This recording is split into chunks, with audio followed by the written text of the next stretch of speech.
Whoever claimed that childhood sweethearts would find happiness in marriage? Lin Bai is utterly compelled to deliver a few resounding slaps to that assertion with his freshly acquired divorce certificate in hand.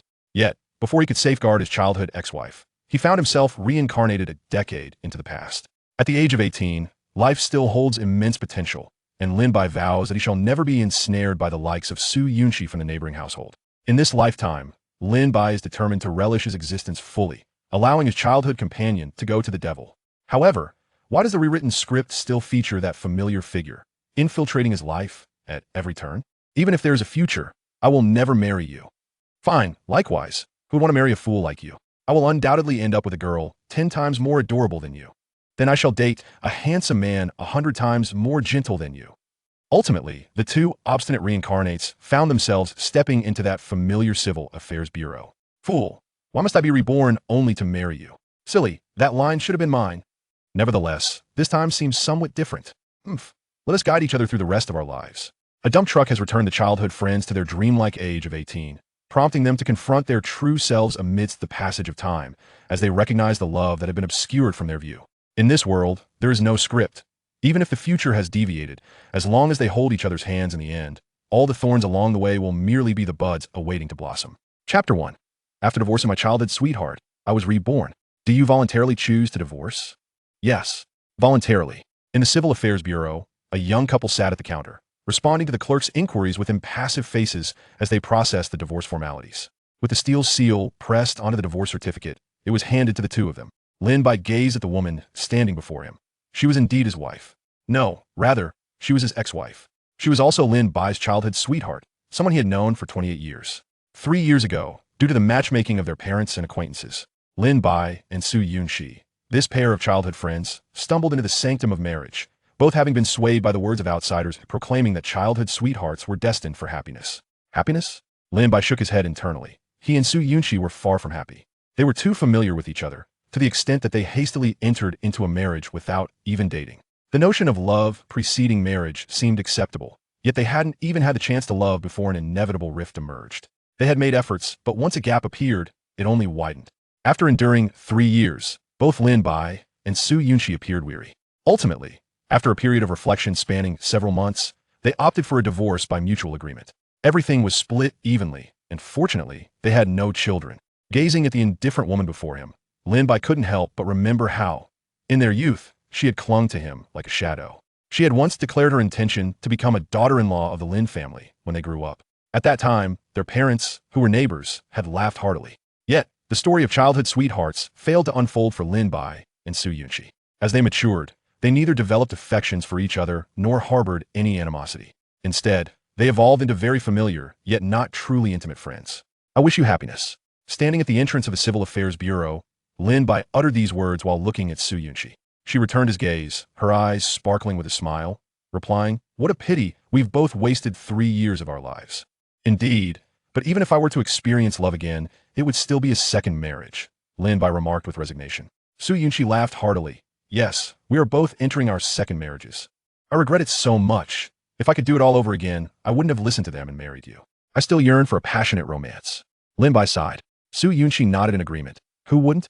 If I could start anew, I would date in high school, and in college, I would have numerous suitors.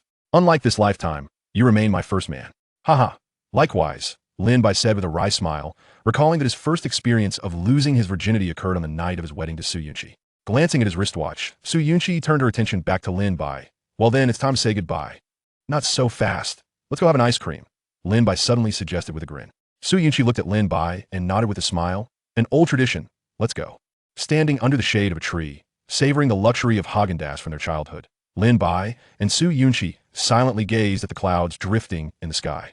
It was reminiscent of their childhood days, sitting beneath the staff dormitory, indulging in small puddings while imagining clouds shaped like dog droppings or flowers.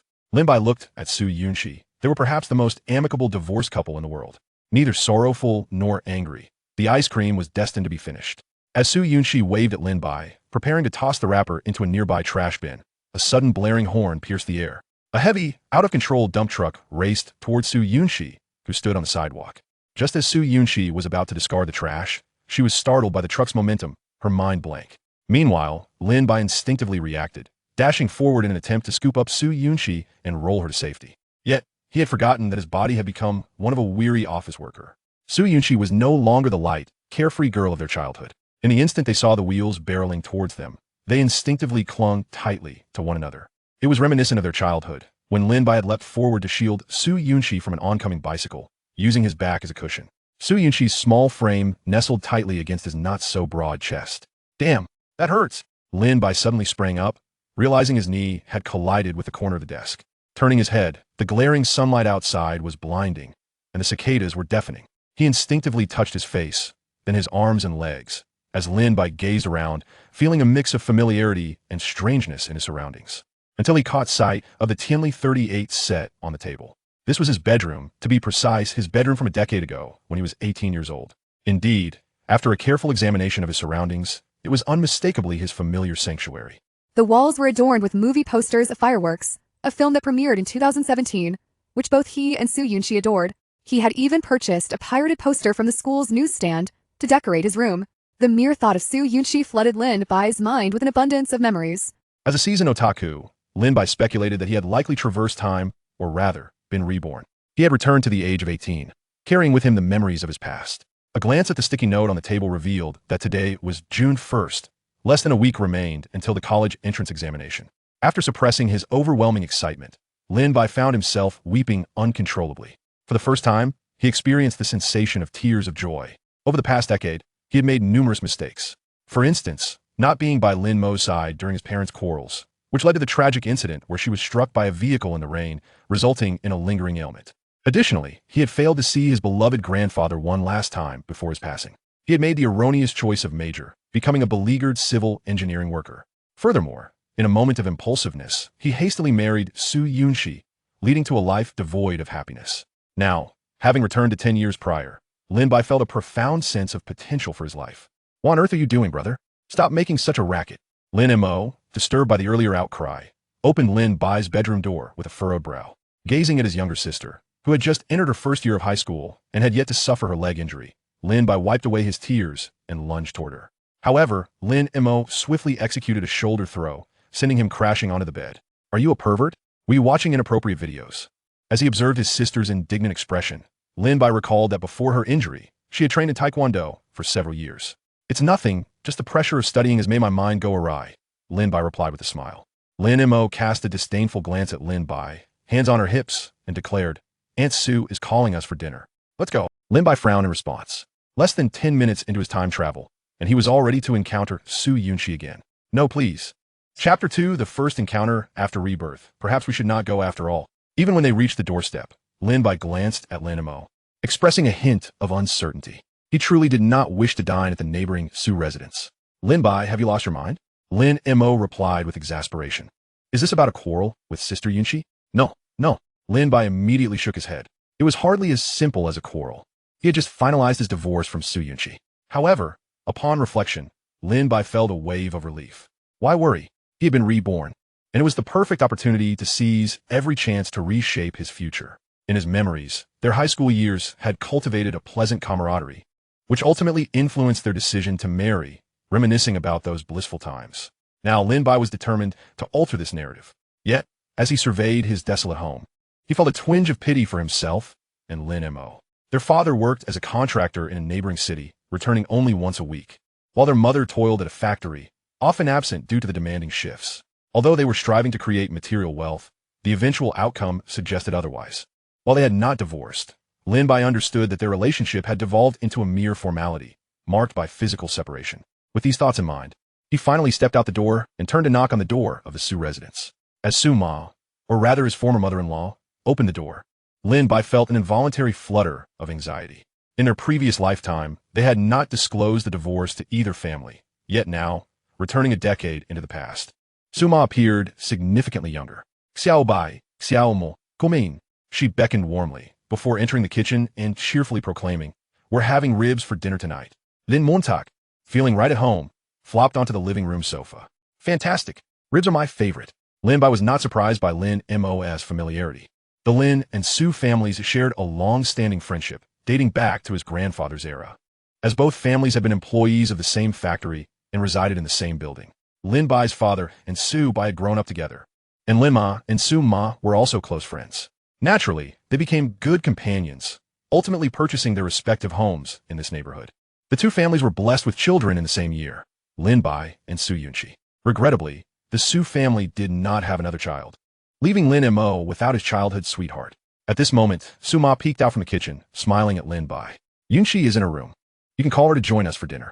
Upon hearing this, Lin Bai looked towards Su Yunxi's bedroom, nodded, yet his feet remained glued to the floor. Only when he met Lin Mo's inquisitive gaze did he muster the courage to knock hesitantly on Su Yunxi's door. "Come in," came the voice from within. Taking a deep breath, Lin Bai pushed the door open and stepped inside. The room's decor remained unchanged, and he caught sight of Su Yunxi bent over her desk, reminiscent of how she had been before. We're going out to eat?" Lin Bai feigned casualness, though his heart raced with uncertainty. He constantly reminded himself, "This is the past, not the future. The woman before him is not my ex-wife." Was Su Yunxi's terse reply, accompanied by a slight nasal tone. Lin Bai, attempting to maintain composure, moved to her side. The sunlight of 5 in the afternoon still shone brightly, illuminating the girl by the window, who appeared particularly radiant. With her hair tied in a simple ponytail, dressed in an oversized t-shirt, and her unadorned face exuding youthful charm, she was captivating. Yet, Lin Bai keenly observed her hand trembling slightly as she held her pen.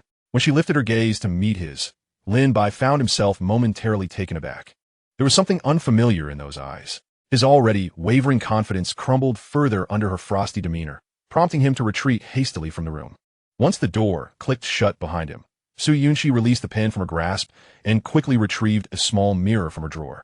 Gazing at her own tender, smooth, and radiant face, she inhaled sharply, her mind racing to piece together the preceding events. The divorce from Lin Bai, the ice cream, the car accident, and then awakening to find herself writing a test in Huanggang. Glancing at the time displayed on her phone, she realized it was June 1st, 2018. She had traversed time. She had returned a decade into the past. Without hesitation, she threw herself onto her familiar bed, clutching her favorite Kumamoto bear, her body still trembling with disbelief. She had been reborn, which meant her future was ripe with infinite possibilities. The most significant change would occur in her living room. In this lifetime, she absolutely, unequivocally refused to marry Lin Bai. That guy, despite being kind-hearted, had made a habit of leaping back into her life even after their divorce.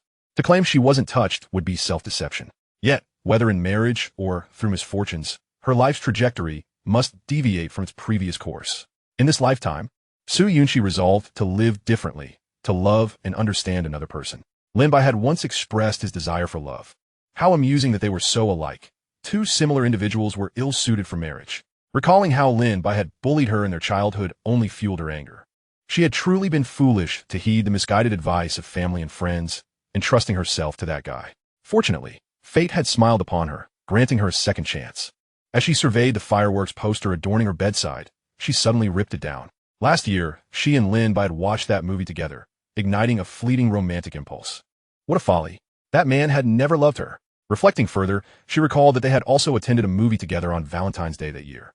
Her mother had laughed joyfully, as if she were selling her daughter off. Crumpling the poster into a ball, she tossed it into the trash, her fists clenched tightly. In this life, she was determined to study diligently, excel academically, become a wealthy and beautiful woman, and find a charming young partner. As for Lin Bai, he had never truly liked her. She hoped he would encounter his genuine love and discover his own happiness. Imagining herself in a pristine wedding gown, toasting with her handsome husband at their wedding while observing Lin Bai attending as a guest filled her with a sense of wonder. What a pity it would be if that scoundrel could also be reborn. Perhaps then she could have a good laugh at his expense. Yet, recalling the image of the 28-year-old Lin Bai leaping toward her made her feel a pang of disappointment. If only he too had been reborn. Why had he come rushing over? What a fool, an absolute fool. However, pushing aside her tumultuous emotions, she resolved to face the new life ahead and the renewed Lin Bai. With that thought, Su Yunxi opened the door and joyfully leaped toward Lin Mo. Lin Bai may be a dreadful man, but thankfully, Lin Mo remained quite delightful. At the dining table, Lin Bai gnawed at the ribs, feeling as though he were sitting on pins and needles, while Lin Mo pouted, casting glances at Su Yunxi. From the very beginning, Su Yunxi had been playfully teasing Lin Mo, causing the young girl's cheeks to flush.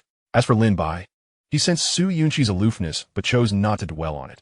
After all, he had traversed through time, and experiencing a slight butterfly effect was only to be expected. Chapter 3. Diligent Study, Joyful Departure from School. Thank you, Xiao Bai, Su Ma waved her hand and closed the door behind her, leaving Su Yunxi and Lin Bai to gaze at each other in the stairwell. Today was June 2nd. Although the college entrance examination loomed near, classes were still in session. Typically, when Su Ma was unable to escort Su Yunxi, Lin Bai would ride his little electric scooter to take her to school. In the past, he rather enjoyed this arrangement, his infatuated mind occasionally becoming somewhat dazed in her presence. However, at this moment, he swore he only wished to distance himself from this woman.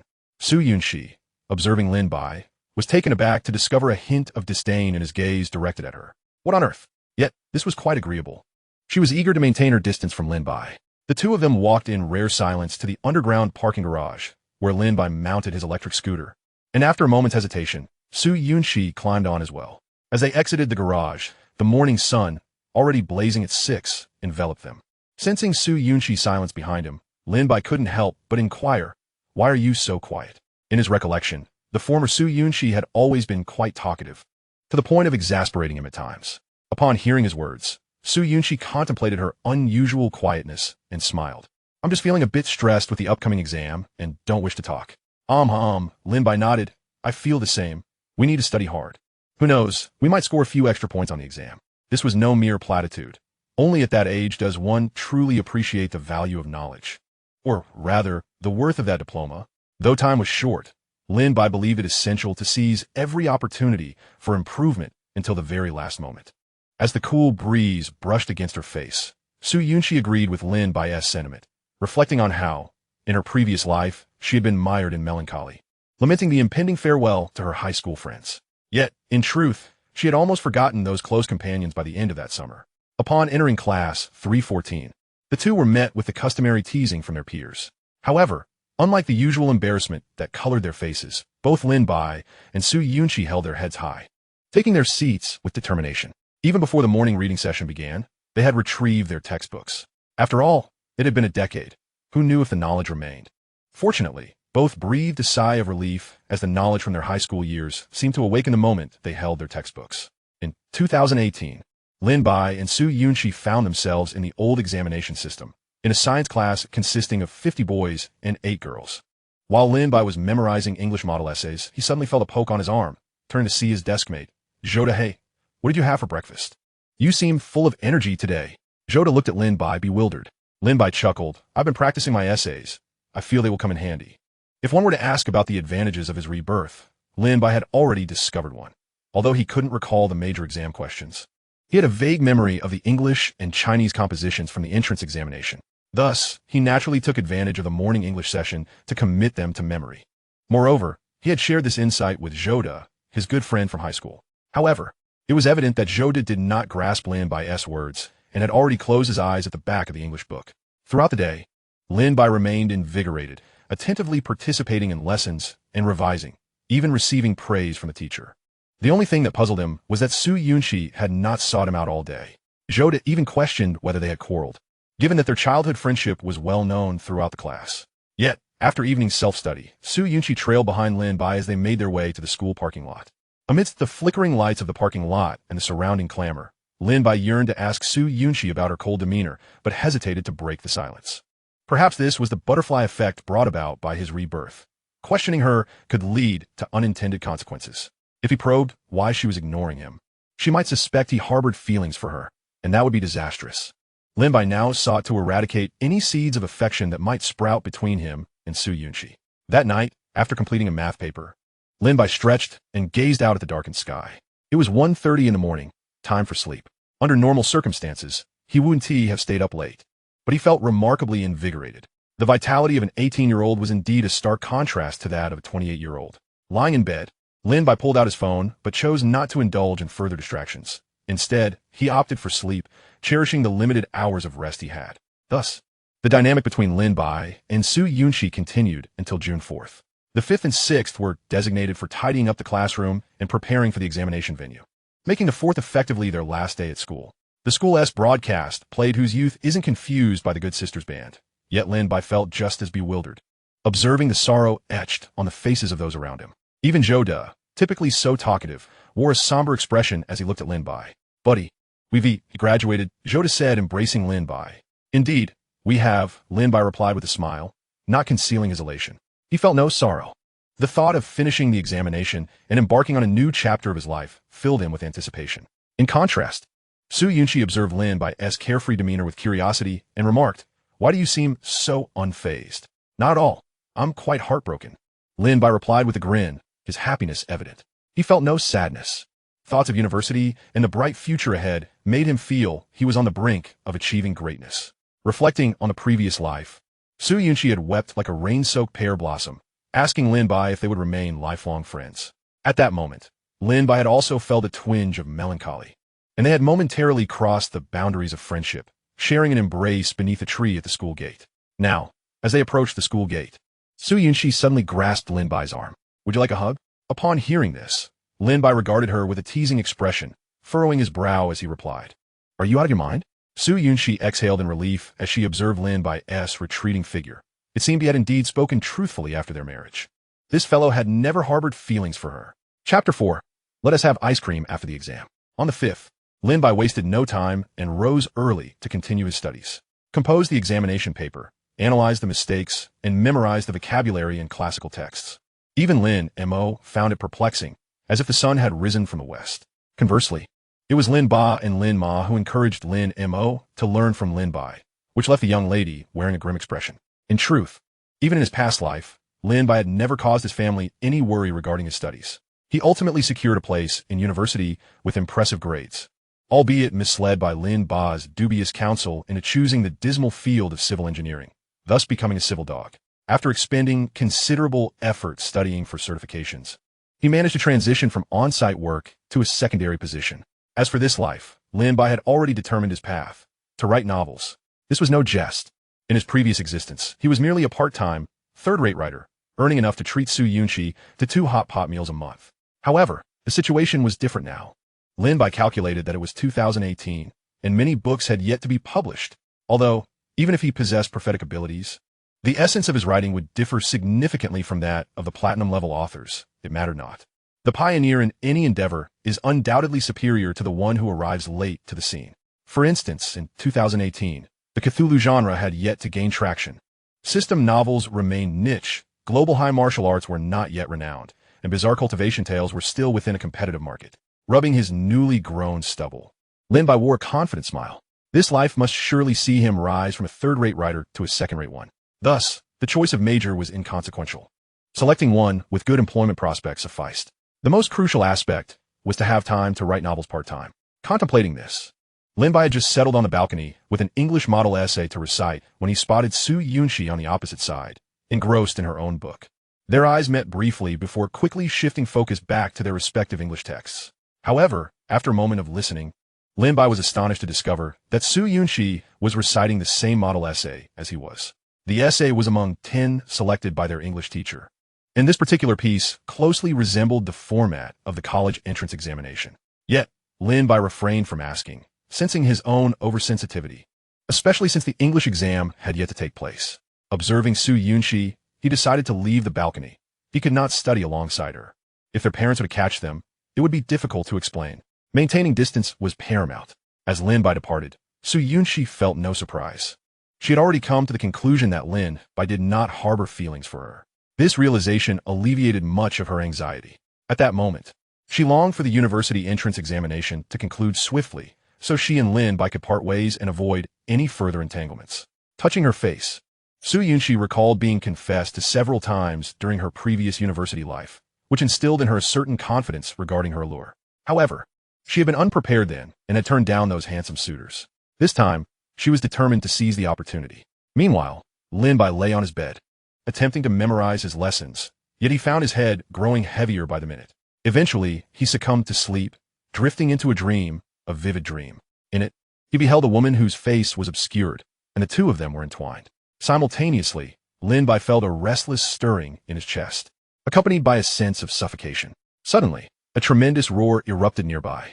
Groggily opening his eyes, Lin Bai realized that his nose was buried in his pillow, and Lin Mo was regarding him with a puzzled expression. Attempting to flip over from his prone position proved uncomfortable. Lin Mo shook his head and promptly exited the room, leaving Lin Bai feeling somewhat embarrassed, as he feared Lin Mo might have misunderstood the situation. But wait. Lin Bai vaguely recalled a black mole on the woman's chest from his dream. Then, It struck him. Throughout his life, he had only ever been with one woman. Su Yunxi also bore a similar black mole. Could it be that he had just dreamt of his ex-wife? Lin Bai immediately raced to the bathroom to splash cold water on his face. The thought both terrifying and bewildering. It was fine. It was fine. He could only reassure himself. After all, he had graduated in the company of Su Yunxi. It was hardly a shameful act. No, wait. It was in his past life that he had graduated alongside Su Yunxi. In this life, that would never occur again. Yet, Lin Bai couldn't shake the inexplicable sense of owing something to Su Yunxi. After all, she had graduated with him as well. Now, Lin Bai began to doubt whether he had genuinely been reborn or if it had all been a dream. Verifying the truth was simple. He merely needed to check if Su Yunxi truly had a black mole on the lower right side of her chest. However, he could only think about it. No, he didn't even dare to consider it. Whether actively or passively, Lin Bai was disinterested in that black mole. Meanwhile, Lin Mo sat on the living room couch, casting a disdainful glance at Lin Bai. "What's wrong with you?" Lin Bai asked, exasperated. "I walked in and heard you humming." Lin Mo frowned. "Seriously, you barged into my room and now you're giving me that attitude?" Lin Bai retorted. Lin Mo suddenly whispered, "You're not actually attracted to Sister Yunxi, are you?" At those words, Lin Bai smacked his forehead and pointed at Lin Mo, saying earnestly, "I do not like Su Yunxi, do you understand?" "Not really," Lin Mo chuckled. "You two getting married in the future will be a travesty." Seeing Lin Mo's mischievous expression, Lin Bai was reminded of many things. Initially, it was Lin Mo who orchestrated the marriage between him and Su Yunxi. Alas, had the little girl not grown up, Lin Bai would have surely given her a good thrashing to vent his frustrations. Su Yunxi closed her error correction book, gazing out at the moon. Tomorrow marked the college entrance examination. Although it was a second chance, she still felt a hint of nervousness. Picking up her phone, she sent Lin Bai a message, despite not harboring any feelings for him. After all, they had been childhood friends. "Little Lin, good luck on the exam tomorrow." At that moment, Lin Bai, who had been perusing his yearbook, caught sight of Su Yunxi's message. Having spent the last couple of days at home, he felt somewhat at ease. He simply did not wish to marry Su Yunxi, but that did not mean they were adversaries. After all, they were childhood friends. Being overly dramatic was unwise. Moreover, it was Su Yunxi from his past life who had been unhappy in their marriage. The 18-year-old Su Yunxi of the present had no relation to that. "Wishing you smooth sailing on the exam as well. Let us go for ice cream after the test." Chapter 5. Graduation Dinner. The Wheels of Fate Turned. Gazing at the gathering storm clouds, Lin Bai felt an unusual lightness in his mood. After preparing for the college entrance examination for so many years, it had finally come to an end as he exited the examination hall. As expected, everything mirrored his memories. Even the weather. Mounting his bicycle, the rain began to fall almost immediately. Just like in his previous life, Lin Bai did not pause to don a raincoat. Instead, he braved the downpour and hurried home. Yet, as he ascended the staircase, he encountered Su Yunxi. Seeing Lin Bai drenched, Su Yunxi chuckled. "Aren't you wearing a raincoat?" Lin Bai shook his head. "It's not far. I'll just shower when I get back." "Okay," Su Yunxi suddenly inquired. "Are you coming to the dinner later?" Lin Bai nodded.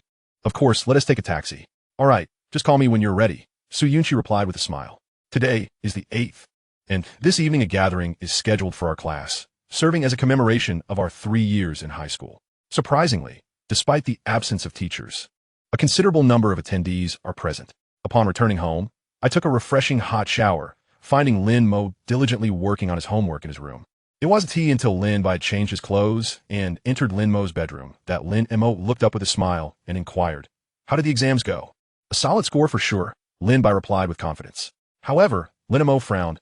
"Hey, you're putting a lot of pressure on me." Lin Bai chuckled as he leaned over Lin Mo's desk. The glaring 96 on his math test certainly caught the eye. The full score was 150. He patted Lin Mo's head and reassured him, "It's all right. If I become successful in the future, I'll take care of you." "Sound good?" Lin Mo replied with a mischievous grin, "But when that time comes, I'll be sharing a bed with Sister Yunxi, and you'll be on the sofa." Just as those words left his mouth, Lin Bai playfully swatted Lin Mo's head. "Stop talking nonsense. You know very well that my relationship with Su Yunxi is as innocent as a blank page." Lin Bai shot a disapproving glance at Lin Mo, who merely shrugged in response. "You two are quite the odd pair. Having shared a bed as children, it's surprising you haven't dated throughout high school. Not everyone is like you, who can think of nothing but romance," Lin Bai retorted, deftly extracting a romance novel from Lin Mo's pile of textbooks, and teasingly added, "Are you reading these love stories every day?" Lin Mo promptly snatched the magazine back. "Get lost. Aren't you supposed to be at a gathering tonight?" He then glanced at Lin Bai. "You could drink a bit more, perhaps find an opportunity to confess your feelings." Such cleverness for someone so young. Lin Bai chose to ignore Lin Mo, stepping out of the room instead. Glancing at his reflection in the mirror, Lin Bai assessed himself, finding he still appeared quite handsome. During university, he had attended many social events and had been approached by several girls from different faculties for his WeChat. Unfortunately, at that time, Lin Bai was quite reclusive, lacking conversational skills, which often led to missed opportunities even with those who showed interest. By the time he was ready to embrace a more sociable lifestyle, he had already been ensnared by Su Yunxi. Even after marriage, although Lin Bai was not entirely content, he had no inclination to stray. After all, Su Yunxi remained quite attractive. As this thought crossed his mind, Lin Bai shook his head, casting aside such distractions. Noticing the rain had ceased, he stepped outside. Engaging in light conversation with Su Yunxi, they hailed a taxi, both harboring their own thoughts as they gazed at the restaurant before them. "Ah, look who's here." Upon entering the hall, a robust young man approached them with a cheerful demeanor. Lin Bai shot him an annoyed glance, while Su Yunxi glared at him as well. If Lin Mo was the instigator of their marriage, then this plump fellow, Wang Yang, was undoubtedly the one leading the charge. Wang Yang was a classmate from both high school and elementary school, thus a familiar face who had witnessed the evolution of Lin Bai and Su Yunxi's relationship over the years. "Don't say anything foolish." Su Yunxi admonished Wang Yang, while Lin Bai seized him in a playful embrace, tightening his grip around Wang Yang's short, thick neck. "No more nonsense." Wang Yang quickly yielded. All right, I get it. You two impeccable beauties. Let us eat." As they released him, Wang Yang sighed as he looked at Su Yunxi and Lin Bai. "Honestly, I never imagined you two would be so oblivious to each other's feelings. If I had a childhood sweetheart." Heh.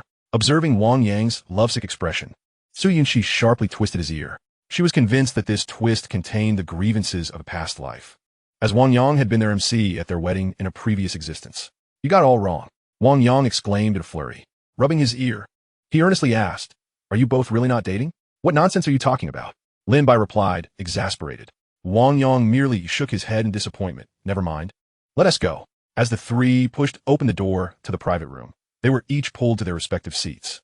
Lin Bai was drawn away by Zhou De, while Su Yunxi found herself among a group of other girls. Wang Yang settled next to one of the girls, wearing a sycophantic smile. Out of the class of 58, about 30 had shown up, which was quite a good turnout considering some had opted for smaller gatherings elsewhere. "Let us get started."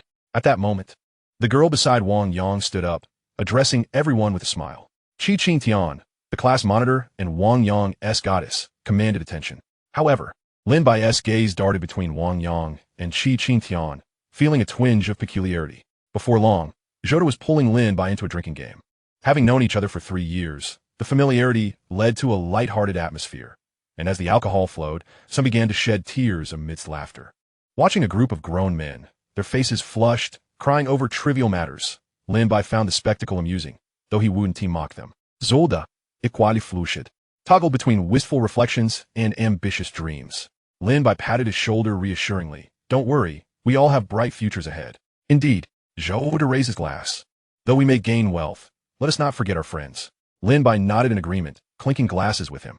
In his memory, Zhou De had gone on to teach in the western regions for 2 years after graduating from university, eventually returning to work at the best high school in town. It was indeed a bright future. However, it was worth noting that Lin Bai and Zhou De had lost touch after university. Yet Lin Bai held no grievances. The ebb and flow of friendships was merely a part of fate. Meanwhile, Lin Bai's attention turned toward Qi Qingtian, the bespectacled girl who now drank beer with gusto. Beside her, Wang Yang, while pouring drinks, gazed gloomily at the spinning plates of food. Lin Bai sighed, aware that the wheels of fate were still turning. Chapter 6. In love, there are no wise ones. After several rounds of drinks and a variety of dishes, Lin Bai found that his body tolerated alcohol remarkably well. The few beers he consumed felt no different than drinking soda. In contrast, others began to show signs of intoxication, their faces reddening as they stared at the remnants of their meal, the atmosphere thick with an unspoken melancholy of parting. Some had already started to wander outside, leaving only a handful of people in the room. Among the dwindling crowd, Lin Bai and Su Yunxi exchanged glances across the vast dining table. Suddenly, as if struck by an idea, Su Yunxi stood up and left the room, presumably to get some fresh air. At that moment, Lin Bai received a message. "Class monitor of class 314. Need some fresh air?" Attached was a photo of the rooftop. Gazing at the picture and the Cinderess name, Lin Bai was struck by the certainty that he had truly been reborn. Who dreams of something so vividly, only for it to align perfectly with reality? In his previous life, he had received the same message, standing on a rooftop as someone confessed their feelings for the first time. However, the necessary steps must still be taken. Informing Zhou De that he would step outside for a moment, Lin Bai made his way to the elevator. Taking the fire escape, he pushed open the iron door to the rooftop. The bespectacled, affable class monitor, who often appeared somewhat foolish in the classroom, now leaned against the parapet of the rooftop. The gentle summer breeze tousled her long hair, and perhaps due to having indulged a bit too much in drink, her face was flushed. As Lin Bai strolled towards her, Qi Qingtian smiled and waved. "The moonlight tonight is truly beautiful," she remarked with a grin. Lin Bai shook his head internally. In his previous life, he had failed to grasp the meaning behind her words until he attended university and watched the film The Moonlight is Beautiful. Indeed, the moon was splendidly large. Lin Bai resolved to be a fool who remained oblivious to such subtlety. Evidently, Qi Qingtian turned to Lin Bai, seemingly hesitating over something. After a prolonged silence, she summoned her courage. "Lin Bai, are you and Su Yunxi a couple?" she inquired tentatively. Lin Bai shook his head. "Of course not. Su Yunxi and I are just good friends." As he spoke, he turned to glance at the iron gate through which he had entered. In his previous life, Su Yunxi had fortuitously stood behind that very gate, overhearing every conversation that would follow. But now, she appeared to be absent. Meanwhile, Qi Qingtian had grasped Lin Bai's arm, and in the silvery moonlight, he beheld her face. Her cheeks were reddened, and her eyes glistened with unshed tears, though no words were exchanged. She seemed on the verge of weeping. Lin Bai gently patted her shoulder and said, "Class monitor, if you have something to say, please do." Qi Qingtian nodded. "I like you." Her voice grew softer in the wind, yet remained distinctly audible. Before Lin Bai could respond, she had already enveloped him in an embrace. Lin Bai's eyes widened in surprise. It seemed she had not been so bold in his previous life. Clearly, the timeline had shifted. In his former life, as soon as Qi Qingtian had confessed, Su Yunxi had gasped from behind, causing Qi Qingtian to blush deeply and flee. Holding Qi Qingtian in his arms, Lin Bai wished to embrace her tenderly, yet he was not a central air conditioning unit.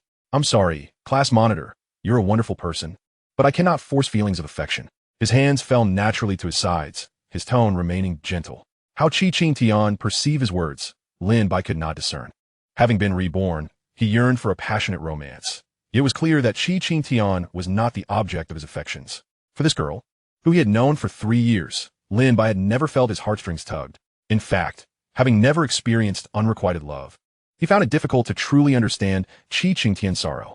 Nevertheless, Qi Qingtian stubbornly clung to him, burying her face in his chest. Though she had begun to tremble with sobs, Lin Bai turned his head to see Wang Yang standing behind the iron gate.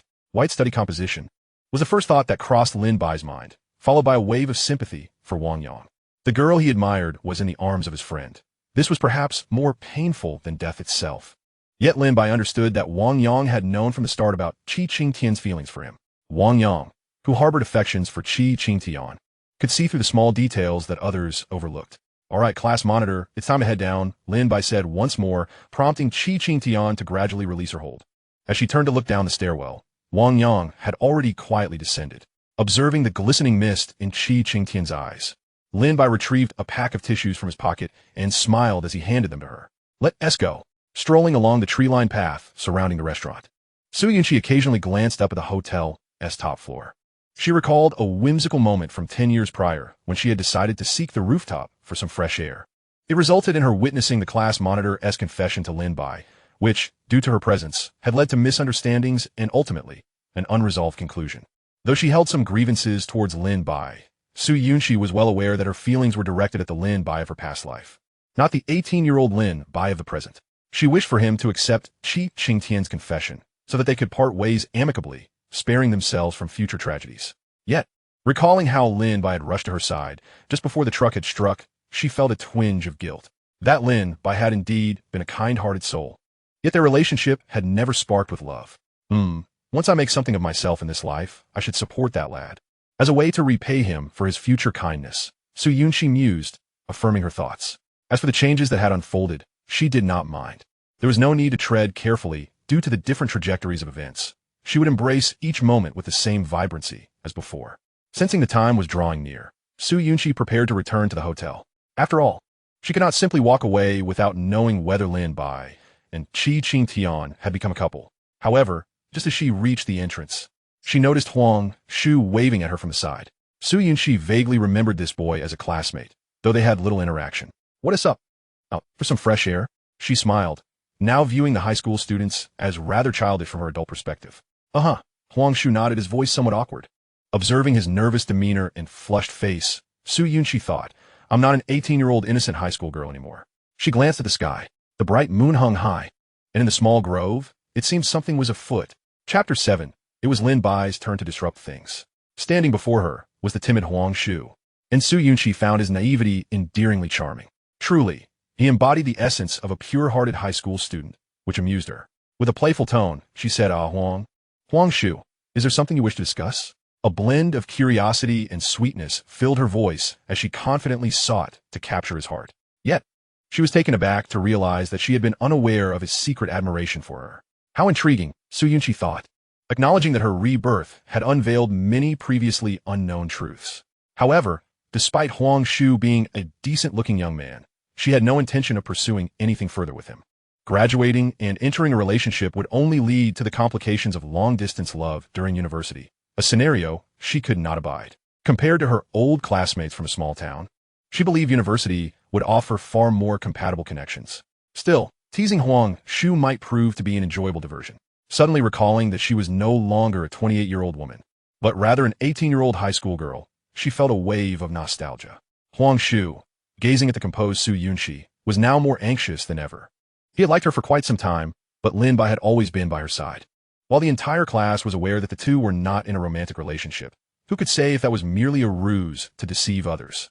Thus, Huang Shu resolved to wait at the hotel entrance, believing that if he could encounter Su Yunxi, it would be fate, and he would seize the opportunity to confess.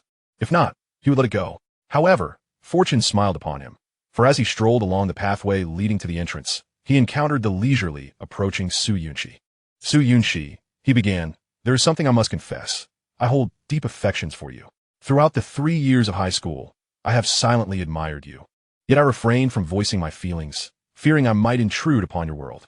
Yet now that we have graduated, if I do not speak now, the opportunity may never present itself again. At that moment, Huang Shu lifted his gaze, locking eyes with Su Yunxi. Though his face burned with embarrassment, he did not shy away. Su Yunxi regarded the youth before her, a surge of delight swelling within her heart. Indeed, a girl as intelligent and beautiful as she would inevitably inspire unspoken admiration during her high school years. It was exasperating, however, that Lin Bai, who had shared countless days with her, remained oblivious to her allure. Although she, too, felt no such attraction. Lost in her thoughts, Su Yunxi's attention suddenly sharpened as her gaze drifted beyond Huang Shu to Lin Bai, who stood not far off. Both were taken aback, exchanging astonished glances, rendered speechless by the unexpected encounter. After descending from the rooftop, Qi Qingtian had proceeded to the front desk to settle the bill. Meanwhile, Lin Bai sought out Wang Yang, wishing to offer comfort to his dear friend. But after a fruitless search, he found himself downstairs, spotting Su Yunxi and contemplating approaching her. However, before he could take more than a couple of steps, he saw Huang Shu standing before her. Was this unromantic woman truly being confessed to? Lin Bai stood dumbfounded behind Huang Shu, absorbing the revelation of his confession, momentarily at a loss for words. Reflecting upon it now, it seemed that neither of them had ever exchanged declarations of affection during their wedding. With a sigh, Lin Bai lamented the impulsive decision to marry. Influenced by family and friends, and at the age of 25, they had both fallen prey to the whims of romantic folly. Surrounded by couples, and with appearances that could be considered striking, Lin Bai, possessed of a somewhat roguish charm, had half-heartedly agreed to marry Su Yunxi. Her thoughts mirrored his own. Yet as he witnessed Huang Shu's confession, Lin Bai felt a surge of discomfort. One could weep, for true love is invincible. He considered himself a warrior of pure affection. Yet, strictly speaking, this was not a case of being rejected outright, but the more he pondered, the more irritated he became. Reminiscing about his past life, he recalled how Su Yunxi had inadvertently thwarted Qi Qingtian's confession. At that moment, Su Yunxi withdrew her gaze, returning her focus to Huang Shu, a faint smile gracing her lips. Ha ha ha, Lin Bai, does it not sting to see your childhood friend being professed by another? She mused inwardly before casually saying, Huang Shu, actually I. But before she could finish, a familiar figure she had known for 18 years suddenly dashed over, seizing her by the arm. Without allowing Su Yunxi a moment to react, Lin Bai cheerfully waved at Huang Shu. Ah, there you are. Let's return. I hear there's to be a photo session. Huang Shu, feeling a twinge of embarrassment, swallowed hard as he observed Lin Bai's firm grip on Su Yunxi's wrist, a flicker of melancholy crossing his features. Nonetheless, he managed a forced smile. Yes, there are quite a few mosquitoes outside today. As Huang Shu walked ahead, Su Yunxi shot Lin by an indignant glare, breaking free from his grasp. What do you think you're doing? She whispered sharply. Nothing, just fetching you for the photo, Lin Bai responded loudly. A grin plastered on his face. What were you two whispering about just now? Huh? Huang Shu turned back, awkwardness creeping in his tone. Oh, it was nothing really. Su Yunxi, however, remained silent, though she longed to assert that Huang Shu had just confessed his feelings. Yet, she felt no inclination toward him, making such a declaration futile. Observing Lin Bai beside her, a sardonic smile curled at the corners of her mouth. Clearly, the man who had once claimed to have no feelings for her was now displaying signs of jealousy upon witnessing her being confessed to. Indeed, men are creatures of possessive nature. This was advantageous for Su Yunxi, she thought to herself. Perhaps in the future, when she finds a handsome suitor to marry, Lin Bai would suffer for a time due to his unfounded jealousy. Meanwhile, Lin Bai felt a sense of satisfaction. He had finally managed to retaliate against Su Yunxi. If she could disrupt his acceptance of a confession, he could certainly reclaim his position. This woman might even be fantasizing about whether he was feeling jealous and secretly in love with her. Once they entered the private room, the atmosphere was notably somber. Lin Bai glanced at Wang Yang, who returned a smile, revealing no misunderstandings had arisen from the situation. During the photo session, Su Yunxi looked at Lin Bai, who had squeezed beside her, and asked with amusement, "What are you up to?" "Only standing behind this short fellow to show off my handsome face," he replied, playfully patting her shoulder. In response, Su Yunxi quickly pinched his waist. "Are you trying to get yourself killed?" Laughter erupted among the others, having witnessed such antics throughout their high school years. Only Qi Qingtian and Huang Shu kept their heads down, likely enduring a particularly disheartening evening. Chapter 8. An Unprecedented Dispute. As they walked back, Su Yunxi maintained a considerable distance from Lin Bai. "Lin Bai, what do you mean by this?" she exclaimed, turning to confront him. "What do you mean, what?" Lin Bai shrugged nonchalantly. "You clearly heard Huang Shu's confession. Why did you have to interfere?" Su Yunxi challenged, her tone sharp and unyielding. Lin Bai regarded her, feeling a slight headache coming on. How could this woman, at 18, possess the fervor of someone 28? It seemed that one's character was preordained. However, Lin Bai had been too naive back then to fully grasp her nature. Now, he considered himself a mature man of 28, having endured the rigors of life in the working world, encountering all sorts of people. "So, do you harbor feelings for Huang Shu?" Lin Bai teased, a grin on his face. "Mind your own business," Su Yunxi retorted coldly. Lin Bai raised an eyebrow. What do you mean by what?" Su Yunxi shot back, her tone akin to a Gatling gun. "Who I like has nothing to do with you, Lin Bai. What do you wish to convey?" "Oh, you don't mean to say you have feelings for me, do you?" Su Yunxi scoffed, regarding him with disdain. Lin Bai's previously relaxed demeanor evaporated under her gaze. "Before my brain deteriorates and my cerebellum shrinks, what reason would I have to like you?" He laughed. "Some people, however, shamelessly follow me around as a child, declaring they wanted to be my bride, practically throwing themselves at me." At this, Su Yunxi's face flushed crimson, her blood pressure surging in an instant. Indeed, this man had displayed a remarkable degree of verbal cruelty at 18. Recalling the turbulent days leading up to their divorce, their exchanges had been fraught with unfiltered words. Short of physical confrontations, Su Yunxi pondered whether she had been cursed in her past life, for how else could she have ended up marrying someone like him? She had even felt a flicker of emotion when Lin Bai had leaped to her aid earlier. Now, the last shred of emotion has vanished without a trace. Knowing someone like you for 18 years, only to be subjected to ridicule and gossip, is indeed the most unfortunate event of my life. Su Yunxi declared, turning her head away and no longer casting a glance at Lin Bai, resolutely walking forward. Likewise, Lin Bai remarked, following behind her with a nonchalant tone. In his previous life, Lin Bai would never have found himself at odds with Su Yunxi. Despite the absence of romantic feelings back then, their friendship had been steadfast. Yet, in this lifetime, Lin Bai chose not to conform to his desires. The severance of ties seemed inconsequential, having resolved to embark on a new chapter in life. He could let go of the past without hesitation. However, as the gentle evening breeze caressed the air, he could still hear the unmistakable sound of Su Yunxi sniffling ahead. Lin Bai understood her all too well. She was a peculiar creature who cried regardless of the outcome in an argument, and he knew her fists were clenched tightly, with tears escaping uncontrollably. Clutching a pack of tissues in his pocket, Lin Bai hesitated, but ultimately chose not to quicken his pace. In this moment, he could not afford to indulge in a woman's compassion. It was for Su Yunxi's own good, to avoid a scenario where both would pull and tug at each other, jeopardizing their respective happiness. Su Yunxi felt her emotions swirling like a vibrant dye pot. Her nose was already running. Yet, she had no habit of carrying tissues with her, as that had always been the responsibility of that guy. The events of the evening had far exceeded her expectations, even in her memories. Such quarrels had not occurred even after their marriage. Moreover, at that time, they had been husband and wife under the same roof. Now, they were merely neighbors across the hall. What reason did they have to argue so fiercely? Nevertheless, as she pondered, Su Yunxi found a sense of relief. It was evident that from the very beginning, there had never been love between them. Thus, it had culminated in such a disheveled outcome. Fortunately, fate had granted Su Yunxi a chance to start anew. It was for the best. This time, she would rewrite those regrettable futures, salvaging herself while perhaps also redeeming Lin Bai in the process. Lin Mo gazed at Lin Bai, who looked utterly dejected and furrowed his brow, asking, "Was your confession rejected?" Lin Bai shot him an irritated glance. "Mind your own business, kid. Why aren't you asleep yet? Come on, bro, it's only 10 o'clock. What else with the early bedtime?" Ling Mo retorted, "Exasperated. I have a day off tomorrow, but you still have classes." "Put your phone down," Lin Bai replied, his tone softening, determined not to let his frustration with Su Yunxi spill over onto others. Observing Lin Mo, Lin Bai realized that aside from avoiding marriage with Su Yunxi in this life, there were many other aspects worth changing.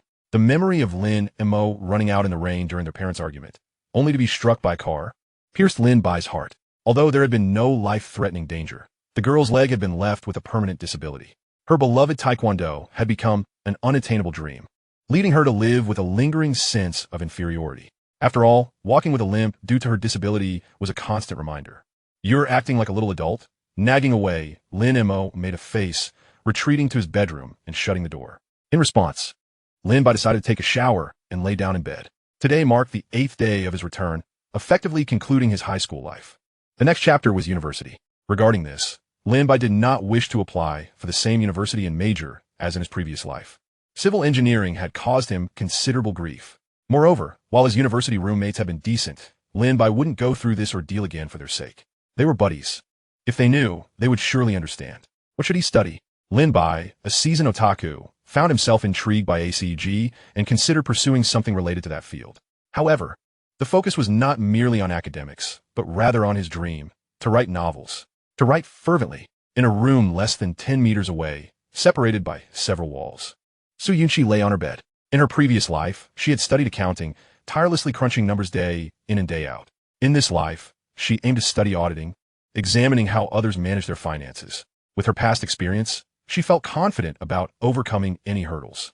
As for Lin Bai, she anticipated he would still pursue civil engineering. She imagined him toiling at construction sites, getting sunburned and unable to find a girl amidst the labor.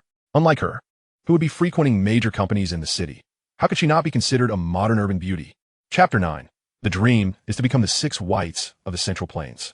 Due to the recent rush to meet deadlines, Lin Bai's father was exceptionally busy, and even Lin Bai's mother took leave to care for him in the neighboring city. The household was left with only Lin Bai and Lin Mo, fortunately. Lin Mo was also a high school student, so there was little to worry about. Since that night, Lin Bai and Su Yunxi had not exchanged another word. Lin Bai's daily routine revolved around writing novels. However, with no computer at home, typing on his phone was quite inconvenient. Nevertheless, he was unperturbed. Once the results were out, he believed his parents would be more than willing to buy a computer for their promising son.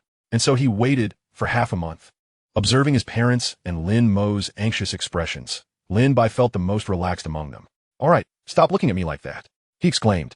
In response, Lin Bai's father frowned. "Don't speak, just check." Lin Bai dutifully stared at his phone and clicked the query button. As the screen enlarged, Lin Bai saw his scores. Chinese, 108, Mathematics, 134, English, 117, Comprehensive, 258. The total score was 617. Looking at this result, Lin Bai felt a sense of satisfaction. In his previous life, he had scored 599. Through a week's effort, he had improved by 18 points. Of course, at least 15 of those points were gained from prior knowledge of the Chinese and English essays. Seeing Lin Bai's joyful expression, his parents' faces relaxed. Lin Bai's mother opened her mouth to speak, but he had already handed her the phone. "Impressive," Lin Mo exclaimed, giving Lin Bai a thumbs up, especially admiring his math score. Lin Bai's father boisterously said, "What do you want?" "I'll get it for you. I want to buy a laptop." Lin Bai seized the opportunity to state, "Sure, let's get the best one." Lin Bai's father responded with a smile. "Shall we head to the computer market right now?" Lin Bai quickly waved his hand. "I'll just buy it online." Hearing this, Lin Bai's father chuckled. All right, I'll transfer you 10,000. Is that enough? Really? Lin Bai looked astonished at his father, his face lighting up with a broad smile as he nodded vigorously. That's plenty, more than enough. Lin Bai's father, still smiling, turned to him. Just don't give too much. During summer vacation, help Lin Mo with his studies. You have nothing else to do anyway, and working part-time won't earn you much. What? Before Lin Bai could respond, Lin Mo made a face of despair at his father. Lin Bai, however, patted his chest, promising to tutor Lin Mo exceptionally well. At that moment, Lin Bai's mother said, I'll go next door to ask how Yunxi did. She glanced at Lin Bai. Are you coming? Lin Bai immediately waved his hands. No. Su Yunxi's academic performance is quite comparable to Lin Bai's, with scores from her previous life hovering around 600. In 2018, the cutoff for the first batch of undergraduate admissions was 550. Hence, although neither of them could aspire to the prestigious 985 or 211 institutions, they still had ample options for first-tier universities. Being aware of the score threshold now allows Lin Bai to directly contemplate his choices regarding schools and majors. Unlike in the past, when he believed that merely attending a good school was paramount, he now recognizes that the city itself plays a crucial role in the decision-making process. Consequently, Lin Bai has already identified a preferred destination, the capital city of his home province. This city boasts 3 commendable universities. 1. A comprehensive university named after the province. Ranks as a lower-tier 211 institution. The second, an industrial university named after the capital city, is an old 985 which Lin Bai cannot aspire to. The third, a technology university named after the nation, ranks within the top 5 in the country, remaining beyond Lin Bai's reach. Thus, his options are rather limited. With a score slightly above 600, he could indeed aim for the province's comprehensive university. The choice of city is straightforward as well. Post-marriage, Lin Bai would reside there. Although he harbors dissatisfaction with married life, he holds a fondness for the city itself. It may possess a certain rustic charm and commonality, yet Lin Bai finds it endearing. Moreover, the comprehensive university is renowned for its abundance of female students, naturally igniting Lin Bai's whimsical fantasies. As for his major, Lin Bai has settled on engineering cost management.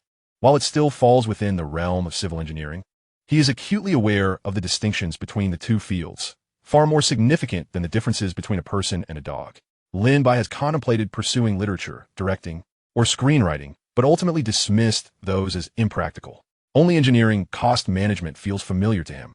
Despite the real estate sector being in decline and a renowned mineral water real estate company anticipated to collapse in the coming years, securing a livelihood remains relatively feasible. Lost in thought, Lin Bai's mother returns, her radiant demeanor indicating that Su Yunxi has performed admirably. 616. Hearing this, Lin Bai is taken aback. The woman has managed to score just 1 point lower than him.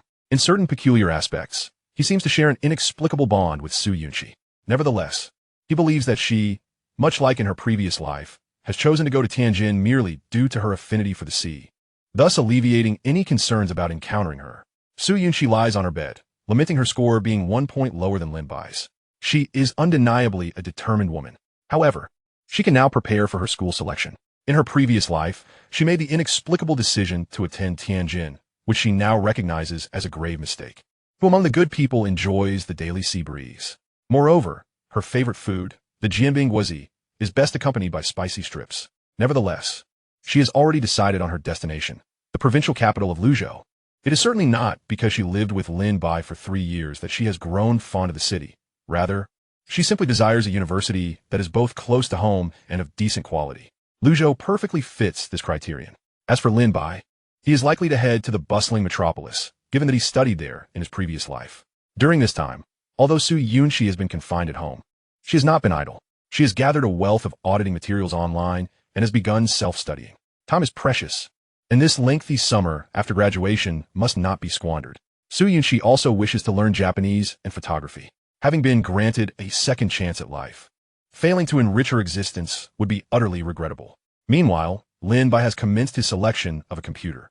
In truth, there is little choice, and he opts for his favorite brand, Shenzhou, not for any particular reason, but rather for the thrill of repairing his own computer without a warranty. As for this summer, Lin Bai's objectives are straightforward: to genuinely assist Lin Mo with her studies while also conceptualizing his novel, or rather, to weave together his future masterpieces into a cohesive narrative. After all, how could borrowing others' creative ideas for the future be deemed plagiarism? Lin Bai strokes his chin, lamenting that in 2018, there is yet no Yangshi novel network. He can only seek enlightenment from the celestial realm via Dianyang.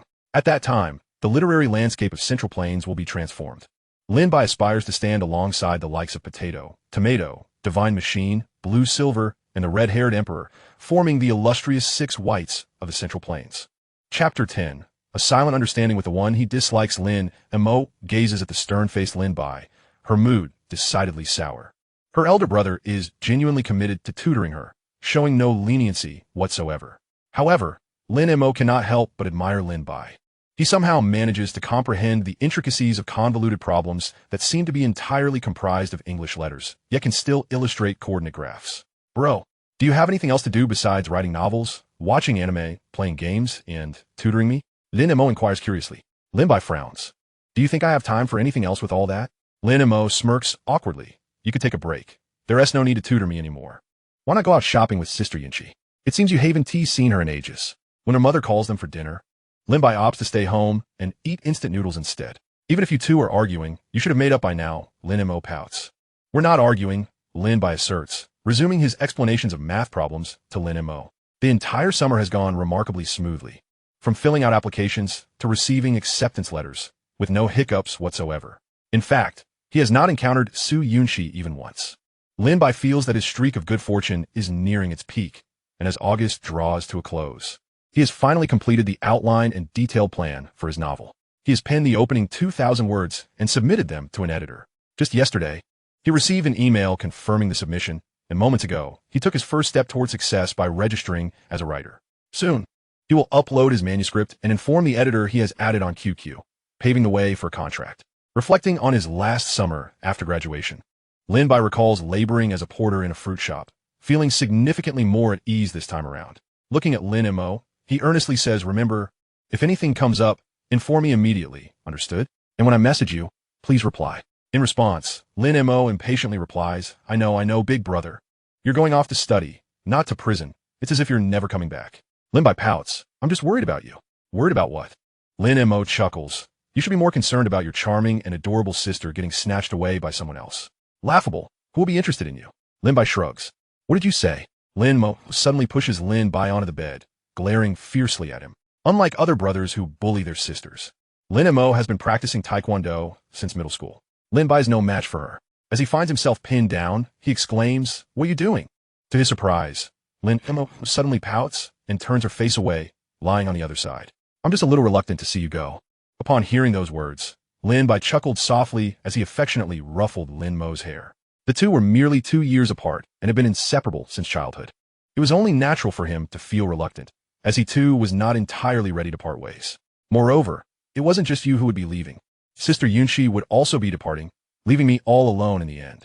As he spoke, Lin Mo nestled into Lin Bai's embrace, pouting as she remarked, It's all right. As you said, I'm not going to prison. I'll return for the Mid-Autumn Festival, National Day, and even New Year's Day. How's that sound? Lin Bai spoke gently, watching Lin Mo comfortably lying in his arms, reaching out to pinch her cheek playfully. Stop touching my face. I'm a young lady now. Lin Montag protested. Lin Bai, amused, replied, My dear sister, how can you claim modesty when you're lying in my embrace? At this, Lin Mo abruptly straightened up, asserting, It's fine. Sister Yunxi is not the type to be jealous of me. Lin Bai retorted, Why do you always bring that woman into every conversation? Lin Mo, however, retorted with a smirk, Isn't it typical for men to be hypocritical? If you don't like Sister Yunxi, why are you both applying to the same university? Lin Bai was momentarily taken aback, his eyes widening in disbelief. What did you just say? 10 minutes later, Lin Bai's expression had stiffened, while Lin Mo looked at him incredulously. Are you both not in cahoots? Lin Bai, with a genuine heart, asserted, I swear, I had no idea. He couldn't comprehend why that woman would also be attending the same university. The butterfly effect of his rebirth seemed overwhelmingly vast. Does Su Yunxi know? Lin Bai asked uncertainly. Lin Mo shook her head, saying, I thought you two were sweet on each other, so I kept quiet. That's a relief, Lin Bai sighed, feeling a sense of ease wash over him. Though she would eventually find out, knowing later would mean less awkwardness. Yet Lin Bai couldn't help but wonder how they seemed to share a psychic connection. Perhaps they truly had much in common. Still, even after gaining admission to university, he found himself unable to escape this woman, and the entanglement was even more complex than in his previous life. In his past, Lin Bai was in Shanghai, while Su Yunxi was in Tianjin, separated by the vast expanse of the country. only crossing paths during the new year. Those 4 years had caused their friendship to plummet dramatically. It took Lin Bai an entire day to convince himself that he wasn't afraid of Su Yunxi and therefore didn't need to deliberately avoid her. Even if they ended up at the same university, it was inconsequential.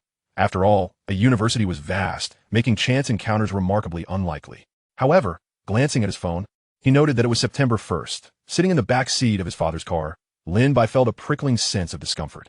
Beside him, Su Yunxi appeared equally uneasy, while Lin Bai's father and Su's father engaged in lively conversation up front. Who would have thought our children would end up attending the same university? Lin Bai's father chuckled. Indeed, Su's father replied, if it's convenient during the new year, we should send someone to pick them up. Lin Bai's father, glancing in the rearview mirror at his son, smiled. Remember to look out for Yunxi at university. She's just a young girl, you know? Su's father turned to his daughter, advising, if you're ever uncertain, consult with Xiao Bai. Understood? Got it, Lin Bai, and Su Yunxi nodded vigorously. Internally, both were in turmoil. Lin Bai had been aware of the situation for some time, while Su Yunxi had only learned of it the previous night. She couldn't fathom why Lin Bai would apply to that particular university, especially since she hadn't consulted anyone beforehand. This indicated that Lin Bai had no prior knowledge of her circumstances. Observing the profile of the young man leaning against the car window, Su Yunxi felt an odd notion arise within her. Surely, I can't be sharing a psychic connection with this guy? Chapter 11. A New Life on Diverging Paths. Carrying her luggage and gazing at the school gates, Lin Bai felt invigorated. As he observed the throngs of new students around him, he was filled with nostalgia. This is youth, he mused, wishing only that an annoying woman weren't by his side. Yet before he could dwell on it further, he noticed Su Yunxi dragging her suitcase into the school without a word or a greeting. Lin Bai huffed softly. Perhaps it was for the best, as they were not particularly close. Surveying the crowd of new arrivals, he noted that the ratio of boys to girls was remarkably balanced. A significant improvement compared to the engineering university he had attended in his past life. As he glanced at the volunteer station at the entrance, Lin Bai shook his head. All of them were boys, only assisting the girls with their luggage, which had nothing to do with him. However, he didn't require assistance. He could handle the process on his own. As Lin Bai quickly made his way into the school, Su Yunxi had no interest in striking up a conversation with him. Recalling his words from 2 months prior, she felt a surge of irritation. She hoped that Lin Bai wouldn't intrude on her university life. She had no time for childish games. Just then, a figure appeared before Su Yunxi, and she looked up to see a smiling young man gazing at her. Freshman, may I help you with your suitcase? As she beheld the outstretched hand, Su Yunxi offered a faint smile and handed her suitcase to the young man. Thank you, senior. She tucked a loose strand of hair behind her ear and sweetly replied. The boy, with his neatly cropped hair, fair complexion, and a subtle, charming smile, exuded a réfléchissement. Senior, what brings you here to volunteer today? Su Yunxi inquired curiously. Actually, I'm not a volunteer. My roommate is, but he's feeling unwell today, so I'm covering for him, the young man explained, his smile radiant. By the way, my name is Lu Tianxiu. Then I appreciate your help, Lu Senior. My luggage is rather heavy, and I would have struggled without your assistance. Su Yunxi replied, her youthful charm shining through. Watching Lu Tianxiu, Su Yunxi couldn't help but chuckle inwardly. I truly am captivating. Look, even at the start of the semester, a handsome guy is already approaching me. What a coincidence that he is covering for his roommate. Su Yunxi, seasoned in the ways of the world, easily saw through Lu Tianxiu's intentions. He was clearly drawn to her beauty and had approached her for that very reason. Yet, she found no offense in such behavior. After all, who doesn't appreciate the allure of an attractive opposite sex? Just as Su Yunxi admired Lu Tianxiu's good looks, she found him quite pleasant to behold. The enrollment process was quite straightforward, primarily conducted via mobile devices. Before long, Lu Tianxiu had escorted Su Yunxi to the girls' dormitory. As she stood before the aged dormitory building, Su Yunxi felt grateful for Lu Tianxiu's assistance, especially since there was no elevator and her room was on the 6th floor. Thanks to the new semester, boys were permitted entry into the girls' dormitory today. Observing Lu Tianxiu wipe the sweat from his brow, Su Yunxi politely offered him a bottle of water she had just purchased from a vending machine. Thank you, Lu Senior. Lu Tianxiu accepted the water, waving his hand dismissively. Thank you, Junior. Enjoy your university life. With that, he departed from the girls' dormitory, leaving Su Yunxi somewhat surprised at his sudden exit. Su Yunxi instinctively touched her face, perplexed. Shouldn't the other party have asked for her WeChat? He would presumably claim that it was for the purpose of future communication. Tonight, he might casually send a message to gauge her reaction, and if she responded positively, he would be treating her to dinner the following day. However, why did Lu Tianxiu depart so nonchalantly?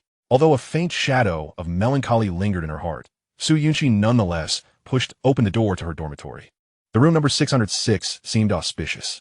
As soon as she entered, a girl wearing black-framed glasses excitedly rushed towards her. "You are the second to arrive. Please choose a bed," she exclaimed, patting the first bed on her left. "I'll take this one. Would you like the one opposite me?" Su Yunxi surveyed the dormitory. A four-person setup with bunk beds and desks below. Despite being an older building, it had been refurbished, offering a pleasant environment. Seeing the girl's invitation, Su Yunxi graciously accepted, placing her backpack on her designated desk. "My name is Su Yunxi. I still don't know yours." "Oh, I forgot to introduce myself. I'm Guaqin. Gua as in Mr. Donghua, and Qin as in celery," the girl replied. Guaqin looked Su Yunxi up and down, exclaiming, "You're truly beautiful. And your name is lovely too. The person who named you must be quite clever." Su Yunxi, taking the initiative, turned her gaze to Guaqin. "You're mistaken. You're the one who is prettier. Hey, buddy, over here." As Lin Bai stepped into the dormitory, he noticed a boy seated at a desk waving at him. Simultaneously, another lay on the bed, while a third was smoking on the balcony. It appeared that he was the last to arrive. He placed his backpack and suitcase on the last desk, and the boy beside him smiled, saying, "I'm Zheng Jinshan. The one on the bed is Su Binbing, and the one smoking is Luo Hao." With that, Su Binbing and Luo Hao also nodded in acknowledgement. Lin Bai introduced himself briefly before starting to organize his belongings. As he approached the balcony to hang up some clothes, Luo Hao casually offered him a cigarette. "I've quit." Lin Bai waved his hand dismissively. Luo Hao looked at him with curiosity. "You quit? At 18?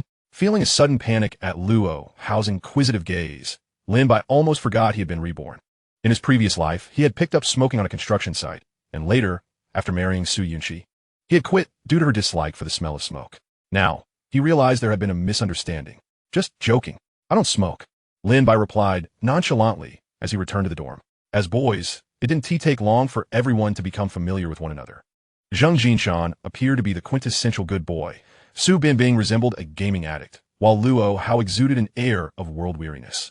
Lin Bai mentally sketched profiles of his future roommates, hoping for harmonious cohabitation. Noticing that dusk was approaching, Luo Hao waved and suggested, "Let us go eat." "I haven't tried the university cafeteria yet." Lin Bai stood up, having just finished setting up his bedding. Seeing the three waiting for him, he quickly joined them. Thus, his university life commenced. Chapter 12. Fated Encounters. Luzhou University is located in Anhui Province, geographically situated in a neither north nor south region. In early September, the temperatures remained quite high. As they walked, Luo Hao excitedly engaged the group in discussions about past female acquaintances, using a plethora of adjectives predominantly to describe their physiques. Even Lin Bai found himself momentarily dazzled by the fair legs of these university girls. Indeed, youth is a delightful time, at least now. He could openly admire other girls without worrying about Su Yunxi's potential sulking nearby. That woman had revealed a peculiar jealous streak after marriage. Initially, Lin Bai assumed it was out of love.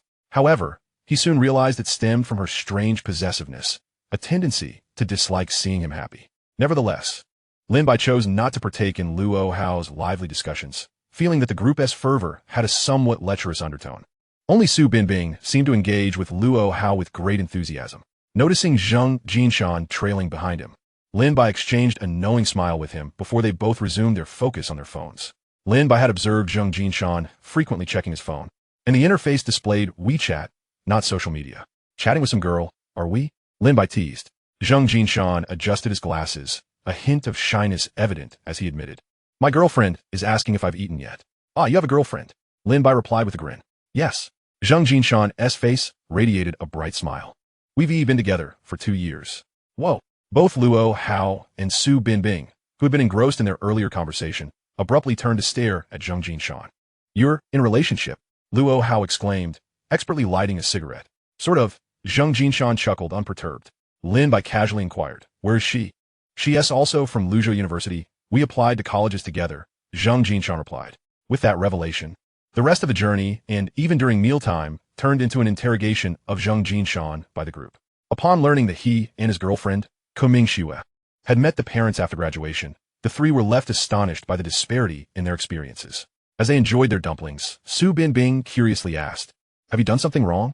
"Well," Zheng Jinshan shot a fond glance at Su Binbing, who was clearly relishing the role of the dormitory's paternal figure, imparting knowledge about relationships to his younger companions. Lin Bai couldn't help but chuckle at their interaction.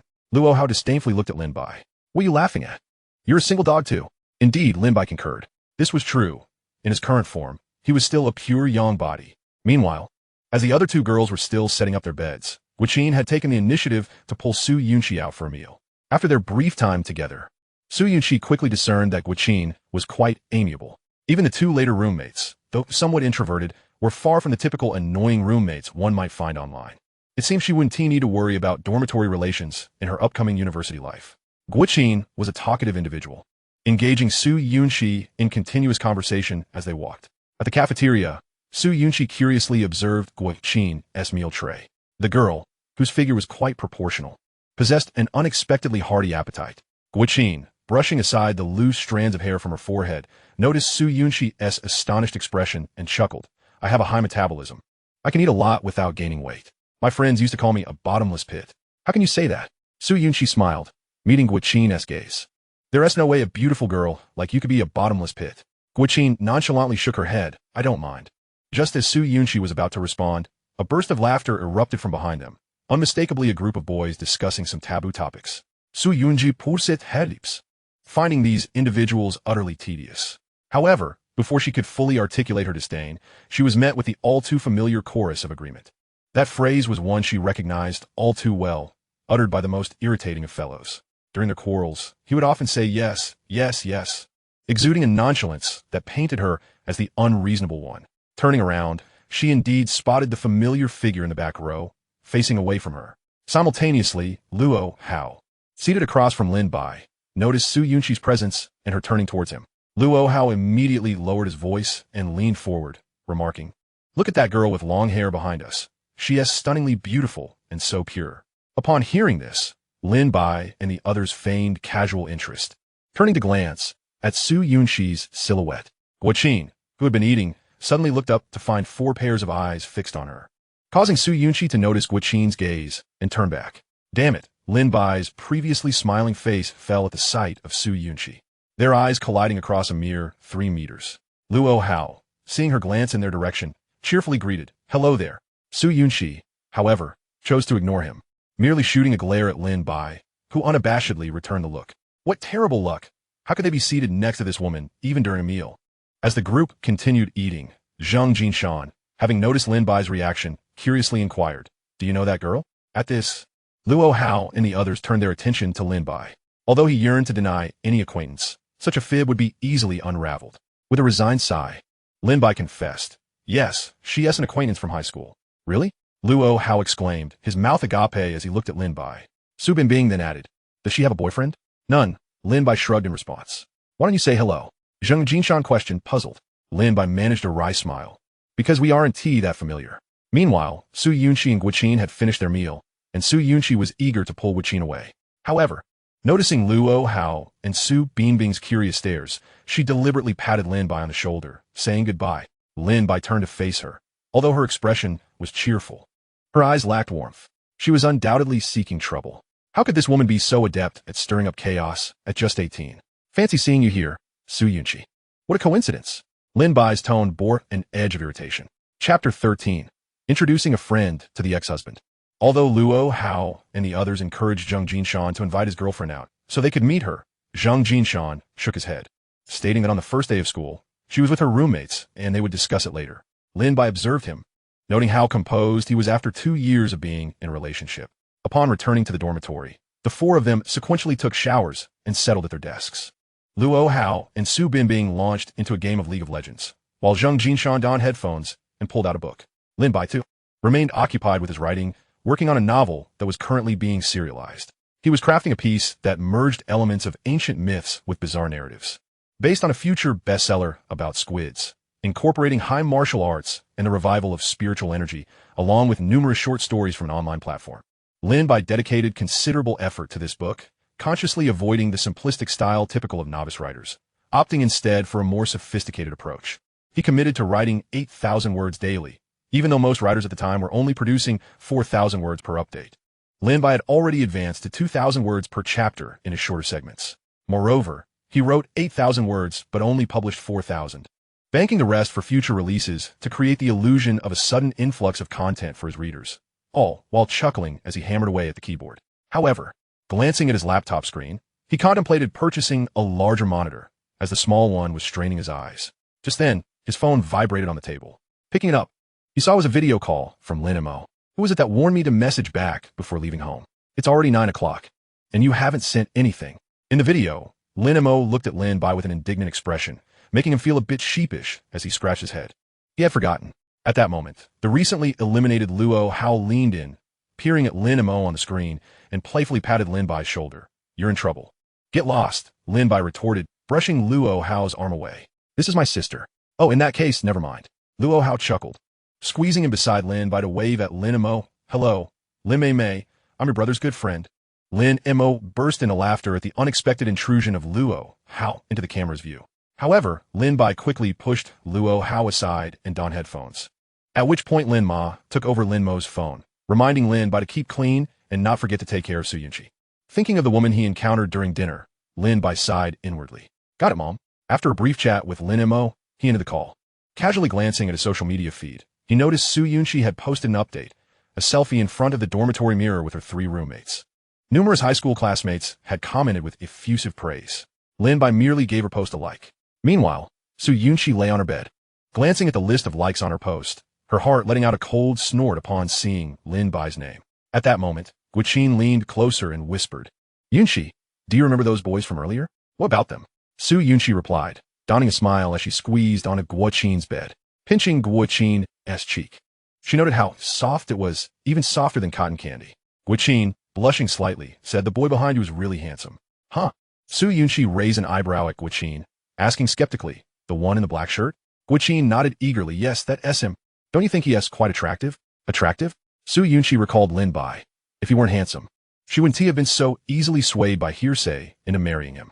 Even after 2 years of labor on construction sites, Lin Bai had transformed into a striking figure. With well-defined features and a charming smile, he boasted a noticeable six-pack that felt solid to the touch.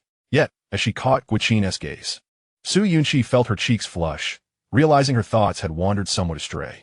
Yes, all right, just not my type, she replied. Guoqin pressed on. I noticed you greeted him. Do you know him?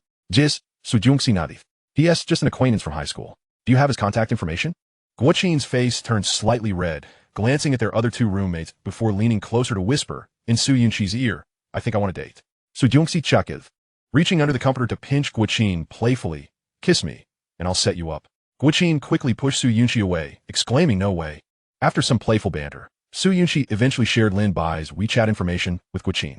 Feeling Guoqin's impressive figure beside her, Su Yunxi thought to herself that she was doing Lin Bai a favor. Before midnight, Lin Bai finally accomplished his goal of writing 8,000 words.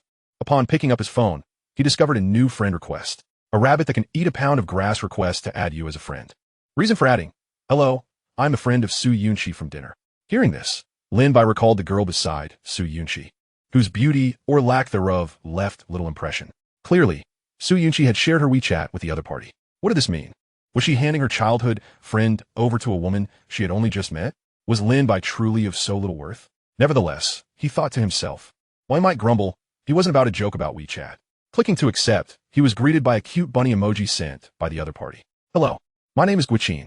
Lin Bai, nice to meet you.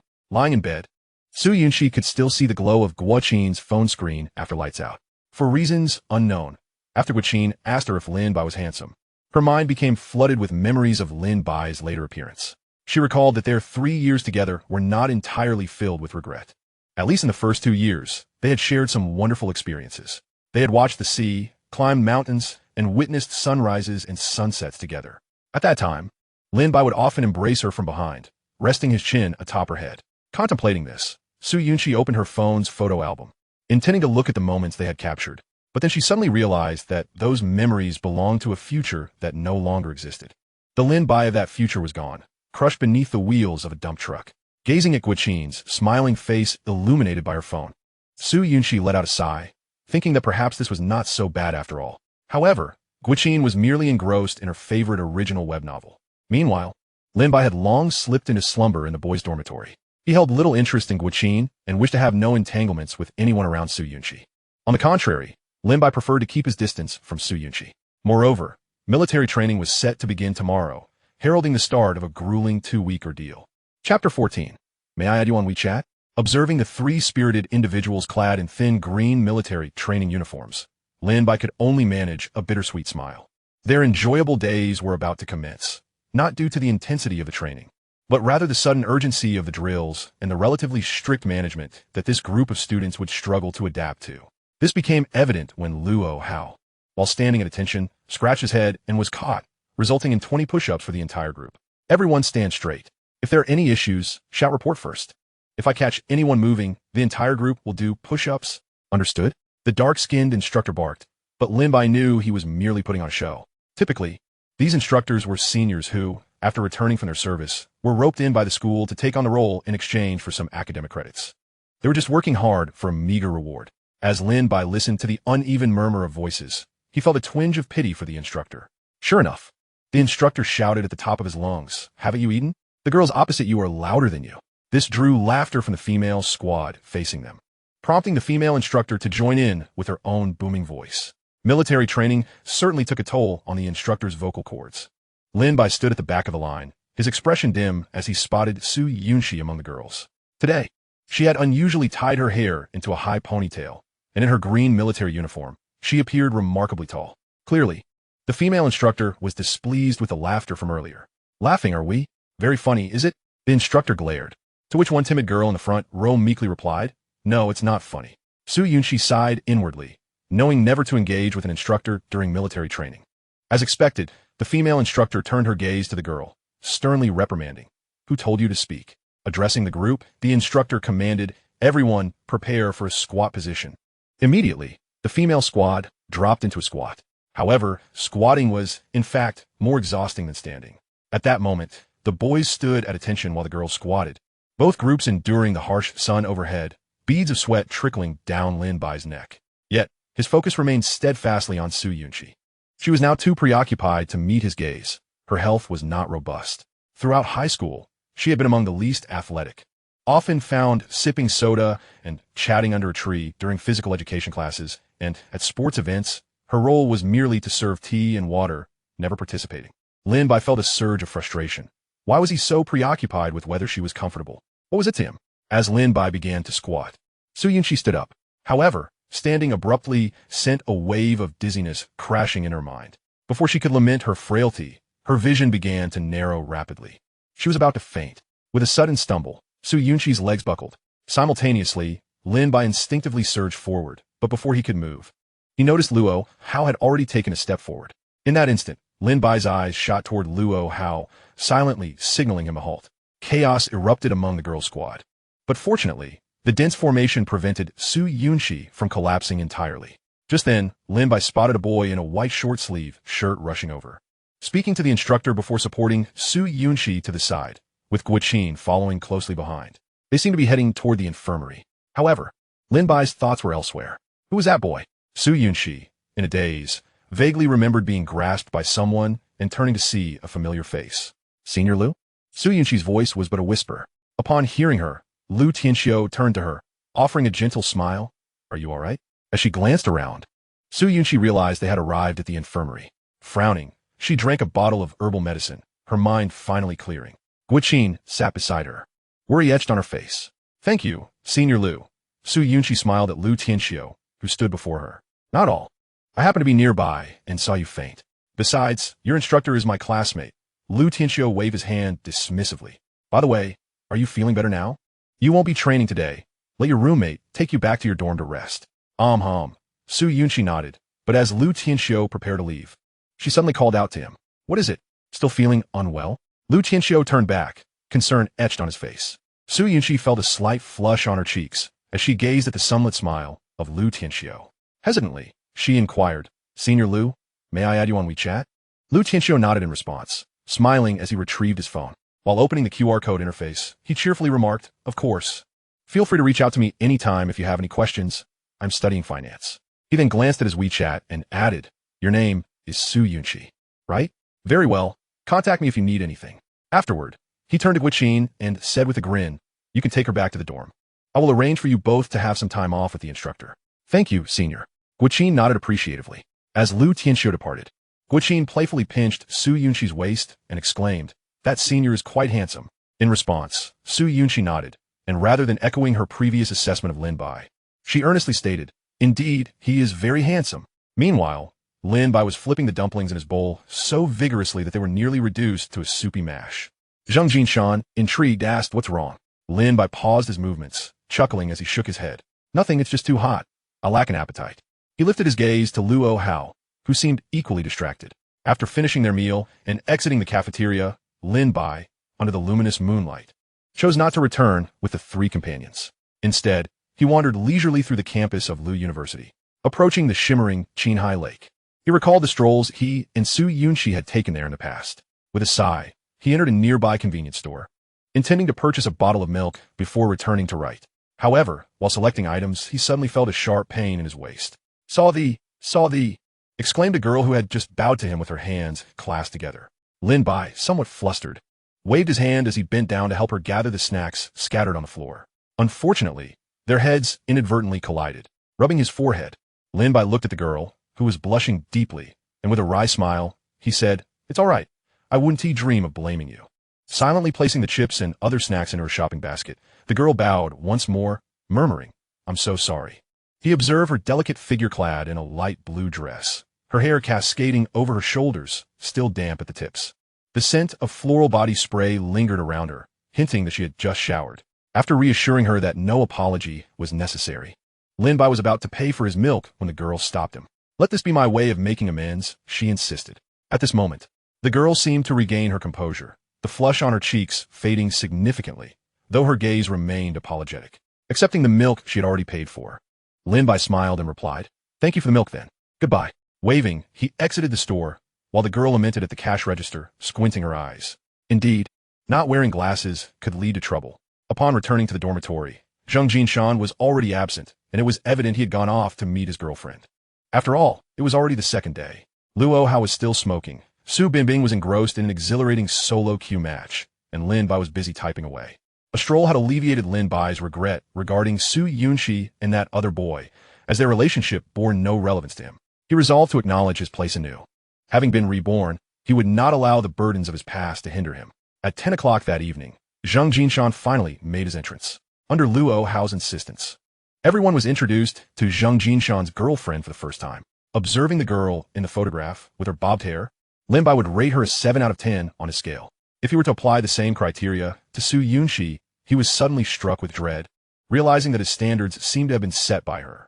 Zhang Jinshan chuckled. "My girlfriend is in that group of girls across from us." "What?" Luo Hao grinned. "Show us your girlfriend tomorrow." Zhang Jinshan was indeed a repeat student, having reportedly let his grades slip due to a romantic relationship in his senior year of high school. Both he and his partner had defied the odds and repeated a year, ultimately achieving their goal of attending Lu University together. Consequently, Zhang Jinshan was older than the rest, earning him the title of dormitory leader. The following day, during a break from military training, Lin Bai's dormitory and Ku Mingshua's dormitory had a historic encounter. Yet, Lin Bai's gaze was fixed on the girl who was also watching him. "I truly apologize for last night. I didn't wear my glasses and couldn't see clearly." The girl adjusted her black-framed glasses, glancing at Lin Bai with a hint of embarrassment. She never anticipated that her roommate's boyfriend would be in the same dormitory as this boy. Now able to see Lin Bai's features clearly for the first time, the girl noted that he was quite handsome. Lin Bai smiled and replied, "It's all right. The milk you gave me was already an apology." "Was it good?" the girl inquired. Her curiosity piqued. "Delicious. You should try it," Lin Bai suggested. At that moment, Ku Mingxue and the others approached, intrigued. "Yolinking, do you two know each other?" The girl nodded. "We met last night." Seizing the opportunity, Lin Bai introduced himself. "I'm Lin Bai. And you are?" "Lu Yulin," she replied, suddenly pulling out her phone. "Shall we add each other as friends?" As Lin Bai observed Lu Yulin, the sunlight illuminated her face, casting a soft glow on her delicate skin, which bore a faint blush. She truly was enchanting. Lin Bai mused silently, just as the assembly whistle sounded. Both groups quickly returned to their formations. Standing at attention, Lin Bai took the opportunity to glance at Lu Yulin, who responded by giving him a playful wink. Su Yunxi had been keenly observing Lin Bai's actions, and now her peripheral vision caught sight of Lu Yulin in the same row as her.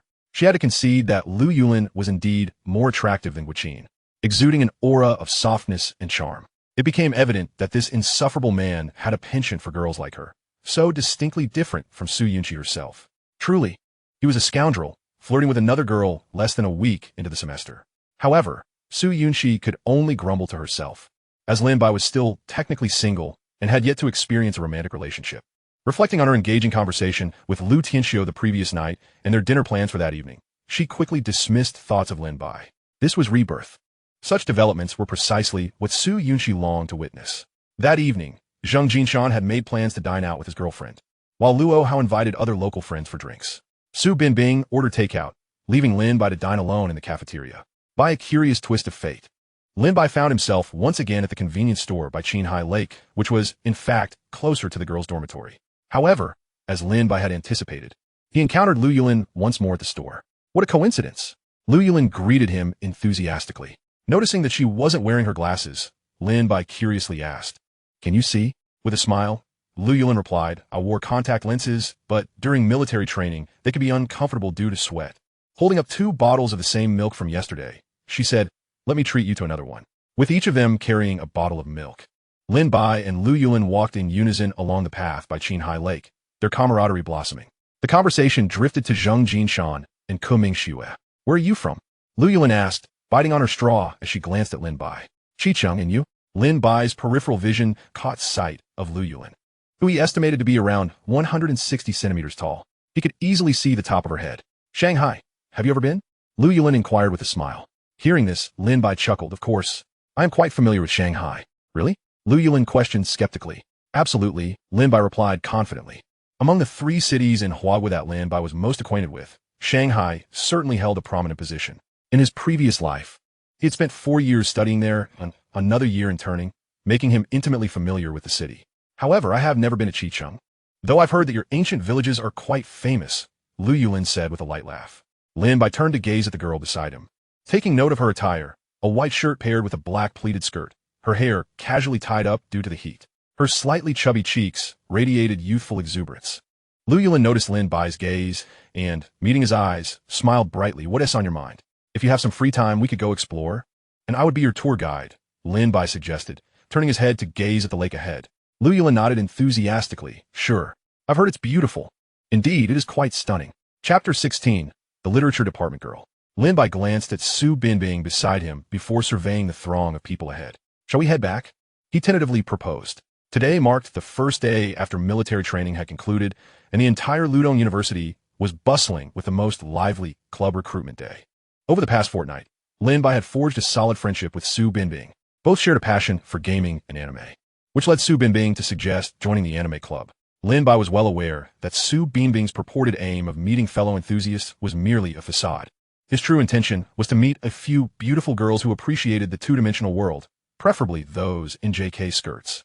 Nevertheless, Lin Bai shook his head, realizing that these were merely Su Binbing's fantasies. If the anime club was as it claimed, it would likely be filled with gloomy otaku, devoid of any enchanting maidens. If the club had already been overrun by various kozers, then there would be no place for a genuine otaku like Su Binbing. "I suggest if you want to meet like-minded individuals, you should join the computer science department. The seniors there might be more suitable," Lin Bai remarked. However, Su Binbing shook his head. "I don't want to discuss things with tech enthusiasts." Clearly, Su Binbing was well aware of what he wanted, and joining the anime club was purely a means to meet girls. Navigating through the throngs of people, the various clubs had set up their booths along the long banks of Kin Lake. In addition to clubs, there were also the student council, volunteer associations, and other organizational departments recruiting new members. Su Binbing, at that moment, appeared to be selecting from a beauty pageant, eyeing which booth had more girls. Little did he know, the club representatives were already adept at this game, having specifically chosen attractive senior girls to draw in recruits. Once newcomers were lured in, they would soon discover it was not what they had expected. However, Lin Bai was also taking the sights. At that moment, he spotted a familiar figure. Dressed in a light green, sleeveless long dress, she was waving at him. Noticing Su Binbing, Lin Bai realized he had no time to spare and swiftly slipped away. Approaching Lu Yulin, he noticed her hair was styled into braids, adorned with a beret, giving her a refreshingly vibrant appearance. Since parting from Kin Lake, Lin Bai had not engaged in private conversations with her. Their interactions had been limited to occasional smiles during military training. At that moment, Lu Yulin curiously asked Lin Bai, "Have you decided which club you want to join?" Lin Bai stretched lazily, shaking his head as he surveyed the crowd. "Not yet, just browsing." I didn't expect university clubs to be so interesting. Unlike high school, where there was only one club, Lu Yulin expressed, somewhat conflicted. Lin Bai looked at her and asked, "Did your high school have clubs?" Lu Yulin nodded, smiling. "Yes, we had a literature club." "Is that so?" Lin Bai responded with a faint smile, intrigued by her radiant demeanor. Did you participate? Not only did I participate, but I was also the president of our literature club, Lu Yulin said proudly. Observing her sense of accomplishment, Lin Bai extended his hand with a playful smile. Ah, a person of significance. It's a pleasure to finally meet you. Lu Yulin naturally took his hand, giving it a gentle shake. In that instant, Lin Bai became aware of his superfluous gesture. Yet, feeling the warmth and softness of Lu Yulin's hand was comforting, much like her ever-present smile. Let us join the literature club, Lu Yulin suddenly exclaimed. Would you like to come along? Sure, Lin Bai answered after a moment's hesitation, nodding. After all, he was an online writer and had previously been part of a local writing association. A small literature club would surely be manageable for him. However, just as he nodded, Lu Yulin grasped his wrist and began to run. I have always hesitated about joining the literature club. Ludong's literature club is quite renowned. Let's hurry. As Lin Bai was pulled along by Lu Yulin, he sighed with relief internally. She truly was a lively and cheerful university student. Meanwhile, Su Yunxi and Guoqin gazed at the club recruitment before them, feeling overwhelmed. Upon arriving, they realized they were interested in everything yet nothing at all. Yunxi, which club should we join? Guoqin asked, clinging to Su Yunxi's arm, her voice lacking enthusiasm. Su Yunxi felt equally troubled. She had intended not to join any club. There are better ways to spend this time, she thought, yet she couldn't resist Guoqin's persistent coaxing and had accompanied her. However, she was surprised to find Guoqin had no clear direction. Just then, someone tapped her shoulder. Turning, Su Yunxi saw a handsome, refined face. Lu Xiuzhang, what are you doing here? Both Su Yunxi and Guoqin exclaimed in unison. Lu Tianxiu was dressed in a sporty short-sleeved shirt and shorts, exuding a sunny demeanor. Looking at the two before him, Lu Tianxiu asked, Are you planning to join a club? Su Yunxi nodded and inquired, Do you have any recommendations, Lu Xiuzhang? Hearing this, Lu Tianxiu smiled mysteriously, extending a hand that had previously been behind his back, revealing a volleyball. Ladies, how about joining the volleyball club with me? Lu Tianxiu suggested with a bright smile. Su Yunxi gazed at his face, her eyes sparkling as she nodded slightly. Seeing Su Yunxi agree, Guoqin followed suit. Great. We VE recruited 2 junior sisters. Everyone in the club will be thrilled, Lu Tianxiu remarked. But, Xiuzhang, we don't know how to play volleyball. Su Yunxi finally managed to say, realizing she lacked athletic prowess. No worries. It's a club based on interest. During evening practices, we'll teach you, Lu Tianxiu assured. Handing the volleyball to Su Yunxi. Let us go. I'll take you to our booth. Su Yunxi nodded and followed Guoqin closely behind Lu Tianxiu. At that moment, she suddenly spotted a girl in a light green long dress jogging towards them. Before recognizing Lu Yulin, Su Yunxi noticed Lin Bai, who was being tugged along behind her. For reasons unknown, Su Yunxi shifted her position to stand beside Lu Tianxiu. As the two parties brushed past each other, Lin Bai remained oblivious to Su Yunxi's presence. Observing Lu Yulin panting heavily, Lin Bai couldn't help but chuckle. Was it really necessary to rush over? Lu Yulin looked up, chuckling shyly, her neck glistening with beads of sweat. Meanwhile, the recruitment staff of the literature club, noticing the 2 newcomers at the booth, smiled and remarked, a pair of sweethearts have arrived. Chapter 17, The Suspension Bridge Effect. As Lin Bai prepared to retort, Lu Yulin, her face flushed crimson, awkwardly addressed the senior. Lin Bai and I are not, a couple. As she spoke, Lu Yulin stole a glance at Lin Bai, only to find him gazing back, prompting her to quickly avert her eyes. Lin Bai found the situation rather amusing. He knew that once such misunderstandings arose, the best course of action was to feign ignorance. The more one explained, the more doubt it cast. As expected, the senior merely smiled knowingly and said, I see, a misunderstanding indeed. Now both of you, please prepare to register.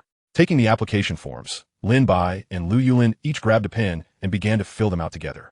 Noticing Lu Yulin writing that she had previously served as the president of her high school literature club, Lin Bai also noted his own experience as a contracted writer for a leading online literature company. Curious about Lin Bai's credentials, Lu Yulin asked, Do you still write web novels? Just for fun, Lin Bai waved his hand dismissively with a smile. Lu Yulin, still grinning, replied, Could you let me read some later? Feeling a bit bashful at her request, Lin Bai simply agreed, There will be opportunities. Handing the application form and pen back to the senior, she informed them, If you are accepted, you will receive a message on the phone numbers you provided. Good luck to both of you. Goodbye, senior, Lin Bai and Lu Yulin chorused, turning to stroll along the riverbank. As they chatted leisurely, Lin Bai found himself contemplating more than just the conversation at hand. Although he hadn't interacted much with this girl from the magical city, he could tell she was quite easygoing. Her character was that of a somewhat clumsy optimist. He couldn't help but shamefully acknowledge that her looks and figure perfectly aligned with his aesthetic preferences. He had a fondness for soft and adorable girls. In contrast, Su Yunxi, standing at 165 meters, embodied a more mature and intellectual allure. While not unattractive, she certainly wasn't the type Lin Bai fantasized about. Just as Lin Bai was about to delve deeper into conversation with Lu Yulin, he received a phone call from Su Binbing. Meanwhile, Lu Yulin spotted her roommate, and they exchanged a knowing farewell wave. Upon returning to the dormitory, Lin Bai observed Su Binbing, who still radiated sunshine. Curiously, he inquired, "What is up?" "I joined that club," Su Binbing replied cheerfully, "the Guqin Club." "Oh." At that moment, Luo Hao, who had been smoking on the balcony, leaned in and asked Su Binbing, "What are you doing in the Guqin Club? Are you moving instruments for them?" Su Binbing, brimming with satisfaction, responded, "You don't understand. The Guqin Club is filled with girls, each one resembling a delicate, refined beauty. I'm completely captivated." Luo Hao shook his head. "Let us congratulate the Guqin Club on acquiring a new piano mover." Lin Bai then turned to Zheng Jinshan and Luo Hao, asking, "Aren't you guys joining any clubs?" Zheng Jinshan shook his head. "I plan to join the ranks of those preparing for exams and perhaps pursue a graduate degree." Nodding at Zheng Jinshan, Lin Bai encouraged, "Good luck. I believe in you." Luo Hao chimed in, "I've already joined the basketball team, so I won't be participating in any clubs." In the dormitory, although Luo Hao appeared the most portly, he was, in fact, the fittest among them. As he put it, he gained weight from consuming late-night snacks after exhausting basketball sessions. But it was all muscle, not flab.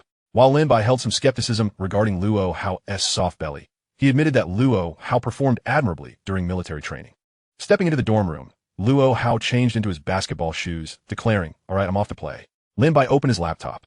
He had purchased a large monitor from the school's secondhand group, making his writing much clearer. Of course, the fact that he was a web novelist was known to all his roommates. On their way to the playground, Guoqin sighed, a gesture that caught Su Yunxi's attention. "What's wrong?" Su Yunxi inquired curiously. "Lin Bai isn't paying attention to me anymore," Guoqin lamented dramatically. Su Yunxi took Guoqin's hand reassuringly. "It's fine. There are plenty of boys in college. You'll have your chances." Guoqin nodded. "I think Lu Xiuzhang is quite handsome. Do you think I have a chance?" Hearing this, Su Yunxi regarded Guoqin seriously and nodded affirmatively, "Of course. You have a chance." Although Su Yunxi did find Lu Tianxiu's looks appealing, she reassured herself that there were many handsome boys in college. It was only the first semester, so there was no need to rush. With that thought, they arrived at the playground. Under the bright lights of the court, the area buzzed with activity. "Ah, our beautiful freshmen have arrived." As they entered the volleyball court, a tan boy greeted Su Yunxi and Guoqin. Others soon gathered around them, as this was their first training session and they were among the first to arrive. Gradually, the other team members and 2 additional newcomers made their appearances. It was then that Su Yunxi discovered Lu Tianxiu was not only the president of the volleyball club, but also a national-level athlete, a member of the provincial youth training team who had participated in the National B-League. Lu Tianxiu looked at the circle of assembled members and, shedding his usual cheerful demeanor, spoke with seriousness. "Now that you've chosen to join the volleyball club, you must understand that while we learn out of interest, we must also practice earnestly. Should you face any difficulties, feel free to approach me, but I hope none of you will quit halfway through." The group, including the 4 newcomers, nodded in agreement. Su Yunxi felt that practicing volleyball would be beneficial, as it could also help strengthen her health. Her physical condition was rather poor. She was prone to colds during the spring and autumn seasons. While she didn't suffer from any major illness, her immunity was weak, and her physical stamina was lacking. Yet, when Lu Tianxiu stood beside her, instructing her on how to apply force while serving, Su Yunxi felt her cheeks flush. Although her mental age was already 28, the proximity to a youthful man like Lu Tianxiu made her feel uncomfortably awkward. Noticing her expression, Lu Tianxiu inquired, "What's wrong? Are you feeling unwell?" Su Yunxi shook her head vigorously. Lu Tianxiu was not the type to take advantage of his position. He was a gentleman. Yet, this very quality only heightened Su Yunxi's embarrassment, making her feel as though she were the one infatuated. As her heart raced, she found herself uncertain whether it was due to the exercise or something else entirely. The only term that came to her mind was the suspension bridge effect. Now, she's the person on the bridge. Chapter 18, The Lady Who Writes Fanfiction. Greetings, Lin Bai. Thank you for submitting your application for membership. After thorough deliberation, we are pleased to inform you of your acceptance. We hope to share a delightful time together. Please gather tomorrow evening at 6 o'clock in the club activity room. Room 304 of Building C. Don't be late. Just as I finished typing, I received this message and hadn't even had the chance to screenshot and share it with Lu Yulin before I received a message from her. Upon seeing Lu Yulin's copied text, A smile graced Lin Bai's face. Lin Bai, congratulations, congratulations. Lu, huh? What about you? Lin, I didn't receive anything. Perhaps I was accepted. Lin Bai said this deliberately. On the other end, nestled in bed and drawing the curtains, Lu Yulin stared at Lin Bai's message, feeling somewhat at a loss. Lu, that can't be right. Could it be delayed? Lin, no worries if it doesn't work out. I could join a different club or not participate at all. Lu, but I want to participate in the club activities with you. I heard the literature club has field trips. Lin, it's fine. I'll wait a bit longer. Lu, yes. Let me know when you hear back. If it doesn't work out, come with me tomorrow and we can check it out together. Lu, it's just a university club. How could they refuse someone from joining? After pondering for a moment, Lin Bai decided to send over the screenshot. Lu, haha. I knew you would definitely be accepted too. Lin, we can go on a field trip together. Lu, so, are we going together tomorrow? Lin, sure. Should I come find you? Oh, no. I have class in the afternoon and will pass by the boys' dormitory. I'll look for you then. Lin, all right. After chatting with Lu Yulin for a bit longer, Lin Bai took the initiative to say it was getting late and she should go to sleep. She had an 8 a.m. class tomorrow, and unlike her previous life, where she had not taken her study seriously, this time Lin Bai resolved to diligently attend her courses. After all, she wouldn't forget the helplessness and regret she felt when she encountered her professional books while studying for exams in her past life. On the other end, Lu Yulin, looking at the goodnight sticker Lin Bai sent, tucked her phone under her pillow. In the quiet of the night, the girl herself didn't even notice the corners of her mouth lifting in a smile. Meanwhile, on a different floor of the same dormitory, Su Yunxi lay wide-eyed, staring at the ceiling. She couldn't understand why sleep evaded her, her mind racing as if two tiny figures were clashing within. Unfortunately, Su Yunxi couldn't discern who these figures were. Rubbing her swollen wrist, she recalled how enjoyable playing volleyball had been. After glancing at the novel data one last time, Lin Bai heard the class bell and made her way downstairs. Though Lu Yulin had said she would wait, Lin Bai couldn't realistically wait until she arrived before heading down. Spotting Lu Yulin approaching under the setting sun, she noticed her carrying a canvas tote bag filled with textbooks. Habitually, Lin Bai took the bag from Lu Yulin's hands. But Lu Yulin looked at her with a slightly odd expression. Lin Bai could only feign calmness. She had been the one to carry things when she went out with Su Yunxi and had unconsciously gotten used to it. What activities does our club have? Lin Bai changed the subject. I don't know. It can't just be sitting around writing essays, right? Lu Yulin laughed. Lin Bai chuckled in response. I actually wrote poorly in high school. Me too. I'm not very good at writing argumentative essays, Lu Yulin admitted. What are you good at? Lin Bai inquired curiously. Lu Yulin shyly replied, I write that kind of youth pain literature found in magazines or fanfiction. So, you're a fanfiction writer online? Lin Bai asked, intrigued. Yeah, that's right, Lu Yulin nodded. Don't you think it's fascinating to write new stories for existing characters? If well written, any story can be interesting. I think you are an intriguing person. What you write must certainly be captivating. Lin Bai smiled at the Kumamoto bear print on the tote bag. Ah, Lin Bai. You're quite the charmer. Lu Yulin covered her face, laughing. You're making me blush. No worries, dear writer, Lin Bai replied with a grin. As they entered the classroom, Lin Bai and Lu Yulin noticed the other members, though the literature club members were not particularly enthusiastic. Contrary to the warm embraces and confetti they had envisioned, only curious glances were exchanged. Fortunately, it wasn't too long before the senior from the podium arrived. Ding, ding, ding. Allow me to introduce our new junior members. This junior is the president of the high school literature club, and this junior is an online writer. Upon hearing this, a boy scratched his head and said, We've got two prodigies in our interest group. Lin Bai waved his hands repeatedly. The literature club at Luzhou University was quite renowned, as evidenced by the various certificates and trophies adorning the room. Now let us do some introductions. The senior said with a smile. My name is Song Ziwei, from the Ziwei Star, a third-year student majoring in media production, and I'm your president. The boy who had spoken earlier added, I'm Zhang Chong, a third-year student in animation design. Feel free to approach me with any academic or life concerns. After a few more seniors introduced themselves, Lin Bai realized that the literature club had accepted 6 new members this time. Besides him and Lu Yulin, there was a boy named Du Xiao, who spoke with a Shanbei accent. The remaining 3 were all girls, but Lin Bai couldn't recall their names. Our literature club is quite different from others. It's not particularly lively. Every Wednesday afternoon, when there are no classes, we gather from 3 to 5 for discussions. Occasionally, we collaborate with other clubs, and our faculty advisor, a professor from the literature department, will also give us lectures. Our main activities include 2 things: monthly field trips and various national essay competitions held annually. As Song Ziwei spoke, she glanced at Zhang Chong, who added, We also occasionally write interview articles published in the school newspaper. This work is assigned to new members. So you will all receive interview tasks this semester to interview school leaders or students. After discussing briefly, Song Ziwei led the group to the third floor of the cafeteria. The third floor resembled a small restaurant, with large tables and a menu for ordering food. Lin Bai and Lu Yulin exchanged glances, raising their cups to clink with the others. Now, they were officially members of the club. Chapter 19, the opening ceremony. Although military training had concluded, the school would seize any opportunity to host activities.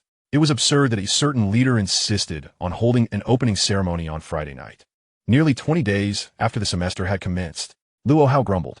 Lin Bai concurred, especially since attendance was mandatory, although it was said one could sign in and leave shortly after. However, the back and forth was quite troublesome, citing other commitments. Lin Bai did not join Luo Hao and the others, but instead sat beside the flower bed near Qingqin Lake. Lu, please wait for me a moment, my apologies. Lin, Norus. Lin Bai did not mind the wait, although he was unsure how fate had conspired to bring him and Lu Yulin together for the celebration. It was evident that Lu Yulin was preening herself before heading out. In fact, Lin Bai had also taken the time to shower and spritz on a touch of Luo Hao's cologne. People naturally wish to present their finest selves to those who hold a special place in their hearts. As the gentle evening breeze caressed him, and the humid vapors from the lake enveloped him, Lin Bai spotted the tardy Lu Yulin approaching. The young lady continued to favor dresses, today donning a light blue gown adorned with beautiful white lace trim. Her hair was casually styled, yet remained impeccably arranged. I'm so sorry for the wait, Lu Yulin said, a hint of embarrassment coloring her cheeks as she regarded Lin Bai. No worries, let us head out, Lin Bai replied, setting off. At that moment, Lu Yulin appeared exceptionally charming, causing Lin Bai's heart to flutter intensely. The young lady wore a delicate touch of makeup, her subtle lip gloss gleaming enticingly in the twilight. Walking beside Lu Yulin, Lin Bai caught a whiff of something delightful, prompting him to sniff the air, which did not go unnoticed by her. What is that? Lu Yulin inquired. I can smell a hint of watermelon, Lin Bai admitted.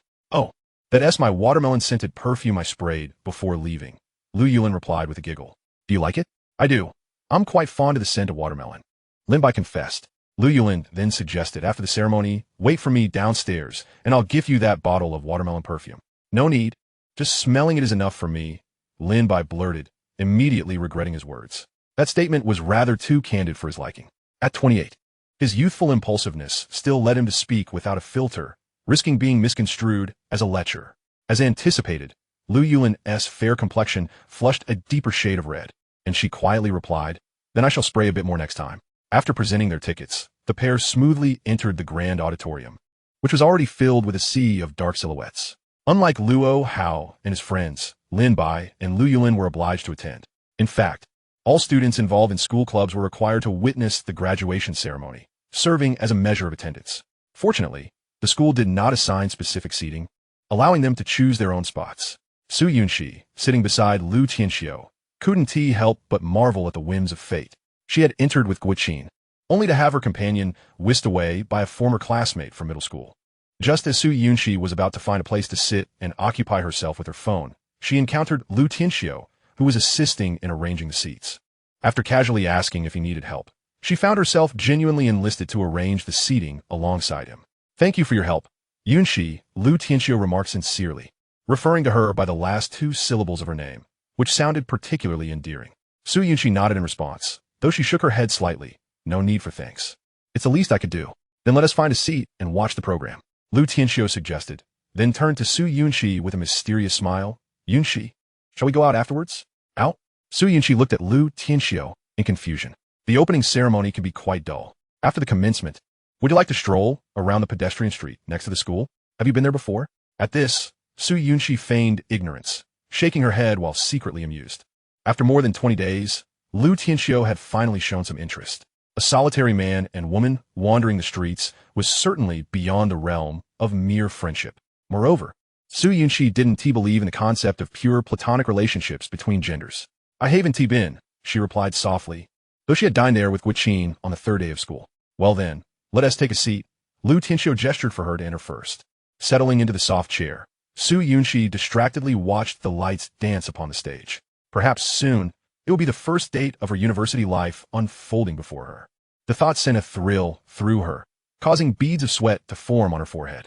As she reached for a tissue, she realized she was wearing denim shorts and had no place to keep it. In fact, Su Yunxi rarely carried tissues at all. Yet, Lu Tianxiu seemed to sense her need and curiously pulled out an unopened pack of tissues from his pocket. Yunxi, do you need this? He asked, prompting her to turn and gaze at his smiling face, feeling a wave of disorientation. Yunxi, here is some tissue. Your nose is running, he said, chuckling. Yu Haven Tea changed, still offering tissues, he continued, handing her the pack. At that moment, a flood of memories from the past 28 years assaulted Su Yunxi's mind, and she clumsily accepted the tissues he offered. They bore a refreshing fragrance of green tea. It seemed Lu Tianxiu was fond of this particular brand of tissues. Do you always carry tissues when you go out, Lu? Su Yunxi couldn't help but inquire. Lu Tianxiu nodded, yes. Sometimes you need them to wipe sweat or for other reasons. Friends might need them too, so I keep a pack on hand. Thank you. Wiping the sweat from her brow with the tissue, Su Yunxi felt an unexpected sense of discontent. The anticipation of strolling the pedestrian street with Lu Tianxiu had seemingly vanished. Curse it. Why did that man linger in her thoughts like a haunting specter? It was merely a pack of tissues. Why was she overthinking it? After all, it was Lin Bai who had always handed her tissues during their arguments, or even wiped her tears directly. Or perhaps it was during her seasonal allergies when he helped her blow her nose. Such trivial matters were etched in her memory with clarity. Just then, as the music concluded, the host's voice resonated in the air, prompting Lu Tianxiu to turn to her and say, "We can slip away now." Su Yunxi watched Lu Tianxiu and, in a daze, nodded, carefully following him. Lin Bai, engaged in conversation with Lu Yulin, instinctively glanced at the people who stood up ahead.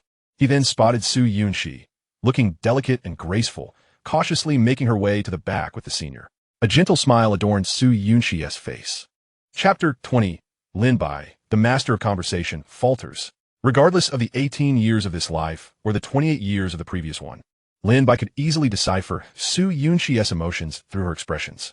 That smile, without a doubt, radiated sincerity. Yet, as the saying goes, what is sweet for one may be poison for another. Lin Bai could not fathom which of his instincts had gone awry, or if it was a hormonal imbalance. Observing Su Yunxi smile, his own spirits sank into despair. In his previous life, that very woman had claimed to dislike interacting with the opposite sex, which had led her to remain single until 25. Hence, they had shared their first love in marriage. It now seemed that those words may have been insincere. Lin Bai questioned himself. As a reborn individual, change was to be expected, yet it was evident that Su Yunxi had deceived him. Looking at Su Yunxi, she bore no resemblance to the person who had professed to lack communication skills. Although he yearned to confront her, Lin Bai shook his head internally. He had no grounds to criticize Su Yunxi. They were merely neighbors. Su Yunxi was no longer the little girl who trailed behind him like a shadow, seeking solace in his embrace during her moments of distress, nor would she ever plan a kiss on his cheek at the behest of the adults around them. In fact, they had never shared an ambiguous embrace after graduating high school. They were, in essence, nothing to each other. Yet, Lin Bai felt an undeniable tightness in his chest, a sensation that weighed heavily on his mind. Lu Yulin, who had been joking with Lin Bai, perceptibly sensed his emotional turmoil and followed his gaze to see Lu Tianxiu and Su Yunxi.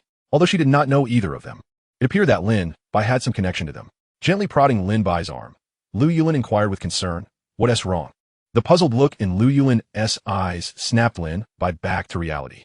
He forced a smile and shook his head, responding, "It's nothing. I sometimes get lost in thought while pondering storylines." Lu Yulin nodded, though she noticed Lin Bai's gaze followed the couple's every movement. Lin Bai was not being truthful. However, Lu Yulin chose not to comment on it. "The watermelon flavor has dissipated," Lu Yulin remarked suddenly. Lin Bai, slightly bewildered, nodded in agreement. "Ah, yes." Strangely, Lin Bai's spirits seemed to lift as he noted the subtle shift in Lu Yulin's demeanor after a comment. Tentatively, he tapped her arm with his finger and curiously asked, "What's the matter?" In response, Lu Yulin smiled faintly. "It's nothing. Let us focus on the ceremony." Yet, as they observed more and more people exiting, Lin Bai and Lu Yulin quietly slipped out of the grand auditorium. Looking up, they were greeted by an expansive, starry sky. The night breeze, a refreshing reprieve from the day's heat. Observing Lu Yulin's silence, Lin Bai pondered what he had said wrong. Despite racking his brain, he could not ascertain the cause. "The moonlight is truly beautiful tonight," Lin Bai remarked cheerfully. Lu Yulin's lips curled into a gentle smile. Such a statement may be misinterpreted as a confession. That would be rather cliché, wouldn't it? "It's a well-worn phrase," Lin Bai sincerely replied, genuinely admiring the moon. After all, with the mid-autumn festival approaching, the moon was full and resplendent. By the way, Lin Bai, did you watch last year's spring anime titled The Moonlight is Beautiful? Lu Yulin suddenly asked. Lin Bai nodded, smiling as he turned to her. "I have. Do you watch anime too?" "Yes, just a bit of what I like." Lu Yulin responded. Their conversation hit a lull, leaving an awkward silence hanging in the air. Lin Bai was uncertain what to say next. Discussing anime felt inappropriate with a newly acquainted female friend, especially a romance story. Delving into other anime seemed risky, given the uncertainty of Lu Yulin's familiarity with different genres. Comparatively, it would be easier to discuss such matters with Su Binbing, who could engage in passionate debates about Japanese schoolboys and love. Yet, he couldn't delve into that topic with Lu Yulin. Silently, they strolled towards Qingtin Lake, synchronously making their way to a convenience store. Lin Bai purchased 2 bottles of milk. When he placed one in Lu Yulin's palm, their fingers inadvertently brushed against each other. Both instinctively withdrew their hands. Tell me your pen name, he prompted. Dui Zai Tingyu, she replied. Any explanation? Dui refers to directions in the Bagua, symbolizing marshes. I suppose it implies listening to the rain in a swamp.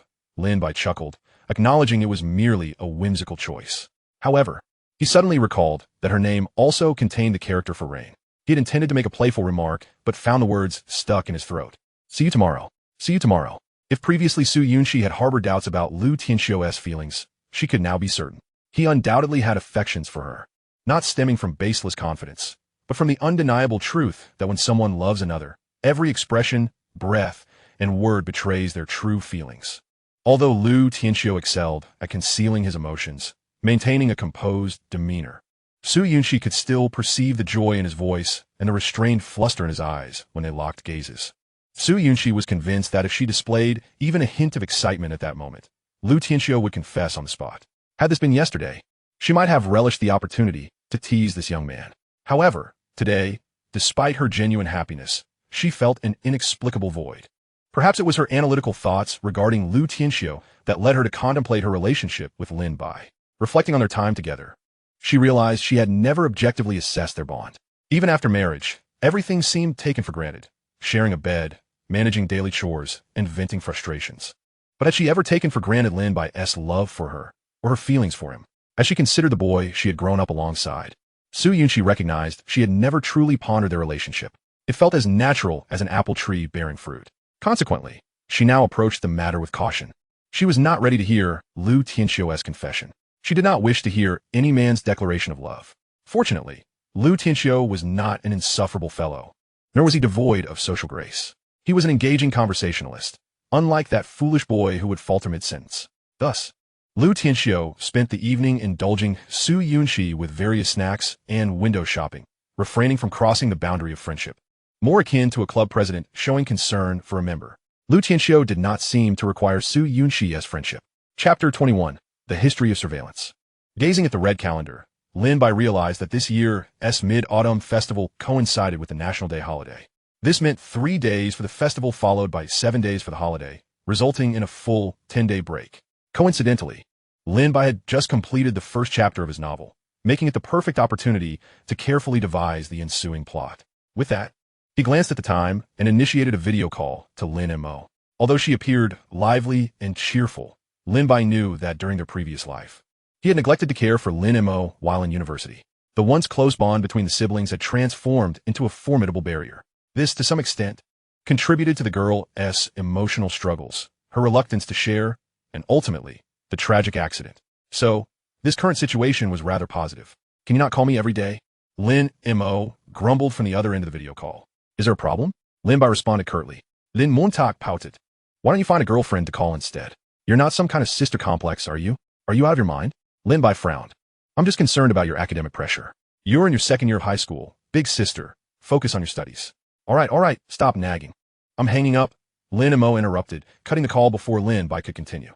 Lin Bai chuckled softly. His daily videos were, of course, brief exchanges of playful insults, hardly exceeding a minute. However, the real highlight lay in the recent days, during which Lin Bai had been engaged in conversations with Lu Yulin. As fellow members of the literature club, they naturally had an abundance of shared topics to discuss. Lu Yulin had also become one of Lin Bai's readers, occasionally urging him for updates. Yet, the true author would never yield to such pressures. Lin Bai steadfastly maintained a writing pace of 4,000 words per day. Nevertheless, he found himself grappling with certain worries. Despite possessing a psychological age of 28 that did not confer any significant maturity upon him, Lin Bai's lack of romantic experience rendered him somewhat inept at conversation. More precisely, he struggled to steer discussions in the direction he desired. During this period, Lin Bai sensed that his relationship with Lu Yulin was becoming increasingly pure. They had become each other's confidants, with Lu Yulin frequently seeking Lin Bai out to vent her frustrations and chatter. However, the reality of their exchanges was a far cry from what Lin Bai had envisioned. Lying languidly on his bed, he recalled his conversations with Su Yunxi before their marriage, uninspired and lackluster. Post-marriage, their dialogues were marked by insufficient intimacy and excessive bluntness. Lin Bai even harbored suspicions that the woman was merely interested in his physicality, a sentiment he found mirrored in his own feelings.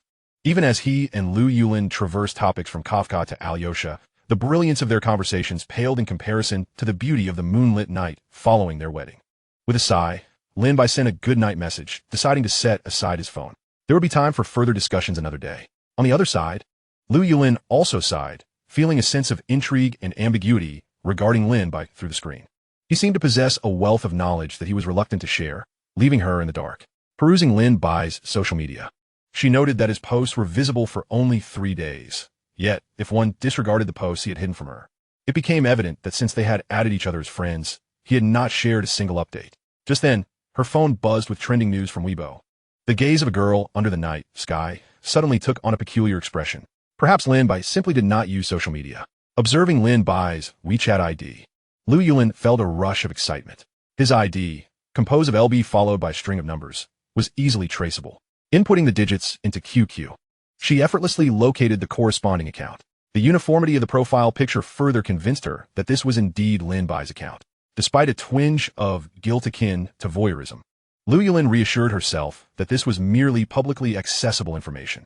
Opening his profile was akin to unlocking the gates to a garden, where the scenery was laid bare for any visitor to behold. The most recent post was time-stamped May 20th, 2018, reading, "What I'm single for is not my body, but my loneliness." Unable to suppress a laugh, Lu Yulin's amusement rang out sharply in the silent night, prompting her to quickly cover her mouth with her blanket. The post garnered several comments, all of which were variations of the word crazy. As she scrolled down, Lu Yulin felt herself drawing closer to the authentic Lin Bai. However, little did he know, as he slept soundly, that what he considered a relic of 10 years past was being perused on such a night. In fact, he had never even opened his own profile since his reincarnation. Lu Yulin, like a secret observer, continued to peruse Lin Bai's posts. Yet, he did not frequently update, nor did he share any photographs. From the text, it was clear that Lin Bai was not the dull individual she initially perceived. The first photo she stumbled upon was dated August 23, 2017, featuring Lin Bai alongside a male friend at a water park. Though a year had passed, Lu Yulin noted that Lin Bai appeared much more youthful in that snapshot. Biting her lip, she reflected that conversing with him lately felt akin to engaging in Tai Chi. She had yet to witness a male capable of transitioning a conversation from Kafka to Alyosha seamlessly. In truth, Lu Yulin yearned to discuss other subjects with Lin Bai, yet he seemed oblivious to her desires. As she continued to scroll, the smile on her face faded, replaced by a sense of disquiet. The photograph depicted Lin Bai beneath a colossal statue, his arm draped casually over a female companion's shoulder, both wearing radiant smiles. However, it was not the image of Lin Bai with the girl that halted Lu Yulin's smile. It was the girl herself. She was someone Lu Yulin recognized. She had seen her in the military training squad during the opening ceremony, and even encountered her that very morning while exiting the dormitory. Lu Yulin recalled Lin Bai's moment of distraction in the auditorium that day and questioned why, during military training. He had seemingly acknowledged her, but failed to respond to her gestures. The lips that had previously tightened in frustration at Lin Bai's obliviousness now pressed together with renewed intensity. Her roommate had already succumbed to slumber. Yet Lu Yulin found herself staring blankly at the ceiling, overwhelmed by a torrent of negative emotions. Just as Lin Bai could not intervene in Su Yunxi's relationship with Lu Tianxiu, Lu Yulin felt at a loss for how to articulate her feelings. Indeed, she held no ground to stand upon. Remembering she had not yet replied to Lin Bai's goodnight message, she numbly retrieved her phone. Lu, good night. Chapter 22. Su Yunxi rejected by Lin Bai. After a morning filled with inner turmoil, Su Yunxi ultimately decided to message Lin Bai. Su, we have a holiday the day after tomorrow. Shall we return together? Recently, Su Yunxi had been enjoying pleasant conversations with Lu Tianxiu, and her volleyball studies were progressing well. However, the thought of the lengthy holiday brought forth a mix of emotions. Her life, after reincarnation, had not worsened. It could hardly be described as better.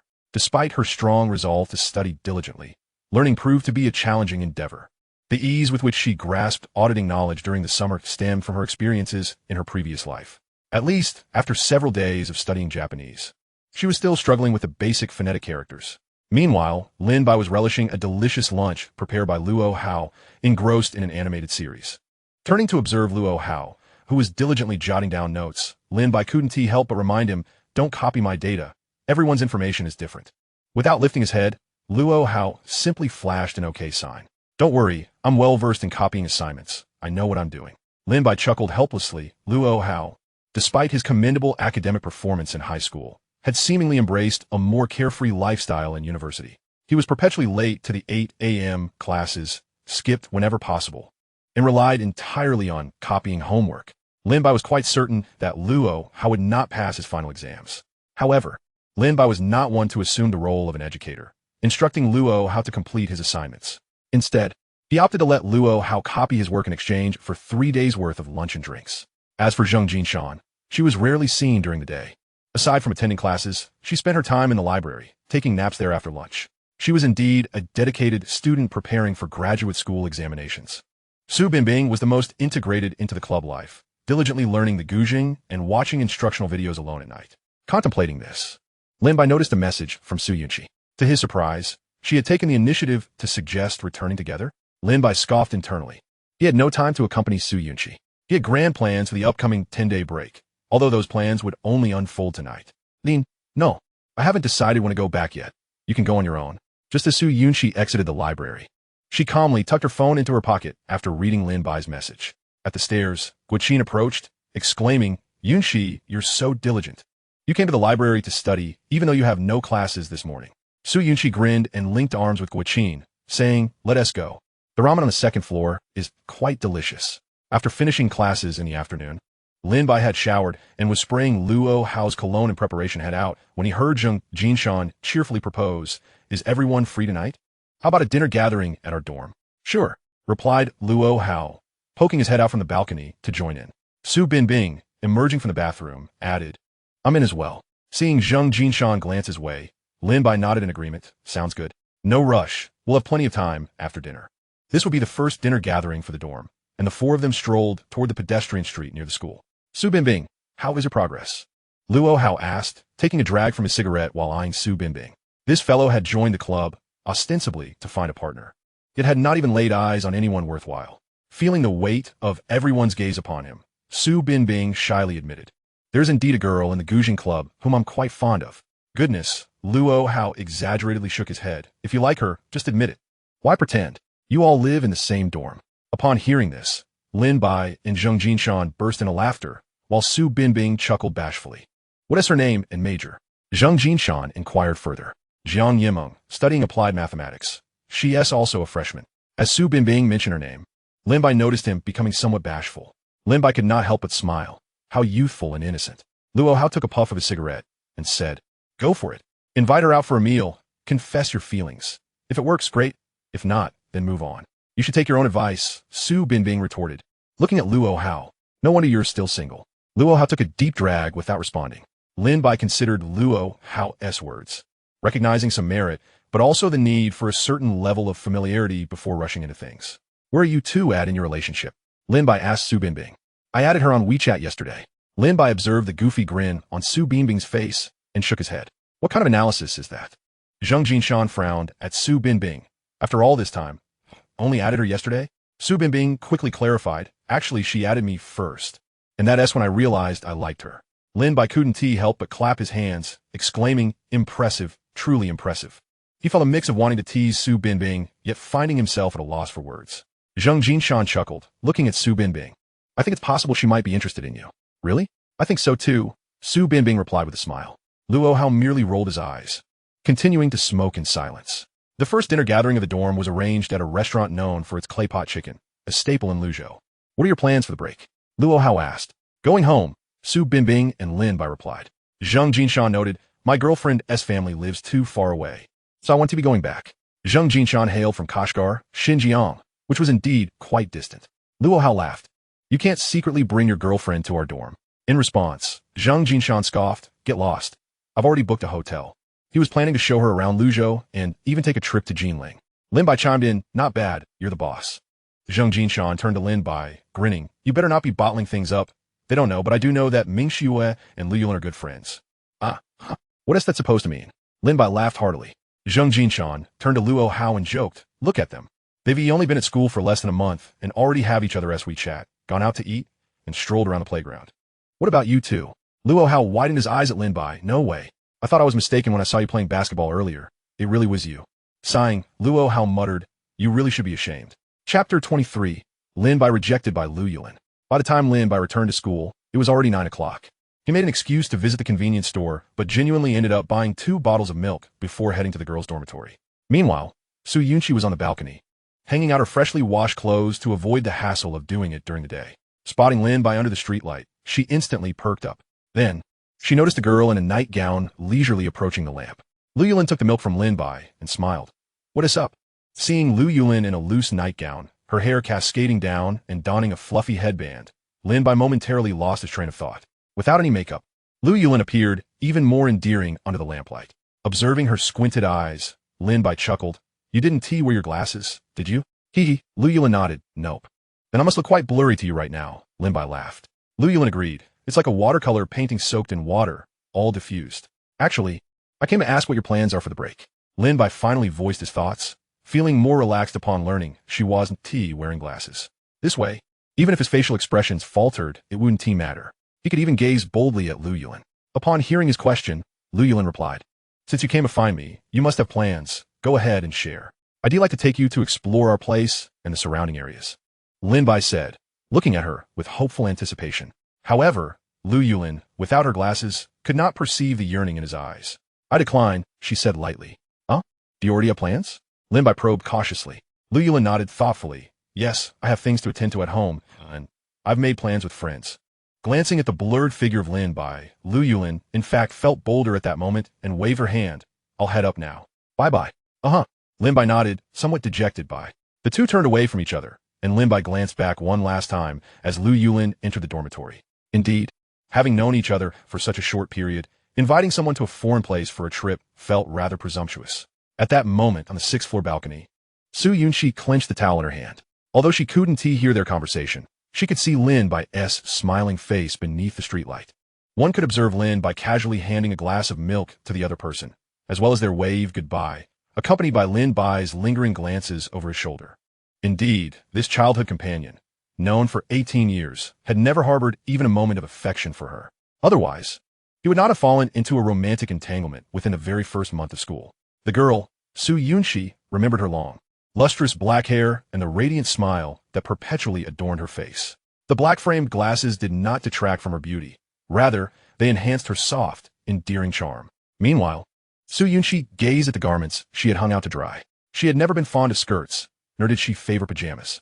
She also did not suffer from nearsightedness, allowing her to clearly see Lin Bai's cheerful countenance. At that moment, Lu Tianxiu sent an invitation for dinner the following evening. Su, I'm sorry, senior, but I plan to study tomorrow night. Lu, all right, study well. Observing Lu Tianxiu's prompt response, Su Yunxi covered her face with a freshly laundered towel, the coolness refreshing her mind. How strange it was that she had been reborn, yet remained entangled with Lin Bai. In the queue at the ticket gate, Lin Bai noticed Su Yunxi approaching and smiled, exclaiming, what a coincidence. Su Yunxi, in turn, replied coolly, weren't you undecided about when to return? I've figured out now, Lin Bai shrugged.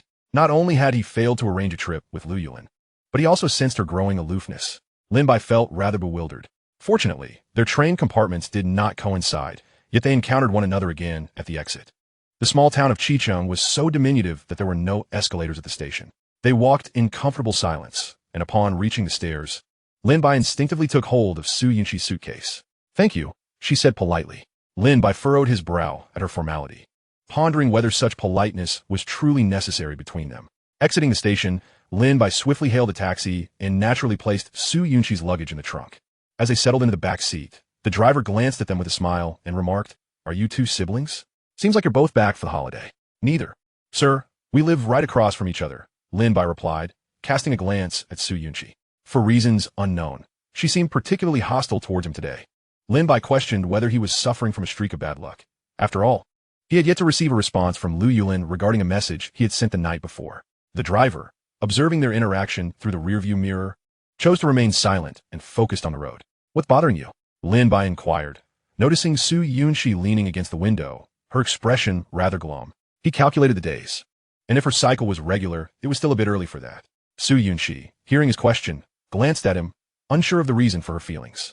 Perhaps she was reluctant to admit that seeing Lin Bai with another girl ignited a flame of jealousy within her. "It's nothing," she replied, just as her phone chimed with a message from Lu Tianxiu. Su Yunxi leaned against the window, engaging in conversation with Lu Tianxiu. Lin Bai casually asked, "Have you joined any clubs?" "The volleyball club," Su Yunxi replied without looking up. Lin Bai's gaze fell upon her arms, noting that her once fair skin appeared slightly tanned.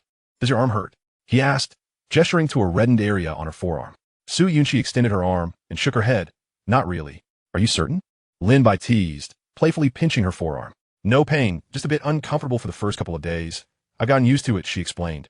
Instinctively, Lin Bai squeezed her arm again, remarking, "You seem to have gotten stronger." Suddenly, he released his grip, and Su Yunxi quickly retracted her arm. Lin Bai felt quite flustered. After having grown accustomed to physical contact with her due to their married life, it was peculiar to feel such a shift. Su Yunxi turned her gaze back to the window. Had she been 18, she would have immediately swatted his hand away. How vexing it was that she had forgotten. Chapter 24. A barbecue together. Welcome home. Upon entering, Lin Mo greeted him with a cheerful smile. Observing the emptiness of the house, Lin Bai affectionately ruffled Lin Mo's hair. Ever since he had gone off to school, she had been left alone at home. Lin Mo, however, pushed his hand away with a hint of disdain. "Don't bring outside germs onto my head." Lin Bai chuckled and retreated to the bathroom to wash his hands, placing his suitcase in his bedroom. The room remained quite tidy. However, Lin Bai felt a pang of hunger. Having caught a late train, he had skipped breakfast and now found it to be past noon. He knocked on Lin Mo's door. "Come on, let's go eat." "Wait for me a moment," she replied. After 3 minutes with no sign of her, Lin Bai turned the doorknob and found Lin Mo applying lipstick in front of the mirror. "Are you off to a blind date, beauty?" he teased. "Mom doesn't even let me wear lipstick. She's conveniently absent today, so we can sneak out," Lin Mo retorted. "Really?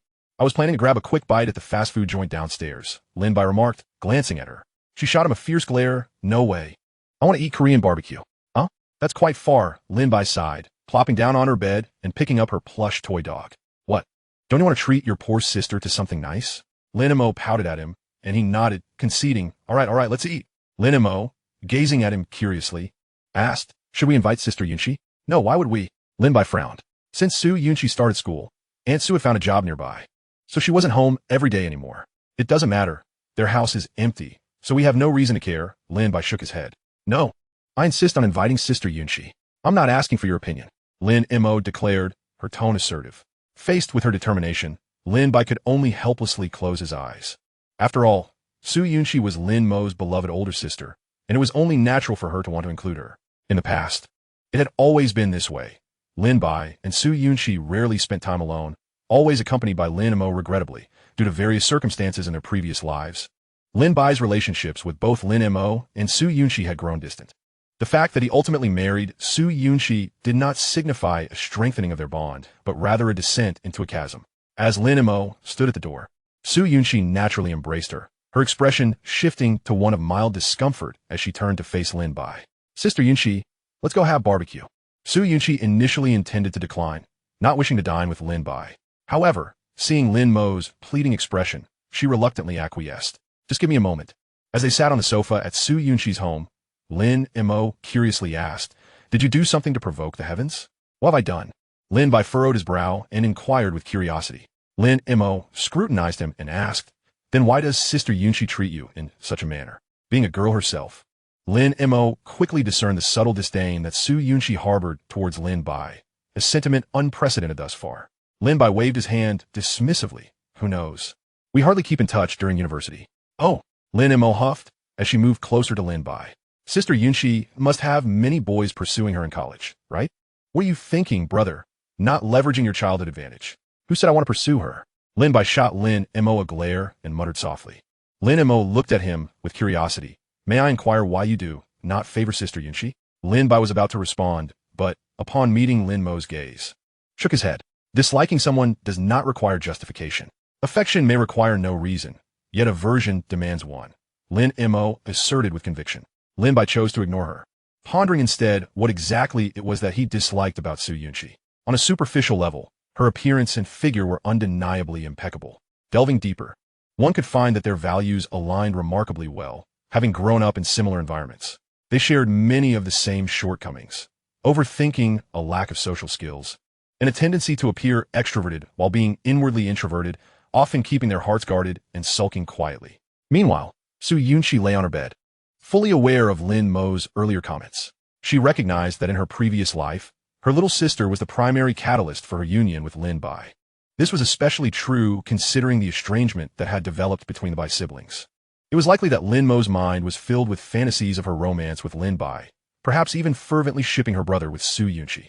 Yet, Su Yunxi understood that while she did not harbor any particular disdain for Lin Bai, she also did not possess any affection for him, even if she felt uncomfortable seeing him with other girls. It stemmed from the fact that they had known each other for 18 years, a sensation akin to witnessing one's prize cabbage being devoured by a swine. Undoubtedly, it was not due to any lingering feelings for Lin Bai. With a deep breath, Su Yunxi stepped out of her room, instantly silencing the animated debate between Lin Bai and Lin Mo. She had not made any special effort to dress up. After all, she had already prepared herself earlier that morning before school, merely touching up her makeup. Upon seeing her, Lin Mo beamed. "Sister Yunxi, please teach me how to apply makeup." Su Yunxi playfully pinched Lin Mo's cheek and replied, "Of course. Come find me whenever you have time." "Sister Yunxi, you're the best," Lin Mo exclaimed, showering her with compliments. At the barbecue restaurant, Lin Mo was the only one relishing her meal with great enthusiasm. Lin Bai, engrossed in his phone, noticed the afternoon had slipped away, yet Lu Yulin had still not responded to his messages. Could it be that their previous outing had frightened her? Regret washed over him as he reflected on his premature, overt declarations. Just then, Lin Mo popped a piece of grilled pork belly wrapped in pickled vegetables into her mouth. "By the way, brother, I'm planning to watch the sunrise with some friends tomorrow." At this, Lin Bai shook his head at Lin Mo, who sat across from him. "Mother will surely disapprove. I heard you barely passed your math test. Math was just too difficult." Lin Montauk pouted. "I know Mom won't agree, so you have to come with me." Lin Mo smiled, asserting, "Mom just worries about me. If you're with me, she'll feel at ease." "I won't go," Lin Bai retorted without a second thought. Lin Mo turned to Su Yunxi with a sulky expression. "Sister Yunxi, will you accompany me?" Su Yunxi shook her head. "I won't go either, Xiaomo. Perhaps you shouldn't go." "No way. I'm going." Chapter 25. Two brother complexes observing Lin Mo, who was now 16 and no longer a little girl. Lin Bai still felt she was much the same as before, acting impulsively and following her whims. "I've already promised them. I cannot go back on my word," Lin Mo insisted.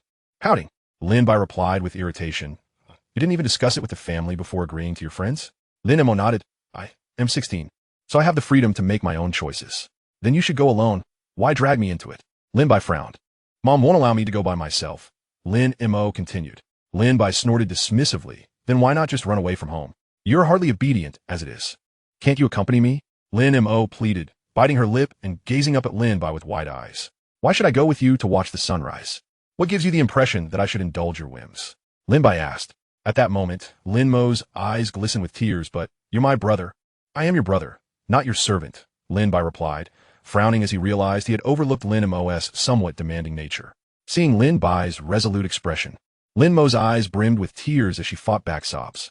However, she remained silent, glaring at him as tears streamed down her cheeks.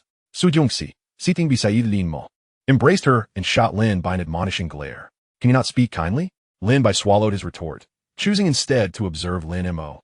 He had a low tolerance for many things, such as his fear of tight spaces, an aversion to insects, and an inability to bear the sight of others crying, especially when it was someone as innocent as Lin Mo, who wore a face of quiet distress.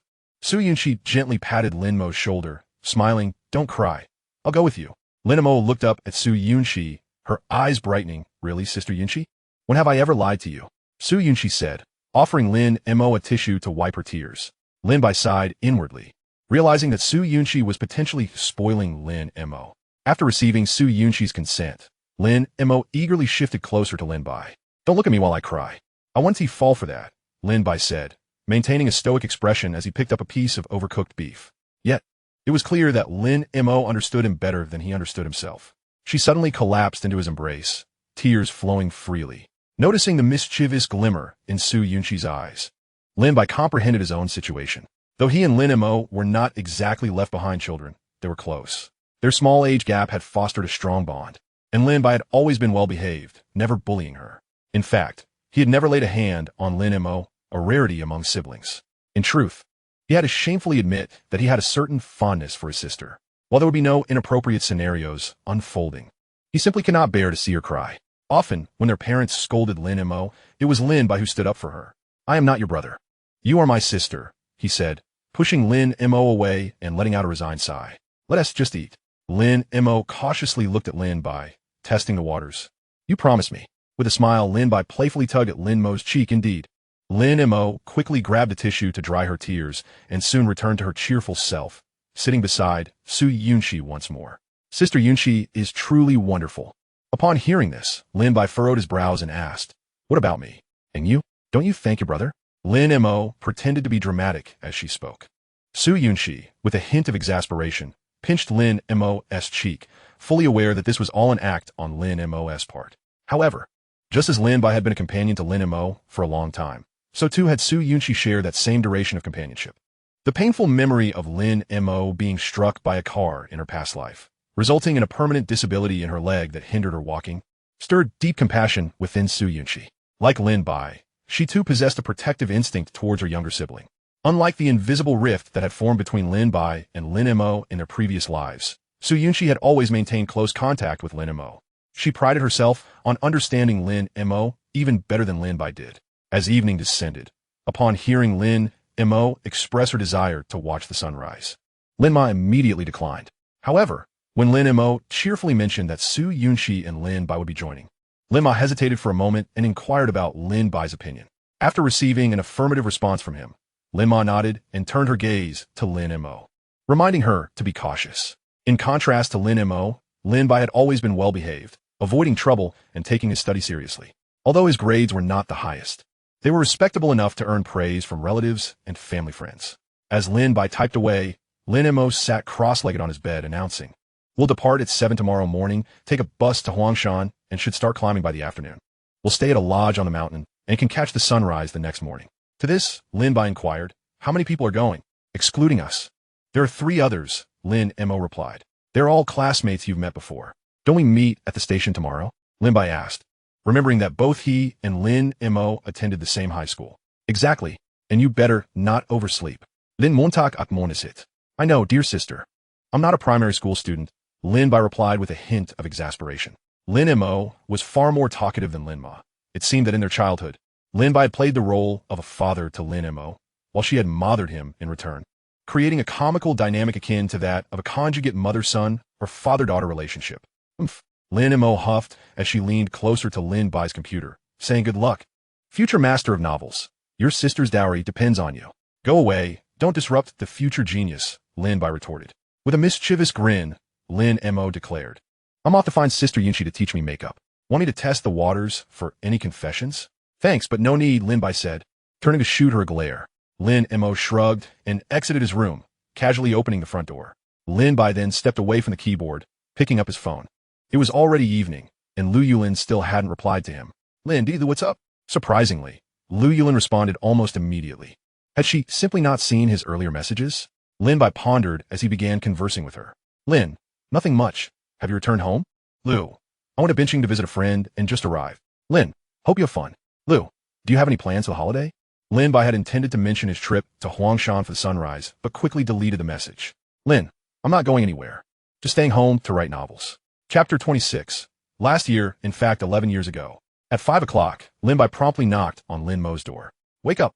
Observing Lin Mo's sleepy expression, Lin Bai couldn't help but smile smugly. "Didn't someone tell me not to forget to wake up early?" Lin Mo pouted upon hearing this, choosing silence as she closed her bedroom door again. After Lin Bai finished washing up, Lin Mo emerged from her room, dressed in a short-sleeved top and long pants, sporting a large backpack filled with a jacket, water, and snacks prepared the day before. Just then, a knock echoed from the living room. Lin Mo hurried to the door, and Lin Bai looked up to see Su Yunxi, who had made a special effort to dress up. Dressed for hiking, Su Yunxi wore a sleek white sports tank top paired with denim shorts, and since it was morning, she had thrown on a light green shirt. Her hair was pulled back, giving her an overall fresh and capable appearance. "Ah, Sister Yunxi, you look amazing," Lin Montag remarked, a hint of envy creeping into her voice as she admired Su Yunxi's exposed waist. Su Yunxi laughed. "I've slimmed down to a defined waistline after a month at school." Glancing at Lin Bai, she noticed that he, too, was looking at her. What a lecher. Yet Lin Bai seemed lost in thought, reminiscing about their first year of marriage and their travels together. Su Yunxi had always appeared vibrant and full of energy. Yet by the end, they would both be utterly exhausted. Despite her poor stamina and tendency to easily fall ill, she still insisted on wearing sports tank tops that revealed her belly button. Su Yunxi led Lin Mo into the bedroom, having promised to do her makeup. As Su Yunxi moved away, Lin Bai snapped back to reality. Although he had been reborn, he still felt tormented by the memories of the previous Su Yunxi. What a vexatious woman. At that moment, Lin Ma emerged from the bedroom, yawning as she looked at Lin Bai, who was already seated on the sofa. Take good care of Xiao Mo and Yunxi. Understood, understood. You should go get some rest, Lin Bai replied, a hint of reluctance in his voice. Knowing that Lin Ma had worked the night shift and returned home at midnight for some much-needed rest. After about 10 minutes, Lin Mo finally sauntered out of the bedroom. How do I look? Seeing Lin Mo's bright smile, Lin Bai nodded approvingly. Not bad, not bad. Lin Mo shot him a glare that is hardly enthusiastic. Su Yunxi then embraced Lin Mo from behind, smiling. You look beautiful today. Tell me, is there a boy among the three of us? At this, Lin Bai's interest peaked as he looked at Lin Mo, caught off guard by the sudden question. Lin Mo fidgeted slightly before responding. There's one boy. But he was reluctantly dragged along. He is the brother of a pair of twins. Lin Bai raised an eyebrow. I'll see for myself soon enough. But you must fall in love too early. Lin Mo shot him a defiant look. I wouldn't dream of it. Besides, I'm 16 now. That is hardly too young. Once they were ready, the three of them shouldered their bags and stepped outside. After enjoying a bowl of noodles at a nearby eatery, Lin Mo hailed a taxi. However, she surprised Lin Bai by plopping down in the front passenger seat, leaving him awkwardly seated in the back with Su Yunxi. Sighing, Lin Bai thought to himself, this one do, it's far too awkward. He couldn't afford to carry over the emotional baggage from his past life. Otherwise, today and tomorrow would be exceptionally difficult.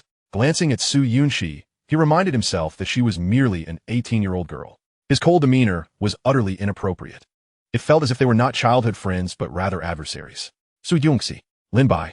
Just as he was about to speak, he noticed Su Yunxi had called his name as well. They both paused for a moment, and Lin Bai smiled. What is up? You go ahead. Looking at Lin Bai, Su Yunxi felt she had been too harsh on her childhood friend. It seems that I have been harboring unwarranted resentment over trivial matters.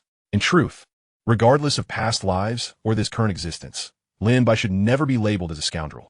Lin Bai is the kind of good friend who would invite her to savor a love letter received in high school. Is it excessive for me to be so indifferent now? Might I inadvertently wound the heart of an 18-year-old boy? After all, Lin Bai genuinely regards Su Yunxi as a dear friend. By the way, how has your studying been lately? Su Yunxi Guayith. Her smile brightening as she turned to Lin Bai. He nodded in response. It's going fairly well. University feels rather straightforward. What about you? Not too bad. I've recently been studying Japanese. Su Yunxi replied with a cheerful demeanor. Japanese? Lin Bai exclaimed, his surprise evident. Are you planning to travel to the land of cherry blossoms, or perhaps study there? Su Yunxi shook her head. I suppose it's just to understand the raw content of Japanese dramas. Ha ha ha. Lin Bai chuckled. Then I shall enlist your help for translations when I indulge in those dramas. Of course, Su Yunxi affirmed. She then turned her gaze toward Lin Bai. What were you about to say earlier? Lin Bai smiled softly. I merely wanted to mention that it seems we haven't gone out together in quite some time. Upon reflection, Su Yunxi agreed. It had indeed been a long while since they had enjoyed each other's company. In the third year post-marriage, the two found themselves in a cycle of cold wars, arguments, and separations, oscillating between brief periods of tranquility. Meanwhile, Lin Mo, seated in the passenger seat, furrowed her brow as she observed the two. Didn't you go to the movies together this Valentine's Day? Last year you watched quite a few films, and even secretly visited Jiuhua Mountain to see the giant Buddha together. Caught off guard by Lin Mo's exasperated expression, Lin Bai suddenly realized the truth. Yes. In this 18-year-old body, he had once been good friends with Su Yunxi.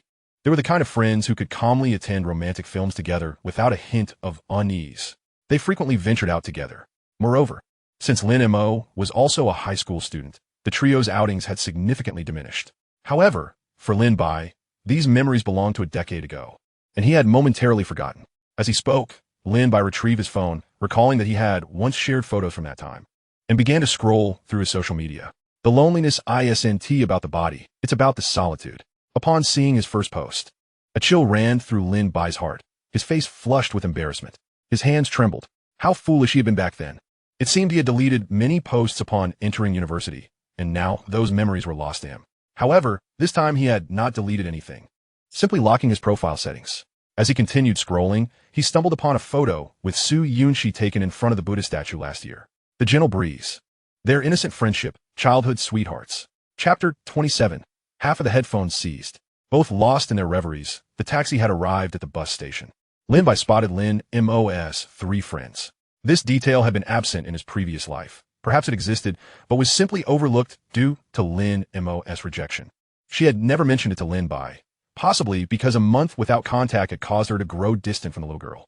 Yet, with Su Yunxi attending the same school, Lin Bai felt that, regardless of how the timeline had shifted, it no longer affected him. After all, living in the present was what mattered. Among the 3 were 2 girls and 1 boy. The girl with braids was Lin Mo's good friend, Huang Manny. The one with a mushroom haircut, exuding a playful charm, was Ding Yao, the sister of a pair of twins. The boy with glasses and a buzz cut was Ding Wei, Ding Yao's brother. Observing the taciturn Ding Wei, Lin Bai began to suspect that Lin Mo might not be fond of him. After all, he did not strike one as particularly sociable or charming. Nevertheless, Lin Bai refrained from jumping to conclusions. Perhaps Ding Wei was simply nervous in the presence of his ideal brother-in-law. As they pondered this, the bus to Huangshan arrived, and the 6 of them boarded in succession, neatly filling 2 rows. Lin Mo immediately seized Huang Manny and Ding Yao, while Ding Wei, looking at Lin Bai and Su Yunxi, naturally could not sit close to Su Yunxi.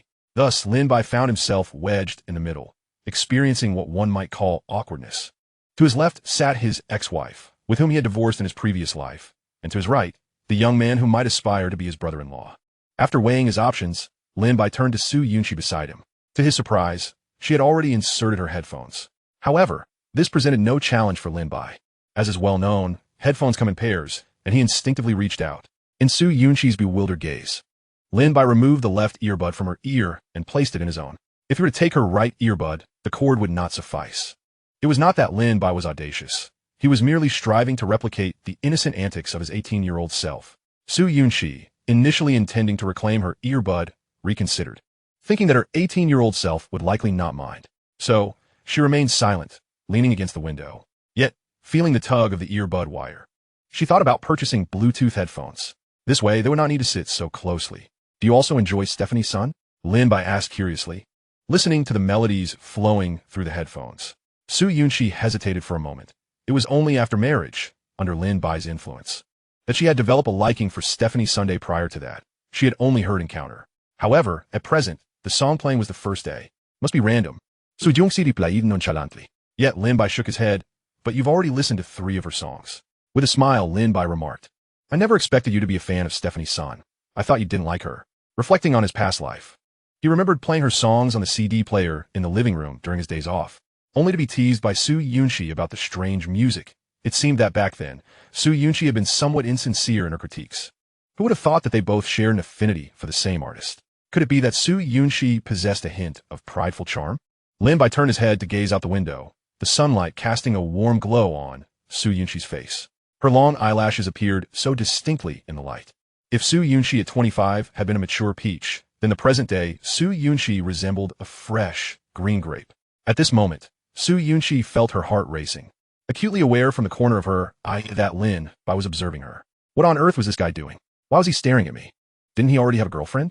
This was undeniably the behavior of a scoundrel. No way. Taking a deep breath, Su Yunxi resolved to retaliate. Turning to meet Lin Bai's gaze, she smiled and said, By the way, I saw you at the girls' dorm the other day. Who was that girl?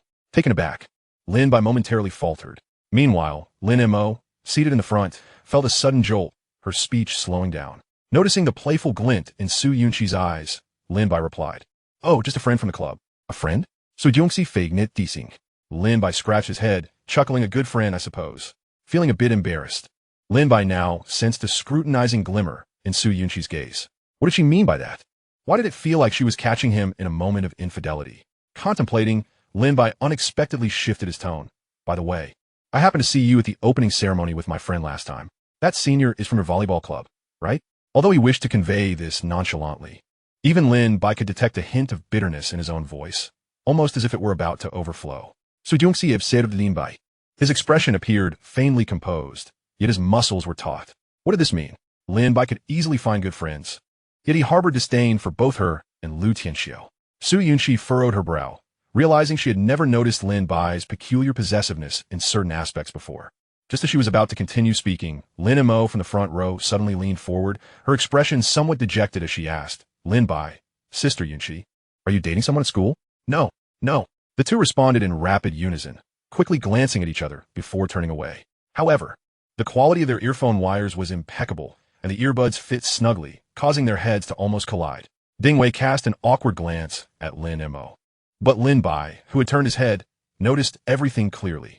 He swiftly looked towards Lin Mo, who caught the glance and immediately changed her expression, retreating. The music in their headphones had transitioned to a Japanese song Lin Bai had never heard before, yet he found himself enchanted by the melody and vocals, realizing that this woman had surprisingly good taste. Nevertheless, he felt extremely drowsy, gazing out at the sunlight. He noted they still had 2 hours to reach the foot of Huangshan. Having risen early that morning, he decided it was the perfect opportunity to catch up on some sleep, as climbing the mountain later would be quite exhausting. As Su Yunxi admired the scenery outside, she suddenly felt a weight on her shoulder. A slight turn revealed Lin Bai's short hair brushing against her neck. Having grown warm, Su Yunxi was only wearing a sports tank top, and Lin Bai's face was pressed against her skin. Attempting to shrug her shoulder, she found there was no response. This man was still as he had always been. Once asleep, he resembled a lifeless pig. However, Su Yunxi stifled a yawn. She had stayed up too late binge-watching dramas the previous night and was now exceedingly tired. Accompanied by her favorite light music, she gradually closed her eyes, drifting into slumber. Chapter 28. Stay with me for a while. Upon glimpsing the photograph of himself, Lin Bai's heart momentarily halted. Turning to look at Su Yunxi, he noticed her appearing somewhat uncomfortable. Lin Mo had actually captured a picture of the two of them sleeping with their heads leaning against each other, and she proudly sent it to both of them. Huang Mani, observing Lin Bai and Su Yunxi, discreetly remarked to Lin Mo, "Is that your brother with your sister-in-law?" Although Lin Bai and Su Yunxi could not hear Huang Mani's words, the way the little girl's gaze flitted between them allowed them to infer the situation. Coupled with Lin Mo's regretful head shake, if they couldn't figure it out, their intelligence would surely not suffice for admission to Ludong University. However, as the saying goes, what remains unspoken does not exist. Having purchased 6 tickets, the group set off towards the summit. Due to the Golden Week holiday, there were indeed throngs of people. Lin Bai intentionally lagged behind to walk alongside Ding Wei, who appeared somewhat dazed, and he promptly seized the young man's arm. Eyeing a pair of makeshift hiking sticks before them, Lin Bai smiled and said, "Choose one." Ding Wei thoughtfully selected one, and observing his earnestness made Lin Bai chuckle inwardly. No boy could resist the allure of a perfect stick.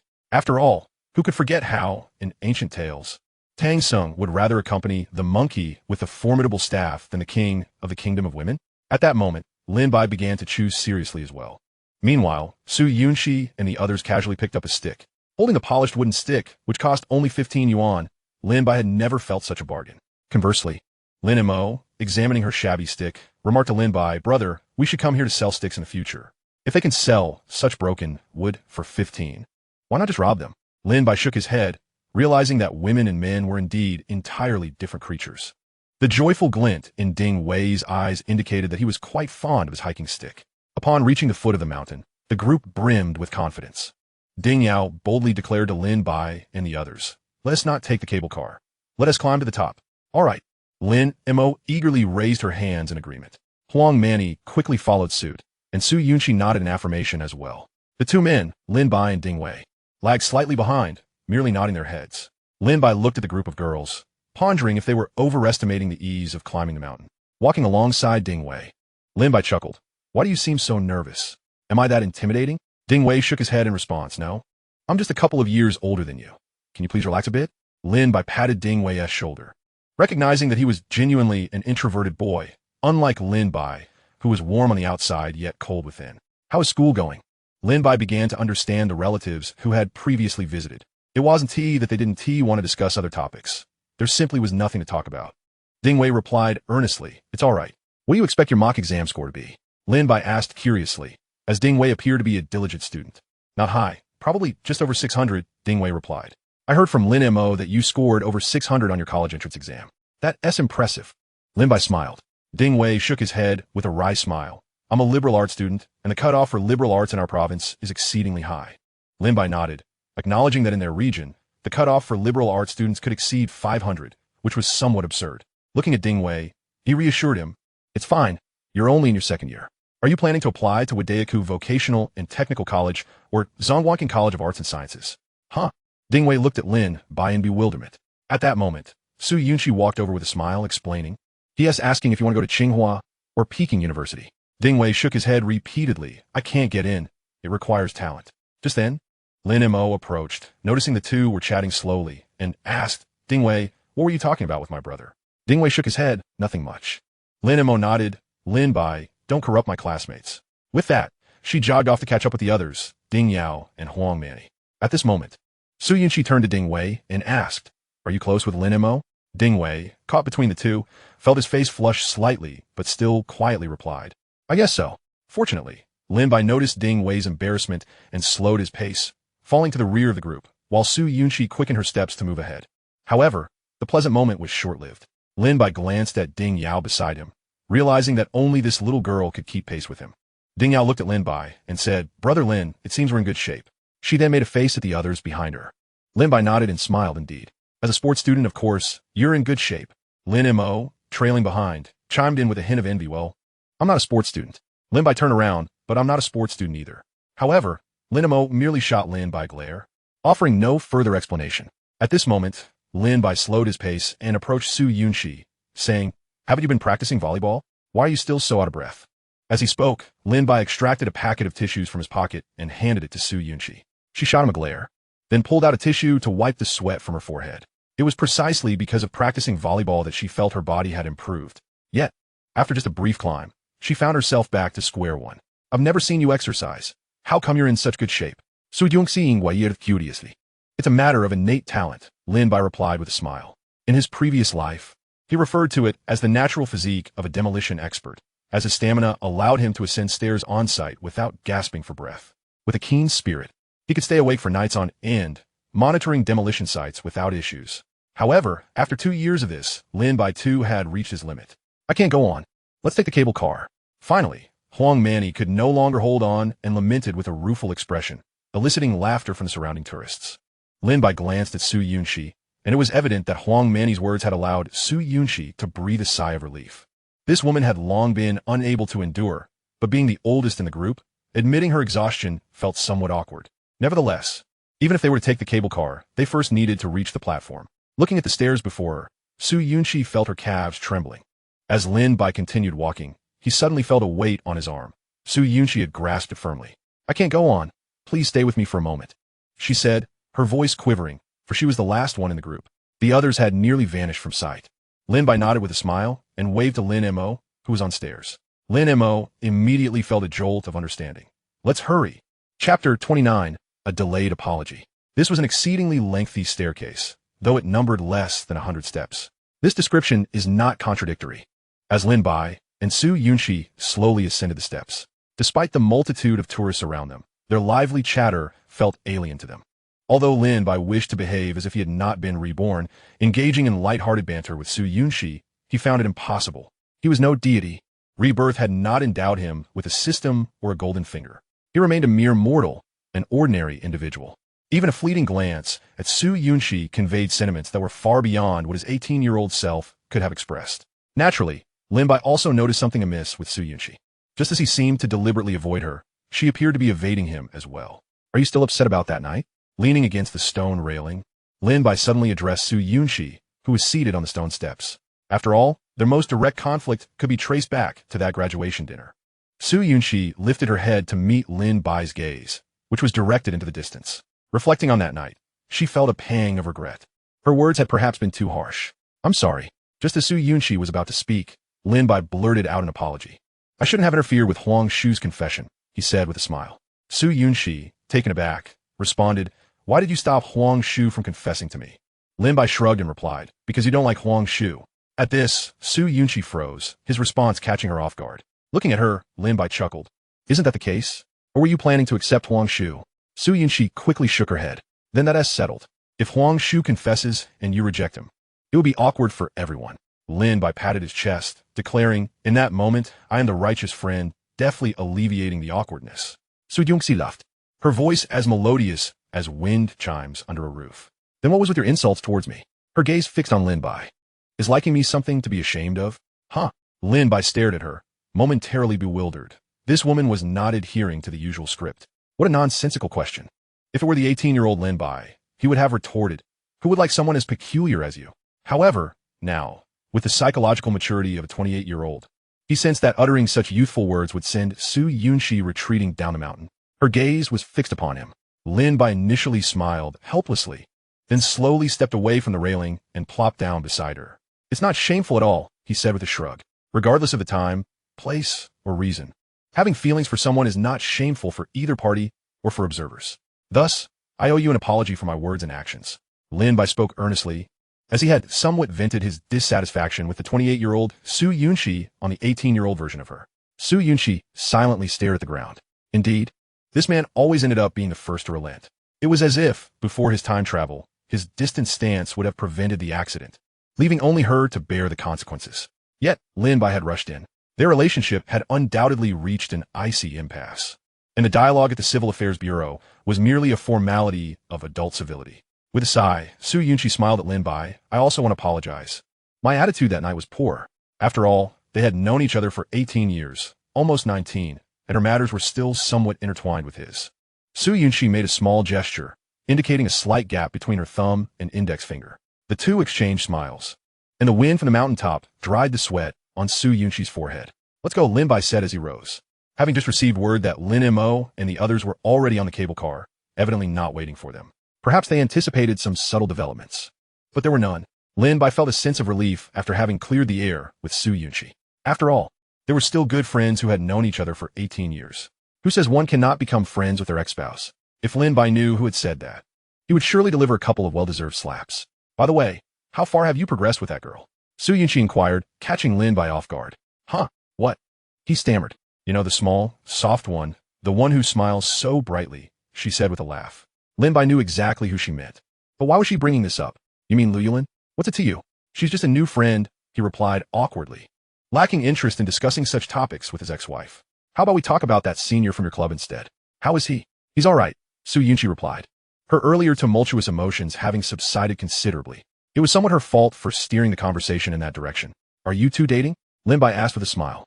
Su Yunxi shook her head. "He's just a senior from the club." "What do you mean by dating?" "I see you two are having quite a pleasant chat."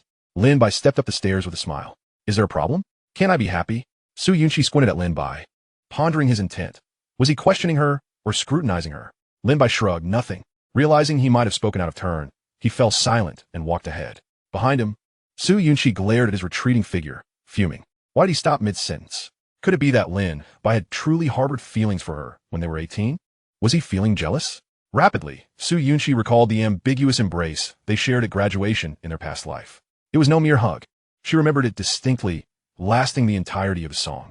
They were so close, with Lin Bai's head nestled in her hair, while she leaned against his chest.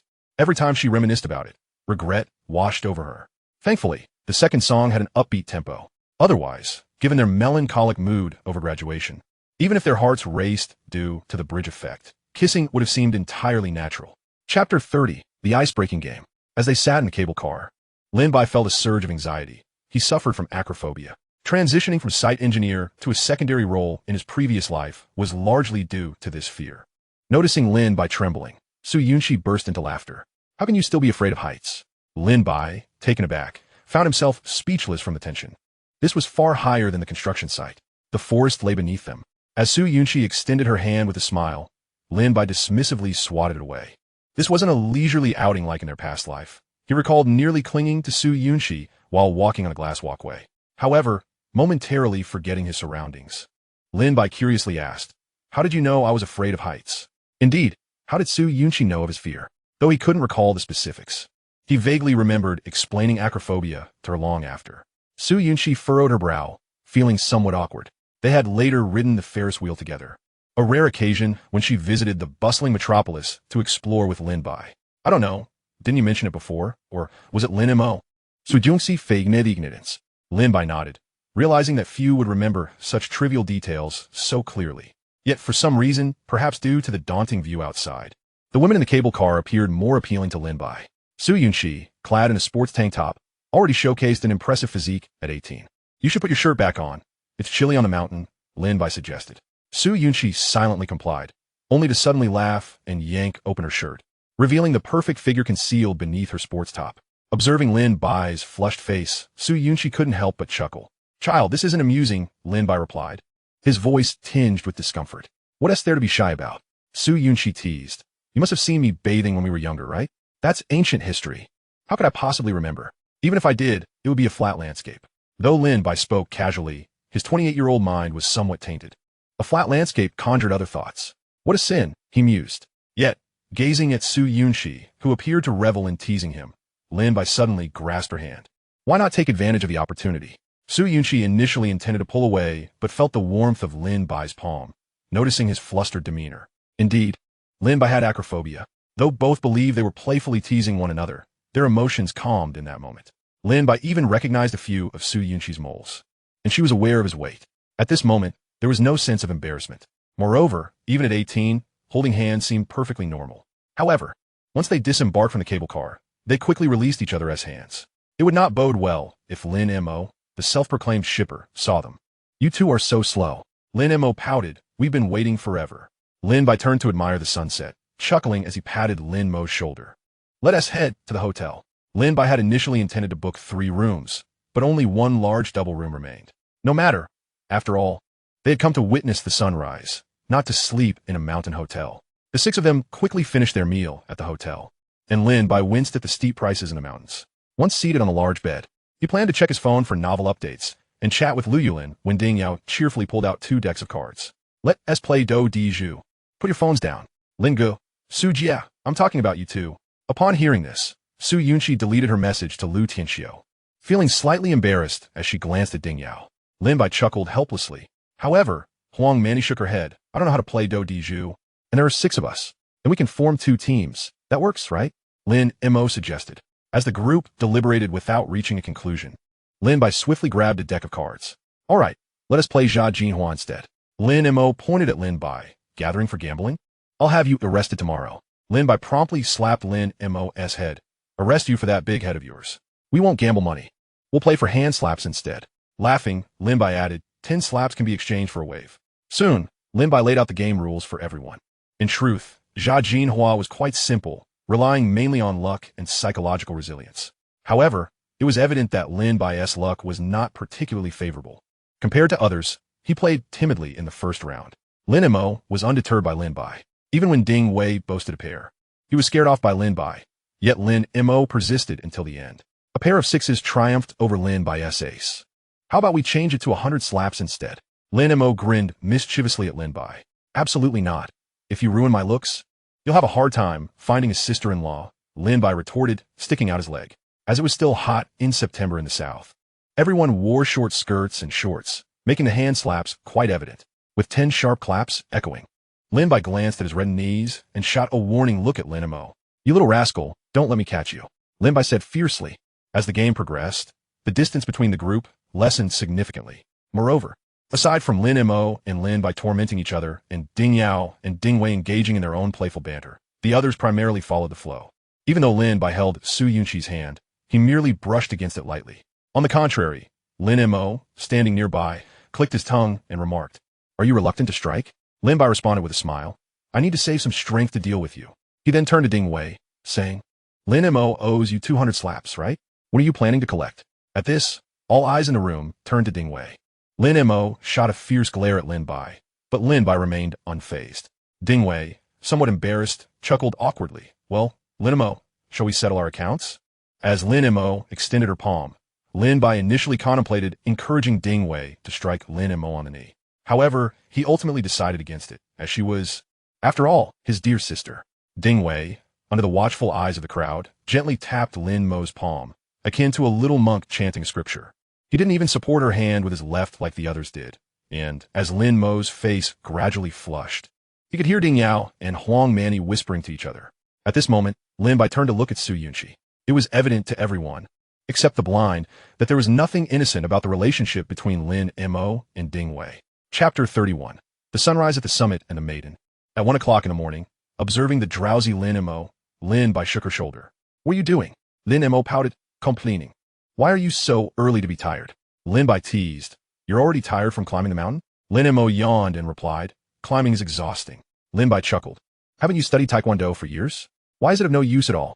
Lin Mo shot him a cold glance. I learned Taekwondo, not mountain climbing. If you keep it up, I wouldn't mind giving you a beating. Lin Bai rolled his eyes at Lin Mo, while those around them stifled their laughter. Honestly, she never gave her brother any face in public. At that moment, Lin Mo threw herself onto the bed, disregarding everything as she prepared to slip into slumber. Lin Bai shook his head and said to the others with a smile, "Let us go out for a stroll. We should be able to see the stars from the summit tonight." However, Ding Wei, looking a bit shy, said, "Brother, I won't go out. I wouldn't want Lin Mo to wake up and find no one around." Hearing this, Lin Bai scrutinized Ding Wei, but chose not to say much. Ding Yao, noticing the situation, urged the group to leave the room. Upon exiting the hotel, they noticed there were still some people awake. "Aren't you worried about Lin Mo being alone with Ding Wei?" Su Yunxi goes just Lin Guiyith. Lin Bai sighed with a smile. That little girl isn't actually asleep. Besides, even 3 Ding Wei combined couldn't overpower her. Su Yunxi nodded in agreement. Yet, as they gazed at the night sky, they realized their luck was not on their side. The weather was cloudy, obscuring the stars. Instead, after a while of braving the chilly mountain breeze, they felt a shiver run through them. Sensing the cold, they retreated back to the hotel lobby. Lin Bai bought a few cans of soda from the vending machine to perk them up, and they settled on the sofas in the lobby to chat. In the room, although Lin Mo felt extremely sleepy, when she finally lay down, her head felt heavy. Thoughts of watching the sunrise plagued her mind, making it impossible to sleep. In the stillness of the room, Lin Mo suddenly sat up with a start. However, upon noticing Ding Wei sitting quietly beside her, the atmosphere turned awkward. "Why are you still here? Where's everyone?" Lin Mo whispered.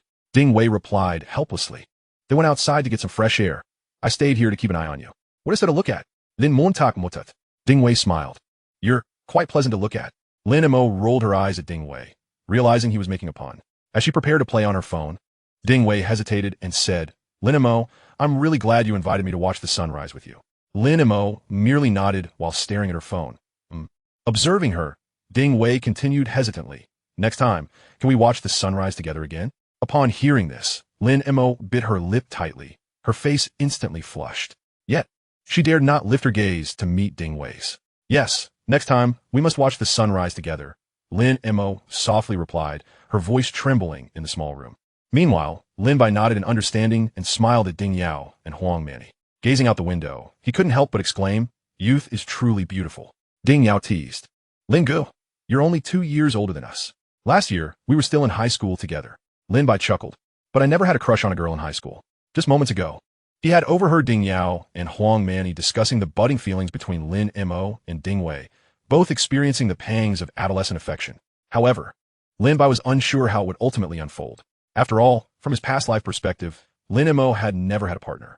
Even when he got divorced, Lin Mo remained single. In contrast, Su Yunxi had mentioned looking for Lin Mo to share an apartment after her divorce.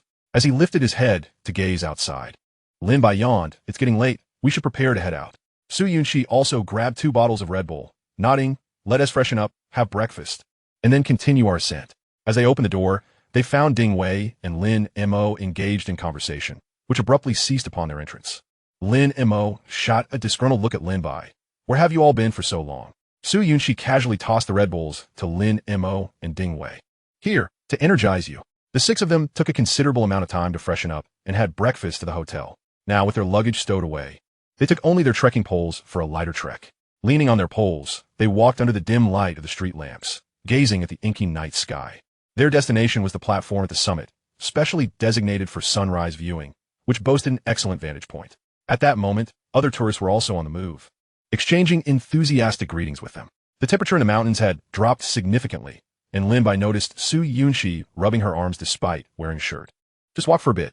Your body will warm up," he softly advised. Su Yunxi nodded in acknowledgement.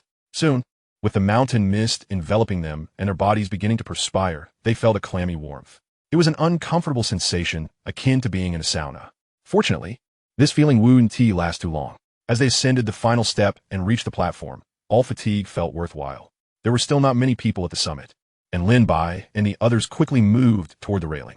This was the most picturesque spot for sunrise viewing.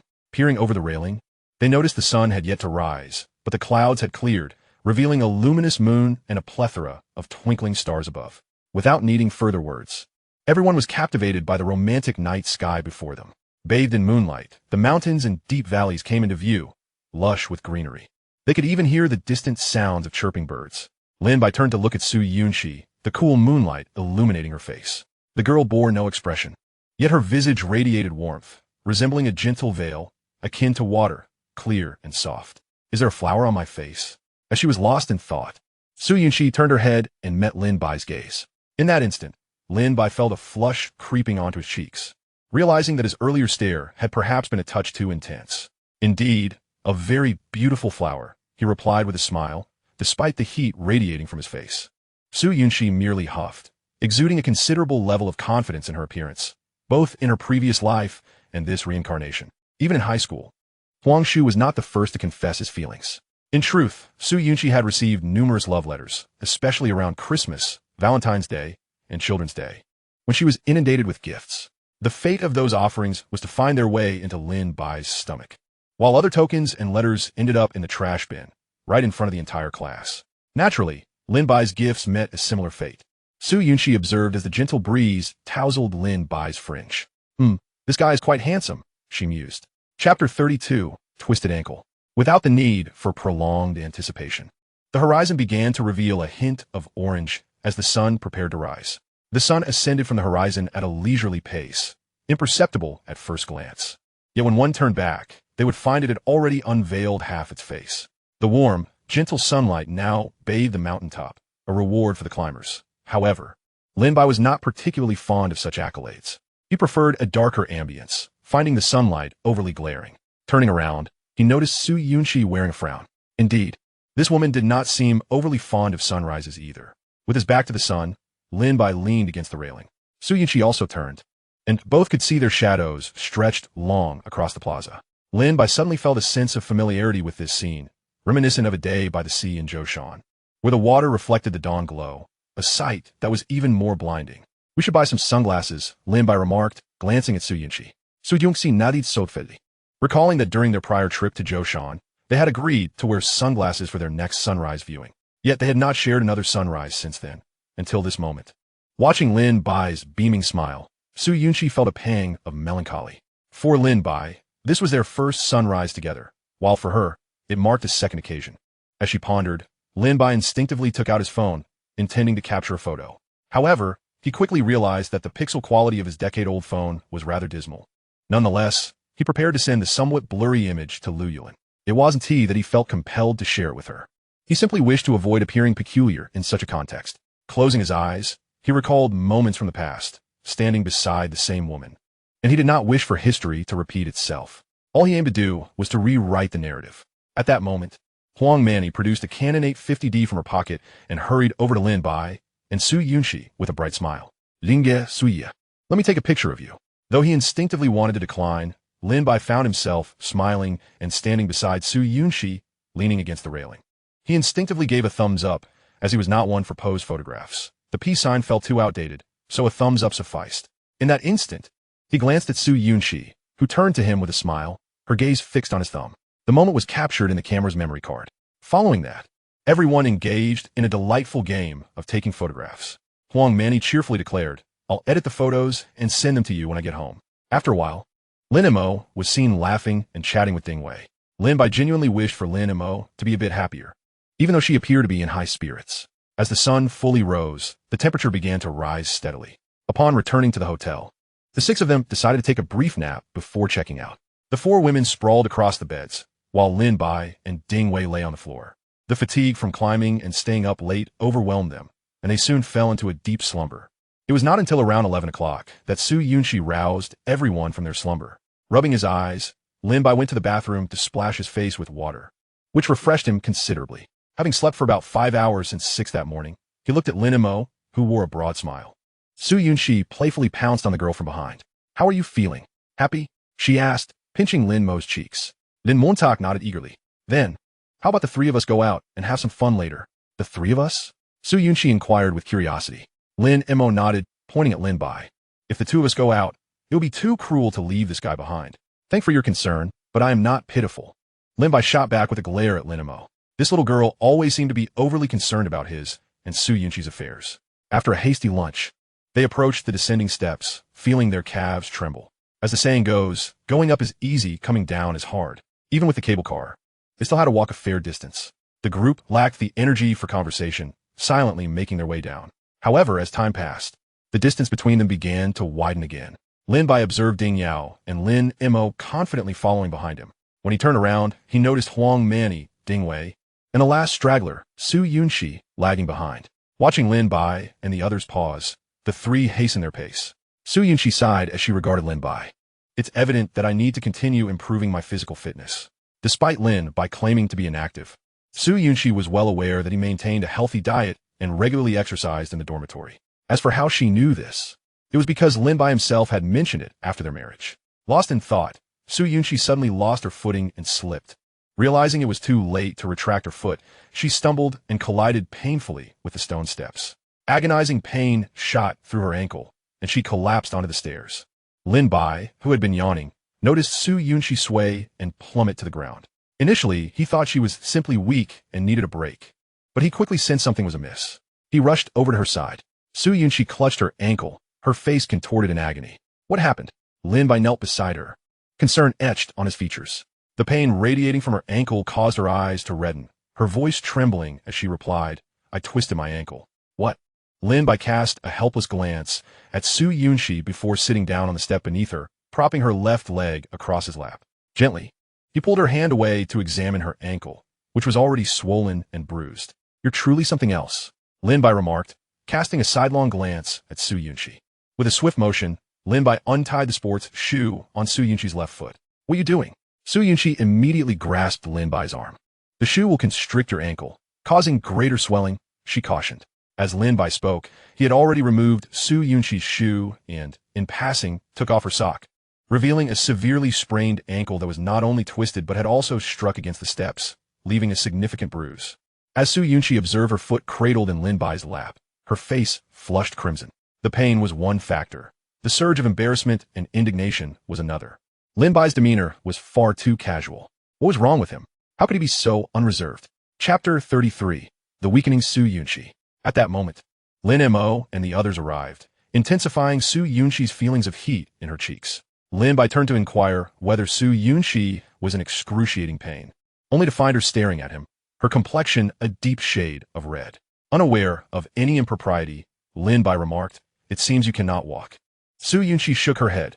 Even without contact, her ankle throbbed with fiery pain. The last time she twisted her ankle, it was due to a pair of stunning high heels she had purchased, yet she had barely exited the building before stumbling.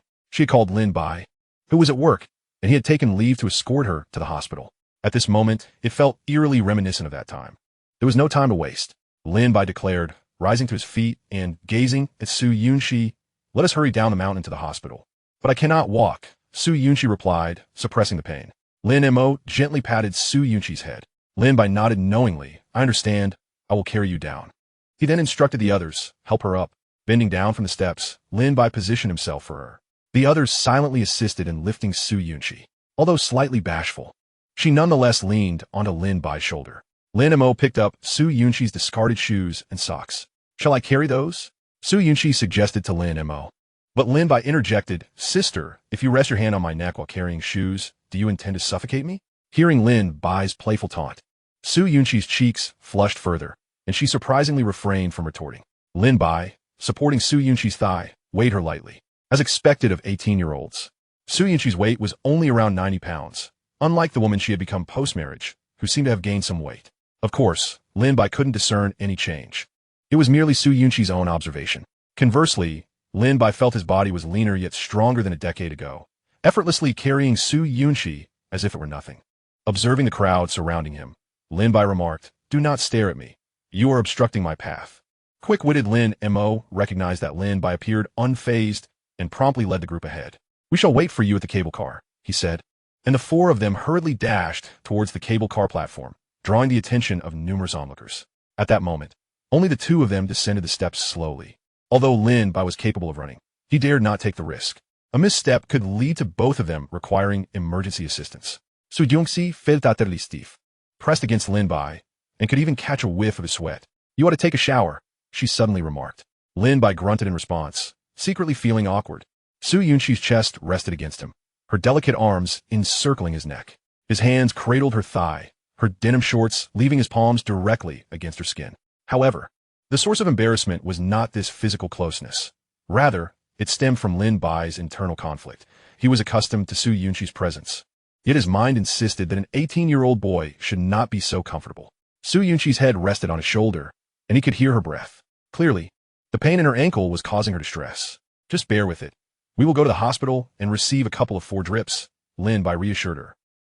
Su Yunxi, overwhelmed by the pain in her ankle, relaxed against him, her entire weight resting on Lin Bai's back. Although he was fit, carrying someone did leave him a bit breathless. Neither spoke.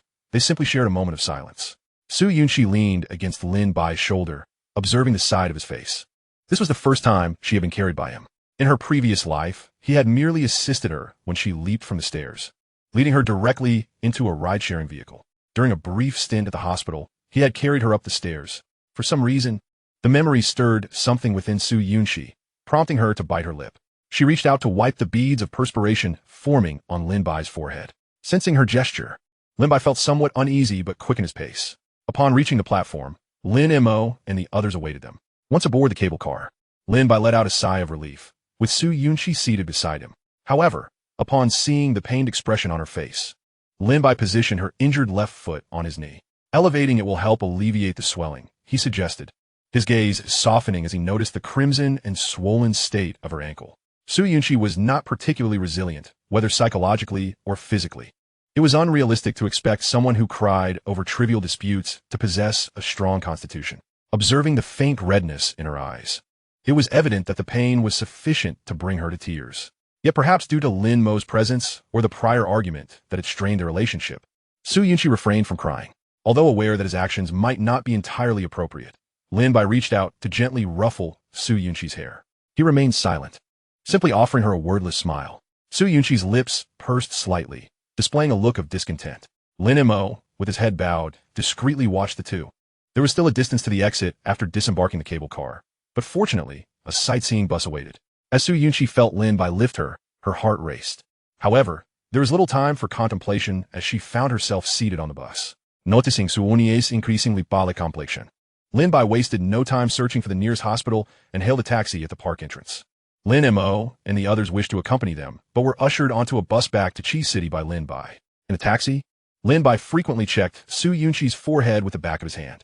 As suspected, she had developed a fever. Su Yunxi felt an overwhelming chill coursing through her body, discomfort radiating throughout, and her lips had become dry.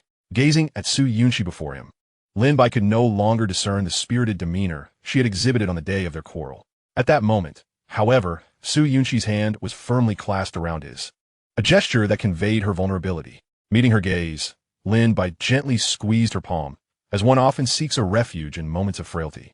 Chapter 34. The unsent photograph, it's merely a sprained ankle, accompanied by some inflammation. The physical exertion of climbing, compounded by a lack of sleep, has led to a fever, the doctor stated after examining Su Yunxi's ankle. This establishment was not a grand hospital, but rather resembled a large general clinic. Thus there was no need for x-rays. Before long, Lin Bai had completed the necessary paperwork. After elucidating the situation to the physician, he settled into a room designated for intravenous treatment. Su Yunxi reclined on the propped-up single bed, and 4 drip attached to her hand. Once her fever subsided and the swelling in her ankle diminished, Lin Bai would be able to escort her home. Yet, she would still require a few days of rest. Fortunately, the 4 treatment was proving effective. The chills that had plagued Su Yunxi due to her fever were now dissipating, replaced by a sheen of sweat on her brow. Lin Bai had already procured a towel from a nearby supermarket, which he dampened to wipe away her perspiration. You certainly have a knack for caring for others, Su Yunxi remarked, her spirits somewhat revived as she looked at Lin Bai with curiosity. Lin Bai felt an urge to retort, attributing it to her previous frail health. Oddly enough, while Su Yunxi had not become adept at nursing, Lin Bai had gained experience in caring for the ill. However, he simply smiled in response. Noticing that Su Yunxi was momentarily unoccupied, Lin Bai borrowed a charging cable from the nurse's station. As he charged his phone, he discovered that the photo he had sent to Lu Yulin had not been delivered. Rather than an exclamation mark, a red resend notification appeared, indicating that the signal had been poor at the time. Yet at this moment, Lin Bai's mood had transformed entirely. He long pressed the photo and deleted it, pretending as if he had never sent it at all. Meanwhile, Su Yunxi, lying in bed, turned her head just enough to clearly see Lin Bai's phone screen. The name Lu Yulin glared back at her, causing her heart to skip a beat. The last message in the chat was still from him. Overwhelmed by a complex swirl of emotions, Su Yunxi leaned back against the bed and closed her eyes. She was utterly exhausted. Seated on a small stool, Lin Bai watched as Su Yunxi slept with her eyes closed, and soon weariness overcame him as well. Leaning beside her bed, he too shut his eyes, knowing that several bottles of 4 fluids still needed to be administered and that they would have to remain there for the night. Su Yunxi was roused from her slumber by the pressing need to relieve herself, while Lin Bai was awakened by her gentle push. Upon seeing her flushed face, Lin Bai, still groggy from sleep, felt a bit disoriented. "Are you unwell?" he murmured. Su Yunxi shook her head. "I need to use the restroom." Feeling a twinge of embarrassment at the look on Lin Bai's face, Su Yunxi had initially considered attempting to hop to the restroom on her own. However, the difficulty proved too great with the 4-stand in tow. Her ankle wasn't simply pain-free. It was numb, and any movement still elicited discomfort. Understanding her predicament, Lin Bai nodded, aware of her awkwardness. Yet, since she felt embarrassed, he resolved not to let it show on his own face, lest it amplify her discomfort. Thus, he maintained a facade of nonchalance as he assisted Su Yunxi. With the 4-stand in his right hand and supporting her with his left, Su Yunxi leaned against his shoulder as they made their way to the restroom.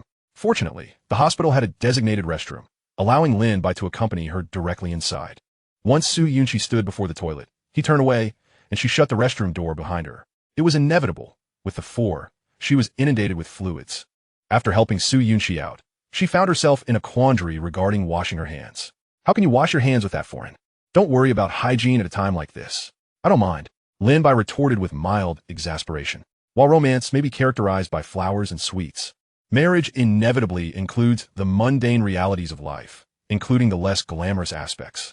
One can hold in a fart while dating, but it becomes absurd to do so at home post-marriage. By the time they returned to the bed, night had completely fallen, and the hospital cafeteria was bustling with individuals selling boxed meals.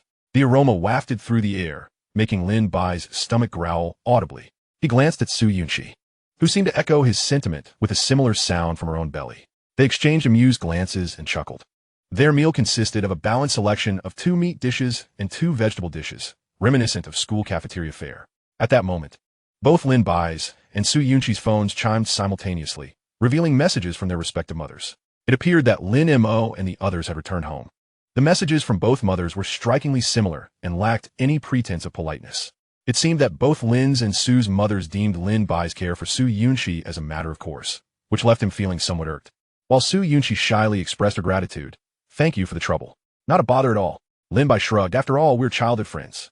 Just then, an elderly woman in the adjacent room, also receiving 4 treatment, looked over at them and remarked with a smile, "You two seem quite affectionate." A middle-aged man nearby, noticing their youth, quickly intervened.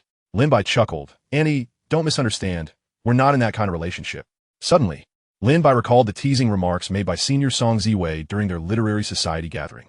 Sometimes, a rejection can unintentionally imply acceptance. Glancing at Su Yunxi, he noticed her gaze cast downwards. Wait, what? Lin Bai thought, feeling a flicker of uncertainty as he regarded her. What was she implying? He was merely extending kindness out of humanitarian spirit, considering it was Lin Mo who had encouraged her to come out, resulting in her injury. Surely, she wouldn't be moved by such a trivial gesture, would she? After finishing the last few bites of his meal, Lin Bai seized the opportunity to say, "I'll go buy some water." Su Yunxi nodded, handing him her empty food container to dispose of together. After purchasing several bottles of water, he noticed a nearby display of bear-shaped cookies and bought 2 packs on a whim. Su Yunxi had a particular fondness for those cookies. To Lin Bai, they were merely ordinary sweet biscuits, and he couldn't discern any remarkable flavor. He also grabbed 2 packs of his personal favorite, birthday cake-flavored Oreos. As he handed the bear-shaped cookies to Su Yunxi, she naturally accepted them and began to open one after another to enjoy. Suddenly reminded that she hadn't washed her hands, she glanced at Lin Bai, who appeared unconcerned, and decided to follow suit, not worrying about it any longer. After playing on her phone for a while, just as she was about to doze off, Su Yunxi noticed that Lin Bai had already fallen asleep beside her. At 2 in the morning, Lin Bai was stirred awake once more by Su Yunxi's gentle nudging. Instinctively, he prepared to assist her to the restroom. However, Su Yunxi, smiling, pointed to the 4 stand, indicating that her treatment had concluded. Lin Bai examined her ankle. Though it still showed some redness, the swelling had subsided significantly. As dawn breaks, the prospect of returning home becomes a reality. Observing Lin Bai's weary demeanor, Su Yunxi cautiously inquires, "Would you like to come up and rest?" Chapter 35. The first payment should be spent on hot pot. Lin Bai, lying on the bed, feels a twinge of embarrassment.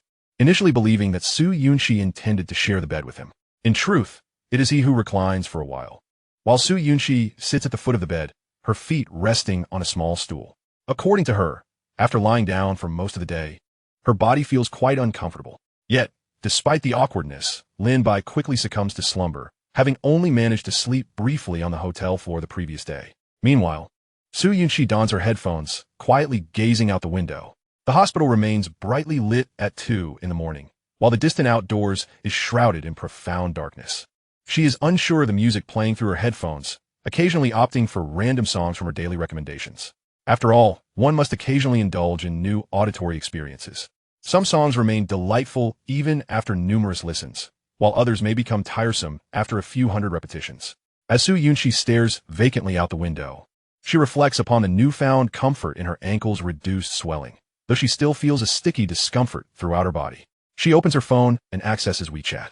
Lu Tianxiu has not sent many messages, likely due to Su Yunxi's habit of concealing her emotions in his presence.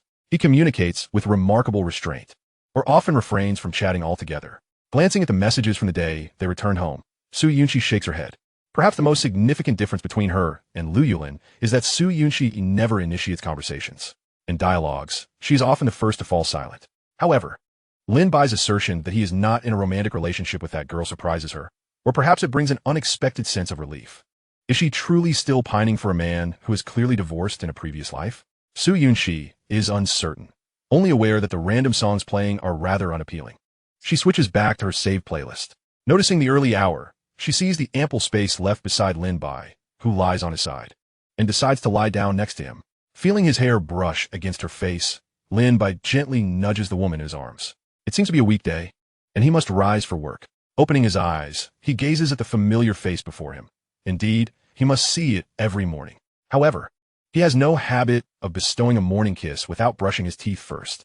As Lin Bai prepares to turn and get out of bed, he notices the multitude of patients around him receiving intravenous drips and rubs his face in annoyance. Damn, he almost forgot. Looking at Su Yunxi, who is still clinging to his arm, attempting to pull him back onto the bed, Lin Bai feels his cheeks flush. As Su Yunxi opens her eyes, she meets Lin Bai's gaze without any sign of confusion. However, upon realizing that she is still holding onto his arm, she quickly releases it. "I'm sorry. I like to hold something while I sleep," she explains, only to find that her words have only made things more awkward. It isn't particularly early. A glance at the time reveals it is just past 5. Lin Bai asks, "Is your foot feeling better?" Su Yunxi nods, preparing to stand on both feet, but winces instead. Lin Bai retorts, "You're not Wolverine. It takes 100 days to heal from injuries." With that, he helps her to the restroom, where they casually splash some water on their faces. "Let's just leave it at this for now. We can take a proper shower when we get home," Lin Bai remarks. Su Yunxi nods and ties her hair back up. Wearing the hospital's slippers, Su Yunxi and Lin Bai find themselves at a breakfast shop, devouring steamed buns. However, Su Yunxi internally sighs, lamenting that she hasn't brushed her teeth or washed her face, sitting in disheveled attire with a man, devouring their meal. She wonders how Lin Bai perceives her. Lin Bai, on the other hand, is only concerned with the deliciousness of the restaurant's soup dumplings, which are delectably juicy. As for Su Yunxi, she thinks, in a sense, we are like an old married couple. Who cares? Uncle Su will be here soon. Lin Bai glances at his phone and comments. They certainly cannot take a bus back. That would be too cumbersome. The night before, Lin Bai had messaged Su Dad. Naturally, Su Dad would come by in the morning to take them home. "Thank you. By the way," Su Yunxi says, sipping her soybean milk through a straw as she looks at Lin Bai. Lin Bai shrugs and smiles. It's a small matter. After breakfast, Lin Bai wraps an arm around Su Yunxi, bouncing with enthusiasm as they sit on the curb, waiting for Su Dad to arrive. "What are your plans for the next few days?" Su Yunxi asks Lin Bai. "Just staying home," he replies. Curious, Su Yunxi asks, "What will you do at home?" "Writing novels," Lin Bai answers with a grin. Surprisingly, Su Yunxi does not seem taken aback. She recalls that in a past life, Lin Bai would return from work and type away at his computer for a couple of hours. Yet in the end, his monthly earnings were barely enough for 2 hot pot meals. "Once you become a renowned author, remember to treat me to hot pot." Su Yunxi beams at Lin Bai. Lin Bai finds himself momentarily lost in thought. Hot pot. Although the novel industry is struggling, Su Yunxi has never complained about his dreams. The memory that lingers most vividly is of her smiling at him through the steam rising from the hot pot, expressing gratitude for the future offerings from a famed author. The image of the mature woman in his memory intertwines with the youthful figure before him, and Lin Bai suddenly feels a wave of happiness. "All right, once I receive my first payment, We shall indulge in hot pot. He declares. Huh? When will you receive your payment?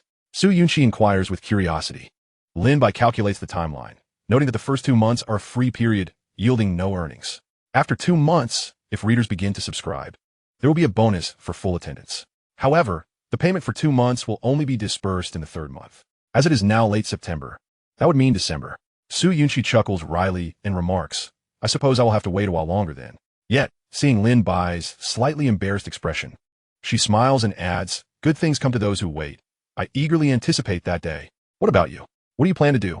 It seems you can only stay home, Lin Bai says, glancing at Su Yunxi's foot with a resigned smile. Su Yunxi sighs, yes, but I haven't decided where to go. So I'll just stay home and learn some Japanese. That means your mom will probably come looking for me, staying at your house to take care of you. Lin Bai smirks. He thinks of how Lin Dad and Su Dad are bearable, but Lin Mom and Su Mom together are quite something. In some aspects, they rival Lin Mo. He muses. What? You don't want that? Su Yunxi looks at Lin Bai, narrowing her eyes. You spent more time at my house with Lin Mo than at your own, didn't you? You ate more meals at my place than at yours. Seeing the pout on Su Yunxi's lips, Lin Bai quickly responds. When did I say I didn't want that? Besides, Aunt Su is working now. There wouldn't be any food at your house. Su Yunxi shakes her head. I can cook for you. Chapter 36.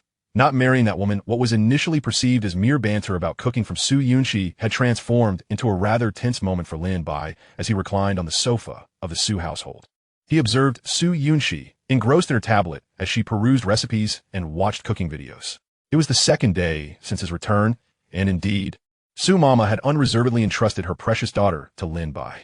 Meanwhile, Lin Mo, the tragic high school student, had already left for his remedial classes. Why are you so silent? Su Yunxi's gaze shifted from her tablet to Lin Bai, who was quietly lost in thought. Lin Bai managed a wry smile. I was pondering the storyline. What's up?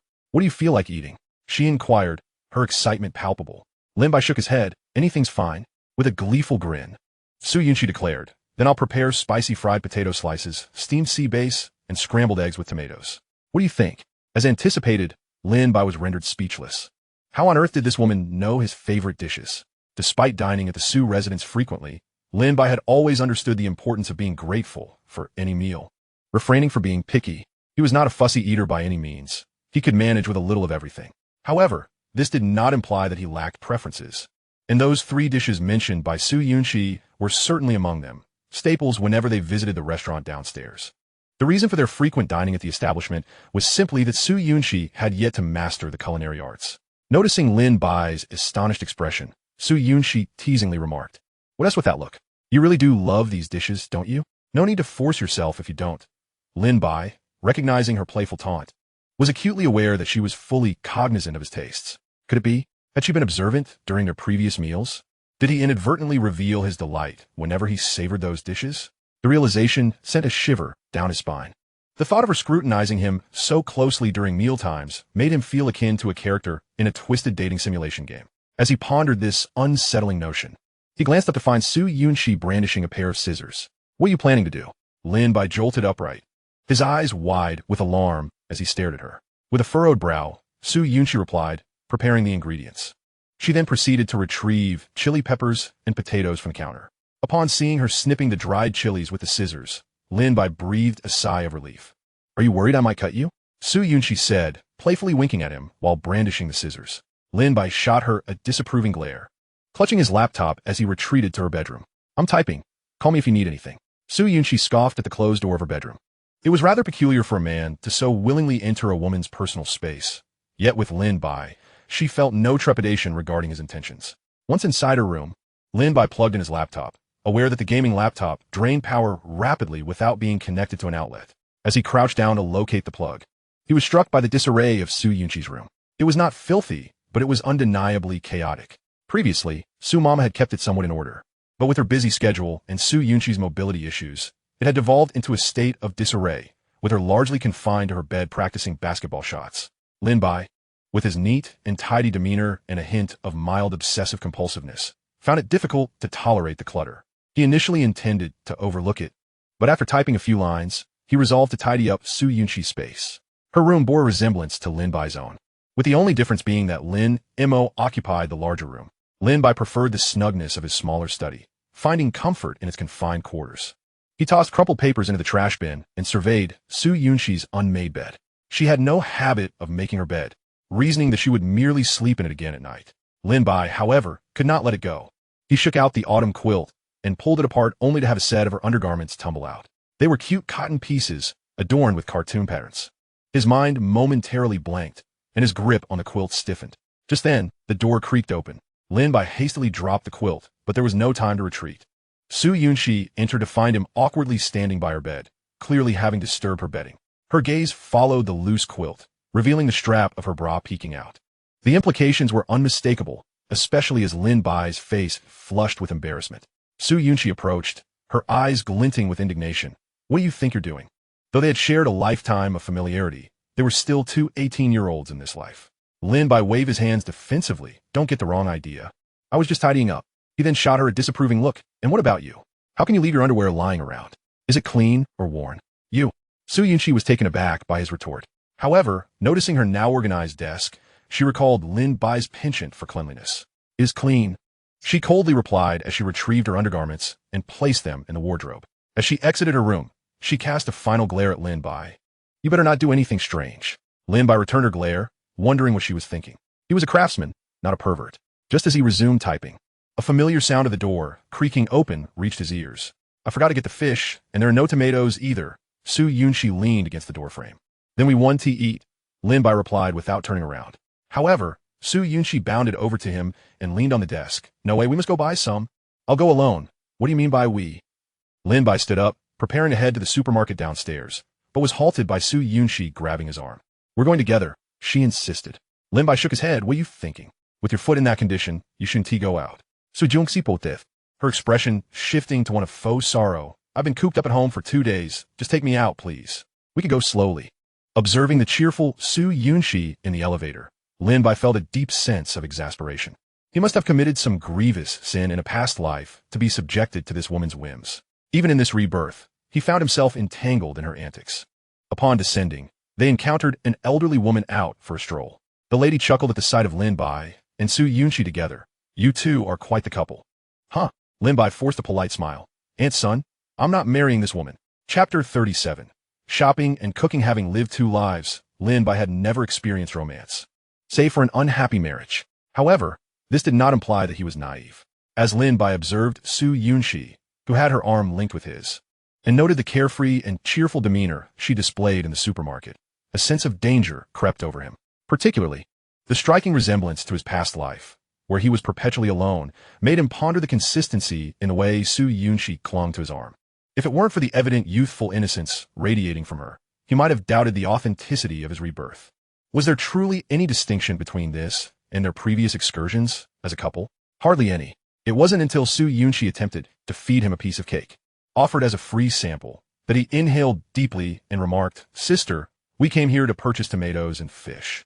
At this, Su Yunxi halted her movements, her face tinged with a hint of embarrassment, as if she had momentarily lost herself in nostalgic reverie. Just then, Lin Bai had already consumed a small morsel of cake from the toothpick, finding it quite delectable. "Let us buy some to take home," he suggested, quickly adding, I'll buy some for Lin and Mo." Su Yunxi nodded enthusiastically, a smile gracing her features. They procured fish, tomatoes, and even some cake along with a selection of seasonings that Su Yunxi fancied would be useful. As he watched her don a duckbill hat and apron the kitchen, brimming with enthusiasm, Lin Bai couldn't help but shake his head. Yet, seeing her skillfully chopped tomatoes left him momentarily dumbfounded. The good news: the 18-year-old Su Yunxi wielded a knife with the finesse of a 25-year-old. The bad news: it appeared that the 25-year-old Su Yunxi from his past life had reached her peak in culinary prowess. Lin Bai sighed, grateful that in this lifetime, he wouldn't have to endure her cooking. Su Yunxi was the type whose culinary skills were woefully inadequate, yet her ambitions soared high. Despite the presence of a nearby restaurant that offered delicious food at reasonable prices and attentive service, she insisted on cooking for herself every few days. The last time she made fried rice, they had been at such odds that Lin Bai had tossed the inedible dish straight into the trash, while Su Yunxi, in tears, had finished every last bit. He wondered if she had watched too many idol dramas, believing that eating fried rice while crying was somehow romantic. As he observed her humming a tune in the kitchen, he realized his expression was far less carefree than he had imagined. Preferring to avoid the scene, Lin Bai retreated to the bedroom. The progress of his novel was encouraging, with a mix of both praise and critique in the comment section. The latter primarily lamenting his sporadic updates, an ostensibly benign form of criticism. Regarding various recommendations, he had successfully advanced to the second round, with his editor assuring him that his qualification for the third round was secure. The next challenge lay in reaching the fourth round and vying for a spot on the prestigious Sanjiang list. However, Lin Bai felt apprehensive. Although he had been reborn, he recognized that his achievements were largely a product of the era's advantages, unlike the emerging novel platforms of the future. In 2018, mature narratives were favored over juvenile ones, and most readers on platforms like DNZ had years of reading experience. While his writing had matured, it was still far from seasoned. The art of writing, from the perspective of practice and outcomes, seemed almost innate, something that could not simply be cultivated. After completing 4,000 words, Lin Bai stretched lazily. His daytime tasks were accomplished, and he planned to write the remaining 4,000 before bedtime. Leaving his computer on Su Yunxi's desk, he turned back towards the kitchen. There, he found Su Yunxi flustered and reluctant to meet his gaze, which struck him as amusing. As he lifted the lid from the dish, he was greeted by the sight of a rather unappetizing blackened tomato and egg stir-fry. I thought adding some dark soy sauce would enhance the color, but I might have overdone it, Su Yunxi admitted sheepishly. Meanwhile, the steam rising from the steamer betrayed the fishy aroma, a clear indication that she had not added enough ginger and cooking wine. At that moment, the potato slices were about to meet a similar fate. Seizing the soy sauce from Su Yunxi's hands, Lin Bai chuckled, "We can afford to be a bit more bland."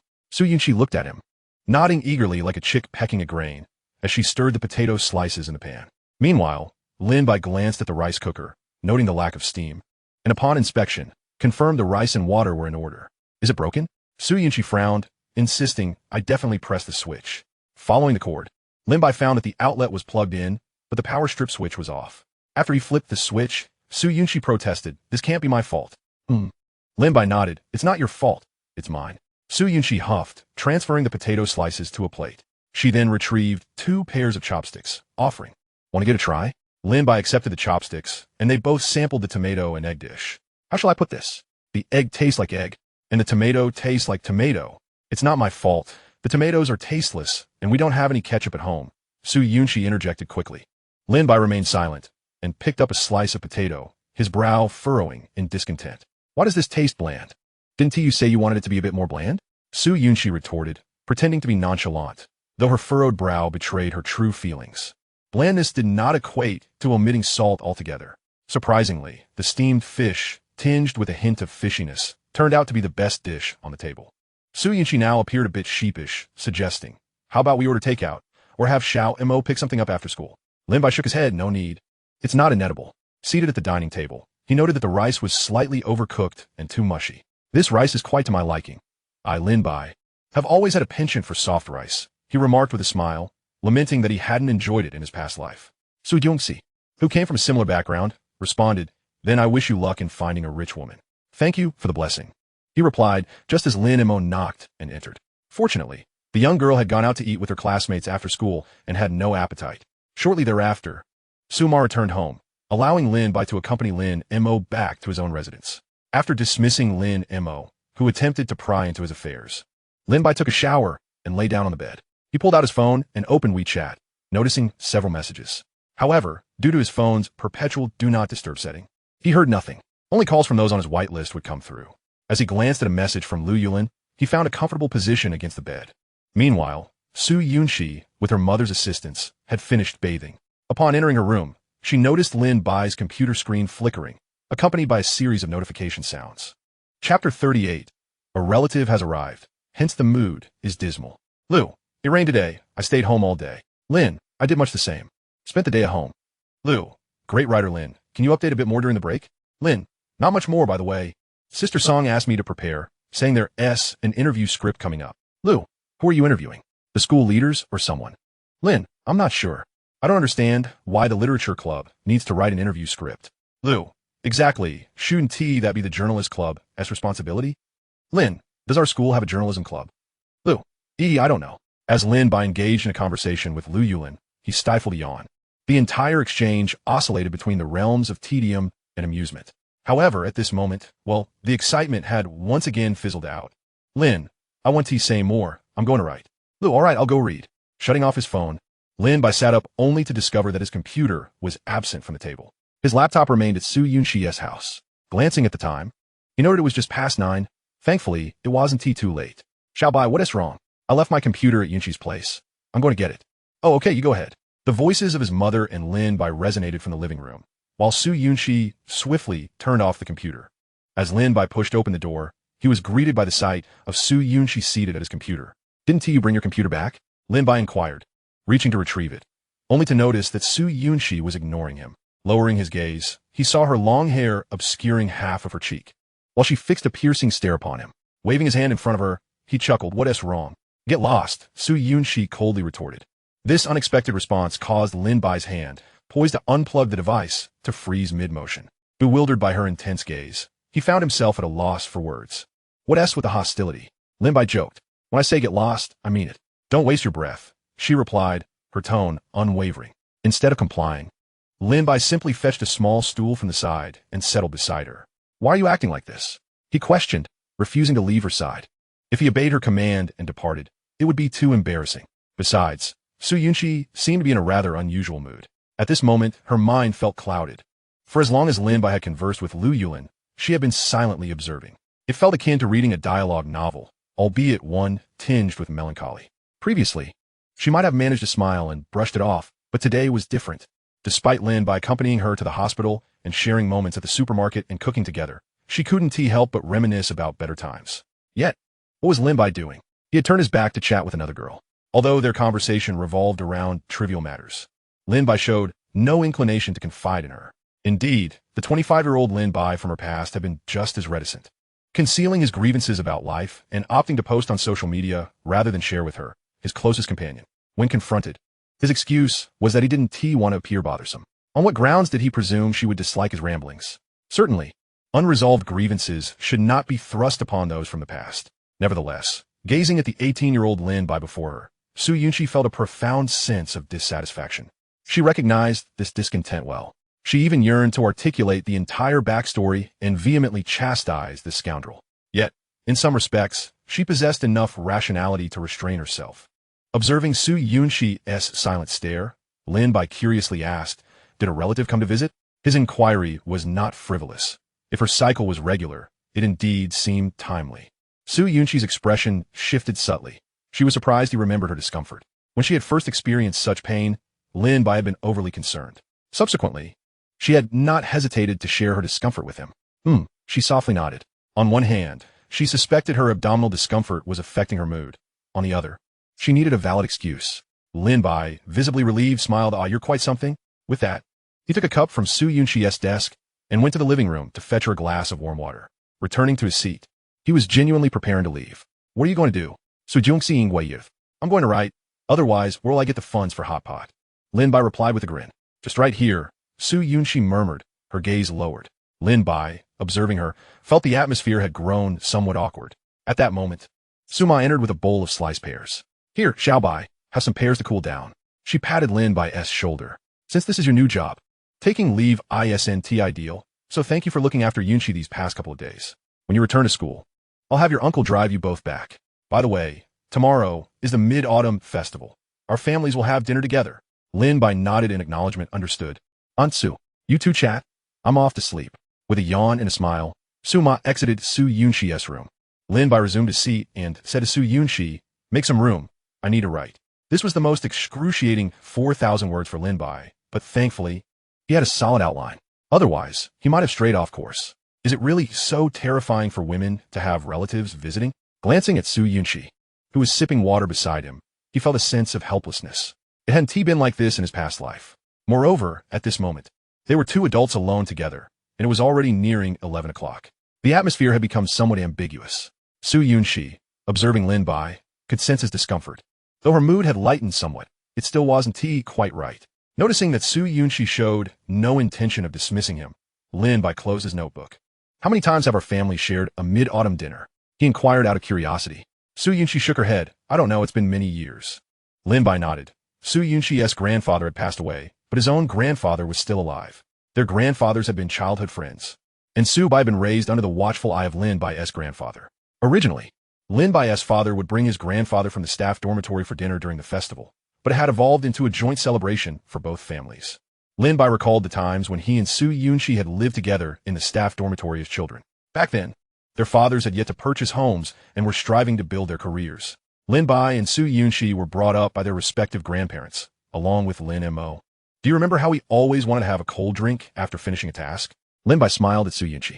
She replied, "Of course I remember. We had so many kinds of cold drinks. Genie Bang, little puddings, red bean slush, and my favorite, choco pie. Back then, choco pie was quite expensive," Lin Bai remarked, suddenly feeling nostalgic for the years that had passed. Wow, I can't believe we've known each other for 18 years. Lin Bai sighed as he gazed at Su Yunxi.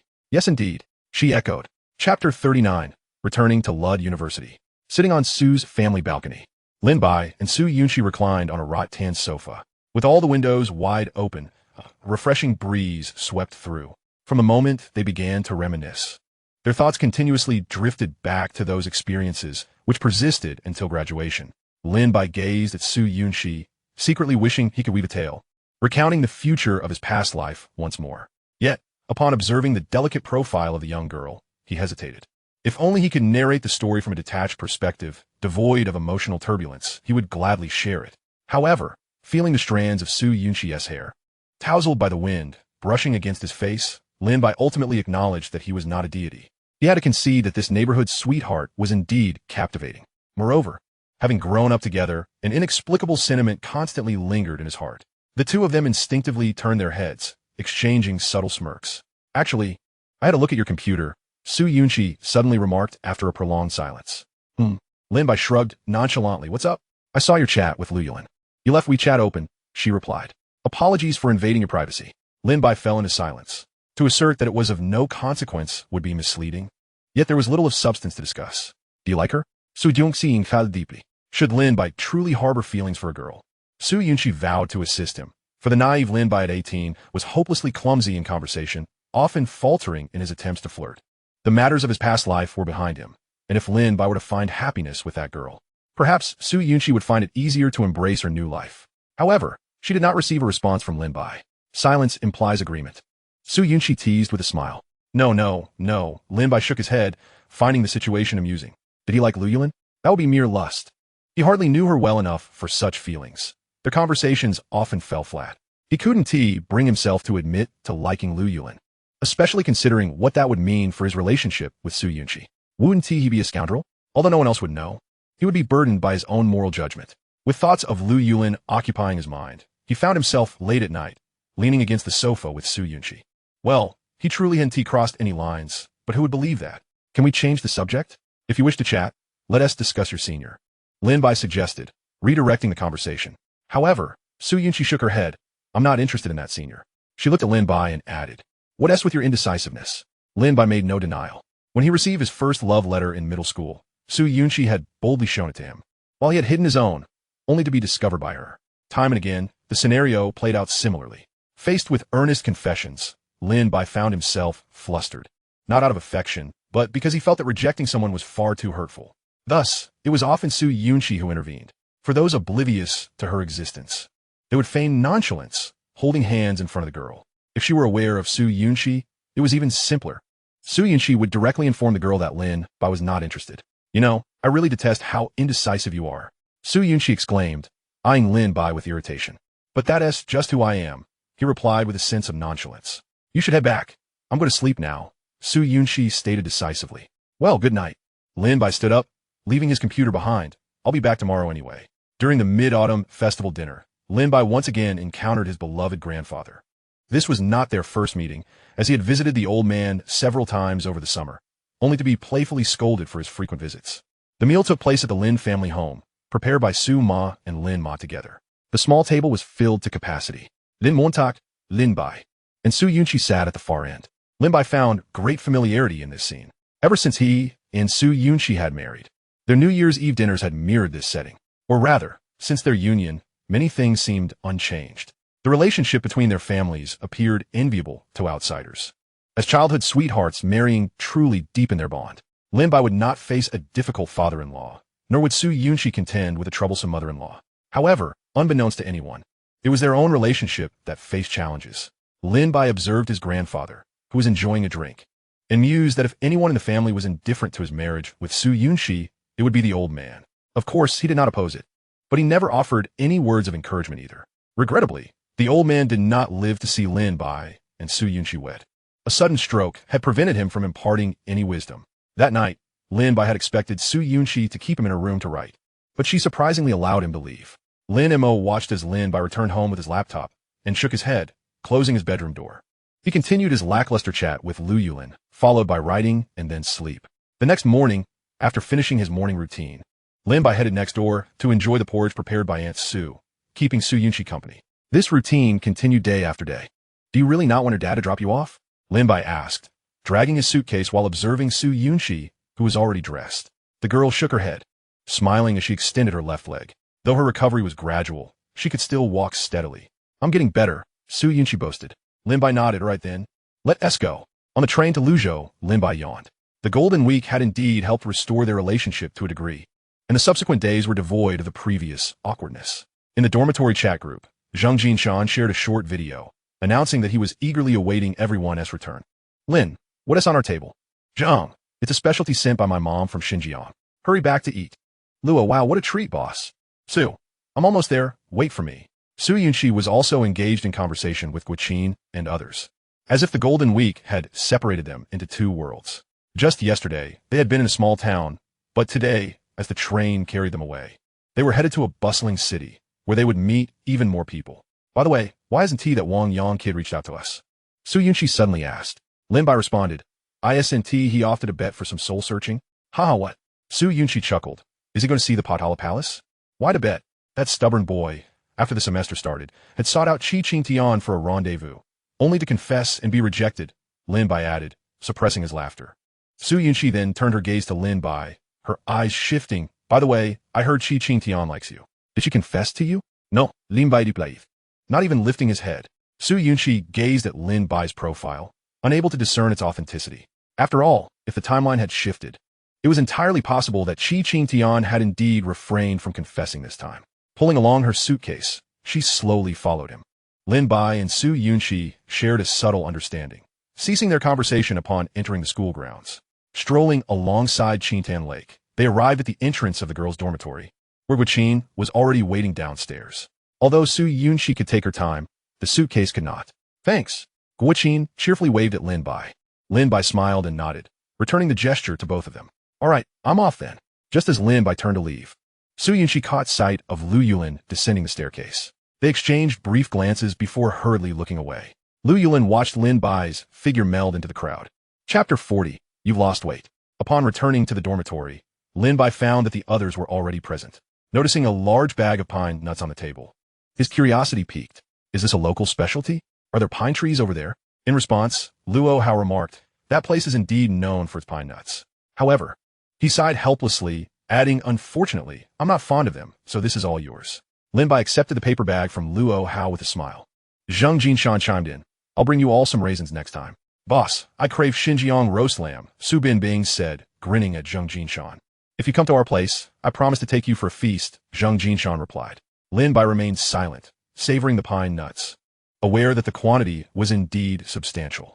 Estimating, the bag likely weighed at least 2 pounds.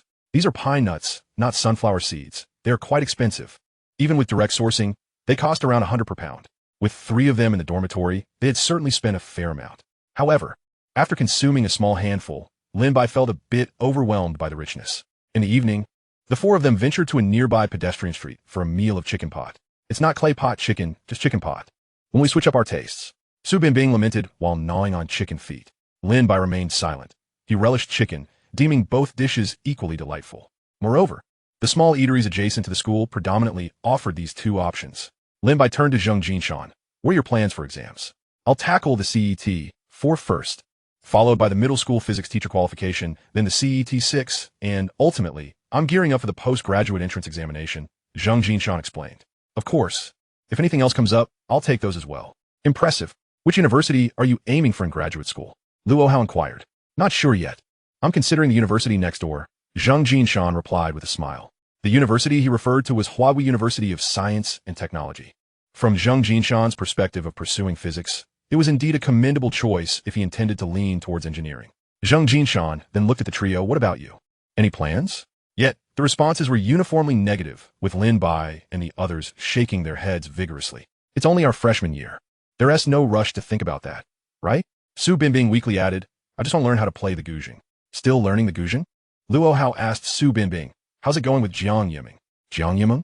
It's going all right. Su Binbing replied with a shy smile. Lin Bai quietly munched on his chicken wings, appreciating the deliciousness of the chicken pot, rich and flavorful. He would certainly return for more. Back in the dormitory, Lin Bai noticed that Lu Yulin had not messaged him. However, it didn't matter much. After all, who had a kind-hearted friend who chatted every day? Su Yunxi. On the other hand, sent him a sticker. Glancing at the pine nuts on the table, Lin Bai decided to message Su Yunxi as well. Lin, would you like some pine nuts? My roommate gave me a huge bag, and I can't finish it. Su, then bring it over. Lin, huh? Can't you come pick it up yourself? Su, should I fly over? Upon seeing the furious sticker sent by Su Yunxi, Lin Bai chuckled softly, finally realizing that her foot was not quite well. Sighing in resignation, he acknowledged the truth of the pine nuts being too much to consume. Initially intending to share some with Lu Yulin, he recalled Zheng Jinshan's earlier remark. Lu Yulin also had pine nuts, as Zheng Jinshan would certainly remember to send some to his future daughter-in-law. Jinshan, I'm taking some of these pine nuts for a friend, Lin Bai mentioned, albeit they were gifted by Zheng Jinshan. Zheng Jinshan, engrossed in his reading, nodded, sure, overindulgence in pine nuts can lead to heatiness. We received a tad, too many this time. Lin Bai waved off the concern with a smile. Zheng Jinshan had provided them with bags resembling those used for chestnuts, and Lin Bai intended to transfer some into a plastic bag. However, Su Binbing suggested, just take a whole bag. I have a large one, and Luo Hao does too. We can't finish them all. Lin Bai nodded in agreement. Upon arriving at the girls' dormitory, Lin Bai spotted Su Yunxi waiting downstairs. Why did you come yourself? You could have sent your roommate, he remarked somewhat irritably as Su Yunxi approached in her pajamas. That one tea do. This is something personally delivered by Little Bai. Su Yunxi teased, taking the paper bag Lin Bai offered. All right, by then. Lin Bai waved his hand, ready to leave, but Su Yunxi tugged at his shirt. What now? Accompany me to the convenience store, she stated. Rolling his eyes, Lin Bai reluctantly followed Su Yunxi to the convenience store by Qinin Lake. As Su Yunxi pondered over which snacks to buy, she noticed Lin Bai staring blankly, his eyes devoid of focus, and furrowed her brows. What s with you? Huh? Lin Bai shook his head. What s wrong? Why do you look so dispirited? Hurry up and finish. We have work to do. Lin Bai shrugged helplessly. Su Yunxi shot him a glare. I'm buying snacks for you. Oh. Lin Bai looked anew at the basket Su Yunxi was holding, already filled with several bags of chips. What is the meaning of this? He asked curiously. Su Yunxi replied. Consider this a token of gratitude for your care these past days. Well then let us go for it, buddy. Lin Bai laughed, taking 2 bags of his favorite shrimp chips and placing them into Su Yunxi's shopping basket. Su Yunxi glanced at Lin Bai. Is this enough? Yes. Plenty. Lin Bai chuckled, expressing his gratitude for Su Yunxi's generosity. With Su Yunxi clutching the bag of pine nuts and Lin Bai carrying a large plastic bag, they settled on a bench by Qinin Lake. October had passed, ushering in a refreshing autumn breeze that caressed the lake surface. Surveying the surroundings, they observed young couples sharing tender moments under the veil of night. Shall we try some now? These came from Xinjiang, Lin Bai suggested, pointing to the bag of pine nuts. Su Yunxi shook her head. We'll eat them when we get back. All right, Lin Bai nodded. They maintained a comfortable silence, gazing at the shimmering lake, reflecting the waning moon. A week had passed since the Mid-Autumn Festival, marking the moon's most diminished phase. At that moment, Lin Bai heard the sound of Su Yunxi sniffing. With a smile, he promptly retrieved a pack of tissues from his pocket. You should head back. You're bound to catch a cold, he advised. However, upon receiving the tissue, Su Yunxi shook her head. No, let us sit here a little longer. Lin Bai remained silent, merely turning his gaze towards her. Beneath the streetlight, Su Yunxi's hand, holding the tissue, revealed distinct knuckles. Her once plump cheeks had taken on a slightly sunken appearance. You've lost weight. Chapter 41. Interview and good friends in the dormitory. Su Yunxi glanced at her reflection in the mirror. It indeed seemed she had slimmed down. A trip to the hospital had surely drained her vitality. It appeared she needed to eat more to recuperate. Eyeing the pine nuts on her desk, which had once seemed a bit too rich, she grabbed another handful. This snack is high in fat and can easily lead to weight gain. In the literature club activity room, the faculty advisor, a vice professor from the literature department, had just imparted a lesson. Now it was Song Ziwei's turn to assign tasks. Although labeled as tasks, they were quite trivial. Currently, there were no significant writing competitions, and the literature club resembled more of a leisure group with little serious activity. Nevertheless, upon catching Song Ziwei's gaze, Lin Bai knew he was about to have some work to do. Just in time, with mid-October upon them, and classes well underway. Writing had also fallen into a comfortable routine. To be fair, Lin Bai himself felt a tad bored. Lin Bai, we've arranged an interview task for you. It will be the headline for the school newspaper, Song Ziwei said with a smile. Lin Bai nodded, recalling that new members were told they would have such tasks. Who am I interviewing? He inquired with curiosity. Lu Tianxiu, Song Ziwei replied, studying Lin Bai. Do you know him? Lin Bai shook his head. No, I don't. Not to worry, Song Ziwei reassured him. I'll send you his WeChat later. You can add him and schedule a time for the interview. The main topics will revolve around his dreams and the efforts he has made toward achieving them. In essence, it's quite straightforward, considering he is merely a fellow student at our school. Lin Bai nodded. All right, I understand. When is the deadline for submission? Any time before the end of the month is fine. There is no rush. The piece should be around 2,000 words, Song Ziwei added. Lin Bai nodded again, just about to ask what Lu Tianxiu did, but Song Ziwei had already moved on to other matters. Yet, it was not a concern. He could always inquire later. Turning his head, Lin Bai observed Lu Yulin, who was curiously gazing at him. Lu Yulin, however, felt somewhat shy under his scrutiny. What's wrong? Are you having a breakout? Lin Bai chuckled, pointing to the corner of his own mouth. There was a red patch on Lu Yulin's skin, where a pimple had appeared. Lu Yulin pouted in resignation. Eating too many pine nuts leads to breakouts. This pimple feels disgusting. She said this while touching her mouth corner again. Lin Bai shook his head. It's nothing. Just eat something to cool down, and it will be fine in a few days. With a sigh, Lu Yulin lamented, I was planning to have barbecue, but now that's off the table. Just eat. It's only a pimple, Lin Bai replied. Lu Yulin shook her head. No way. It could get serious then. Looking at Lin Bai, she remarked, You boys wouldn't understand.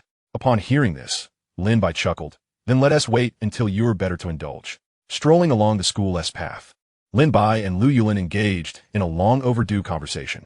Sitting in the cafeteria, Lu Yulin eyed Lin Bai's bowl of noodles drenched in red chili oil, then glanced at her own bowl of plain wontons. The girl's mouth turned downward. You did this on purpose. Lin Bai retorted, I did not. Wontons are naturally mild. As Lu Yulin munched on her wontons, she shook her head. The wontons from my home in Magic City are far superior. What do you mean? Lin Bai asked, slurping his noodles. Lu Yulin explained, these aren't fresh. As she used her spoon to scoop out a wonton, she gestured for Lin Bai to take it, which he did. I feel it's quite similar to the ones from my neighborhood, Lin Bai replied with a smile. Lu Yulin immediately felt a sense of being misunderstood. When I have the chance, I'll take you to eat wontons in Magic City. Looking at the girl, Lin Bai said, I know what your wontons taste like. After all, they are quite famous. Lu Yulin nodded. I initially thought that the flavors in Anhui province would be similar to those in Magic City, but it seems your local tastes are a bit stronger. Light flavors are common in southern Jiangsu. Lin Bai chuckled, mentioning Su Binbing, who is indeed from southern Jiangsu and agrees that the local cuisine is on the heavier side. Lu Yulin, however, shook her head. No, southern Jiangsu's flavors aren't light, they're sweet. All right, let us fill our bellies and get to writing. Lin Bai wiped his mouth and looked at Lu Yulin, who had also set down her spoon. Lu Yulin hadn't eaten many wontons, leaving a significant portion in her bowl. I sternly condemn food waste, Lin Bai joked. Lu Yulin pouted. You should condemn the chef for making the wontons so unpalatable. Exiting the cafeteria, the night sky was pitch black by 8 o'clock. In the city, the stars were nowhere to be seen. Lu Yulin and Lin Bai chatted casually.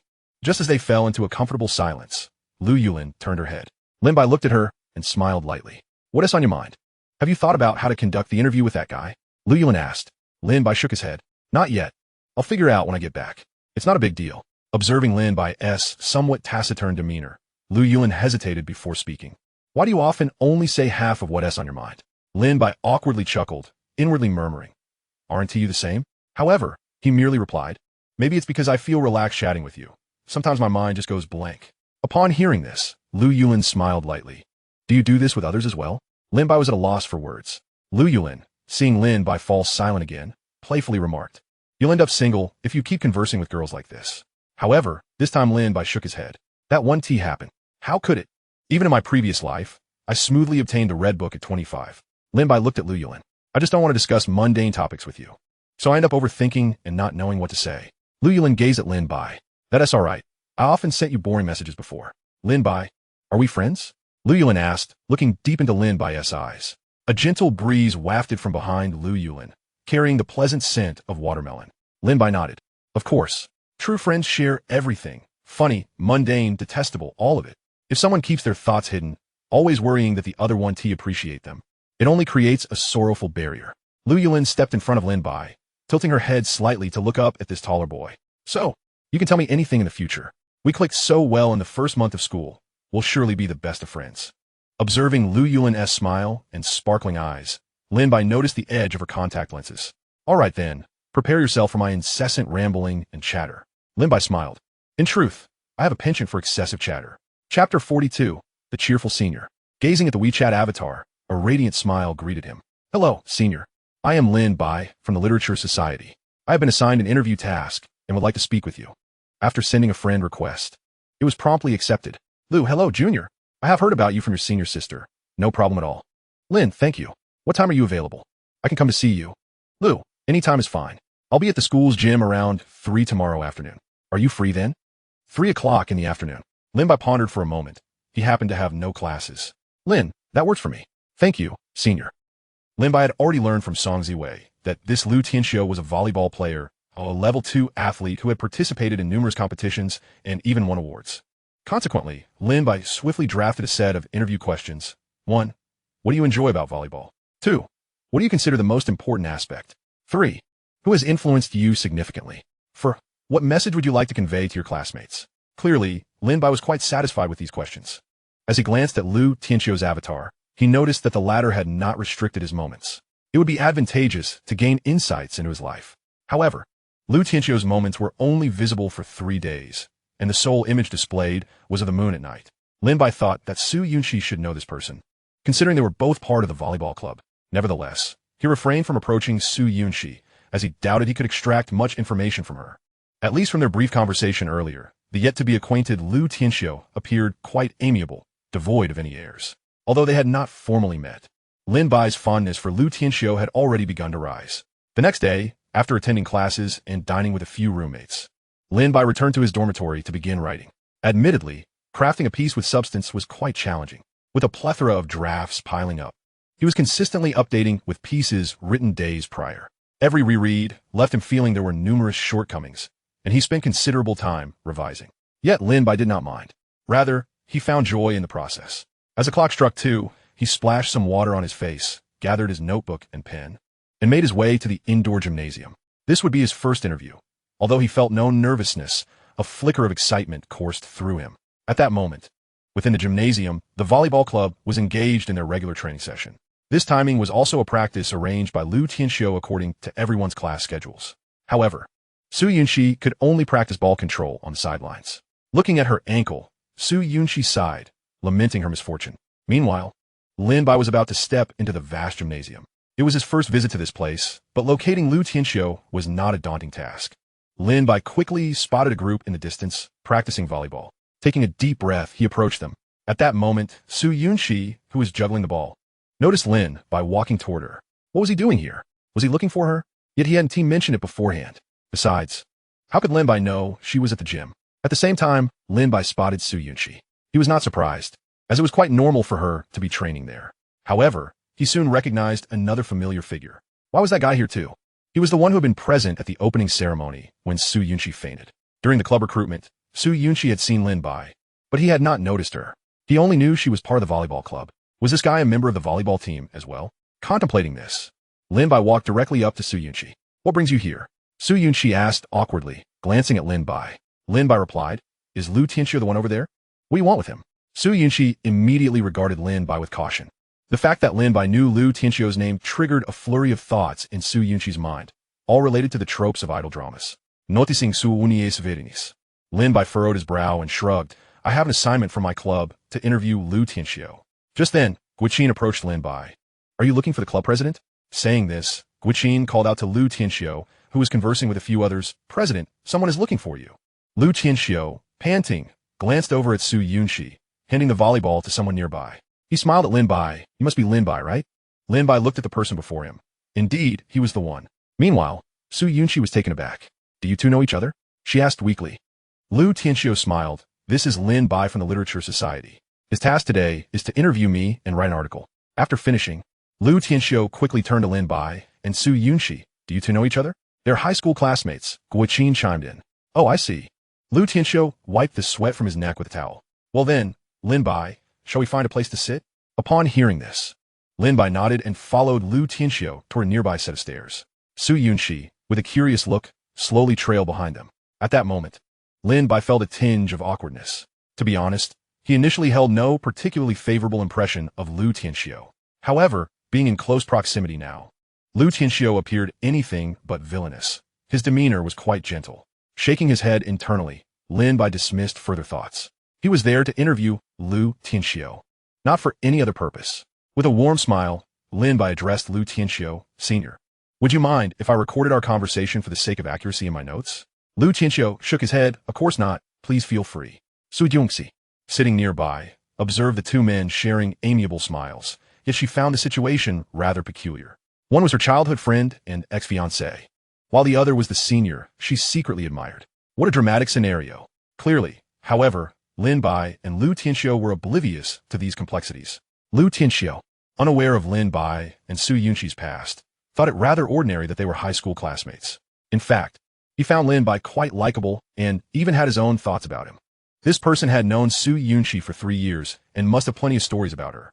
As this notion crossed Lu Tianxiu's mind, his smile grew broader. Lin Bai, shall we begin? Yes. Lin Bai nodded, opened his notebook, and clicked his pen. With a crisp sound, he looked at the sunlit Lu Tianxiu before him. Senior, may I ask why you chose to pursue volleyball? Chapter 43, The Volleyball Boy. I have loved sports since childhood, starting with basketball and soccer in elementary school. In 2008, when I was 10 years old, I watched our national women's volleyball team compete, and I found volleyball incredibly fascinating, much like badminton, but without the need for a racket. Subsequently, volleyball became an integral part of my training regimen. By the year 2013, my skills in the sport had significantly improved, garnering the attention of the physical education instructors at my school. Coincidentally, that year, an anime titled Haikyuu captured my heart, leading me down the path of athletics. Remarked Lu Tianxiu with a smile. Lin Bai nodded, mirroring his smile as he gazed at Lu Tianxiu. However, I am aware that your major is finance. Why did you not pursue sports directly? Lu Tianxiu sighed in response. Family circumstances, I suppose. My parents are entrepreneurs, and our household adheres to traditional values. We are not entirely free to determine our own paths. Hence, I ultimately opted for a degree in finance. Lu Tianxiu looked at Lin Bai. Nevertheless, the situation has improved considerably since I won first place in the National College Student League. My family has been quite supportive since then. Switching off the recording device, Lin Bai regarded Lu Tianxiu with appreciation. The entire process had unfolded with remarkable fluidity, smoother than indulging in a delectable chocolate.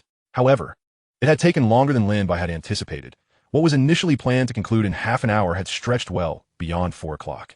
After tidying up his notebook, Lin Bai earnestly expressed, I am truly grateful to you, Senior Lu. Once I finish the draft, I will share it with you for your feedback. Feel free to voice any concerns. Lu Tianxiu waved his hand dismissively. You can simply submit it to President Song. There is no need for me to review it. Noticing that Lin Bai seemed prepared to leave, Lu Tianxiu's gaze shifted. Lin Bai, are you available this evening? He inquired with a smile. Lin Bai, somewhat perplexed, nodded. What's the matter? Lu Tianxiu continued with a grin. I would like to invite you to dinner. Would that be convenient? Why? Lin Bai asked, curiosity evident in his eyes. I find our conversation quite congenial, and I genuinely enjoy making friends, Lu Tianxiu replied, his sincerity palpable. Lin Bai nodded with a smile. Then I shall gratefully accept your invitation. What time shall we meet? Lu Tianxiu glanced at the time. I will take a shower and meet you at the school gate at 5:30. He then turned to Su Yunxi. Yunxi, you should join us as well. At this, Lin Bai felt a jolt in his heart. Goodness, that address was rather intimate. Moreover, why was he inviting Su Yunxi? Su Yunxi shook her head. I won't be going. However, Lu Tianxiu insisted. It's all right, Lin Bai. You and Yunxi haven't been in touch for quite a while, have you? Indeed, Lin Bai awkwardly replied. The two had merely sat idly on a bench by the Qinshin Lake the previous night. Then it's settled. We shall convene at 5:30 at the school gate, affirmed Lu Tianxiu, giving Lin Bai a reassuring pat on the shoulder before striding towards the group of trainees. Lin Bai and Su Yunxi exchanged glances. Lin Bai contemplated inquiring about the situation, but refrained from doing so. Su Yunxi made a shrug in resignation. Upon returning to the dormitory, Lin Bai stored away his notebook and took a shower. Lu Yulin messaged him, inquiring about the interview. Lin, it went exceedingly well. Senior Lu even invited me to dinner. Lu, are you going? Lin, of course. One must not refuse a free meal. Lu, correct. As Lin Bai approached the school gate, he found Lu Tianxiu already waiting for him, while Su Yunxi had yet to arrive. What is your major? Lu Tianxiu asked with a smile as he observed Lin Bai. Engineering cost, Lin Bai replied. Lu Tianxiu nodded. By the way, are you and Yunxi from the same place? Upon hearing this, Lin Bai turned to Lu Tianxiu, a smile gracing his features. Two revelations became clear. First, Lu Tianxiu harbored feelings for Su Yunxi, and second, they were not in a romantic relationship. Lin Bai smiled and nodded. Yes, we were high school classmates, so we are indeed from the same city. Lu Tianxiu nodded in agreement, but he refrained from pressing further. At that moment, Su Yunxi leisurely approached from a distance. She had not showered and still wore the same outfit as before. Observing the two, Su Yunxi's smile appeared somewhat strained. Shall we go? She suggested. Lu Tianxiu then asked, shall we take a cab? No need, we can walk, Su Yunxi replied. Waving her hand, the trio stepped into the golden hues of the setting sun as they made their way toward the pedestrian street. It was mid-October, and the weather had cooled considerably. Passers-by were even spotted donning jackets. Unfortunately, Lu Tianxiu did not lead them to Lin Bai's favorite restaurant, which specialized in clay pot chicken. They ended up dining at a hot pot establishment instead. When it came time to choose seats, Lin Bai promptly settled next to Su Yunxi, while Lu Tianxiu took a seat across from them. Clearly, Lu Tianxiu was oblivious to such nuances, as he busied himself with scanning the QR code at the table to place their order. Meanwhile, Su Yunxi cast a lingering glance at Lin Bai, her mind filled with disdain.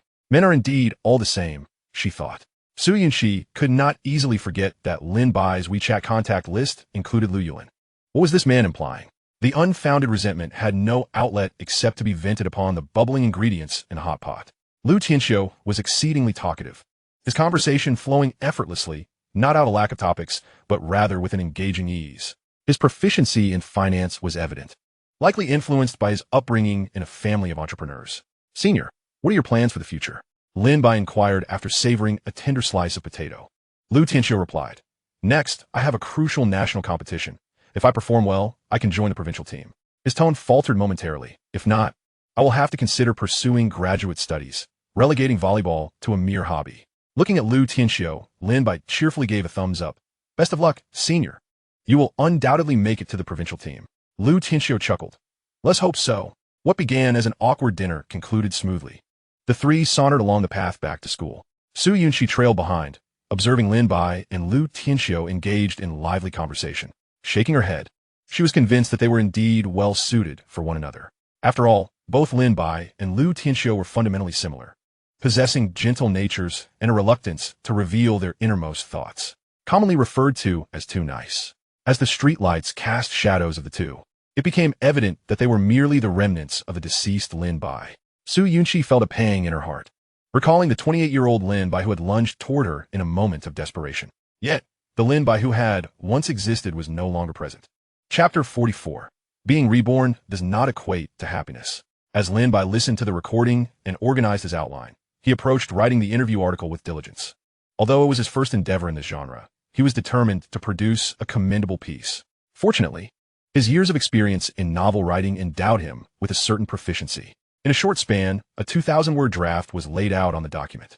However, Lin Bai opted not to submit it immediately. He preferred to let it rest for a while, believing that revisiting it later would yield a fresh perspective. Moreover, this time, Song Ziwei had granted him ample time, alleviating any urgency. As he glanced at the clock, it was already 11 o'clock in the evening. Lin Bai stifled a yawn, noticing that his novel had garnered an increase in comments. As Lin Bai was lost in thought, a call from Lin Mo interrupted him. Observing his roommates, who were quietly engrossed in their phones despite not having gone to bed, he stepped out of the dormitory. Moshi Moshi. Lin Mo's playful voice resonated as soon as the call connected. Lin Bai chuckled. What's up? Nothing much, just exceedingly bored. Lin Mo replied with a hint of ennui. Aren't you going to sleep so late? Lin Bai inquired. Come on, did you forget what high school is like now that you're in college? It's only 11. Lin Montag retorted. Lin Bai merely chuckled in response. By the way, I initially called a chat with Sister Yunxi, but she seems to be in a rather foul mood. Lin Mo mentioned. Really? Lin Bai responded, recounting how he had dinner with Su Yunxi earlier that evening, omitting any details regarding her relationship with Lu Tianxiu. Actually, I called to ask you to reach out to Sister Yunxi, Lin Mo stated. Why should I? Lin Bai countered. I doubt I need to be that concerned about her. Uncharacteristically, Lin Mo did not rebut his brother's remark, but instead asked, have you started dating someone at school? What are you talking about? Lin Bai replied, I see you laughing at your phone sometimes when chatting. Are you in love? Lin Montak Pulbet. No. So, is there a girl you like? Lin Mo continued to inquire. What are you trying to say? Lin Bai complained. Lin Mo responded calmly. I just think Sister Yunxi has feelings for you. But if you genuinely don't like her, that's perfectly fine. If that's the case, perhaps you should refrain from contacting her in the future. Leaning against the window at the end of the corridor, Lin Bai gazed at the waning moon outside. Lin Mo, what are you really trying to convey? He asked.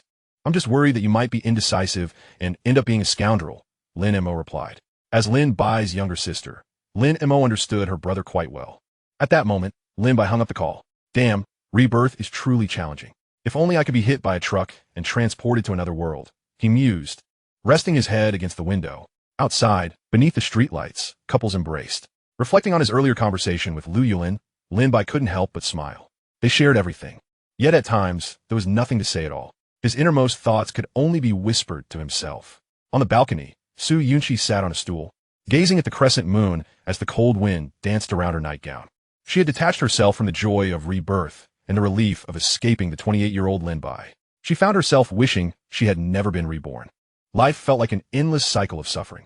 The moon from a decade ago could not possibly comprehend the Su Yunxi of 10 years hence.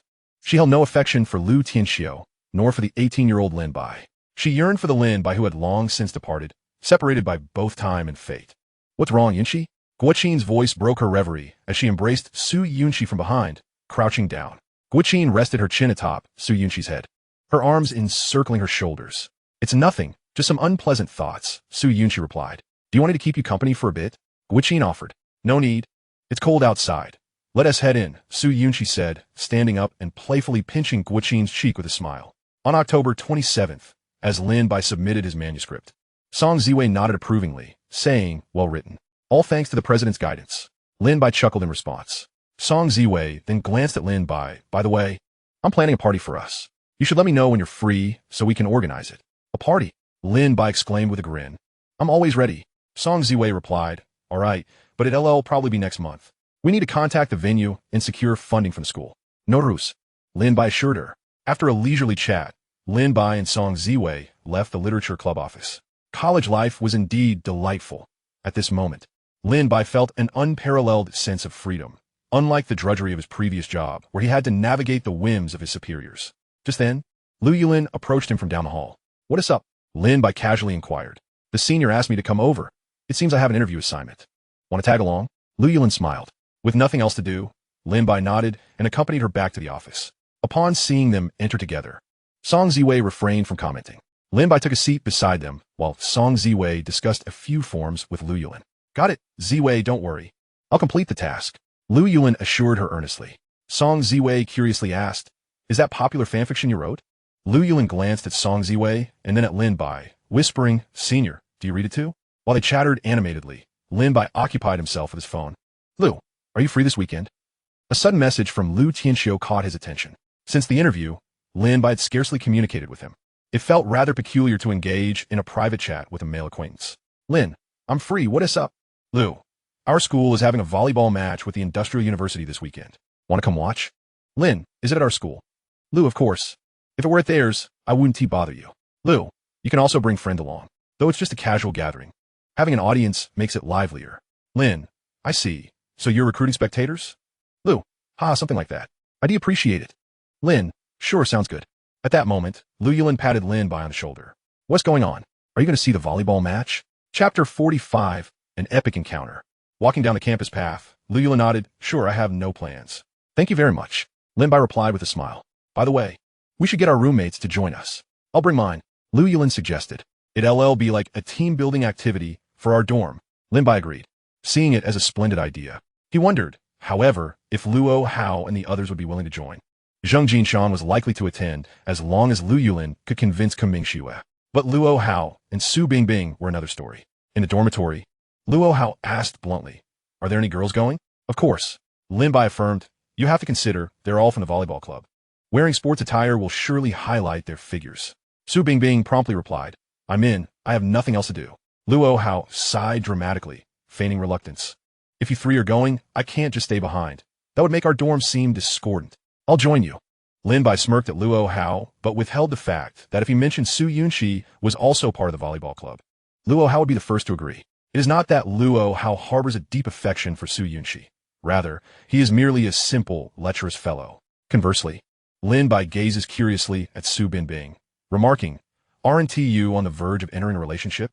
Why are you still contemplating such matters? Su Bingbing shakes her head, retorting, is it not possible that I simply have a genuine fondness for volleyball? However, as soon as these words escape her lips, even Zheng Jinshan, who had been engrossed in his book, shakes his head in disbelief. Su Bingbing's face flushes as she defensively insists, I speak the truth. President, do we truly have to take the court? Su Yunxi and Guqin ask nervously, casting glances at Lu Tianxiu. Lu Tianxiu nods with a smile, of course. Yunxi, hasn't your foot healed? Just be a bit cautious, and it will be fine. Su Yunxi offers a wry smile. Her concern does not stem from her foot injury, but rather from her anxiety about her skills. Lu Tianxiu then adds, it's merely a casual exchange with the volleyball club from the Engineering Institute. Just for fun, so there is no need to be nervous. Guqin sighs, after all, we are still novices. Everyone started as a novice. The volleyball club over there has novices too. Lu Tianxiu reassures, his gaze sweeping over the gathered members as he smiles. There is no need to be anxious. Losing is not the end of the world. Besides, everyone has been training well, and the newcomers in our club are quite diligent. Su Yunxi casts a resigned glance at Guqin, who still seems somewhat tense.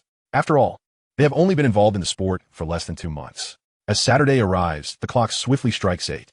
Observing Luo Hao and Su Binbing fussing over their hairstyles in front of the mirror, Lin Bai exclaims, hurry up, you guys. There's no rush. Doesn't tea start at 9? Luo Hao sprays on some cologne. We can grab breakfast along the way. Zheng Jinshan adds with a hint of exasperation. Just then, he receives a message from his romantic interest, informing him that the girls' dormitory has already departed. Stop urging me. It's like preparing for a blind date. Luo Hao chuckles. Once they descend the stairs, a chilly breeze greets them, signaling the arrival of autumn in Luzhou at the end of October. At the entrance of the cafeteria, Lin Bai spots Lu Yulin and her companions. At this moment, Zheng Jinshan and Kuming Xue have taken on the roles of spokespersons for their group, leading them into the cafeteria for breakfast. As Lin Bai consumes his steamed buns, he observes Lu Yulin. Perhaps due to the presence of their respective dorm mates, the two share little interaction. Meanwhile, Luo Hao and Su Binbing huddle together, whispering about something. By the time they reach the sports hall, the clock reads 8:40. The weekend sports hall is remarkably empty, despite Lu Tianxiu calling for participants. The turnout is not overwhelming. This group of 8 constitutes the largest assembly thus far. The volleyball club from the Engineering Institute has already arrived, and both teams are engaged in warm-up exercises. Lu Tianxiu stands at the entrance, smiling as he addresses Lin Bai. Thank you all for coming. Water is available over there. Thank you, senior, Lin Bai replies with a smile as the group heads toward the spectator seats. At this moment, while warming up with her back to the audience, Su Yunxi is tapped on the shoulder by Guqin. Your old classmate is here again. Su Yunxi turns to find Lin Bai seated in the audience. Lin Bai notices her too, but remains unfazed. Damn, Luo Hao exclaims, shaking Lin Bai's arm excitedly. Your classmate is also part of the volleyball club? Luo Hao gazes at Lin Bai in disbelief. Lin Bai nods. Is there a problem? Of course there is a problem. Why didn't you mention earlier? Luo Hao responds with exasperation, waving at Su Yunxi, who does not seem to recognize him. Equally astonished is Lu Yulin. As she observes the girl who has turned her gaze towards Lin Bai, a pang of unease grips her heart. She overhears Luo Hao and Lin Bai's conversation verbatim. Su Yunxi's south eyes traverse the court, landing on Lu Yulin seated beside Lin Bai. Why is she here? However, it makes sense. After all, Lu Yulin is a close friend of Lin Bai. South observing their close proximity seems entirely normal, does it not? Meanwhile, Luo Hao has begun to survey the other girls. Lin Bai leans back in his seat, preparing to await the commencement of the match. Gradually, more individuals arrive, though Lin Bai is unfamiliar with them. Noticing Lu Yulin beside him, who is also focused on the match, Lin Bai remains silent. He is unaware that Lu Yulin is acquainted with Su Yunxi. Of course, Lin Bai knows that Su Yunxi is aware of Lu Yulin, but this is inconsequential. He has not forgotten Lin Mo's warning. Yet, he assures himself, he has done nothing inappropriate. If one were to review the chat history between Lin Bai and Lu Yulin, it would predominantly feature discussions about their meals. Compared to the emotional turmoil he experienced at the beginning of the semester, Lin Bai has significantly relaxed. He attributes this transformation to his recent rebirth, which had left him with considerable grievances towards Su Yunxi from his past life. Thus, he sought solace in the thrill of unrequited feelings. However, 2 months have since passed, and he finds greater pleasure in engaging in other pursuits. Moreover, when Lin Bai looks at Lu Yulin, he perceives that she does not appear to harbor similar intentions. As the physical education teacher enters, both teams have begun to form their formations. Each volleyball team consists of 6 players, and, at this moment, Su Yunxi is positioned as a setter. Not that Lin Bai possesses extensive knowledge of volleyball. He had merely crammed for today's match the night before. Otherwise, he would be utterly clueless. However, Lu Tianxiu himself will not be playing in this match, as the volleyball club comprises more than just 6 players, indicating that they will be engaged for quite some time. At this juncture, Lu Tianxiu approaches Lin Bai and the others, carrying a bag of bottled water. Here, everyone. Stay hydrated. Chapter 46. The Restless Lu Yulin. With the piercing sound of sneakers scraping against the gymnasium floor, the volleyball match is now in full swing. Lin Bai's gaze follows the ball as it darts across the court. Although he may not fully comprehend the intricacies of the game, the sheer thrill of the competition itself is one of its many delights. Su Yunxi moves dynamically across the court, diligently covering her designated area. As the ball approaches her, she skillfully receives it and sets it for the main attacker. The sweatband on her forehead is completely drenched, and she feels as if she has just emerged from a pool of water. Nevertheless, the dopamine released from physical exertion invigorates Su Yunxi, filling her with excitement.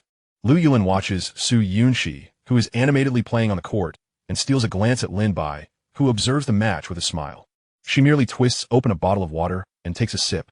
"Senior, aren't you going to play?" Lin Bai inquires curiously of Lu Tianxiu, who stands nearby. Lu Tianxiu chuckles. "If I play, the other team won't stand a chance." Lin Bai notes Lu Tianxiu's remarkable confidence as he speaks. This is only natural, for Lu Tianxiu is a professional. "Do you train every day?" Lin Bai continues to question. Lu Tianxiu nods. "Not strictly, but there are training camps before national tournaments. If I can join the provincial team, then I would need to train daily."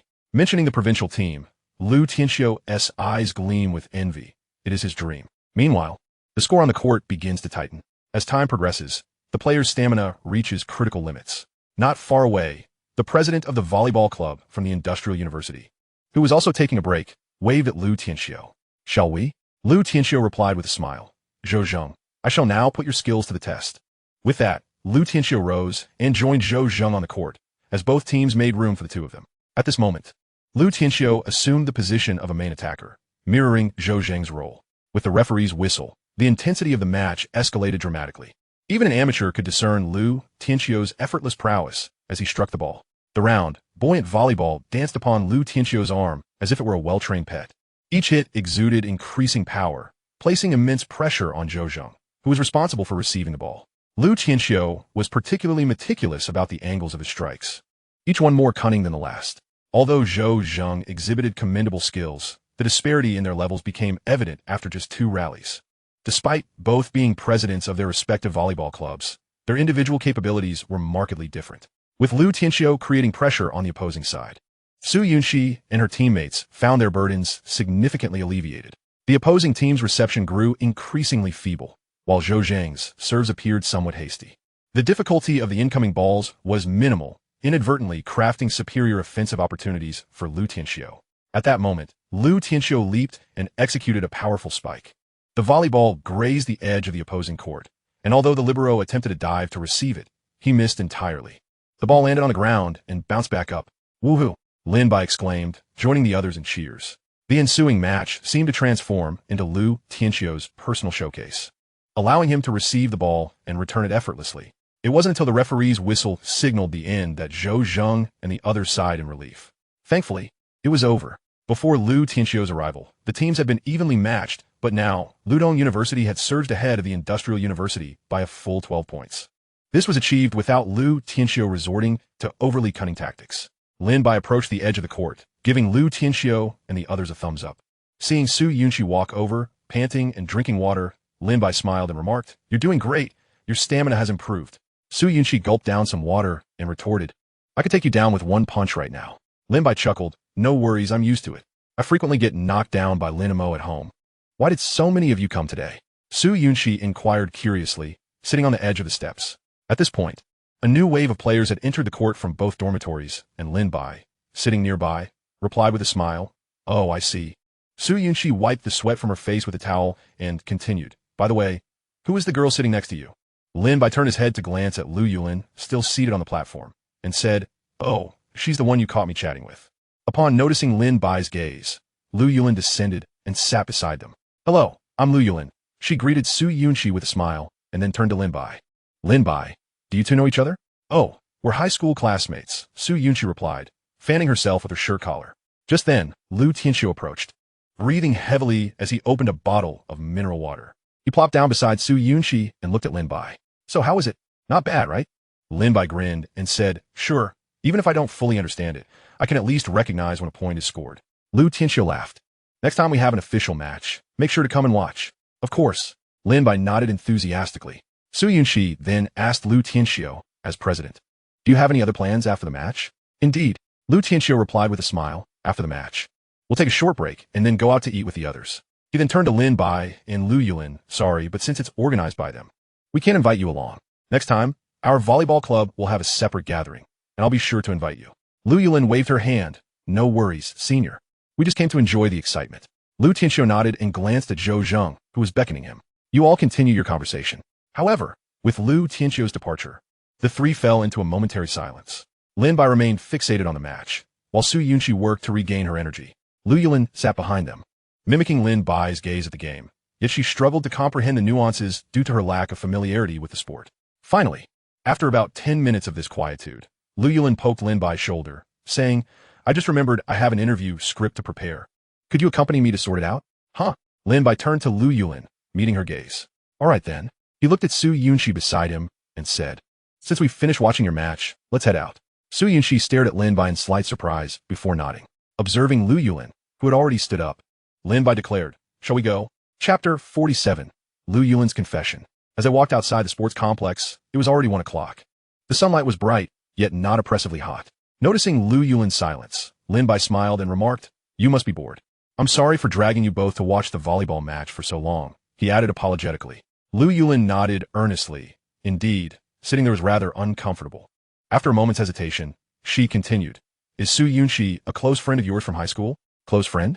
Lin Bai glanced at Lu Yulin and yawned. I suppose so. Why? You seem quite familiar with each other, Lu Yulin observed, gazing at the ground. What do you mean? Lin Bai asked curiously. Do I seem that familiar with Su Yunxi? Lu Yulin shook her head. It's not just a feeling. Well, actually, I did see a selfie of you and that girl on your social media. Taken aback, Lin Bai blinked. What selfie? He quickly opened his phone to browse his social media album and soon found the photo. Although it was taken last year, Lin Bai realized it was from 11 years ago. It captured a moment during the tail end of winter break when they had impulsively decided to skip a tutoring session and visit Jiuhua Mountain to pay their respects.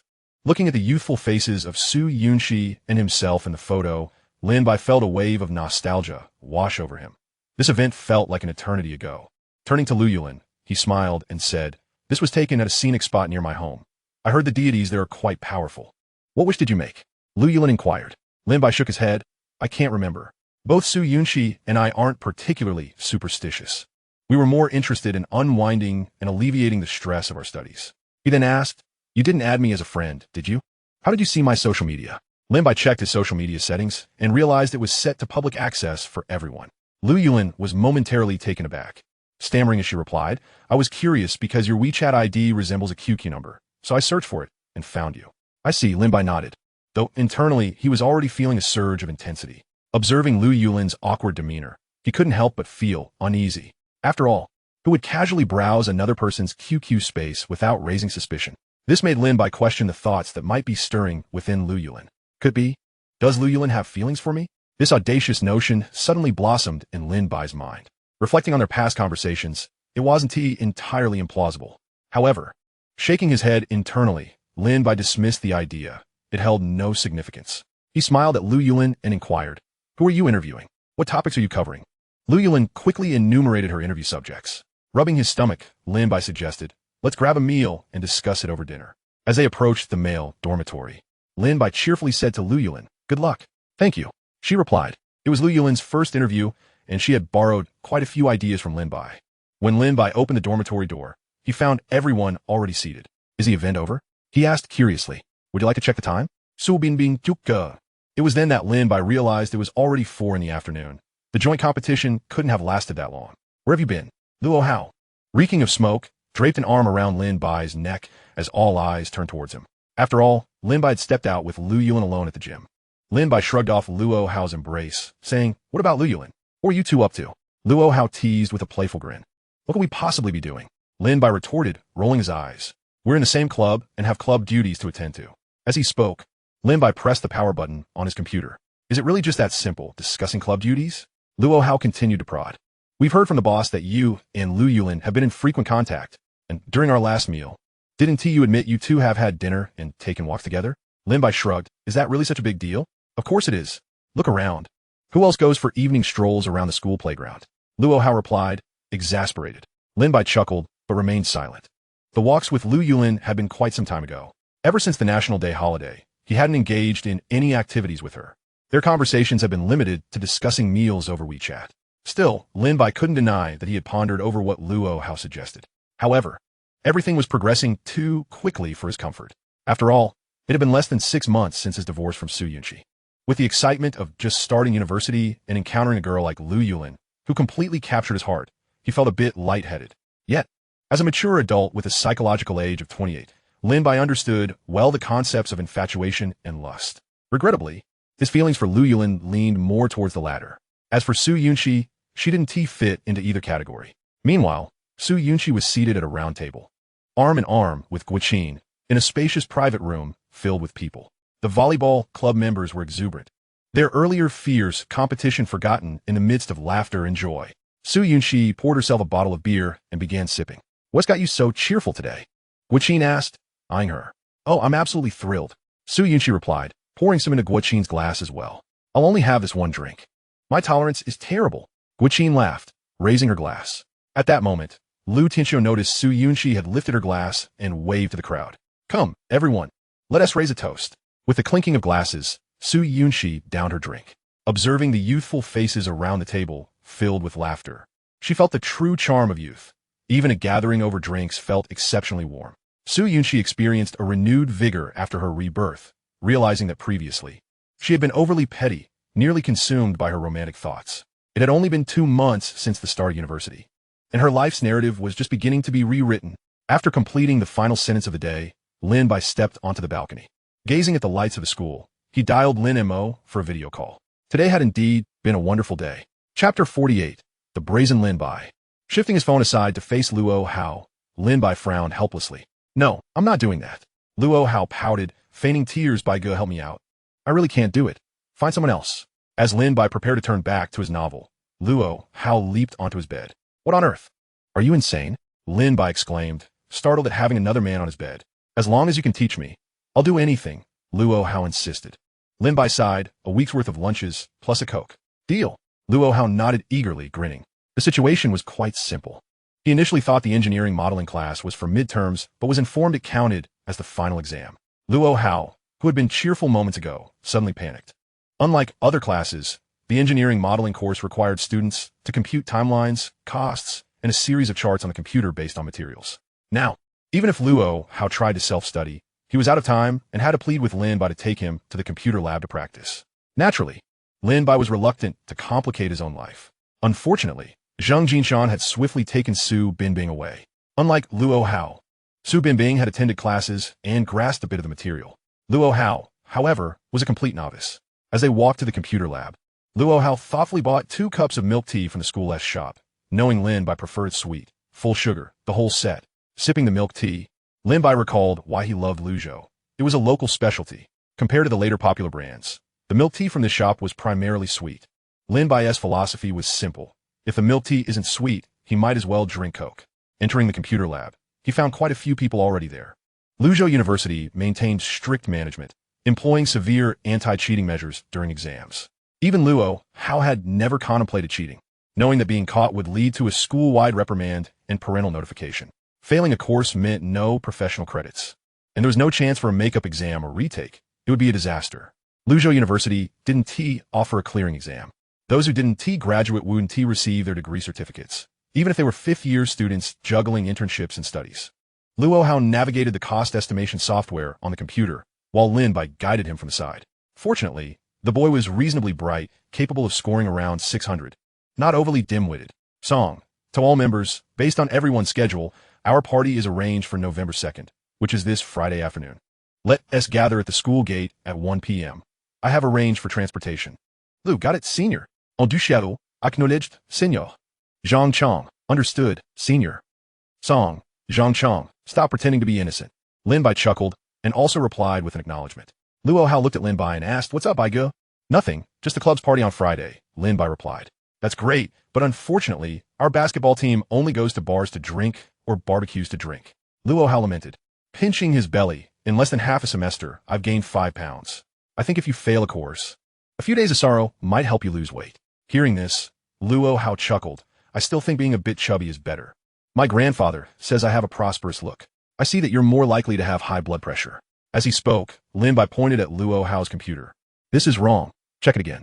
Although they arrived in batches when they left, Lin Bai and the other three returned together. Just as they exited the teaching building, Su Binbing swiftly approached the three, saying, "Brothers, I have something to do. I'm off."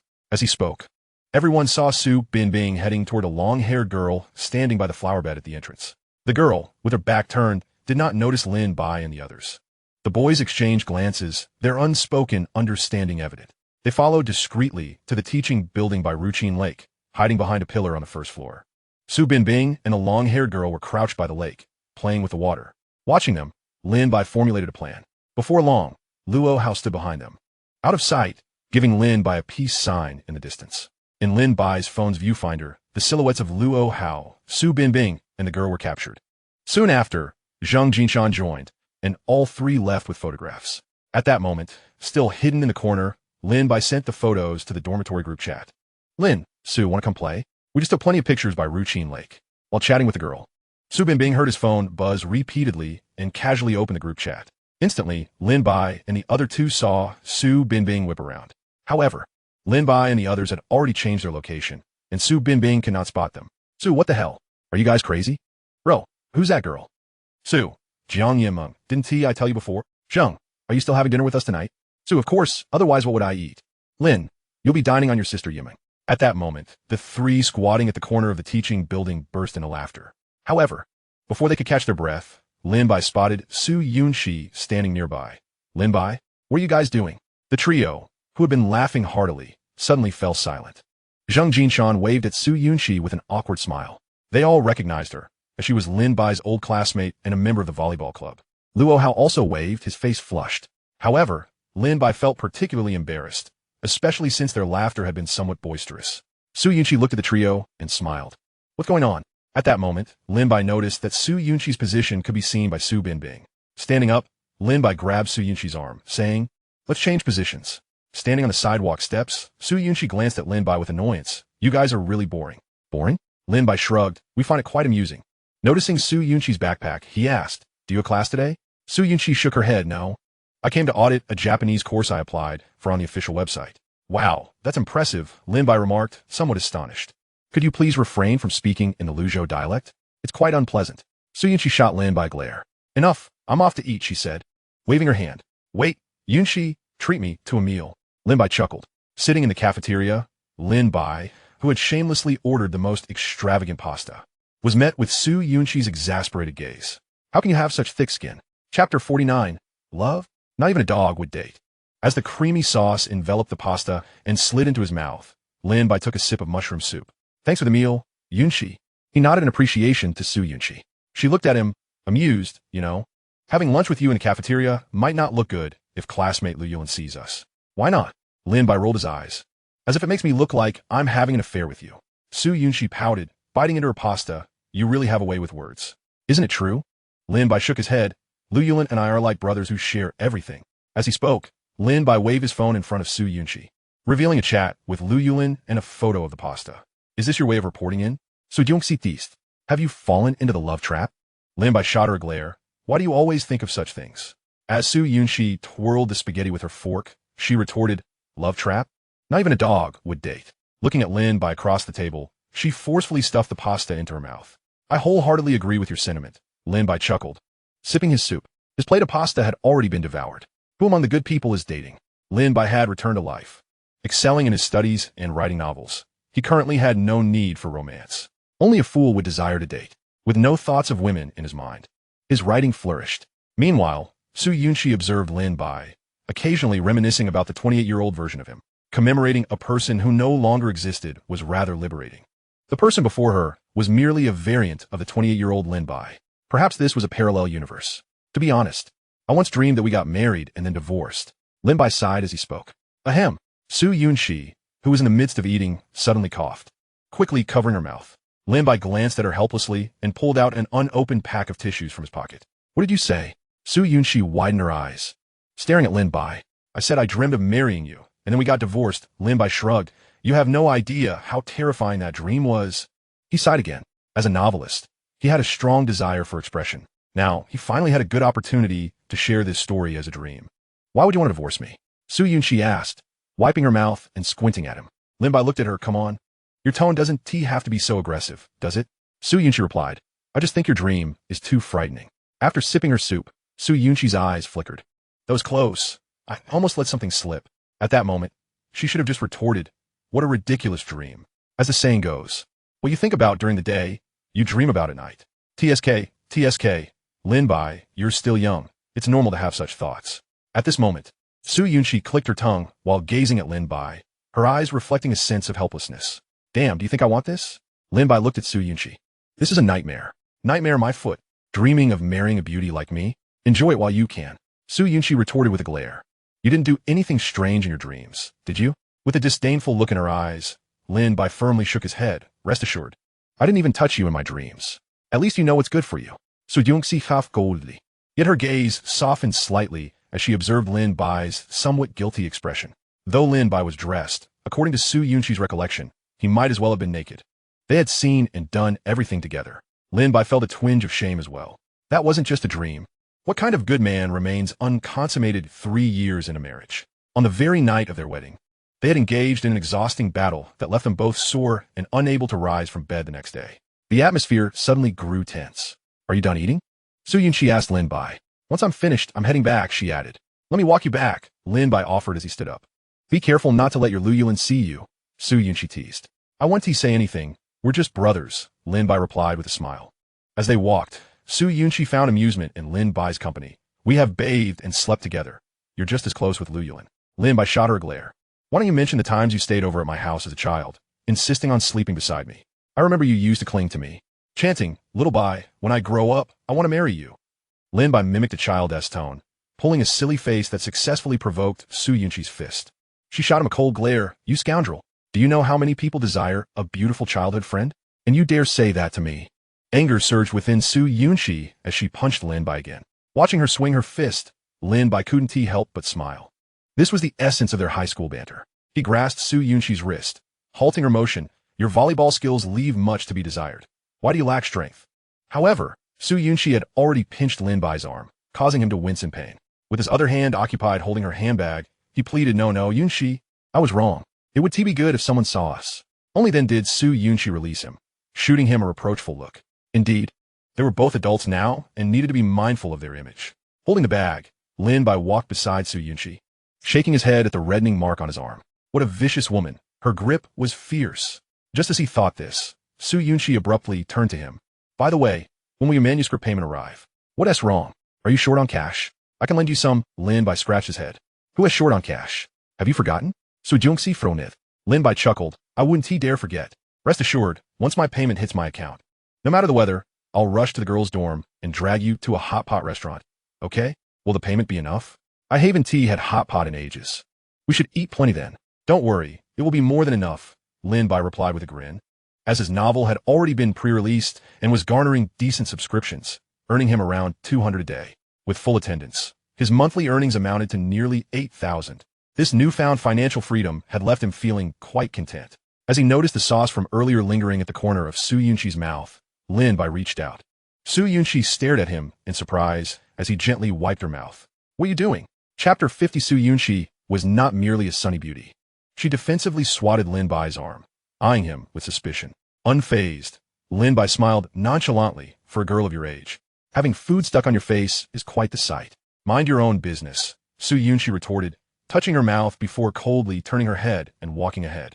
Lin Bai shook his head, pulling out a tissue to wipe his hands. This was the first time he had done something like this. Whether before the age of 18 or in his future self, such gestures were familiar. Feeling the sensation from earlier, Su Yunxi's eyes began to mist over.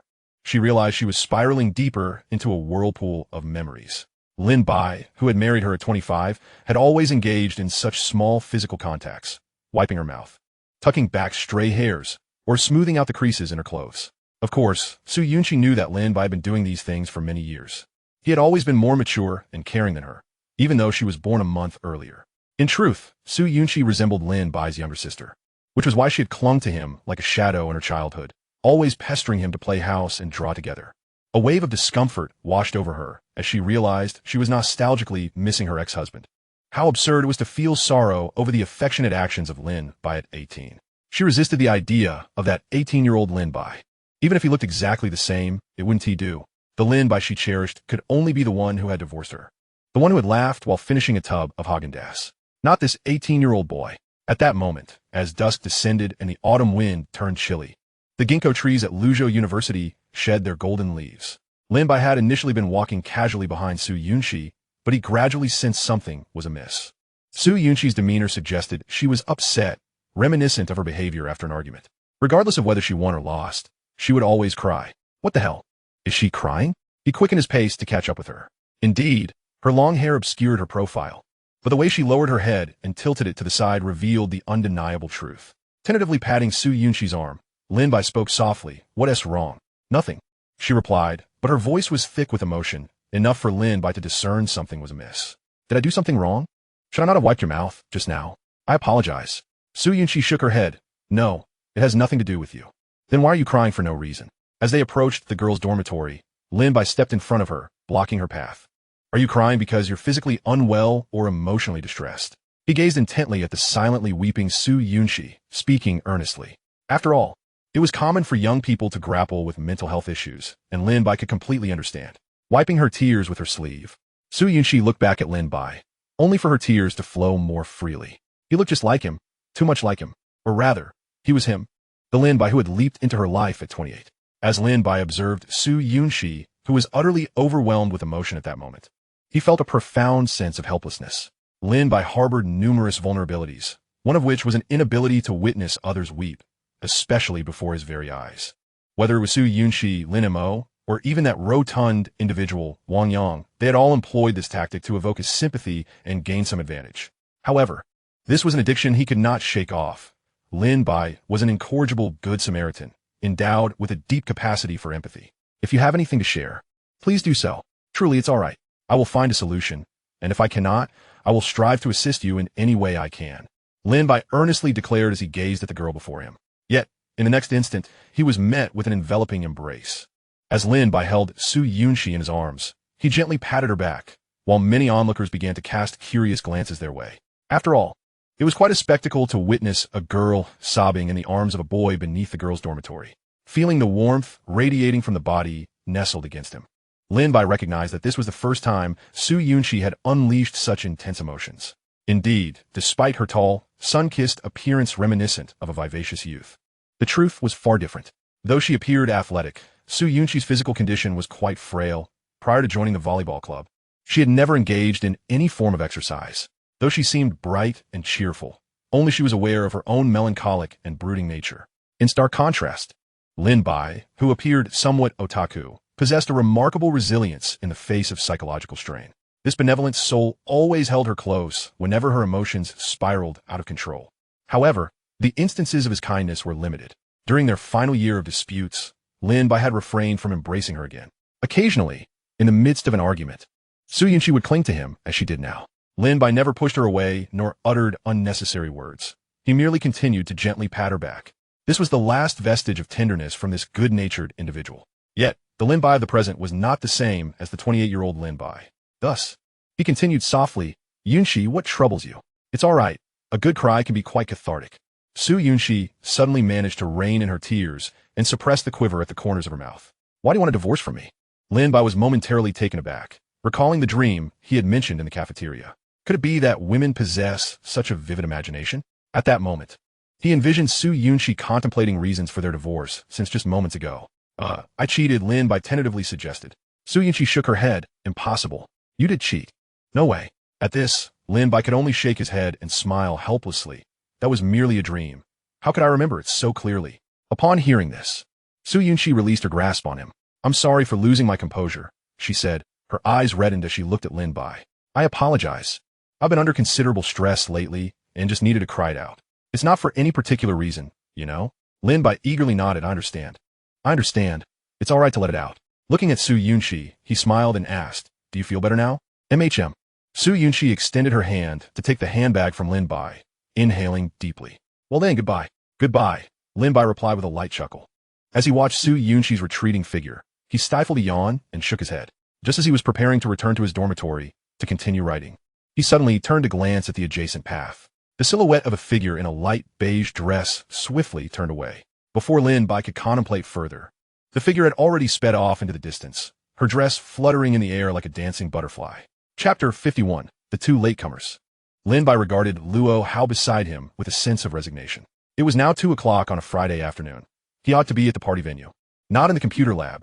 However, with Luo Hao's guardian having taken ill, what could Lin Bai do?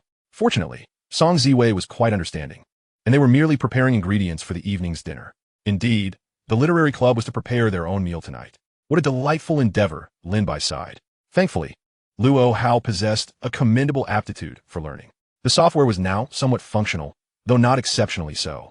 Nevertheless, passing the exam should pose no significant challenge. No need for thanks. Luo Hao patted Lin Bai on the shoulder. Once the exams are over, I shall treat you to a meal. I won't see you take up any more of your time. Go on, my son. My son? Lin Bai retorted, playfully delivering a light slap to Luo Hao's abdomen. At this moment, Luo Hao wore a smug expression, reveling in his newfound knowledge. Lin Bai shot him a glare. Though it was a common occurrence for boys in the dormitory to affectionately refer to each other in such a manner. Now, he needed to hurry and flag down a taxi to the party venue. Just then his phone rang. It was Song Ziwei. Senior sister, I'm on my way. Lin Bai immediately replied upon answering. However, Song Ziwei interjected. By the way, this morning, Yulin told me she wasn't feeling well and won't be attending. Since you're still at school, why not check on her? Huh? Lin Bai nodded. All right. After hanging up, he let out a sigh. Looking at his phone, he noted that Lu Yulin had not been particularly chatty these past couple of days. Was she unwell? Why had he not heard about it? He contemplated sending a message, but it seemed unlikely she would see it. Lin Bai promptly dialed her number. Lin Bai? On the other end, Lu Yulin's voice did not sound ill, but rather filled with confusion. Are you at school? Senior sister's away, said you weren't feeling well. Lin Bai inquired. I'm unwell, Lu Yulin replied. Oh, is it serious? Are you feeling very uncomfortable? Lin Bai asked. Not really. I'm downstairs at your dormitory. Do you want to come down for a bit? Hearing this, Lu Yulin reluctantly stepped onto the balcony and spotted Lin Bai talking on the phone below. As she slowly made her way down, Lin Bai curiously scrutinized her. What is bothering you? Lu Yulin merely shook her head in response. Nothing is wrong. Well, that is good, Lin Bai smiled. Perfect timing to join me for the party then. No, I'll head back if there's nothing going on. Lu Yulin shook her head, forcing a smile at Lin Bai. Don't be like that. Lin Bai stopped her. What's wrong? Don't you enjoy a lively atmosphere? This is our club's first gathering. After a lengthy pause, Lu Yulin nodded at Lin Bai. All right, wait for me a moment. As she walked past Lin Bai, she sighed deeply within herself. She felt a heavy weight in her chest. However, senior sister Song Ziwei and senior Zhang Chong were genuinely nice people. It wouldn't be right to skip out. Observing Lu Yulin with her bag, Lin Bai grinned and said, come on. Once seated in the taxi, Lin Bai remained silent, glancing at the quiet Lu Yulin. He pulled out a pair of earphones and handed them to her. Accepting the white Bluetooth earphones, Lu Yulin silently put them on. Lin Bai had given her the left earphone, and she sat in the back seat on the left side. Is this Sun Yunxi? After listening for a while, Lu Yulin turned to Lin Bai and asked. Lin Bai smiled and nodded. Have you heard it? Lu Yulin shook her head. I've only heard of encountering it, but its sound is quite distinguishable. How does it make you feel? Lin Bai inquired with a grin. Mediocre, Lu Yulin replied with a forced smile, leaning against the window. As the song concluded, Lu Yulin suddenly extended her hand towards Lin Bai. Give me your phone. Here, yours seems to be an iPhone 10. Lu Yulin remarked as she pulled out her own phone. Lin Bai chuckled. Having returned to life, he had chosen Lei Bussi's Mi 8 as his first phone. In contrast, Lu Yulin held Cook's iPhone 10. The password is 0310, Lin Bai said as Lu Yulin unlocked the phone, accompanied by the melody echoing in their headphones. Lin Bai hummed along. Noticing Lu Yulin's side glance, he nodded with satisfaction. This is Billie Eilish's 6 Feet Under. Lu Yulin glanced at her phone again. Don't you like this song? Lin Bai shook his head. It wasn't on his preferred playlist, for he had forgotten it. In his previous life, it had indeed been one of his favorite English songs. However, it was also the first time Lin Bai learned that this song had been released in 2018, perhaps due to the music or some other reason. Lin Bai noticed a slight elevation in Lu Yulin's spirits. Recalling the silhouette in a long dress he had seen that day, Lin Bai refrained from asking her. As long as one does not confront the established facts, those facts have yet to transpire. This is not avoidance of the issue. It is merely a means to sidestep it. The car halted at the entrance of the party venue. It was a quaint villa, and upon pushing open the gate, the laughter from within could be heard. Lin Bai and Lu Yulin have finally arrived. Du Xiao exclaimed at the doorway. L'on be approche du Xiao. And the two immediately slung their arms around each other's shoulders. As the only two boys among the new members of the literature club, while their friendship wasn't particularly deep, it was still quite amicable. Unlike Lin Bai and Lu Yulin, Du Xiao's passion lay in watching films. He had joined the literature club because he adored writing film reviews, hoping to hone his skills in articulating his thoughts. Lin Bai had read Du Zhao's reviews, which were quite impressive, demonstrating a keen understanding of films.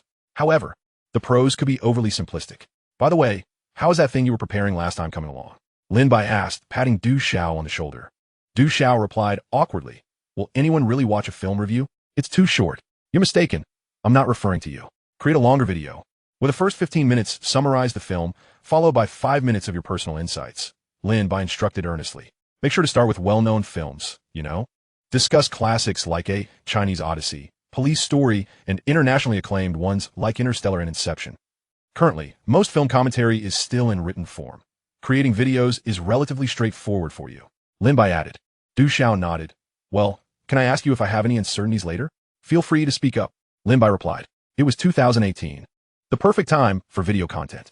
Platforms like Douyin had just launched, and it wasn't as saturated as it would become in the future. There were still opportunities to capitalize on video content. Lin Bai chose not to create content himself, as he preferred the enjoyment of watching films alone. But Du Xiao was well equipped with knowledge in this area. At that moment, Song Ziwei dragged Lin Bai and Lu Yulin into the kitchen. You two are severely late. You must be punished by cooking a dish. The party venue, being a small villa, boasted a spacious kitchen. A variety of ingredients lay strewn across the floor. They had not pre-planned their menu, so Zhang Chong had purchased an abundance of ingredients. However, he was not concerned about waste, as his intention was to prepare a hot pot. Any leftover ingredients could be sliced for the hot pot. Glancing at Lu Yulin, Lin Bai chuckled, can you cook? Lu Yulin pinched her thumb and index finger together slightly, a little. Lin Bai smiled wryly. What do you plan to make? After surveying the array of vegetables on the table, Lu Yulin pondered, pumpkin beef hot pot. Wow, Lin Bai exclaimed, wide-eyed at Lu Yulin's unexpected culinary ambition. What about you? Lu Yulin asked with a grin. Lin Bai lifted 2 tomatoes and declared, I'll make scrambled eggs with tomatoes. Before he could finish, a girl rushed in. No way. Scrambled eggs with tomatoes are my share. The girl, a freshman named Wang Wei, quickly interjected. All right, I'll choose something else, Lin Bai said helplessly. Naturally, everyone would opt for simpler dishes. Exiting the kitchen, Lin Bai surveyed. Do you all have plans for stir-fried potato strips and oyster sauce lettuce? Yes. I'm doing the oyster sauce lettuce. Du Xiao raised his hand.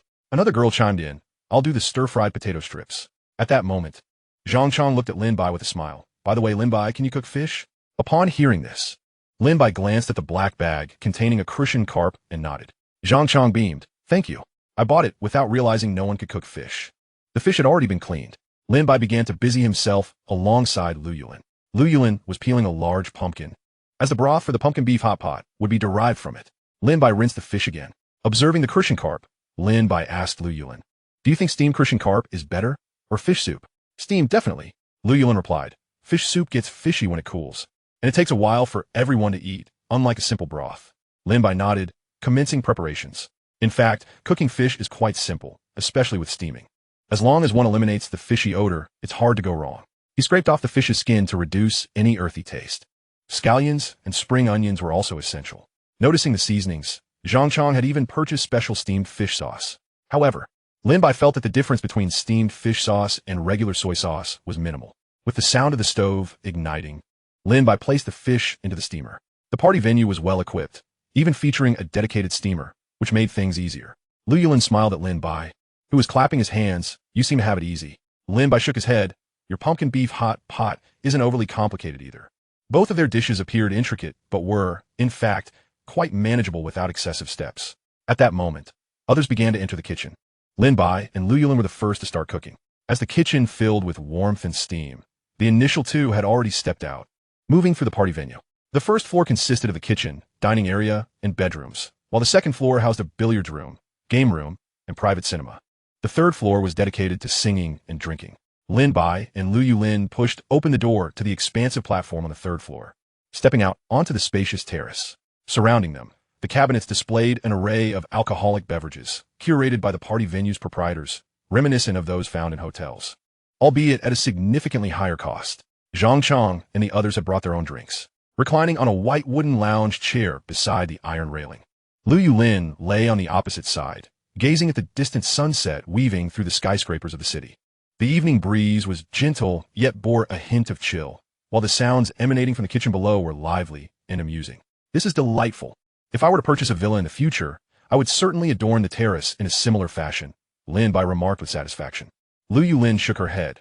Living in a villa is rather uncomfortable, unless one is adept at driving. Otherwise, it's a bit too far from the city center.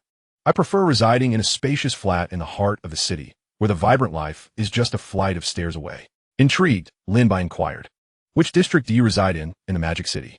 Pudong New District, Lu Yulin replied, turning her head to meet his gaze. Lin Bai smiled and nodded, choosing not to elaborate. You must be quite affluent. Whenever you visit the Magic City, do let me know, and I shall treat you, Lu Yulin continued, noticing Lin Bai's silence. Certainly, show me your villa, Lin Bai responded with a grin. Ha ha, that could be arranged. Lu Yulin nodded in agreement. Seriously, you really have a grand villa? Lin Bai asked, feigning exasperation. I do. Lu Yulin smiled at him. I am, after all, a bona fide second-generation rich kid. Lin Bai nodded knowingly, well aware of Lu Yulin's wealth.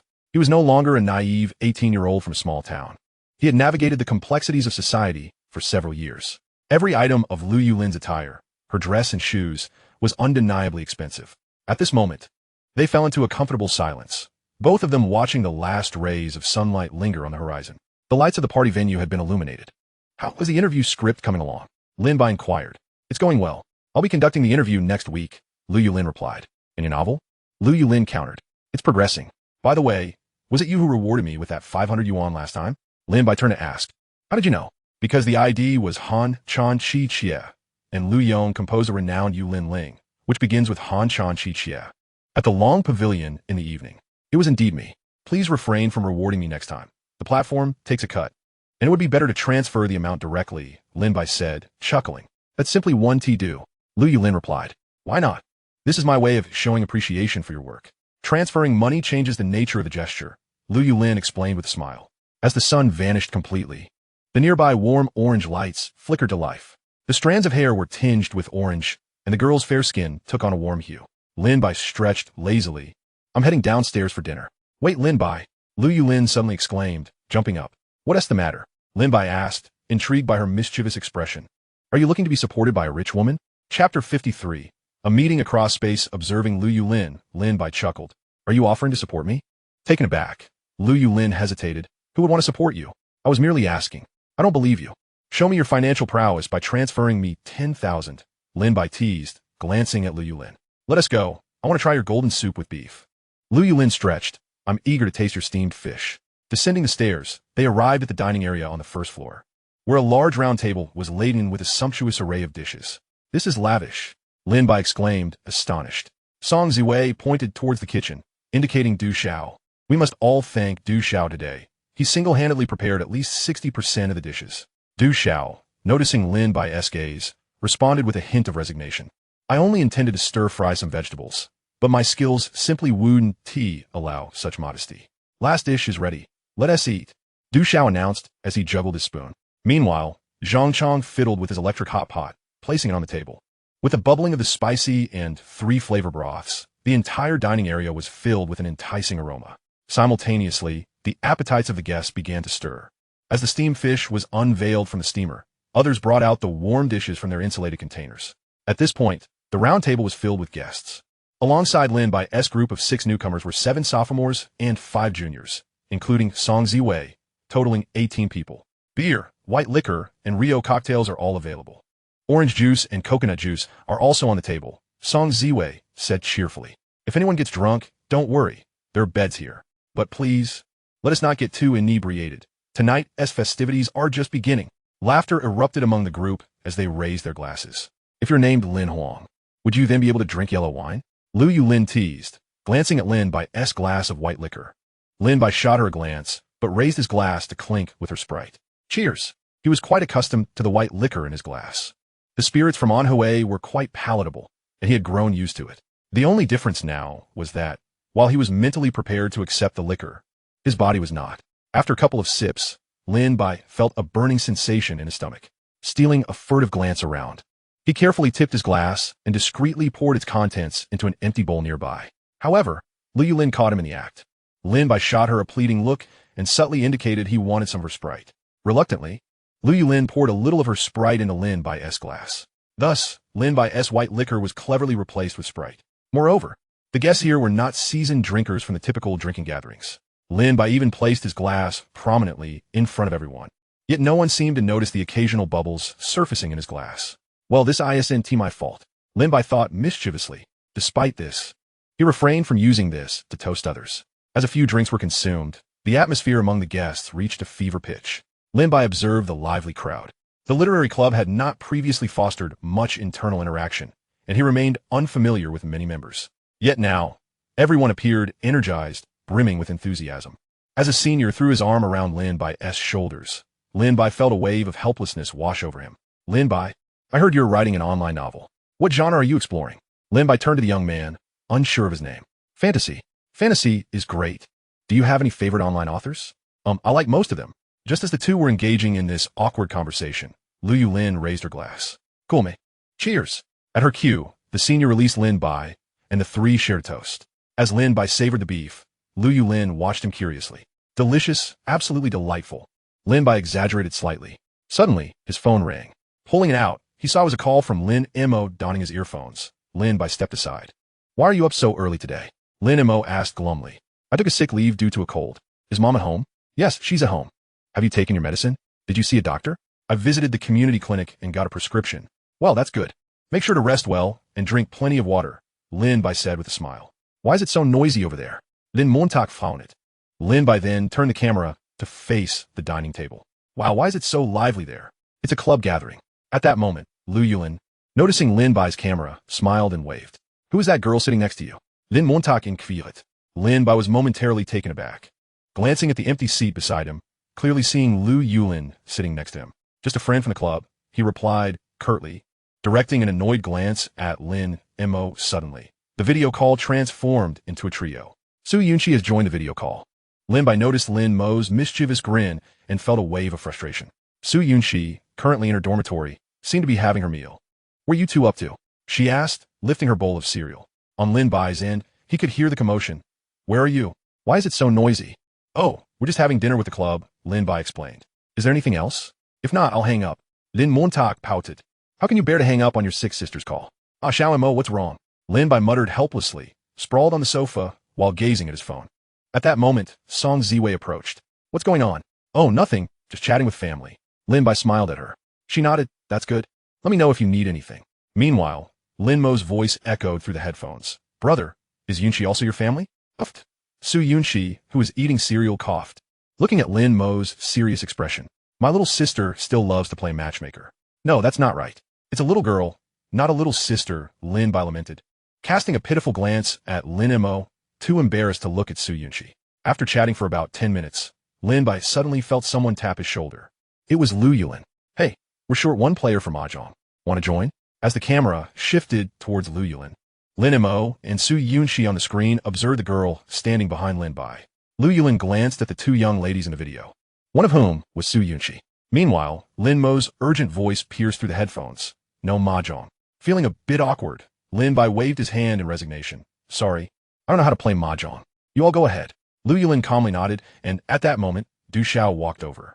I can play. Let us go. As the two headed towards the game room, Lin Bai found himself alone, the surroundings becoming desolate. The second floor was still bustling with people playing werewolf. Well, I never really knew how to play Mahjong anyway, Lin Bai remarked to Lin Mo on the video. Of course, he could play. Mahjong was merely a matter of simple permutations and combinations, requiring some memory and deductive reasoning to analyze the hands of the other three players, determining whether to attack or defend based on his own hand. Snuggled into the sofa, Lin Mo began to chatter incessantly about recent events. Watching the young girl babble, Lin Bai felt a sense of relief. It seemed her cold wasn't too severe. If it weren't for the occasional sound of her blowing her nose, he might have doubted her sincerity. Fortunately, the video did not reveal the direction of their gazes. Lin Bai observed Su Yunxi nodding in response to Lin Mo, spooning her cereal. Speaking of which, Lin Bai had never video called Su Yunxi before, not even in his previous life. This was their first time. Su Yunxi stirred her spoon in the bowl, her gaze fixed on Lin Bai on the screen. From her initial shock upon seeing Lu Yulin to the flicker of joy at Lin Bai's rejection of Lu Yulin's invitation, Su Yunxi felt a bit dazed. Unlike Lin Bai's ambiguous demeanor, Su Yunxi, though physically frail, was decisive in her judgments. She had a clear understanding that she still harbored a trace of hidden feelings for the Lin Bai of her previous life at the age of 28. Unfortunately, she had not realized it in time, leading to their divorce, followed by a tragic end. However, Su Yunxi was a woman of principles. The 28-year-old Lin Bai of the past was undoubtedly different from the 18-year-old Lin Bai of now. It was a contradictory, yet also non-contradictory matter. What Su Yunxi cherished was not merely the decent exterior of Lin Bai, but everything beneath it. This 18-year-old Lin Bai could not replace the 28-year-old Lin Bai of the past, even though they bore a striking resemblance. Why are you two so quiet? Playing mute? Lin Mo, leaning against her bed, pouted at the silent duo on the screen. Su Yunxi chuckled. Are you done talking? Of course. Don't you have anything to share? Lin Mo asked, looking at them. Lin Bai shook his head. Not really. Other than attending classes, eating, sleeping, and writing, I haven't done much. Same here. Apart from classes, meals, sleep, and studying for exams, I haven't gone anywhere, Su Yunxi added with a shrug. Don't you ever go out and have fun? Lin Mo looked at them disdainfully. Why are you both such homebuddies? Luzhou is at least a bigger city than Qicheng. Lin Mo expressed her longing for adventure, lamenting her lack of freedom as a high school student. Fun? I don't think there's anything interesting in Luzhou, Lin Bai replied. The natural scenery and historical sites are rather unremarkable. I've already seen the somewhat famous spots in my previous life. This time, I truly have no desire to go anywhere. All right, enough chit-chat. I'm off to play, Lin Bai said as the conversation dwindled and the hour grew late. Okay, bye. Su Yunxi wov. Lin Mo sighed. All right then. Let us all hang out together next time. As soon as the call ended, Lin Bai ascended to the second floor. Zhang Chang was seated in front of the television. Engrossed in Super Smash Bros., Lin Bai picked up another controller and began a duel with Zhang Chang. The night breeze was crisp and chilly. After a night of gaming with Zhang Chang, they developed a deeper understanding of each other. This local senior, a true expert in the realm of anime, comics, and games, proved to be well-versed across all domains of ACGN, animation, comics, games, novels. Even with Lin Bai's experience from his previous life as an otaku, he was still taken aback by Zhang Chang's articulate discourse. It was evident that Zhang Chang was equally exhilarated. Forming connections with peers in the same field is indeed a rare and precious opportunity, especially when this individual possesses considerable expertise. Can ethics and law generate anything further? Zhang Chang mused, leaning against the railing, his gaze fixed on the distant glow of lights. Of course, it certainly will, Lin Bai replied with unwavering confidence. After all, there was no room for doubt. By 2025, he would be immersed in it.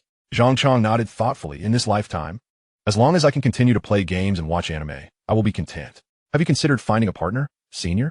Lin Bai teased. Huh. Let it happen naturally, Zhang Chang chuckled in response.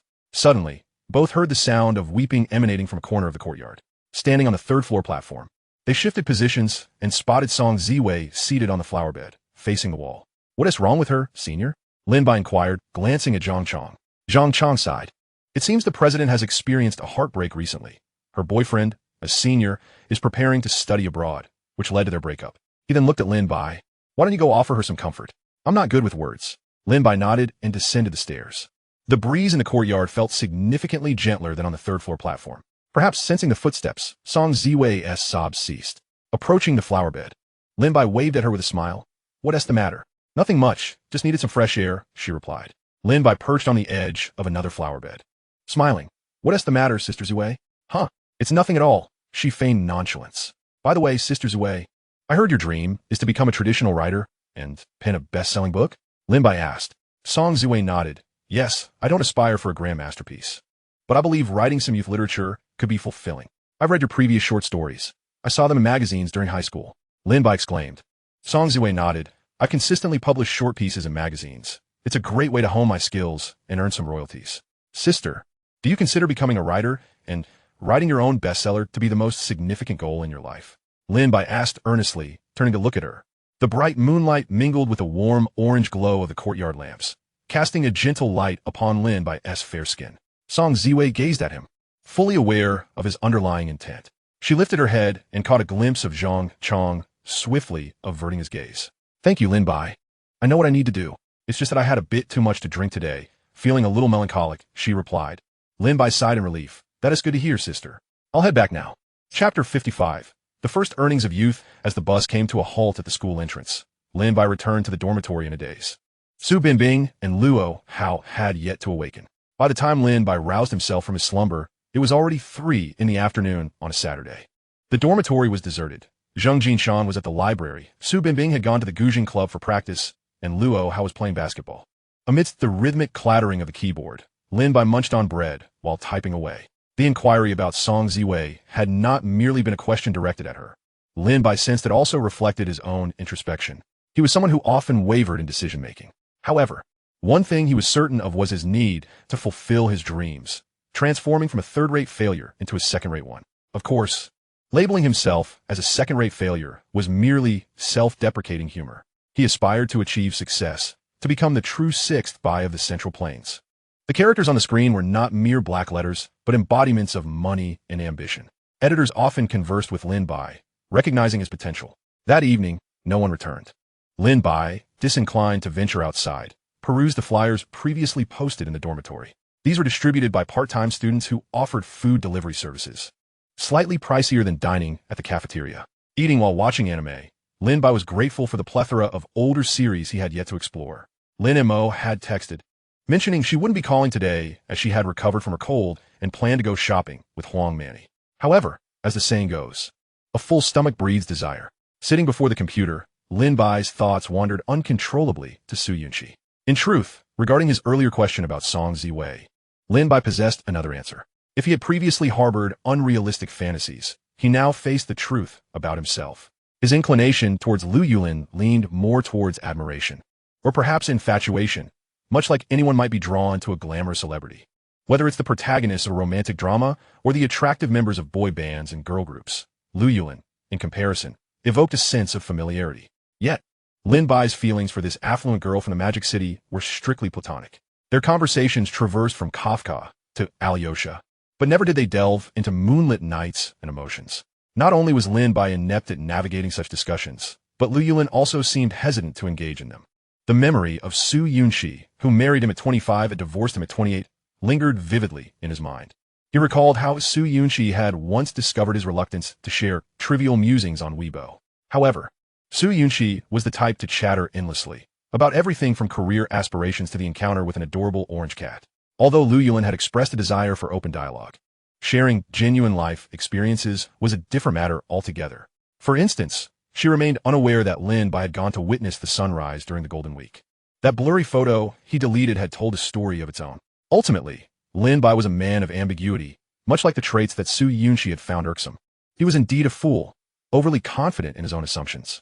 Yet, as he glanced at Su Yunxi's WeChat profile picture on his computer, he refrained from clicking on it. He cherished the memory of the Su Yunxi from his past, the one who had married him, not the 18-year-old version before him now. He was a hopeless fool, and there was no need to burden a blossoming young girl of 18. But could he truly achieve that? His mental fortitude was not as robust as he wished. Perhaps he should follow Zhang Chang's example, spend his life writing, watching anime, and gaming. Who knows, in a few years, or even a decade, he might encounter another woman and fall for her. After all, the future is unpredictable. He was no longer an 18-year-old boy. At 28, his experiences might not be extensive. Yet, Lin Bai understood that dedicating one's entire life to a single person was a luxury beyond measure. This was not a fictional narrative where one could find a white fox as a wife and live a sweet, immortal life. Hence, Lin Bai reopened his document. In the absence of romantic fulfillment, he must strive for achievements in his career. Time flows silently like a gentle stream, and when Lin Bai finally regained his senses, he found himself gazing at the overcast sky. His warm breath condensed in the air, forming a delicate mist. With the arrival of a notification regarding his bank card, he realized it was already December 14th. For an entire month, Lin Bai had never experienced such a fulfilling life. His daily schedule was packed to the brim, leaving no moments of respite. His routine revolved around the cafeteria, dormitory, and classroom, with only Wednesday afternoons spent at the literature club's activity room, where he would encounter Lu Yulin. Recently, Lu Yulin had also been quite occupied, aside from her interview articles. She had taken on a commissioned fanfiction project that consumed her every waking hour. Occasionally, when he and Zheng Jinshan strolled around the playground in the evenings, he would catch glimpses of Su Yunxi undergoing outdoor training. He could even accept the bottled water offered by Lu Tianxiu and the others. Yet, for reasons unbeknownst to him, Lin Bai felt a surge of excitement today. Perhaps he had been quietly anticipating the arrival of December 14th, the day he would receive his writing fees. Without any prior notification, Lin Bai found himself standing beneath the girls' dormitory. "Lin Bai, what's the matter?" came Su Yunxi's voice from the other end of the phone, laced with a hint of sleepy confusion. It was just past 1 in the afternoon, and she was in the midst of a nap.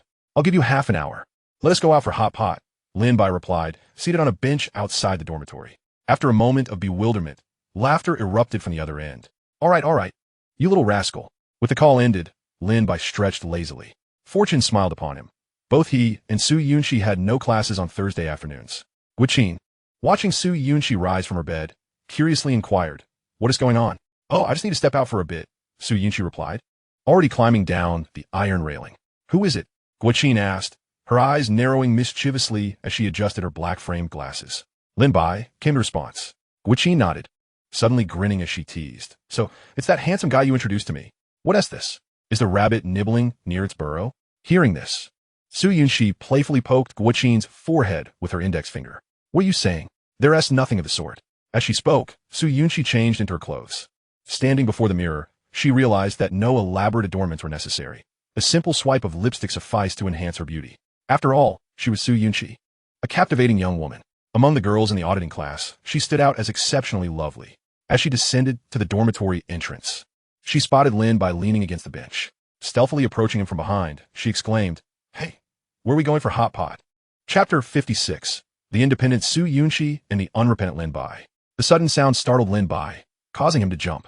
He turned to see Su Yunxi stifling a laugh behind him and shot her an exasperated look. "You've at least taken 5 years off my life," he complained as he stood up. "Tisich, your lifespan must not be worth much," Su Yunxi retorted, shaking her head. Together, they began walking toward the school gate.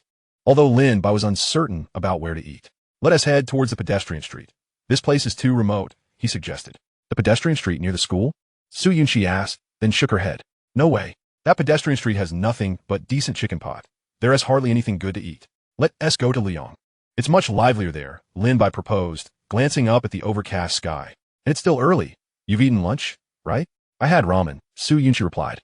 "Then we're not in a hurry. When we get hungry, we can eat wherever looks good." Lin Bai chuckled, patting his pocket. "Money's not an issue. Just how much did you earn from your articles?" Su Yunxi asked, eyeing Lin Bai's smug expression with curiosity.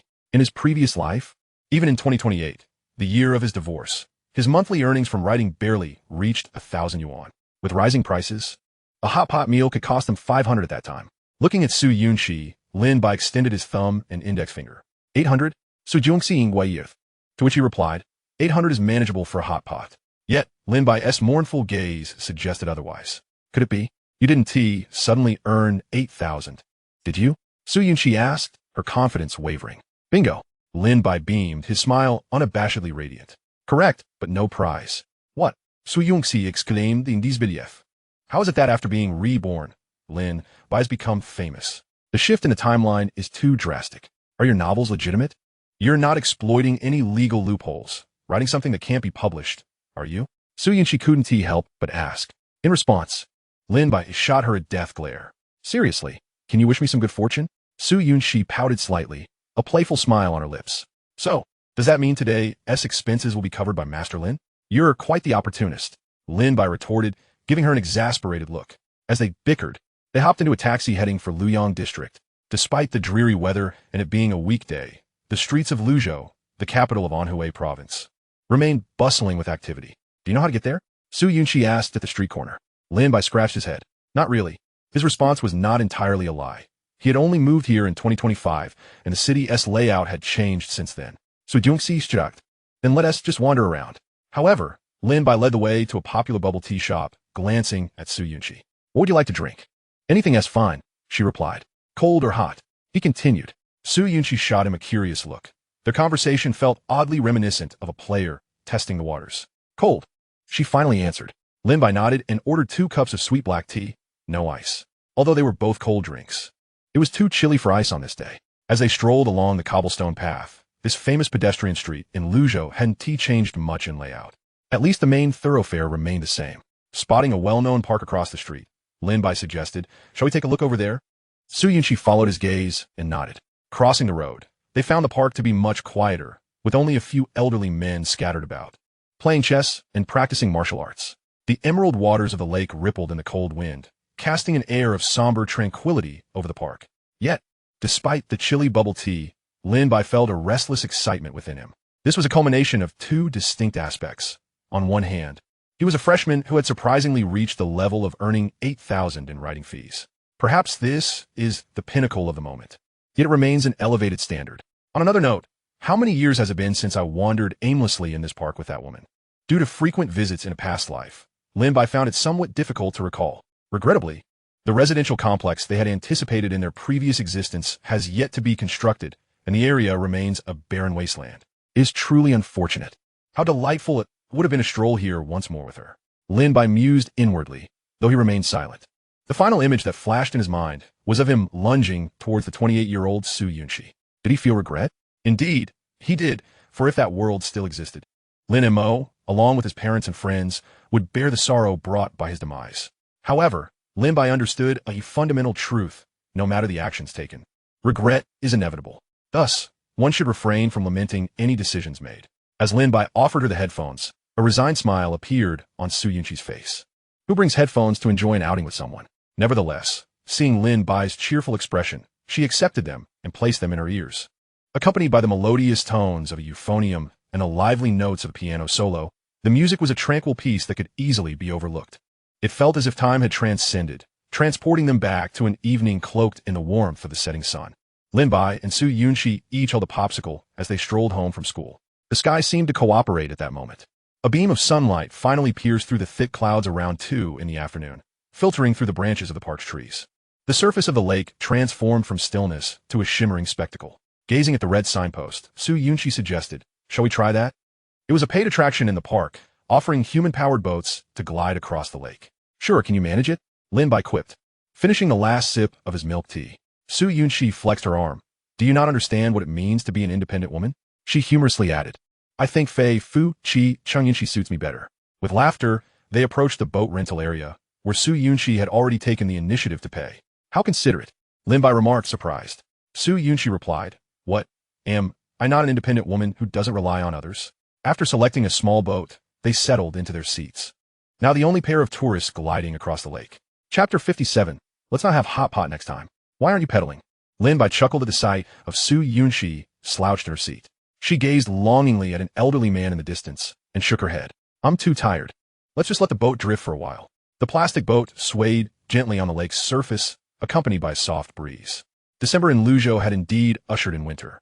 Looking up at the sky, the sunshine had once again been engulfed by dark clouds. Su Yunxi murmured, "Do you think it will snow today?" Lin Bai observed the sky. "Perhaps. It certainly looks like it," leaning against the plastic seat. Lin Bai reflected on the passage of time. Unbeknownst to him, half a year had elapsed since his rebirth. His life trajectory over these 6 months had diverged significantly from his previous existence, and even his initial thoughts upon rebirth had evolved considerably. For instance, the Lin Bai of June could never have imagined himself rowing a boat with Su Yunxi. Su Yunxi's gaze wandered to the distant skyscrapers, contemplating how swiftly 6 months had flown by. Was this what a new life after rebirth entailed? It was rather pleasant, though she hadn't anticipated the countless threads still binding her to Lin Bai, creating a somewhat tangled situation. Observing the profile of the 18-year-old Lin Bai, she noted that he seemed to have changed over this period. He was distinctly different from the Lin Bai she had known at 18 in her past life. Many of the subtle traits he exhibited bore a resemblance to the Lin Bai of her memories. Su Yunxi was unsure if this was genuinely the case, or if her fixation on the 28-year-old Lin Bai was too profound. The wind tousled her wisps of hair, and Lin Bai felt an urge to tuck them behind her ear. However, he remained silent, merely watching her. After considerable effort, they finally returned the boat to its designated spot, only to be charged an additional 20 yuan for exceeding the rental time. Observing Su Yunxi's disheartened expression, Lin Bai teased, 120 yuan for this suffering." Su Yunxi nodded in agreement, glancing at the clock to find it already past 4. "Let's go find something to eat." Back in the old street paved with blue stones, the crowd had thickened. At 4 in the winter, dusk had descended. The absence of sunlight rendered the streets even gloomier. In contrast, the neon lights of various restaurants illuminated the way like lighthouses guiding a ferry. As they walked, their hands filled with numerous flyers, Lin Bai eyed a hot pot restaurant and confidently declared that it wouldn't last 7 years, recalling how it had been another establishment in his previous life. The interior, however, was adorned in a charmingly antiquated style, specializing in the spicy flavors of Sichuan and Chongqing. They opted for a table deeper within the establishment. "You order," Lin Bai said, handing the menu and a pencil to Su Yunxi. Without hesitation, she began marking her selections on the menu.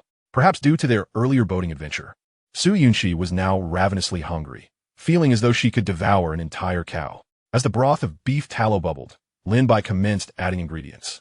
"Do you want any dipping sauce?" he asked, noticing Su Yunxi standing up. Lin Bai shook his head.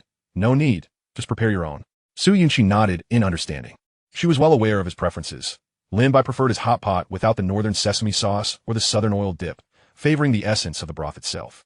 Lin Bai believed that the flavors of the spicy hot pot were sufficient on their own, finding dipping sauces cumbersome. Nevertheless, he had a fondness for the fried pea dipping sauce at his favorite hot pot restaurant, though he preferred to scoop it into a bowl to enjoy like peanuts. This restaurant's medium spice level was quite fiery, and they had opted for a pure beef tallow pot rather than a dual-flavored one. Even with the cooling effects of sour plum soup and watermelon, both were still sweating profusely from the heat. Yet, this was one of the joys of hot pot, the delightful pain that accompanied it. Through the swirling steam, Lin Bai chuckled as he watched Su Yunxi fanning her mouth. Next month, once I receive my manuscript payment, let's come out for hot pot again, he suggested. Amidst the white mist, Su Yunxi took small sips of her sour plum soup through her straw. This scene bore a striking resemblance to their past encounters. However, Su Yunxi shook her head. No, let's not. Just as Lin Bai was about to nod in understanding, she added, eating hot pot all the time gets dull. Let's try something different next time. Lin Bai raised his head to look at Su Yunxi, a smile returning to his face. All right, actually, there's a great chicken pot near our school. Should we go there when I get paid? That sounds good. As long as Lin the great writer treats. I'm game for anything, from luxurious hotels to humble eateries, Su Yunxi replied, raising her cup towards Lin Bai. With a soundless clink of their plastic cups, they continued their culinary battle in the bubbling broth. However, Su Yunxi is certainly unable to consume an entire cow. Observing Su Yunxi, who is already wielding a soup spoon to scoop up the dishes that had previously been overlooked, she generously fills Lin Bai's bowl. Are you full? Lin Bai inquires. Su Yunxi nods, affirming, I am satisfied. Looking at Lin Bai, she adds, there's no rush. Take your time, I'll wait for you. Lin Bai nods in agreement. It has been quite a while since he last indulged in hot pot, and can one truly feel satiated by such a feast? He even orders 2 additional plates of freshly sliced beef. You can really eat. Su Yunxi rests her chin on her hand, watching Lin Bai devour his meal with a smile. You sound just like my mother, Lin Bai retorts, glancing at Su Yunxi with a smirk. Is that a bad thing? Su Yunxi replies playfully, you could call me godmother if you'd like. Xiao Bai. Are you jesting about moral ethics? Lin Bai shoots her a mock glare. I'll call your mother, and tell her Su Yunxi wants to be your sister. Huh. Su Yunxi mutters under her breath, pulling out a tissue to wipe her nose and then her mouth. Glancing at the already prepared Su Yunxi, she says, let us go. Their hot pot meal costs 300 yuan, which is quite a sum, predominantly consumed by Lin Bai. As they descend the stairs and push through the revolving door, they simultaneously lift their heads to gaze at the sky. Under the glow of the streetlights, snowflakes drift down delicately. Lin Bai reaches out to catch one. It is quite large, but quickly melts in his palm. Some snow has settled in Su Yunxi's hair. Shall we take a stroll around? Lin Bai suggests tentatively. Su Yunxi nods. The snowy night, combined with the pedestrian street, exudes a unique romantic charm. The two saunter leisurely, the enticing aromas of various snacks wafting from the street stalls, yet they already feel quite full. The pedestrian street spans less than 200 meters, yet it takes them a full 20 minutes to traverse it. This is a silent 20 minutes, as they silently navigate through the lively street, occasionally exchanging glances and smiles. It isn't until they board a taxi that the driver, glancing at them in the rearview mirror, grins and asks, where to? Did you have fun today? To the main entrance of Lu University, Master, Su Yunxi replies. Lin Bai nods. Indeed, it was enjoyable. Chapter 58, The Shared Photo of the Orange Cat. Upon exiting the taxi, the sidewalk is already blanketed in white snow, crunching pleasantly underfoot. All right, let us hurry back. The snow is getting heavier, Lin Bai says, waving at Su Yunxi as large snowflakes continue to fall. Goodbye, he calls as she turns to leave, and he quickens his pace. At the dormitory, Lin Bai purchases a few extra bottles of drinks. Oh, how generous of you, remarks Luo Hao, standing on the balcony smoking. As he accepts the jasmine honey tea Lin Bai tosses to him, exhaling a puff of smoke. I received my writing payment today. Lin Bai sheds his thick coat. The dorm room is warm with the air conditioning on. Zheng Jinshan twists open a bottle of orange juice and looks at Lin Bai, saying, not bad. Achieving financial freedom in your freshman year. As the screen darkens, Su Binbing also lifts his head to look at Lin Bai. Did you go out for dinner with that little sister tonight? There's no little sister. She is just an old classmate of mine. Lin Bai pulls out a chair and opens his computer. Come on. Upon hearing this, Luo Hao extinguishes his cigarette and enters the room. Didn't you say you weren't familiar? I was counting on you to introduce us. Luo Hao shakes his head as he sits down. Ah, how harsh the world can be. Lin Bai chuckles at Luo Hao. How many girls have you set your sights on? Do you still need me to introduce you? Luo Hao takes a sip of jasmine honey tea. The more, the merrier, you know? I am the king of Atlantis. Speak plainly, Su Binbing teases. I want to be a sea king. Luo Hao grins at the three of them. What do you think? Isn't that ambitious? I was going to advise you not to get yourself hurt, but looking at your track record, I believe you are quite safe. Jin Shan, who had already put on his headphones to study, suddenly interjects. At this, Lin Bai and the others pause for a moment before bursting into laughter. Luo Hao's dreams are indeed beautiful, yet the reality remains that he is still single. Are you speaking in a language I can understand? Luo Hao sighs, exhaling deeply as he looks at Lin Bai and Su Binbing. Let's play a couple of rounds. With the sound of keyboards clattering, Lin Bai once again feels the allure of esports. In his previous life, as he aged, gaming had become merely a pastime devoid of skill. His physical agility and eyesight had declined. Yet now, Lin Bai has rediscovered that youthful sensation. However, he does not lose himself in it. After concluding 2 matches, he opens the writer's assistant and begins to meticulously plan the outline for his upcoming novel. Each update could significantly alter the framework of the story. Lin Bai strives to keep everything within his control. Although this is an exceedingly taxing endeavor, Lin Bai finds joy in it. As every revision is a responsibility towards his own finances. Money is a marvelous thing, at least sufficient to cover the cost of hot pot.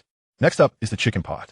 Perhaps sensing the impending thought, Lin Bai watches as his phone screen lights up. Picking up his phone, he sees a message from Su Yunxi. Su, can you send me your novel to read? Upon reading her message, a smile spreads across Lin Bai's face. He promptly sent her the link to his novel. Su, okay. For reasons unknown, Lin Bai suddenly feels the creative block that had been plaguing him dissipate, allowing his words to flow freely as he opens the document he had set aside. Although he wishes to write a bit more, the hour is late. Lying in bed, Lin Bai closes his eyes. Su Yunxi, reclining on her bed, gazes at the link Lin Bai sent. She even downloaded a novel app specifically for this purpose. Su Yunxi had never been one to read novels, but in her previous life, influenced by Lin Bai, she had dabbled in a few prominent works. For a time, she had found herself quite captivated. Yet at this moment, she does not immediately open Lin Bai's book. Feeling somewhat fatigued, she sets her phone aside and burrows under the covers, the winter blanket enveloping her like a haven from the outside world. Staring at the ceiling, Su Yunxi contemplates her relationship with Lin Bai. She feels as if her heart resembles an old onion, with layers so numerous that she herself is unsure of how many there truly are. Each time she feels resolute about something, it eventually gets ruthlessly peeled away, leaving her gasping from the intensity. Her hands, nestled beneath the blanket, are tightly clenched. Today marks the first time since her rebirth that she has spent time alone with Lin Bai, essentially a date. Of course, it is a date between friends. Yet the reborn Su Yunxi can sense the unusual aroma lingering in the air. Is it truly necessary to call her at 1 o'clock merely for a meal? Although nothing significant transpired, they instead spent aimless hours aboard that vessel. Yet it was far from dull. Su Yunxi found it hard to dismiss the notion that countless threads of fate intertwined her existence with Lin Bai's. Even if given the chance to relive it all, they would still be puppets of destiny's strings, and as time progressed, the entanglement only deepened. However, Su Yunxi was unable to decipher Lin Bai's innermost thoughts. Paradoxically, she felt as though this reborn self was being led by the nose by the 18-year-old Lin Bai. From the interlude of watching the sunrise to the golden week, followed by the previous tearful encounter and now the date today, each moment seemed to evoke an involuntary stirring of her emotions at Lin Bai's hands. With a sigh, Su Yunxi couldn't help but envy her past self, who at least did not have to face Lin Bai and endure such a roller coaster of feelings. The next day, Lin Bai, gazing out at the snow-blanketed landscape, seized the rare opportunity to snap a photo and share it on his social media. Shortly thereafter, he stumbled upon a message in the literary community. Song. This weekend, we will be gathering inspiration at the forest park. Additionally, there is a short story competition, so everyone is encouraged to participate. Gathering inspiration? Lin Bai nodded. This was not his first time. Every month, the literary society would venture out together. Indeed, the so-called gathering was merely a pretext to allow everyone to step outside and enjoy nature's beauty. Thus, their destinations were often quite repetitive. They had already visited the forest park in October, where at that time, there was nothing particularly spectacular to behold.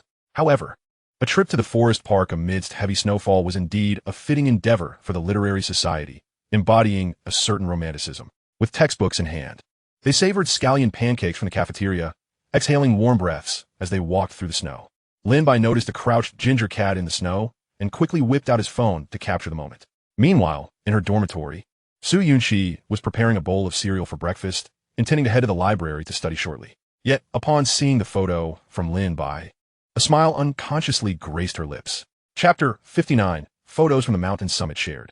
amidst the jarring sound of sneakers scraping against the indoor court floor. Despite the frigid temperatures outside, Su Yunxi and her companions were still breathless. Observing the group resting on the ground, Lu Tianxiu, also catching his breath, twisted open a bottle of water. All right, I have good news and bad news. What do you wish to hear first? Upon hearing this, Guqin raised her hand, exclaiming, "Let's hear the good news first." Lu Tianxiu took a sip of water and, smiling, announced the good news is, "I will cover the expenses for all of you to come to Modu after New Year's to watch my match." What?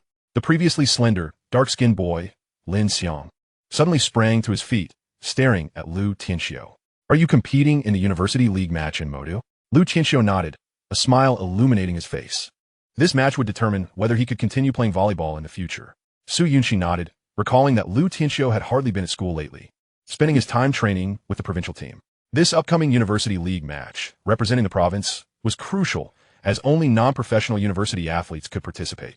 It was the match Lu Tianxiu valued the most, as his dream was to join the provincial team. If he performed exceptionally well, he could secure a spot. As for visiting Modu, it was hardly surprising. Lu Tianxiu had mentioned it long before. "What is the bad news?" Su Yunxi Guiyif. Lu Tianxiu, his face falling, replied, "Our club has been requisitioned by the Volunteer Service Center and the Student Union for the New Year's evening gala, so we'll all have to assist." As anticipated, a chorus of groans followed. Being treated as free labor was an inescapable reality for sports clubs at school. By the way, this was all agreed upon beforehand. "You'll be joining us, right?" Lu Tianxiu asked. Lin Xiang chuckled. "We won't miss the chance to make you bleed financially." Lu Tianxiu nodded appreciatively. "Thank you all very much. However, I must add, I will not be bleeding excessively. I've already applied for a stipend from the school, as bringing you all to watch the national competition can be seen as raising our volleyball club's profile." Everyone chuckled, aware that Lu Tianxiu would still have to dig into his own pockets. Nevertheless, they all knew that Lu Tianxiu's family was in business, and while the specifics were unknown, it was clear that he was not financially troubled. On the way back to the dormitory, Guqin linked her arm with Su Yunxi's. "I've never been to Modu. Have you?" Su Yunxi shook her head. In her past life, she had only visited Modu once. "Yunxi, who would have thought joining the volleyball club would afford us a free provincial trip? What a steal." Guqin laughed, while Su Yunxi leaned against her. "We should share a bed when the time comes." Just then, Su Yunxi's phone buzzed. Glancing at the message, she saw yet another photo from Lin Bai, capturing the snowy summit of the forest park. Guqin, unreservedly, peered at Su Yunxi's phone. "I say, Yunxi, does your high school classmate have a crush on you?" Guqin teased. Su Yunxi smiled as she tucked her phone away and looked at Guqin. "What makes you say that? What boy has nothing better to do than send a girl such pictures? If he wanted to share his life, why not post it on his social media?" Guqin smirked at Su Yunxi. "Besides, he has my WeChat too. Why hasn't he sent me anything?" "No, he is just that kind of person," Su Yunxi replied, her gaze drifting to the snow-laden treetops in the distance. In her past life, Lin Bai only shared such photos on Weibo, and he had no friends on his account. "Come, take a picture for me," Song Ziwei called out, waving cheerfully at Lin Bai, who was raising his phone. Lin Bai directed the camera toward Song Ziwei. Noticing Lu Yulin beside her, impulsively wrapped her arms around the girl from behind. Blushing fiercely, Lu Yulin gazed at the camera. "Send us the photo, but don't post it in the group," Song Ziwei instructed Lin Bai. "Do you need me to edit it for you?" Lin Bai teased. "We are all naturally beautiful. No editing necessary," Song Ziwei retorted. "Besides, what does a boy know about photo editing?" Lin Bai chuckled as he privately sent the pictures to Lu Yulin and Song Ziwei. Noticing the chat window with Lu Yulin, he realized they hadn't chatted in quite some time.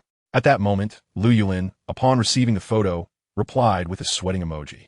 Looking around, there were hardly any others left. Only Du Xiao, Lu Yulin, Song Ziwei, and Zhang Chong, along with a sophomore named Luo Xiao. Not every gathering attracted a crowd, particularly on a snowy day when many preferred to stay nestled in their blankets.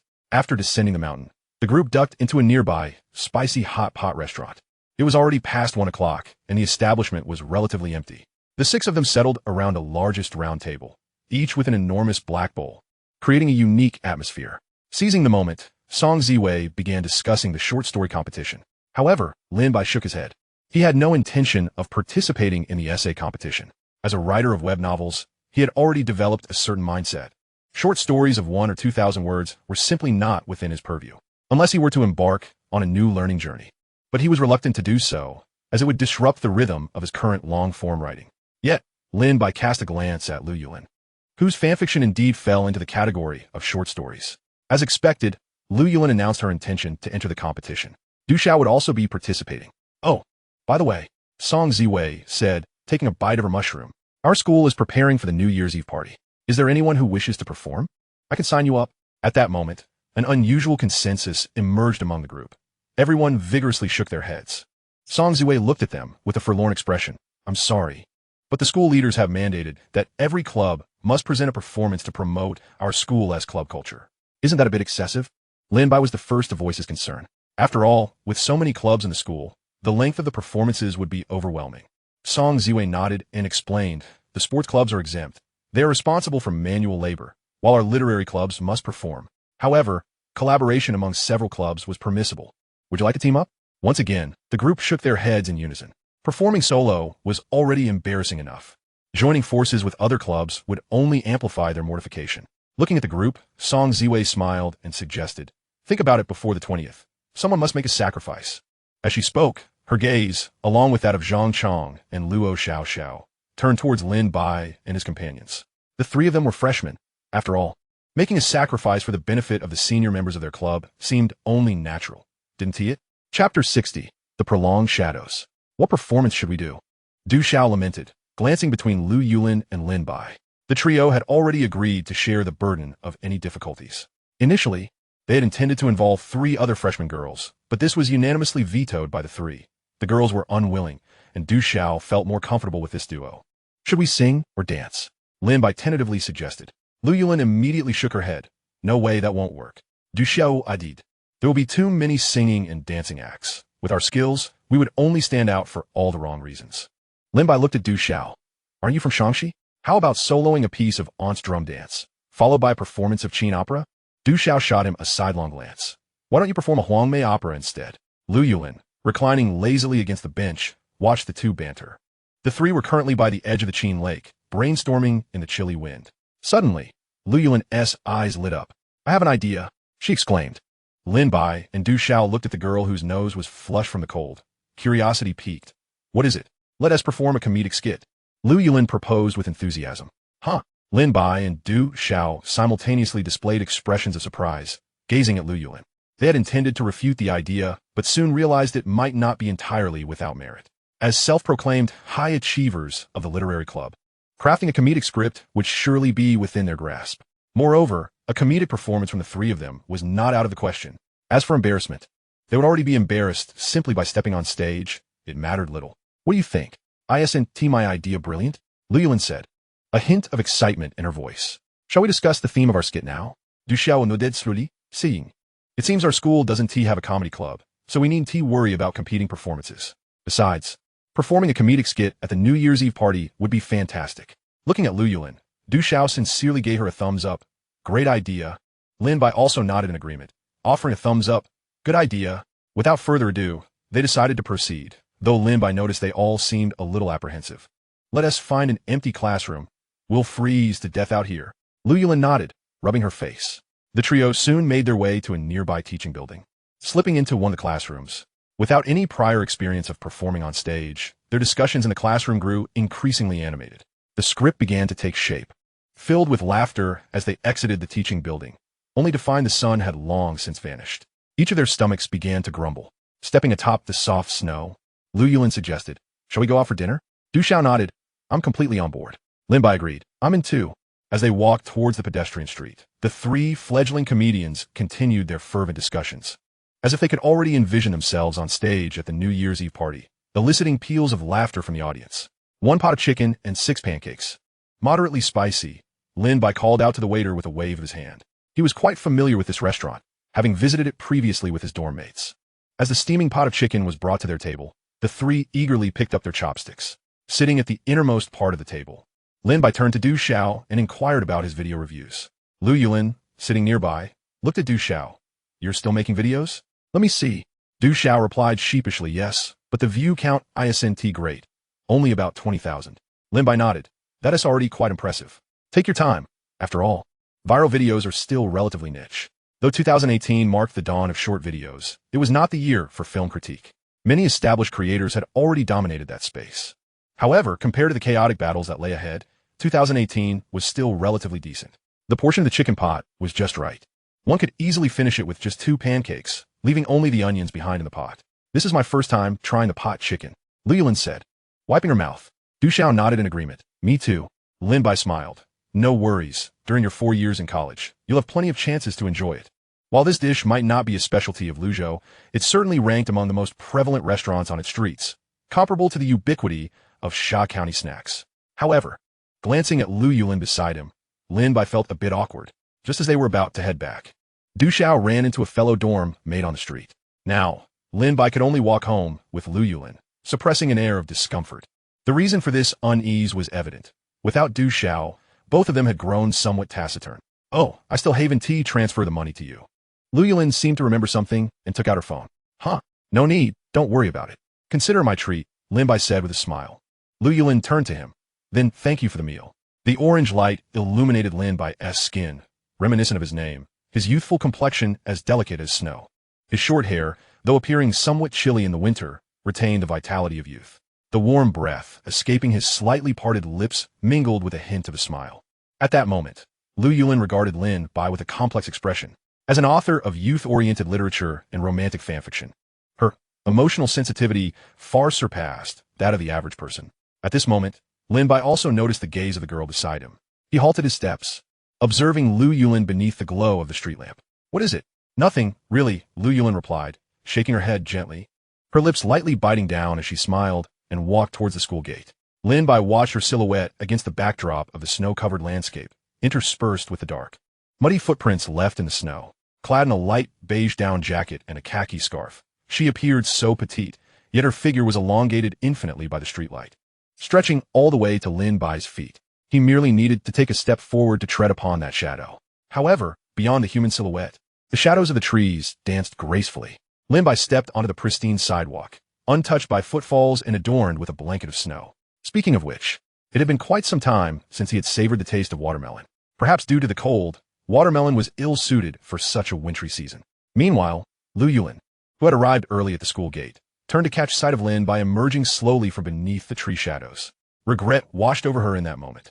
She lamented not having worn her glasses when she visited the convenience store by Ruchin Lake that day.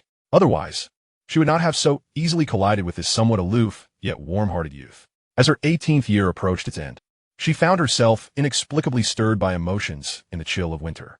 Chapter 61. The Lonely Duo on Christmas Eve. December 20th. Lin Bai and his companions submitted their crosstalk scripts. December 24th. In a literary society's activity room, Lin Bai received the carefully prepared gifts from everyone and reciprocated with his own offerings. Upon returning to the dormitory, he discovered that Zheng Jinshan had booked a hotel off campus and would not be returning tonight or tomorrow. Su Binbing was off to embark on her first date with Jiang Yimeng, but she promised to return before the dormitory doors closed. Meanwhile, Luo Hao was on the balcony, smoking. I'm heading out to party tonight. Want to join? Lin Bai shook his head. You enjoy yourself. I'm getting too old to dance. There will be plenty of hot girls. Luo Hao leaned in eagerly. Sorry, I prefer the pure type, not hot girls. Lin Bai shrugged nonchalantly. Luo Hao then muttered under his breath, for Zhai steamed goose hearts. He proceeded to don his combat boots, the AJ1 black and red toe sneakers he had saved up for, and adorned himself with a flashy stainless steel chain set with faux diamonds. Would be hip-hop boy. Lin Bai chuckled at the sight of Luo Hao, now all dressed up. Good luck, homebody. Luo Hao patted Lin Bai on the shoulder and exited with a lively gait. Homebody indeed. Gazing at the empty dormitory, it appeared exceedingly lonely. With the semester drawing to a close and classes nearly finished, the teachers were busy preparing for final reviews. And although it wasn't the weekend, the atmosphere was quite relaxed. Having completed his writing task for the day, Lin Bai found no motivation to watch shows. Shamefully, he sprawled on his bed, feeling a profound sense of loneliness. Even more shameful was that his mind was occupied by the ever-familiar woman. Trembling, he retrieved his phone. Unsure how long it took him to type this message, but it was enough to consume the courage he had in this lifetime. Lin, DD, have you eaten?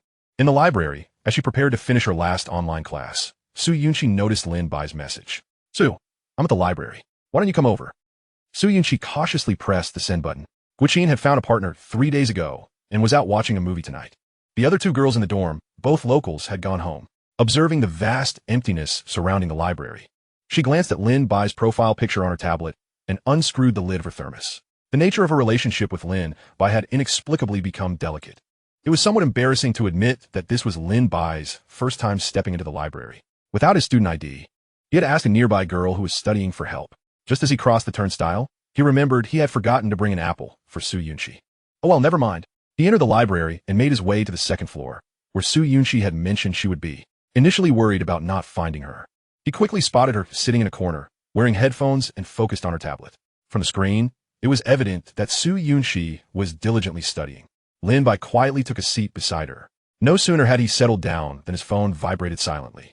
It was a video call from Lin Mo. Swiftly, he removed his headphones and activated the camera. "You're so slow," Lin Mo complained upon seeing Lin Bai. Lin Bai merely gestured for silence, indicating his surroundings. "Wow, you're working hard?" Lin Mo stared at Lin Bai in disbelief. "You're making me feel pressured." Lin Bai only smiled and then turned the camera towards Su Yunxi. At first, Lin Mo didn't realize who it was. After a moment of observation, he recognized Su Yunxi's back. However, it was understandable. It was winter, and she was dressed in a thick coat, plus they were separated by a screen. What is that supposed to mean? Lin Mo suddenly teased. Lin Bai, unable to speak, typed a response. "Nothing special? Nothing special? Why are you getting so close?" Lin Montauk jested. "Childhood friends preparing to have a meal together on Christmas. Isn't that quite normal?" Lin Bai typed back with a smile. "By the way, brother, I had dinner at Aunt Sue's house today." Lin Mo suddenly sounded dejected. Lin Bai watched Lin Montauk in silence. "It seems our parents had a quarrel." Lin Bai quickly typed. "In that case, I'll come back tomorrow to see you." "Really?" Lin Mo's face brightened with a smile. "More real than gold, but I'll be back tomorrow and we'll have to leave the day after." Lin Bai replied. Just then, Su Yunxi stretched and removed her headphones. Lin Bai promptly shifted the camera back to her. Seizing the moment as she reached the peak of her stretch, he playfully tapped her shoulder. Su Yunxi jolted, turning around to find Lin Bai and Lin Mo on the phone screen. She shot Lin Bai a fierce glare and hastily gathered her belongings, then seized Lin Bai's arm. "Are you crazy?" As they exited the library, Lin Bai heard Su Yunxi venting her frustration that had been building up during their walk. Meanwhile, Lin Mo's voice echoed from the phone speaker. "Don't be mad. Sister Yunxi, boys can be quite foolish, but I support you in giving him a good scolding to teach him a lesson. All right, I need to do my homework, so I'm hanging up." With that, the screen went black. Lin Bai looked at Su Yunxi, feeling somewhat embarrassed. "It was just a joke. If it weren't for my self-control, I would shouted, and you'd be responsible for the embarrassment." Su Yunxi tortif. The two of them walked side by side towards the school gate. Su Yunxi had left her belongings in the library's locker, so there was no need to worry about losing them. "What do you want to eat?" Su Yunxi asked. "How about that chicken pot?" "Sounds good," Lin Bai replied. Then turned to Su Yunxi. "By the way, I'm going home tomorrow. Do you need me to bring anything back for you?" "What's the matter? Why are you going back?" Lin Bai inquired. "My parents are arguing. I'm going back to check on Lin Mo," he replied. This elicited an eye roll from Su Yunxi. "What do you mean by that?" "Huh? What's wrong with me?" Lin Bai asked, puzzled. "You mean nothing by it? Why drops are you giving me?" Su Yunxi fronith. "Why drops have I given you?" Lin Bai replied with a wry smile. "What do you mean by going back to check? It sounds as if I'm not close to Xiao Mo at all." Su Yunxi withdrew her hand from her pockets and said seriously, "Xiao Mo is my sister too. I'm going back tomorrow. You buy 2 tickets. All right then, I'll buy the tickets tonight. It should be easy," Lin Bai nodded. "Why do your parents always argue?" Su Yunxi asked helplessly. Lin Bai shook his head. "Who knows? Perhaps it's simply an unhappy marriage." Su Yunxi looked at Lin Bai and nodded. "But I heard your parents were very affectionate back in the day. Don't you care about them as their son?" Upon hearing this, Lin Bai could only offer a helpless smile. In his previous life, their son was even less attentive than they were. Chapter 62. Apples, Turkey Legs, and Bacardi. Top, tap Christmas Eve gifts. Su Yunxi presented a box to Lin Bai, blinking her eyes. Lin Bai took the box, chuckling, "Is this really necessary?" The apple vendor was right behind Su Yunxi, and Lin Bai watched as she made her purchase. "This is called a sense of ceremony," Su Yunxi explained as she extended her hand. "What about mine?" Can I get it later? I'll go to the dorm and fetch it after dinner." Lin Bai scratched his head. "All right then, what will you treat me to today, Mr. Lin?" Su Yunxi shrugged, looking at him. "How about a chicken casserole?" Lin Bai suggested. However, the girl shook her head. "No, that is what we'll eat when you get your next payment. We can't have it early." Lin Bai, caught by Su Yunxi's gaze, momentarily lost his focus. He felt as if he were a child again, saving the chicken leg for himself while eating everything else first, knowing it was his to keep. Others wouldn't take it from him. So, Su Yunxi seemed to feel the same way. The chicken casserole wouldn't run away. So they could eat something else today. But what to eat? The two of them dawdled until they reached the pedestrian street without realizing it. Until Su Yunxi looked at a quaint bar ahead and tentatively suggested, "Shall we go here for some fun?" The bar was adorned with a festive Christmas theme, complete with a large Christmas menu. "Let us have roasted turkey legs. I've heard they taste terrible, Su Yunxi pointed to the top item on the special menu. Lin Bai wasn't initially interested, but he became intrigued by the turkey legs. Indeed, everyone said turkey was unappetizing, but neither of them had tried it. And they shared the same sense of novelty toward the unknown. Seated in a corner of the bar, they watched as the bartender approached. Su Yunxi quickly ordered a roasted turkey leg, and the bartender turned to her. "What would you like to drink?" Lin Bai swiftly interjected. "I'll have a roasted turkey leg and a Bacardi Black." Su Yunxi promptly added, "I'll have the same as him." Squinting at Lin Bai, Su Yunxi asked, "Do you often come here for drinks?" Lin Bai shook his head. "No, but my roommate comes here frequently." Looking at Su Yunxi, he hesitated. "Can you handle alcohol?" Su Yunxi proudly smiled, joking that she could certainly hold her liquor. However, Lin Bai squinted, pondering how a girl could be so brash at 18. After all, on their first night of marriage, she had drunk 2 glasses of red wine and ended up tipsy, leaving Lin Bai quite exhausted by the end of the night. And the truth was proven. What others had said was indeed accurate. "Wow, this is truly awful," Su Yunxi exclaimed, her voice a bit loud as they walked through the snow.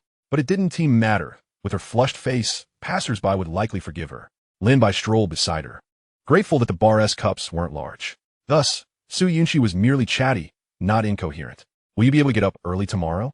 Su Yunxi asked, rubbing her face. She could feel her heart racing, her entire being in a state of exhilaration.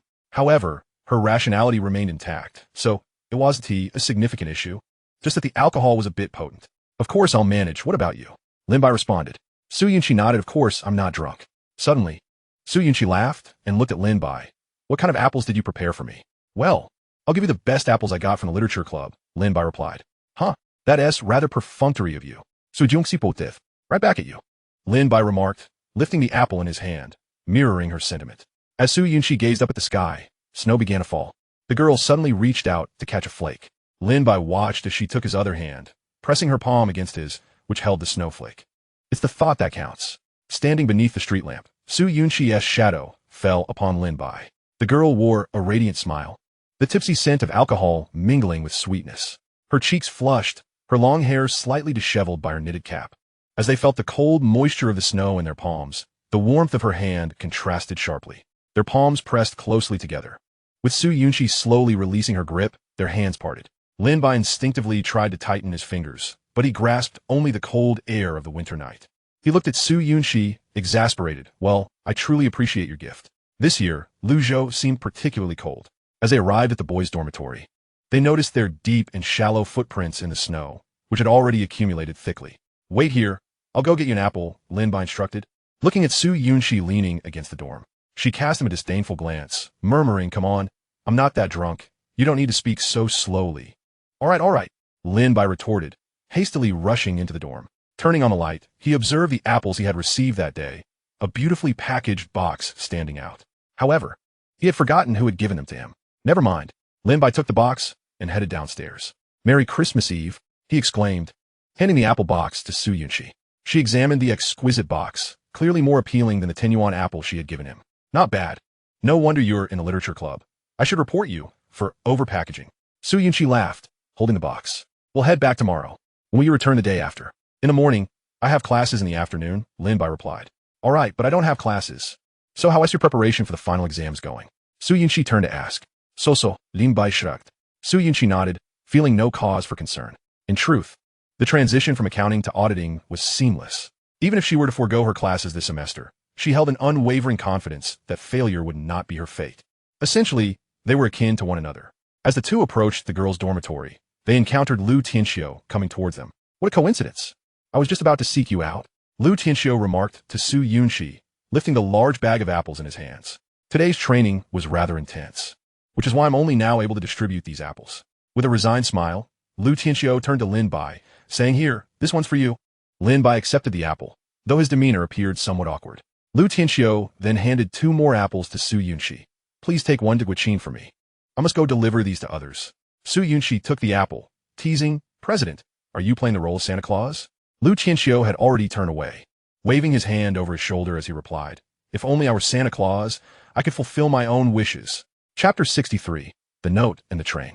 On December 25th, the weather was clear. Su Yunxi awoke early, relieved to find Guiqin sleeping soundly. Under Su Yunxi's advisement, Guiqin had promised not to spend the night out with that boy for the time being.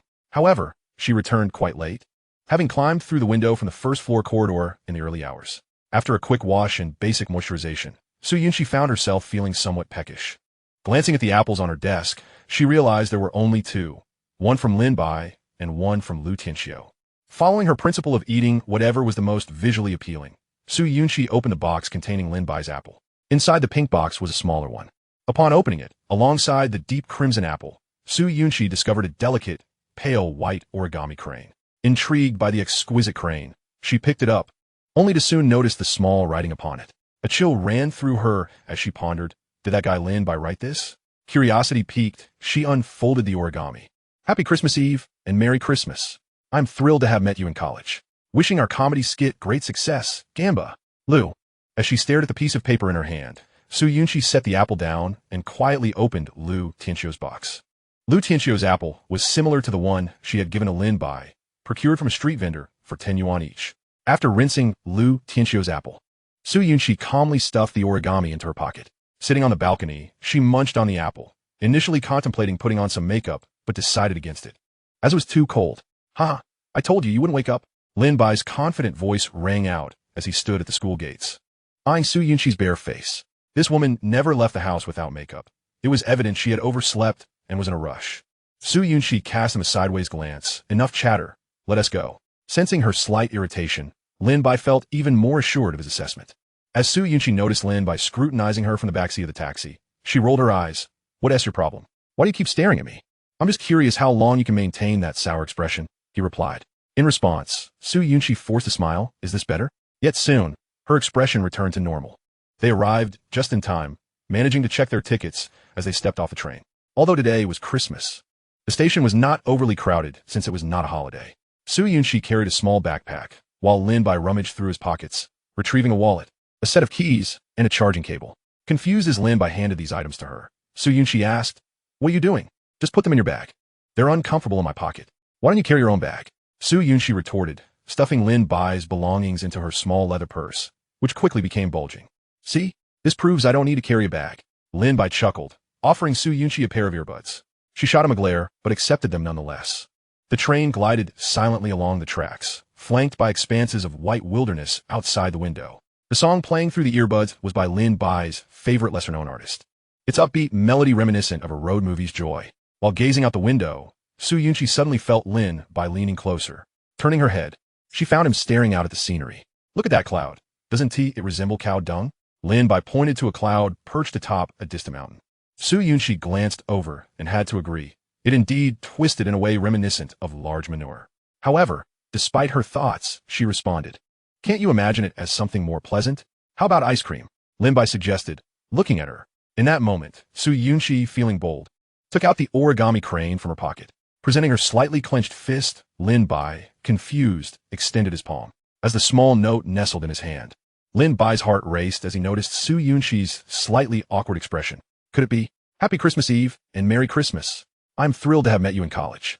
Wishing our comedy skit great success, Gamba. Lu. Yet, upon reading the note, Lin Bai felt an unexpected sense of disappointment. Oh, I just remembered. The apple one gave you was actually one Lu Yulin gave me. Was it sweet? He remarked, shoving the origami into his pocket. Not sweet, not tasty. And please don't pass along gifts given to you by others. Su Yunxi shook her head, turning her gaze towards the window. The distant cow dung ice cream had been reshaped by the wind into something entirely different. I'll get you another one later. Perhaps I should just collect all those apples and give them to you. Lin Bai leaned back in his seat, glancing at Su Yunxi out of the corner of his eye. I don't like apples, he added.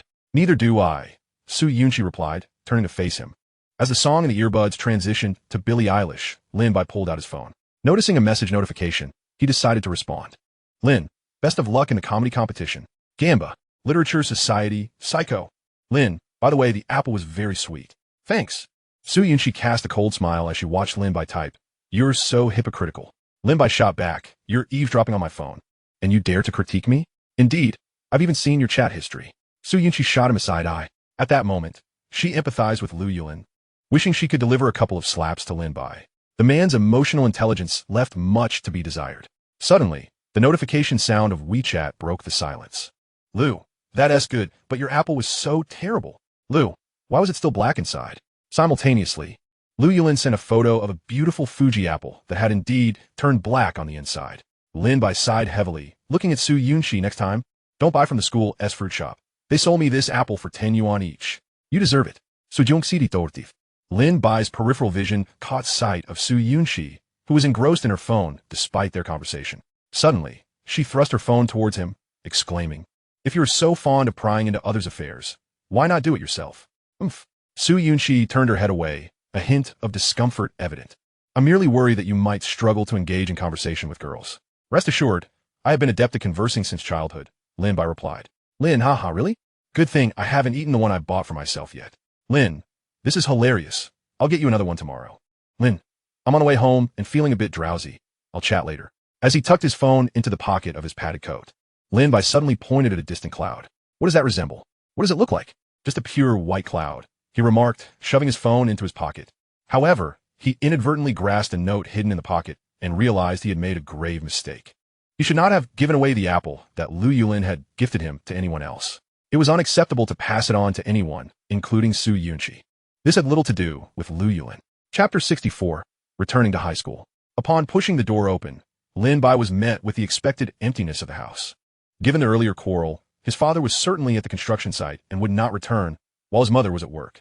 Glancing back, he noticed that Su Yunxi had not even opened her own door. "There's no one in my place," she shrugged, explaining that her parents were also at work. As she had mentioned the night before, with a sense of familiarity, she removed her shoes and slipped on Lin Bai's slippers before hanging her bag in the hallway. Opening the refrigerator, Su Yunxi grabbed a bottle of milk. "What shall we do now? Should we head to school soon?" Lin Bai, sprawled on the sofa, replied. "It's only a little past 10. Lin Mo is at school until noon." Although Lin Bai and Lin Mo had attended the same high school, they had not always gone together. Lin Mo preferred to sneak out early or arrive late, while it was mostly Su Yunxi who accompanied Lin Bai. In retrospect, this was likely a clever ploy orchestrated by Lin Mo. Feeling a bit embarrassed, Lin Bai recalled how the siblings frequently dined at Su's home during their school days. The Su family was almost like a second home for them, and Lin Bai's family had even attempted to offer money to Su's mother, only to be declined. Nevertheless, it was not unusual for Lin Bai and Lin Mo to affectionately refer to her as Aunt Su. The two families shared a deep bond. Observing Lin Bai lounging on the sofa, Su Yunxi ventured into his bedroom. Lin Bai watched her retreating figure, but chose not to comment. As he lay on the sofa, he contemplated sending a message to Lu Yulin, but ultimately deleted it. He had previously regarded the Christmas Eve apple as a mere ritual. Yet the thought that Lu Yulin might have wished for him to consume it and notice the note filled him with guilt. It wasn't that he was overly infatuated. He simply recognized that he should not have done so. This matter was not about anyone else. With a sigh, Lin Bai consoled himself that the new year was fast approaching, allowing him the opportunity to prepare a gift for Lu Yulin. However, he resolved that this incident must remain undisclosed to her. It was far better for her to remain oblivious than to learn the truth. As Su Yunxi stepped through the door, it marked her first time entering Lin Bai's bedroom since her rebirth. The familiar layout of the room, coupled with the vibrant movie posters adorning the walls, momentarily disoriented her. She recalled tearing down a similar poster in her own room on the first day of her rebirth, motivated by a desire to embark on a new life devoid of Lin Bai's presence. Yet, regrettably, fate had woven their lives together more intricately than ever. Through the open bedroom door, she cast a glance at Lin Bai, who was nestled on the sofa, engrossed in his phone, and remained silent as she approached the desk. On Lin Bai's desk rested two photographs. One was a family portrait taken years ago when Lin Mo was just born. The other captured a moment from a summer when she and Lin Bai were about to enter elementary school. That day, Lin Bai's father had brought a camera to snap a picture of the two, though it was not a true portrait of them alone. As a 5-year-old, Lin Mo had insisted on being included in the middle. The photograph was not particularly clear, but Su Yunxi picked up the frame. The 7-year-old version of herself, with two pigtails and an innocent expression, smiled broadly. Lin Bai appeared somewhat shy in front of the camera.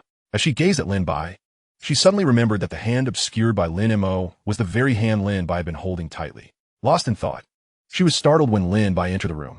Observing her holding a childhood photograph of him, he chuckled. "So what do you think? Wasn't I adorable as a child?" Su Yunxi replied, "Yes, indeed you were quite charming." Lin Bai looked at her curiously, surprised that she did not tease him. This left him somewhat flustered. Thus, he stammered, "Actually, you were pretty cute as a child too." This prompted Su Yunxi to regain her usual demeanor, nodding lightly, "Of course. I was an adorable little girl back then, and now I have blossomed into a beautiful young woman." With that, she flopped on a Lin Bai's bed, casually picking up a plush toy from his bedside, a white plush bear. Lin Bai looked at the toy with a sense of nostalgia. It had been a birthday gift from his 5th grade year. Countless nights, he had clung to this bear as he drifted off to sleep. Though its fur had become matted and its stuffing had diminished from numerous washes, Lin Bai couldn't bear to part with it, nor could he allow it to be stored away in a cupboard. Noticing Lin Bai lying beside her, Su Yunxi felt an unexpected urge to shift her position. Could you move over?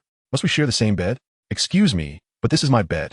Yet I lay down first, she retorted, turning to face him. Lin Bai gazed at her in astonishment. You truly are a master of logic. Have you never heard that women enjoy being unreasonable? Su Yunxi replied with a playful huff, gently petting the plush bear. In a swift motion, Lin Bai reached over and snatched the toy from her embrace. This is my bear. You shall not touch it. He placed the plush toy behind him, turning to face Su Yunxi, who had intended to speak but was momentarily caught off guard by the proximity of Lin Bai's face. Looking at his familiar features, her cheeks flushed unexpectedly. At that moment, they were too close for comfort, lying on the same bed, which felt overly intimate and suggestive. Fortunately, Lin Bai quickly realized this and sat up straight, though his face also bore an unnatural blush despite his efforts to conceal it. Ahem. Accompanied by the awkward coughs of the two, Lin Bai had already exited the living room. How about we walk to school? It's snowing, and the ground is quite slippery, suggested Su Yunxi, nodding in agreement. Do you think the security guard will let us in? She inquired. I believe so. I know that security uncle quite well. Lin Bai replied with a cheerful grin. The two resumed their footwear and pushed open the security door. As they walked along the path to school, the once pristine white snow had transformed into a murky gray. The entire road appeared rather unsightly. Su Yunxi glanced at her white canvas shoes, now speckled with mud, and muttered with a hint of annoyance, looks like I'll have to clean my shoes again when we get back. Lin Bai shook his head in response. No one can compare to you. Wearing canvas shoes in this freezing winter is utterly foolish. Look at my shoes. I can step anywhere without a care. With that, Lin Bai deliberately stepped on a pile of loose snow. He was wearing waterproof black leather sneakers that kept his feet warm. Su Yunxi chose not to respond. Recalling how she had been somewhat distracted when she left the dormitory that morning, hastily grabbing a pair of shoes from the rack. Ultimately, this oversight was partly Lin Bai's fault as well. Fortunately, just as they reached the school's entrance, the security guard, who was idly hanging around outside, waved at Lin Bai and Su Yunxi. Oh, you two are back to visit? The guard said while munching on sunflower seeds. Lin Bai chuckled. Uncle, I came to see my sister. Your sister? The guard glanced curiously at Su Yunxi. Do you have two sisters? Chapter 65, Lin Montag. Who knows everything during his high school years? Lin Bai often fantasized about a particular scenario. He envisioned the moment when, before class had ended, an old acquaintance or a beautiful girl would greet him from outside the window. He would bask in the attention of his classmates who would swarm him after the bell rang, inquiring about the identity of the girl. Unfortunately, such an encounter had never graced him. The only friend he kept in touch with after middle school was, in fact, Su Yunxi, who sat right in front of him. Due to their daily companionship, even the girls who secretly admired Lin Bai only dared to slip him love letters discreetly. No one ever had the audacity to confess openly. Yet, in this moment, Lin Bai felt fortunate that at least his sister was receiving such attention. A striking pair of handsome boy and beautiful girl casually strolled past her classroom, waving at the drowsy Lin Mo leaning against the corridor. Su Yunxi remarked indignantly. So that uncle has always thought we were siblings.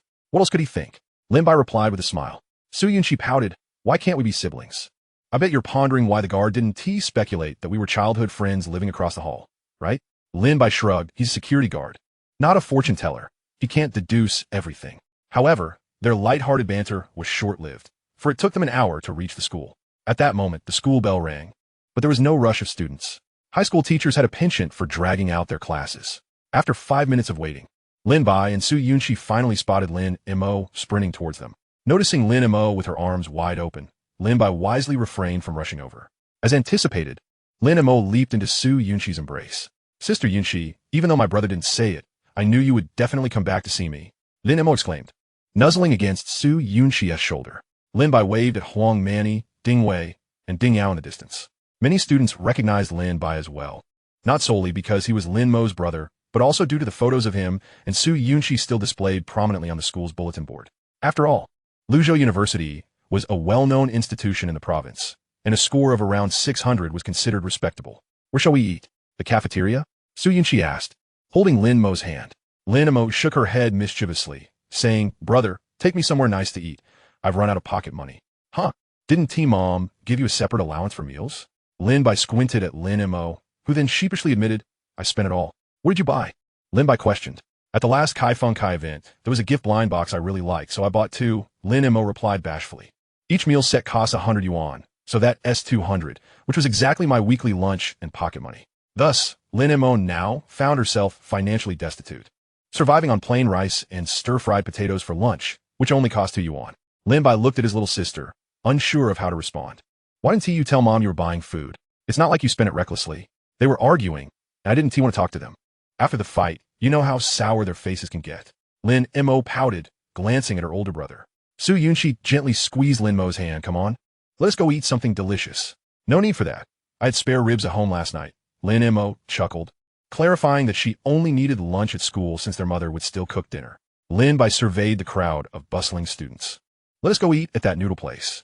Without needing further explanation, both Lin Mo and Su Yunxi understood which establishment he meant. Seated in the familiar, bustling eatery filled with students, Lin Bai and Su Yunxi instinctively pulled out napkins to wipe the greasy table. They ordered 3 large bowls of beef noodles, complete with fried eggs and marinated tofu, garnished with scallions and cilantro, and requested a medium level of spiciness.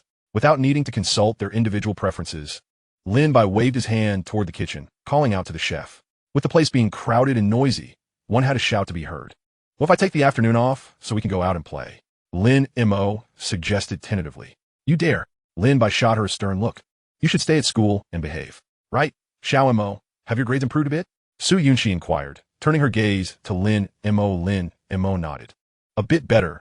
I can manage to rank in the top 20 now. After saying this, Lin Mo looked at Lin Bai and Su Yunxi with exasperation. Thank goodness I have a good mindset. Otherwise, I'd be psychologically scarred by your grades.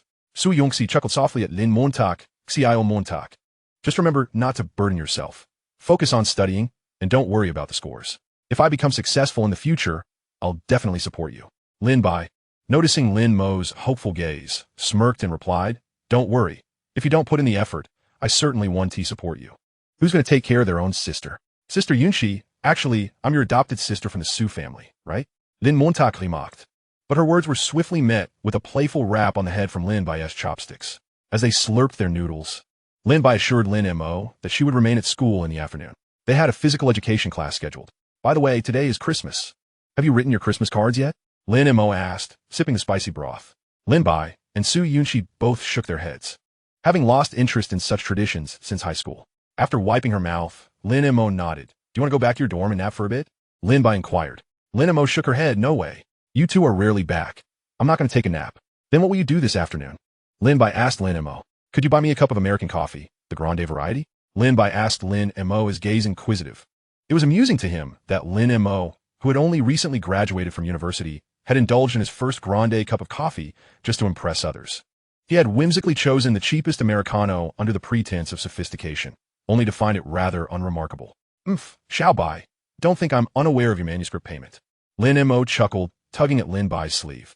At this, Lin Bai glanced over at Su Yunxi, who seemed lost in contemplation, gazing at the distant snowy landscape. Indeed, Lin Bai had kept the matter of his manuscript payment a secret from Lin Mo, fully aware that revealing it would result in a humorous yet inevitable financial demand. How come you're willing to treat Sister Yunxi to hot pot, yet reluctant to buy me a coffee? Lin Mo continued, and Lin Bai observed that Su Yunxi's expression had grown even more awkward. Lin Bai, with a soft chuckle, replied, All right, we can indulge in coffee, but I am curious. What do you two converse about daily? Chapter 66. Like family observing Lin Mo, who was beaming while cradling his coffee. Lin Bai suddenly realized that perhaps his elder brother was not as dear to him as Su Yunxi. Although Lin Bai maintained a rigorous schedule of video calls with Lin Mo, at least 6 times a week, their private conversations were scant. In stark contrast, Lin Mo and Su Yunxi had cultivated a habit of exchanging morning and evening greetings. However, it wasn't entirely comparable. For instance, Lin Mo never confided in Su Yunxi about the quarrels between their parents, nor would he suggest she visit them. Lin Mo preferred to share only good news with Su Yunxi, while Lin Bai was often the one she turned to when feeling disheartened. As he gazed at the graceful Lin Mo, a sense of melancholy washed over Lin Bai. In the blink of an eye, she had grown up, the little girl who once trailed behind him, and Su Yunxi now caught the attention of her male classmates and faced the trials of adolescence. Brother, what else with that gaze? Lin Mo inquired, her tone teasing. A tender gaze, Lin Bai promptly replied. As he watched Lin Mo enter the classroom, he turned to Su Yunxi and asked, Shall we take a stroll around the school? Of course, she nodded, adding, It's hard to believe it's only been 6 months since we were students here. Yet everything feels so changed. Lin Bai looked toward the adjacent building.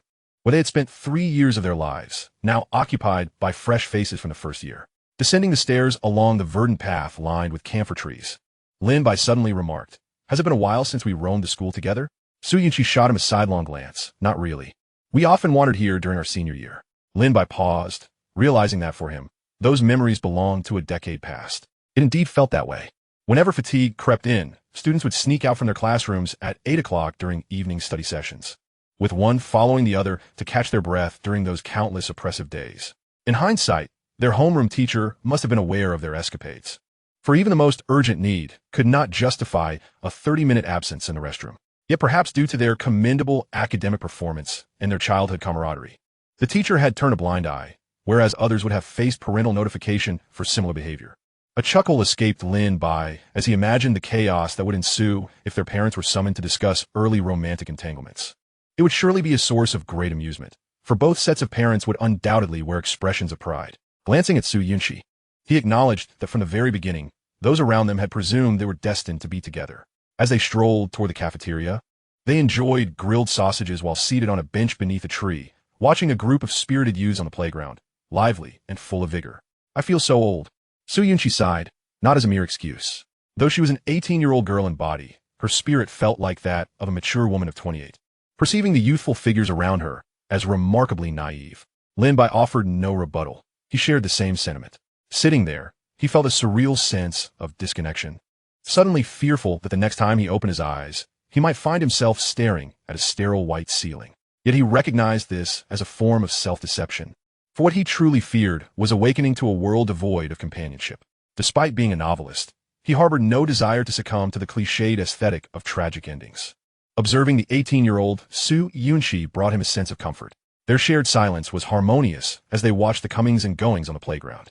Just as a wave of somber thoughts began to creep in, the abrupt ringing of the bell shattered their tranquility. Along with the departing youths, a new group surged forward, led by Lin Mo and her friends, who approached with cheerful smiles, reminiscent of a mother hen guiding her chicks. "Thank you, Brother Lin," they chorused, gratitude evident in their voices as Lin Bai covered the cost of their drinks. Lin Mo and Su Yunxi, however, accepted it all as a matter of course. "Well, I suppose I have grown accustomed to it," Lin Bai conceded. At that moment, Lin Mo pulled Lin Bai aside, her expression suddenly earnest. "Brother, could you grant me an exemption from evening study?" "What for?" he inquired, bemused. "Aren't you leaving tomorrow?" "I wish to spend more time with you and Sister Yunxi." Lin Mo's eyes sparkled with anticipation as she continued, "I promise I've been diligently studying, and I'm not deceiving you. Rest assured, I will rank within the top 15 in the upcoming final exams. Please, brother, this is the longest we've been apart." With a determined grip on Lin Bai's jacket, she bit her lip, her earnestness palpable. At that moment, Huang Manny and the others joined in. "It's true. Brother Lin Mo has been working hard." Ding Yao chimed in. Su Yunxi approached as well, though she offered no opinions. Lin Bai felt a swell of pride. At least today, Lin Mo had refrained from resorting to her usual theatrics. He contemplated patting her head, but refrained, noting the presence of others. "Fine. I'll speak to your homeroom teacher," Lin Bai relented, nodding. "If it comes to it, I'll inform Mom as well." "Thank you, brother," Lin Mo exclaimed, her apprehensions dissipating as she embraced Lin Bai's arm, only to be playfully flicked on the forehead. Su Yunxi smiled and tousled Lin Mo's hair, suggesting, "How about we go out tonight?" "Yes." Lin Mo beamed, wrapping her arms around Su Yunxi. Huang Manny then lamented, "If only we had brought a camera, we could have captured the three of you together." "What's the matter?" Lin Bai gazed at Huang Manny with curiosity. He had previously viewed the sunrise photograph she sent, and he found her skills quite impressive. Huang Manny, smiling, remarked, "You three resemble a family, and Lin Mo is the daughter." "Yes, it's just like that." After saying this, she swiftly grabbed Ding Yao and dashed away. Ding Wei, chuckling, waved goodbye as he turned to leave. "Brother Lin, I'm off to play badminton." At that moment, Su Yunxi, who was cradling Lin Mo, exchanged glances with Lin Bai. Lin Mo is the daughter. So what does that make the two of them? Chapter 67. Even more naive than the current Lin Bai, taking a leave of absence proved to be far simpler than Lin Bai had anticipated. Lin Mo's homeroom teacher even reminded her to learn from Lin Bai. As they exited the school gates, the winter evening at 6 o'clock had already succumbed to the rain of streetlights. They hopped into a taxi, heading to a familiar barbecue restaurant for dinner. However, the establishment was bustling with patrons that night. Though Christmas was not a holiday, the number of workers dining out after their shifts had noticeably increased. After their meal, the trio ventured to watch a film released during the Christmas season. Regrettably, the offering seemed limited to cliched romantic dramas. When Lin Bai roused the two from their slumber, the movie had already concluded. Standing at the entrance of the old street, the clock read 9 o'clock in the evening. Lin Mo appeared quite exhilarated, having just awakened from a nap of over an hour. In contrast, Lin Bai and Su Yunxi felt somewhat fatigued. They had rushed back that morning and had not rested during the afternoon. The weariness, temporarily suppressed by caffeine, now returned with a vengeance. Yet, neither Lin Bai nor Su Yunxi voiced their exhaustion, instead opting to accompany Lin Mo as they meandered through the old street. By the time they traversed the old street, Lin Mo had indulged her heart's content. Wiping her mouth, she noticed the fatigue evident in the two and hailed taxi. "Do you really have to squeeze into the back seat?" Lin Bai remarked helplessly at Lin Mo. She leaned against Su Yunxi. "Why not? The back seat can accommodate 3 people. The driver chuckled in agreement. "Indeed, it can fit." Lin Bai shook his head, recognizing that the young girl genuinely missed their presence. This sentiment was somewhat understandable, considering Lin Mo had spent 16 years with him and Su Yunxi. After all, 16 years, although not entirely inseparable, constituted a significant amount of time spent together. The sudden departure of both must have been challenging for her to accept, especially since Lin Mo was not inherently a resilient individual. The young girl was quite sensitive. Reflecting on his past life, Lin Bai recalled how he struggled to adapt when he first found himself alone in the bustling metropolis. Ironically, he had felt awkward speaking with Lin Mo and Su Yunxi at that time. In the days preceding, the three had communicated face-to-face without reservation. Moreover, Lin Bai thought of his parents. Their relationship could hardly be described as harmonious. Yet, there was little he could do about it. The complexities of adult relationships were not something that could be resolved merely through counsel. Furthermore, the emotional rift between his parents was not due to any scandal involving a third party. If anything, it seemed they had simply fallen out of love, leaving even the remnants of familial affection behind. This had led to the all-too-common scenario of merely cohabiting, maintaining a semblance of a relationship without truly being together. Lin Bai wished to remain uninvolved in his parents' affairs. His only concern was ensuring that Lin Mo would not be harmed by their situation. Of course, it was not that he lacked thoughts of his parents. Rather, it was precisely because he cared about them that he felt incapable of persuading either party. Forcing a relationship that had soured would yield no sweetness. Frankly, he would wholeheartedly support their separation if it came to that. Leaning against the car window, Lin Bai gazed outside, fully aware of the nature of an unhappy marriage. Upon entering his home, Lin Bai's mother expressed surprise at Lin Mo's early return from evening study sessions. After learning that Lin Mo had taken a leave of absence, she chided her lightly but did not dwell on it. Instead, she invited Su Yunxi to enjoy some dumplings she had made.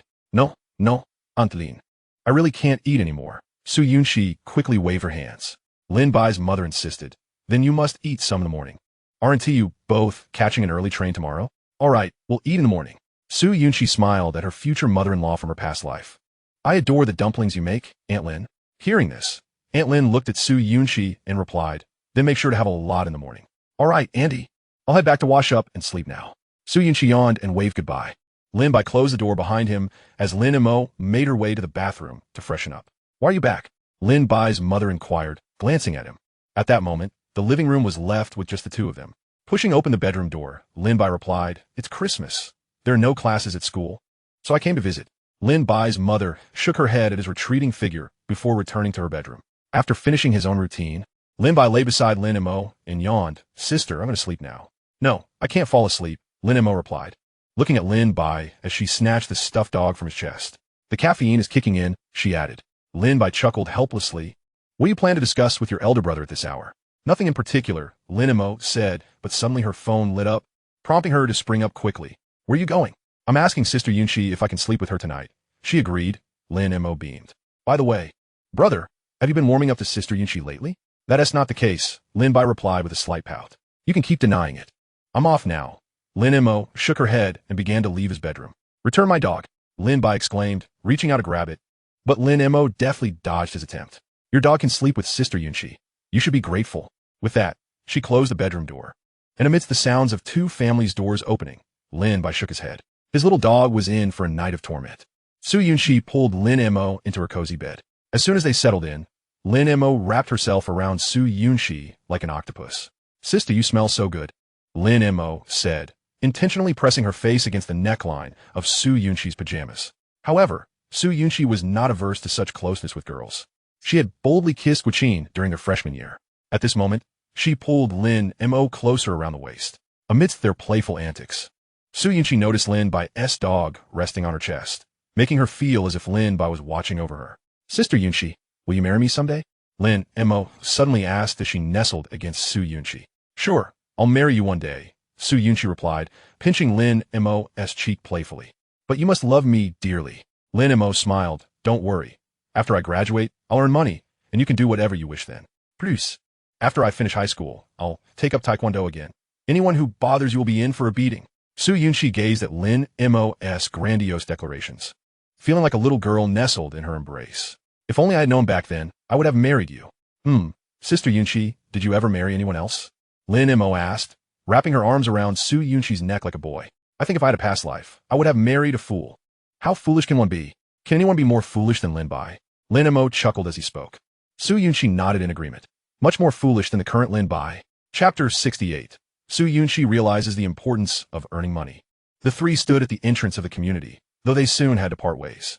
Sister Yunxi, brother, I'm heading to school, Lin Mo announced, fully geared up on his electric bicycle. Ride carefully. We won't be back for New Year's, Lin Bai and Su Yunxi waved at Lin Mo, watching as the young girl braved the chilly wind on her familiar path to school. They then climbed into a taxi. Once they stood again at the entrance of Lu University, Lin Bai sighed. This is what we call a tumultuous life. I saw you sleeping quite soundly on the high-speed train, Su Yunxi remarked. Indeed, Lin Bai had been in deep slumber on the train, only awakened by her call upon arrival. Upon reaching the square, Lin Bai and Su Yunxi waved goodbye. Just as he was about to head back to the dormitory, he realized it was Wednesday. In a group chat, Song Ziwei had mentioned the previous night that they could rehearse for their performance today. He sent a message in the chat. Lin, Lu Du, are you free? Shall we rehearse? He had thought they might take longer to respond, but replies came swiftly. Du, on my way now. Lu, you're early. I'm coming too. Upon receiving the replies, Lin Bai made his way directly to the Literary Society's activity room. He unlocked the door and gazed at the empty space, realizing it was the first time he was alone in the activity room. Soon, Du Xiao and Lu Yulin arrived one after the other. Why are you here so early? Du Xiao rubbed his eyes, clearly just awakened. Lin Bai explained. I went home yesterday and took the high-speed train back this morning. Feeling slightly guilty upon seeing Lu Yulin, he added, How is your sister? She's fine. Nothing to worry about, Lin Bai responded. Lu Yulin was aware of his visit home and naturally inquired about the reason. Lin Bai did not lie. His sister was feeling down. All right, let's get to work, Du Xiao exclaimed, lifting the mood as he picked up a script for their performance. As Lin Bai reached the dormitory entrance, he heard music emanating from within. Pushing the door open, he found Guoqin wearing headphones, singing into a microphone. Upon noticing Su Yunxi's arrival, Guoqin promptly removed her headphones. Yunxi, you're just in time. Let us sing a duet, Guoqin exclaimed, waving her phone screen that displayed the song Universal K singing, Tears of an Era. Initially feeling a bit drowsy, Su Yunxi thought it might be a good idea to energize herself. Thus, she joined Guoqin on the balcony. Why haven't I seen you sing before? Su Yunxi queried, handing her a headphone and looking at Guoqin curiously. Guoqin gestured toward the empty bed in their room. Because the others were here, I felt a bit awkward. Su Yunxi nodded. The two local students in their dormitory had not interacted much with them. The local students were not majoring in auditing and had known each other for quite some time. This time, they had deliberately been placed in the last group for dorm assignments and unexpectedly ended up together. This, however, meant that Su Yunxi and Guoqin were also paired together. Of course, this did not imply that the four were at odds, but neither were they particularly close. The good news was that the two local students were quite polite, maintaining a quiet atmosphere in the dormitory, unlike bothersome roommates. Conversely, Guoqin and Su Yunxi also exhibited courtesy and politeness in front of them. Fortunately, with few classes at school, both had returned home, becoming what one might call commuter students. Once the song concluded, Guoqin stared at Su Yunxi in astonishment. Wow, you sing incredibly well, Guoqin exclaimed, glancing at the SSS rating on her phone, and beyond the rating, Su Yunxi's voice was indeed exceptional. Su Yunxi was not surprised. She knew her singing was impressive. She often amazed everyone at KTV. Suddenly, Guoqin turned to Su Yunxi with a serious expression. With such talent, why not perform at the New Year's Eve gala? No. Su Yunxi rejected the idea without a moment's hesitation. However, Guoqin shook her head. I'm serious. Plus, I heard the club is putting on a show. So you won't even have to do any heavy lifting. Seeing Guoqin's pleading eyes, Su Yunxi remained unmoved. No, I want to go. Please, please. Guoqin urged, tugging at Su Yunxi's arm. If you agree, I'll treat you to something delicious. I want to go, Su Yunxi huffed. Why not? Guoqin asked. Her curiosity piqued. If I had your talent, I would definitely participate. Su Yunxi, bemused, replied, what is the point of participating in the New Year's Eve gala? It's meaningful. Plus, we could record your performance for me to enjoy repeatedly, Guiqin insisted. Record it? Su Yunxi echoed. Yes, what is wrong with that? Guiqin looked at her in confusion. Su Yunxi, deep in thought, shook her head. I'm going to lie down for a bit. It's exhausting catching the early train. Staring at the ceiling of the dormitory, Su Yunxi realized she had been gravely mistaken. She had never truly contemplated leveraging the advantages of her rebirth. Indeed, it was now 2018. Pursuing a good major was commendable, and studying Japanese was certainly beneficial. However, a solid material foundation dictated one's spiritual elevation. Su Yunxi recognized a significant issue, the necessity of earning money. In this lifetime, the first year Lin Bai was already earning $8,000 a month from writing novels, achieving financial freedom. As someone reborn, there was no reason for her not to amass wealth. Previously, even if Su Yunxi had been aware, she lacked direction. Yet at this moment, she envisioned a bright future ahead. Perhaps she could venture into being a streamer? Although 2018 was the peak year for streaming, the competition was certainly less fierce than in the future. Moreover, Su Yunxi felt a burgeoning desire to explore uncharted territories. The immediate step was to participate in the New Year's Eve gala. She could upload the recorded video online, along with a couple of additional videos. Guiqin, help me sign up. Su Yunxi suddenly declared from her bed, then covered her head with a blanket. Still, a hint of self-doubt lingered. Meanwhile, Lin Bai and the others were seated on the ground, laughing heartily, not because of the humor in the script, but due to their utter lack of coordination, which was simply too amusing. Let us reconvene this afternoon. Lin Bai stretched. Come on, let us grab a bite. After enjoying a meal, the three parted ways at the cafeteria entrance. Yet, thinking of those back in the dorm, Lin Bai decided to call Luo Hao. Dear father, I'm fine with anything. But if you could bring me an extra bottle of soda, that would be wonderful.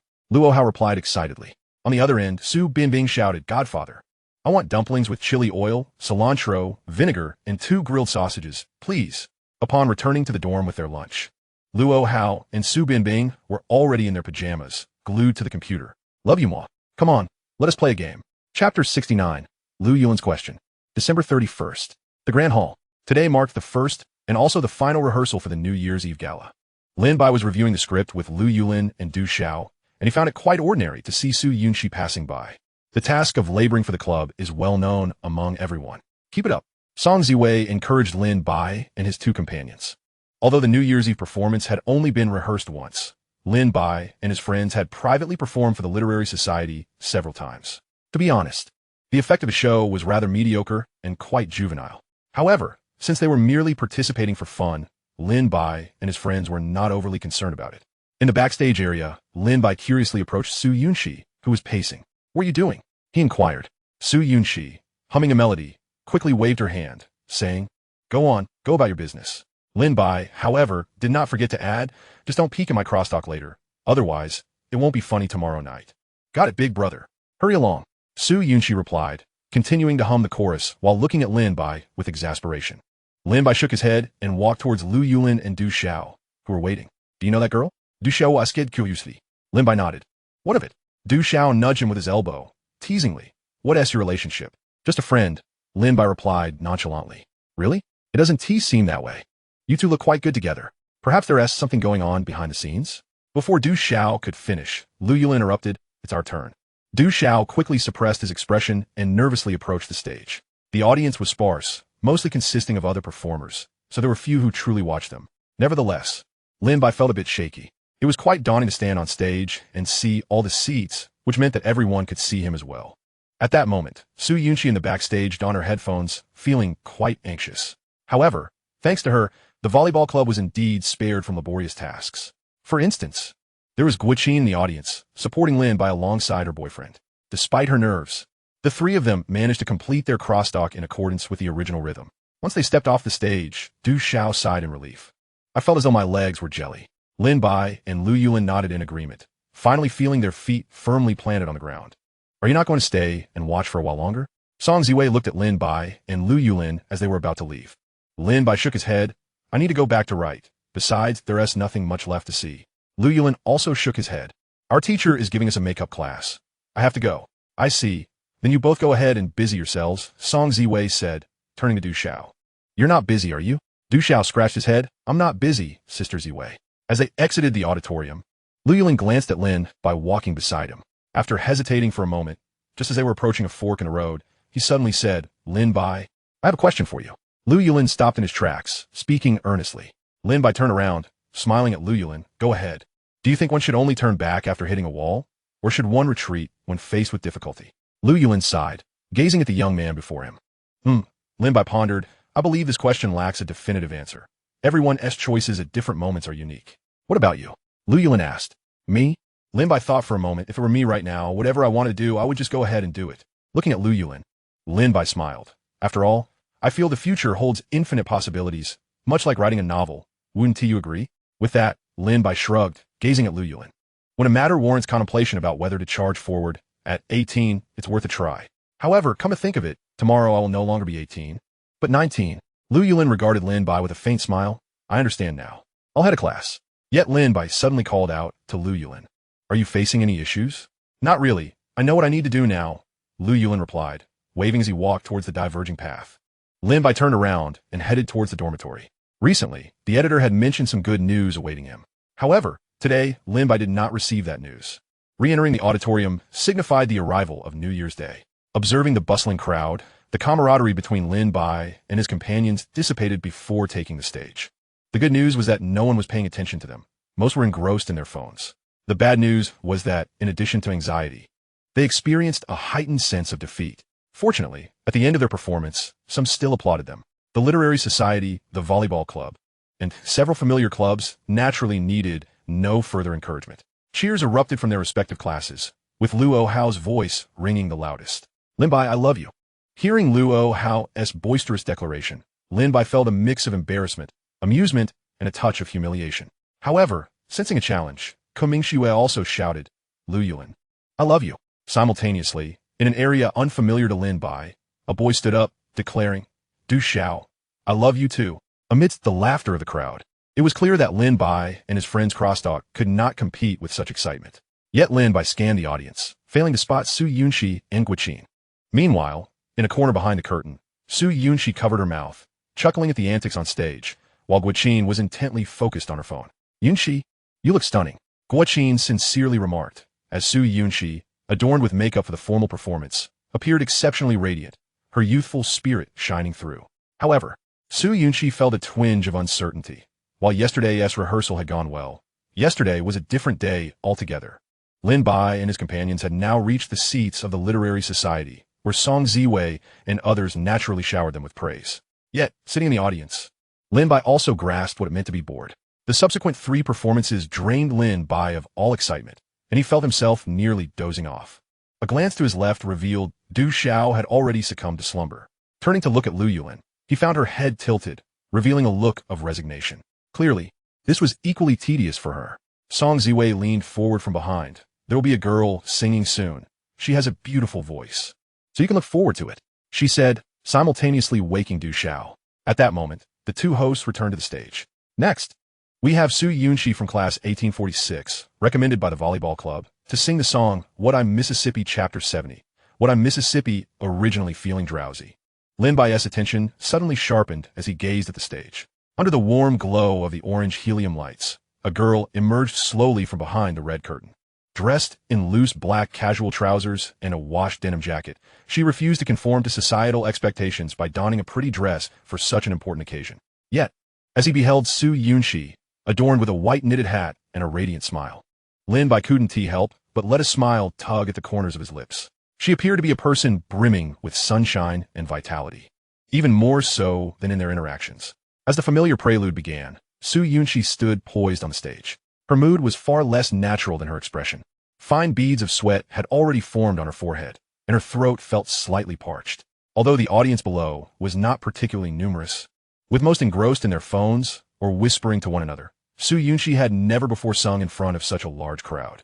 The most she had performed was in a small KTV room or at a mobile KTV in a shopping mall, with only one listener in attendance. There was no need for sweeping glances, as the performer's seat was in the front row, with Lin Bai sitting to her left. As Su Yunxi glanced in his direction, Lin Bai waved his arms vigorously. If the prelude hadn't been so subdued, he would have let out a loud cheer. Du Xiao rubbed her eyes and yawned, remarking, "You two must have something going on." All of this transpired within a mere 16 seconds. The duration of the song's introduction. I question why. The girl sent me a text message. And you? Why did you remain silent? Your head downcast? As Su Yunxi's voice resonated through the microphone and into the speakers, the familiar melody surged forth like a gushing spring, occupying Lin Bai's entire mind. As an obscure artist, it was one of her most popular songs. Naturally, Lin Bai, as a fan, had listened to it numerous times. So much so that, as the first lines reached his ears, he leaned back in his chair, his previous joy evaporating. Listening to someone he adored sing a song he cherished at a grand ceremony. Now, that was romance. On a particular night before his rebirth, Lin Bai had earnestly declared this while discussing romance with Su Yunxi. He meant it, for he genuinely found it romantic. Yet, the memories of his past life seemed to resonate with the present moment, and the figure dancing on stage, the strands of hair lifted, and her melodious voice came from the person he knew best. Should I believe that you truly love me and are unwilling to dismiss me, or understand that you no longer wish to salvage anything? Accompanied by the music flowing through her headphones, Su Yunxi felt no trace of embarrassment. The instant she began to sing, she was transported back to that KTV near the neighborhood, where on weekends she would drag Lin Bai to spend joyful hours. Then, they would dine at a small restaurant and finally stroll arm in arm to the newly opened supermarket to buy snacks and fruits. Ultimately, she would lean against Lin Bai's arm in bed, insisting he watch soap operas with her until she noticed he had succumbed to slumber. Yet in those days, she often felt it wasn't enough. She longed for Lin Bai to genuinely experience the things she adored, to share her passions. However, at this moment, as the music flowed, Su Yunxi gazed at Lin Bai, who leaned against his chair with an indifferent expression yet fixated on her.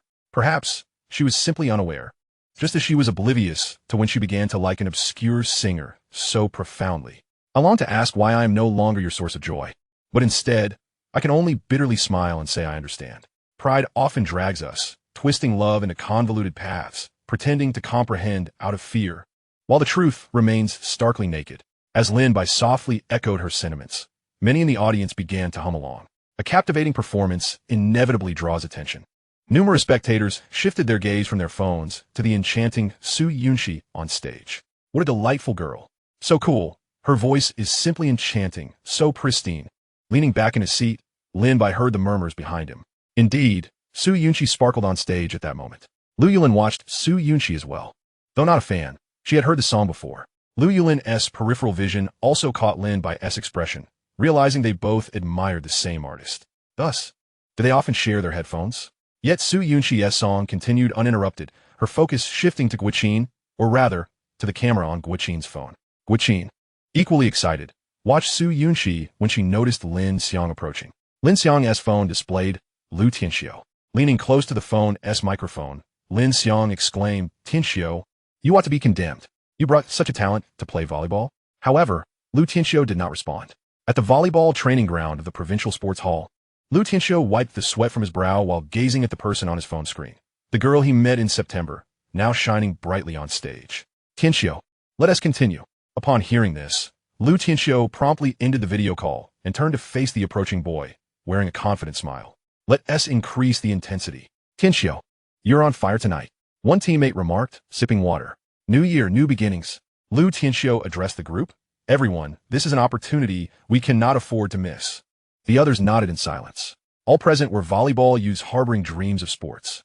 Each drop of sweat they shed nourished the blossoming flowers of their aspirations. I yearn for the days of unfiltered conversation.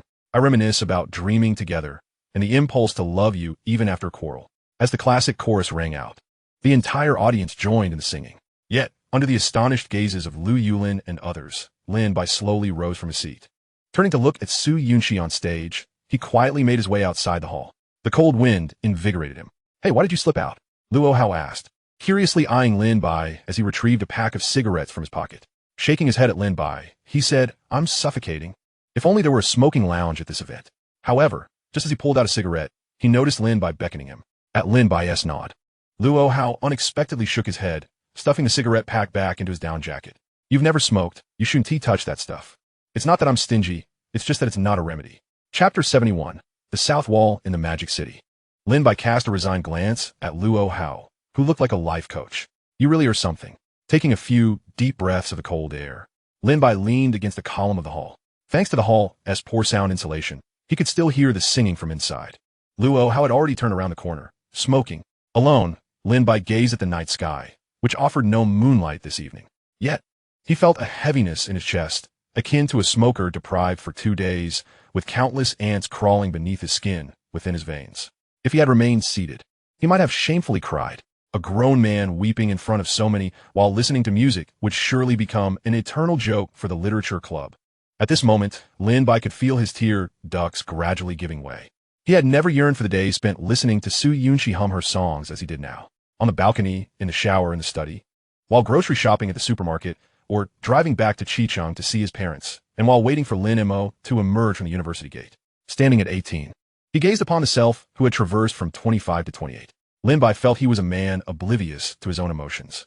The romance was embodied in Su Yunxi's simple yet unpalatable tomato scrambled eggs, which happened to be his favorite dish.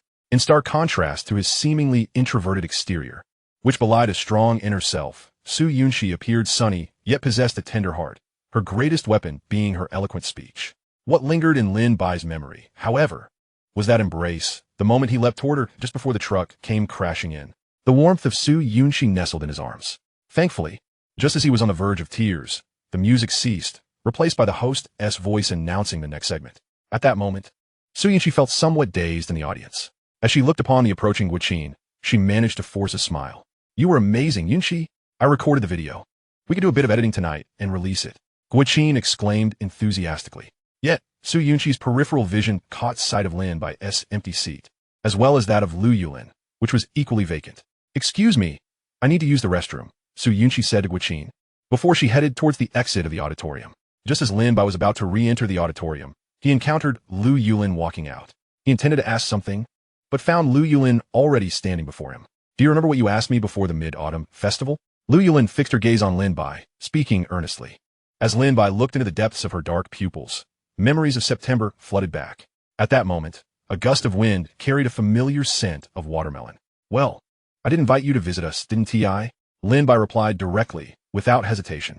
Lu Yulin nodded. "I didn't go then because I was unfamiliar with your place.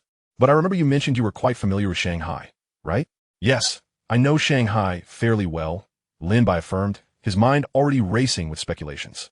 As he had guessed, Lu Yulin promptly stated, "After the winter break, would you like to visit Shanghai? I can host you." If previously, Lu Yulin had been unable to discern Lin Bai's expression due to her lack of glasses, now he could read her eyes clearly. The girl hoped for his visit to Shanghai, her gaze revealing a hint of anxiety. However, before answering Lu Yulin, Lin Bai pulled a greeting card from his pocket. "Here, this is what I mentioned earlier. A New Year card is compensation for the bad apple one gave you," Lin Bai said with a smile. Lu Yulin accepted the card with a somewhat dazed expression, looking at Lin Bai. "So are you going?" Lin Bai could already foresee the challenges that awaited him in Shanghai. Should he confront them or retreat resolutely? His thoughts were interrupted by a sudden, urgent ringtone. It was Qing Miao, his editor. Lin Bai offered an apologetic glance to Lu Yulin before stepping aside. "Happy New Year, boss," he cheerfully greeted. A somewhat shy male voice responded from the other end. "Huh? Happy New Year, Lin Bai. I have some good news to share with you." "Is it about that good news from before?" Lin Bai recalled their earlier conversation. "Indeed, your new book has performed admirably, and as a new author on our site," Qing Miao's tone slowed deliberately, "the site has decided to invite you to participate in this year's Newcomer King Exchange Conference." "What?" Lin Bai responded, puzzled. "It's an author exchange conference organized by the site. There will be many new popular authors from last year attending, and even some established authors to provide guidance," Qing Miao added with a teasing tone. "Indeed." Lin Bai's eyes widened in astonishment. "Really? Can I go?" "Of course, your book is a gem," Qing Miao affirmed. "Inviting you is my stroke of luck this year. The conference is on the 7th, which is this week, in Shanghai. You can take a plane or high-speed train. We've arranged accommodations, and your tickets can be reimbursed." "Are you there, boss?" Lin Bai laughed, realizing he had yet to meet his editor. "I won't be there. I'm at the headquarters in Kyoto. I'll send you the details shortly." "All right, thank you, boss. You've worked hard," Lin Bai expressed earnestly. "It's no trouble. Don't be too idle. I'm following your book myself." Qing Miao chuckled before hanging up. Lin Bai glanced at Lu Yulin in the distance, shaking his head in resignation. Coincidence could indeed be a form of destiny. "Actually, I happen to have an event in Shanghai on the 7th, so I could spend a few days there," Lin Bai mentioned. "But we'll all finish our exams on the 7th. "That's fine. I can wait a couple of extra days at school," Lu Yulin replied hurriedly, then looked at Lin Bai. "I'll take my leave now." Lin Bai nodded, turning to watch Lu Yulin walk into the night. Just as he had told her, some people must encounter obstacles at the right age, even if it leaves them battered and bruised. However, just as Lin Bai prepared to slip back into the auditorium, He spotted Su Yunxi coming out. Nice job singing, he applauded. Su Yunxi's lips curled into a smile. Well, who do you think I am? Lin Bai recalled his plans for Shanghai. By the way, it's not that I rejected you earlier. I'm going to Shanghai for a trip. So you might have to return home by yourself. Su Yunxi looked at him curiously before frowning. Who said I wanted to go home with you? To be honest, I'm also going to Shanghai. Chapter 72. The Decline of University Life. In the dormitory, even the most unstudious of them all, Luo Hao, was troubled as he stared at his textbooks. Thanks, bro, Luo Hao said, chewing on betel nut as he addressed Lin Bai. Why don't you just smoke instead? That's bound to lead to oral cancer, Lin Bai replied, dismissively tossing aside the flavored cigarettes Luo Hao offered. Hey, it's fine. I can't smoke indoors and risk giving my brother lung cancer. Luo Hao insisted. Stop joking. Architecture is one of the few subjects we can pass just by memorizing the material. Hurry up and study. Lin Bai circled the last key point for Luo Hao before sliding back to his computer. He didn't need to memorize. Architectural engineering was not that crucial in construction cost estimation, yet it was vital in civil engineering. As someone with practical experience from his past life on construction sites, Lin Bai fancied that his hands-on knowledge might surpass that of the instructor. Yet, Lin Bai was currently in a state of exhilaration. Ever since he learned about the Newcomer King event, he had been buzzing with excitement. As he typed a few words, however, he found himself lacking focus. After tapping the table for a while, Lin Bai looked at Luo Hao and said, "Let us go out for dinner tonight, my treat." Upon hearing this, Luo Hao promptly tossed his textbook aside, exclaiming, "How about some wheat juice?" Huh. Lin Bai nodded in agreement. Luo Hao then swiftly took out his phone, saying, "I'll message those two rascals." Lin Bai interjected, "Let me handle it. You should focus on your studies instead." However, Luo Hao shook his head and replied, "Now that you've mentioned it, I can't concentrate. There's no rush. We still have 2 days." As he spoke, Luo Hao pushed aside the keyboard's footrest. Unlimited firepower, ready for a couple of rounds? Lin Bai merely shook his head. "Let's play chess. I'll show you what it means to be a chess master." In this world, money can indeed buy happiness. For instance, Lin Bai could spend money treating his roommates to meals and drinks, which brought him immense joy. Zhang Jinshan sighed. "Lin Bai, the two in our dorm flunked their exams. It's all your fault." Lin Bai looked at Su Binbing and Luo Hao, chuckling, "You two can't fail. Otherwise, the boss will blame me." Luo Hao dismissively patted Zhang Jinshan. "You're mistaken. I'm not going to fail. Come on, dare to take me on?" Zhang Jinshan adjusted his glasses, eyeing Luo Hao's provocative gaze. "I prefer to drink in moderation. Are you brave enough for that?" "What is there to fear?" Luo Hao arrogantly picked up a peanut. Lin Bai observed the two.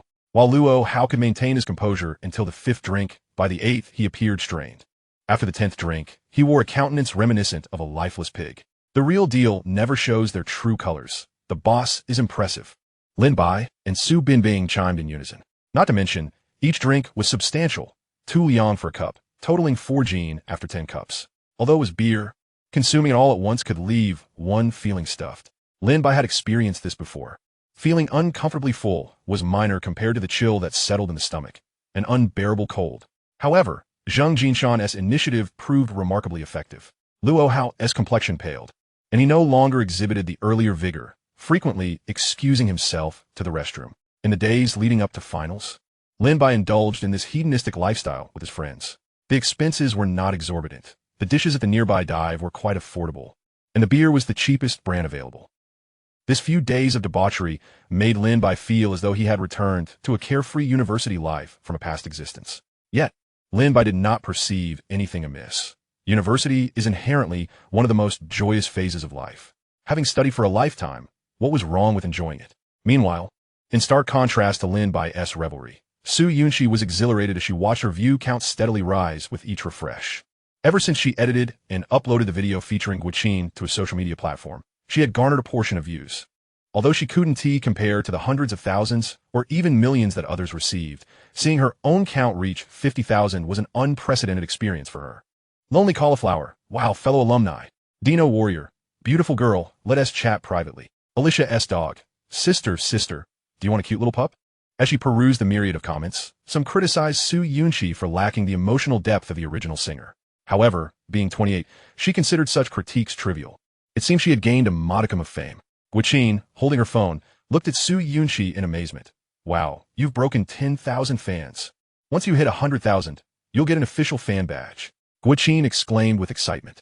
Su Yunxi nodded, noting that most of the comments were compliments, partly due to her talent and partly because of her youthful beauty. Enticed by the trifecta of milk tea, cake, and revision materials. Guiqin agreed to accompany Su Yunxi in filming another video, this time in their dormitory. Isn't the ambience better outside? Guiqin questioned, somewhat confused, given the dim lighting and cluttered background of their dorm. Su Yunxi flashed a cunning smile. You don't understand. The sound quality outside isn't ideal. It would detract from the experience for my fans. And for those who admire looks, I assure you, the dormitory setting, coupled with everyday attire, creates a more relatable atmosphere. Don't you get it? Guiqin adjusted her glasses. Really? Yunxi, how come I never realized you were so clever? Su Yunxi waved her finger. This isn't cunning. It's merely experience. This insight stemmed from Lin Bai, who had once mentioned that a cozy home dance performance fosters intimacy, whereas an outdoor setting feels less personal. Back then, that man had leaned against the headboard, candidly expressing such thoughts. Though was a home dance, Su Yunxi now considered herself a performer in her own right. With the release of the second video, just as Su Yunxi anticipated, many were intrigued by the female dormitory setting. Seizing the momentum, the next day, she posted a few photos taken on her way to class. Watching her follower count surge to 40,000, Su Yunxi lifted her head with pride. Becoming a video blogger seemed remarkably effortless. Guiqin, indulging in the cake Su Yunxi had offered, remarked, Yunxi, once we graduate, you should start a media company, and I'll be your secretary. I'll dive into learning SE and composition, and together we'll be unstoppable. Guiqin declared, taking a hearty bite of cake. Chapter 73. The train to the Magic City. Sitting on the train bound for the Magic City, Su Yunxi observed the people around her. The entire volleyball club had accepted Lu Tianxiu's invitation to watch his most important match in the Magic City. Lu Tianxiu had already joined the provincial youth team and arrived in the city early to acclimatize. It had been several days since the volleyball club members had seen Lu Tianxiu. Su Yunxi, wearing headphones, listened to the theme song from Your Name. She was preparing her next video featuring this Japanese song, presenting a personal challenge since her progress in learning Japanese had been rather lackluster. Thus, she decided to push herself a bit harder. The choice of this song was strategic, given its popularity. However, rewatching the film brought back different sentiments. The last time she had seen it was with Lin Bai, who had eagerly persuaded her to go. Su Yunxi had never been particularly enamored with the so-called two-dimensional world. To her, animated films were just that, films. Yet, in Lin Bai's eyes, they held a different allure. Still, she was not entirely a stranger to it. In middle school, Lin Bai had wept and dragged her to watch Her Name, leaving her quite exasperated. Now, while Su Yunxi still acknowledged her lack of deep affection for animation, she recognized that the stories themselves possessed commendable qualities. Perhaps she should find a moment to re-watch Her Name. As she lifted her head to gaze at the train approaching from the opposite direction, the glass window reflected the visage of Su Yunxi. In that fleeting moment, she beheld her own reflection. Meanwhile, seated on the moving train, Lin Bai perused the messages on his phone. It was a lively chat group dedicated to the ongoing event, teeming with excitement.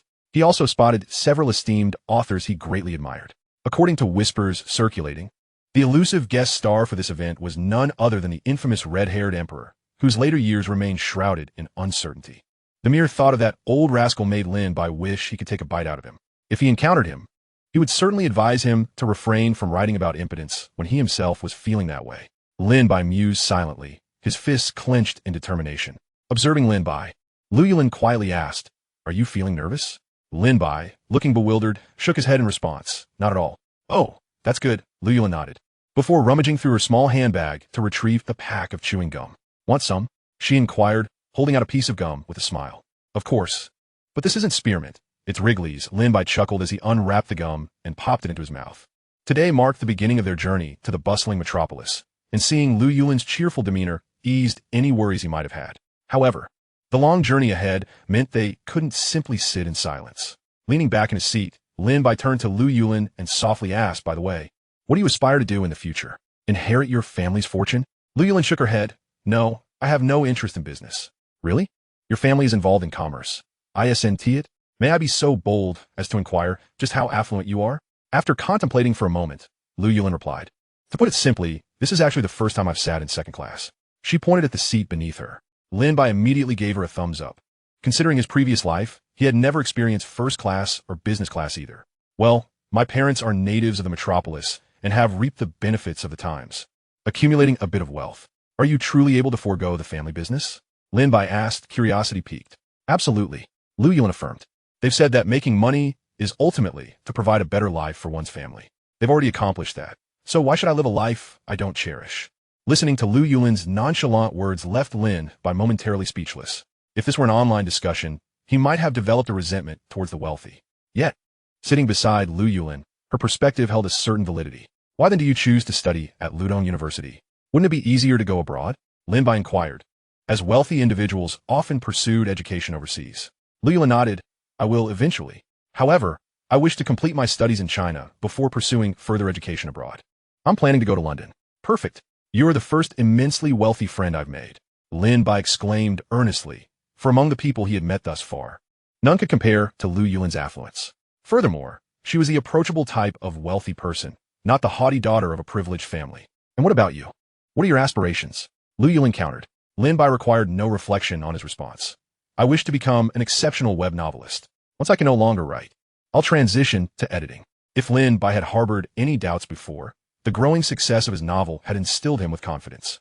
Admittedly, his work borrowed elements from several future bestsellers, yet he was no deity who could recall every word written in those tomes. Many plot lines had faded from memory. Thus, he merely seized upon a concept, crafting the content with great care. He had to acknowledge that this was indeed the book he had poured his heart into. So, will you be studying landscape design? Lin Bai asked, looking at Lu Yulin. Lu Yulin nodded, but I'm leaning more towards design, and I plan to learn painting. Though, do you think it's too late to start now? Shaking his head, Lin Bai replied calmly, the best time to plant a tree was 10 years ago.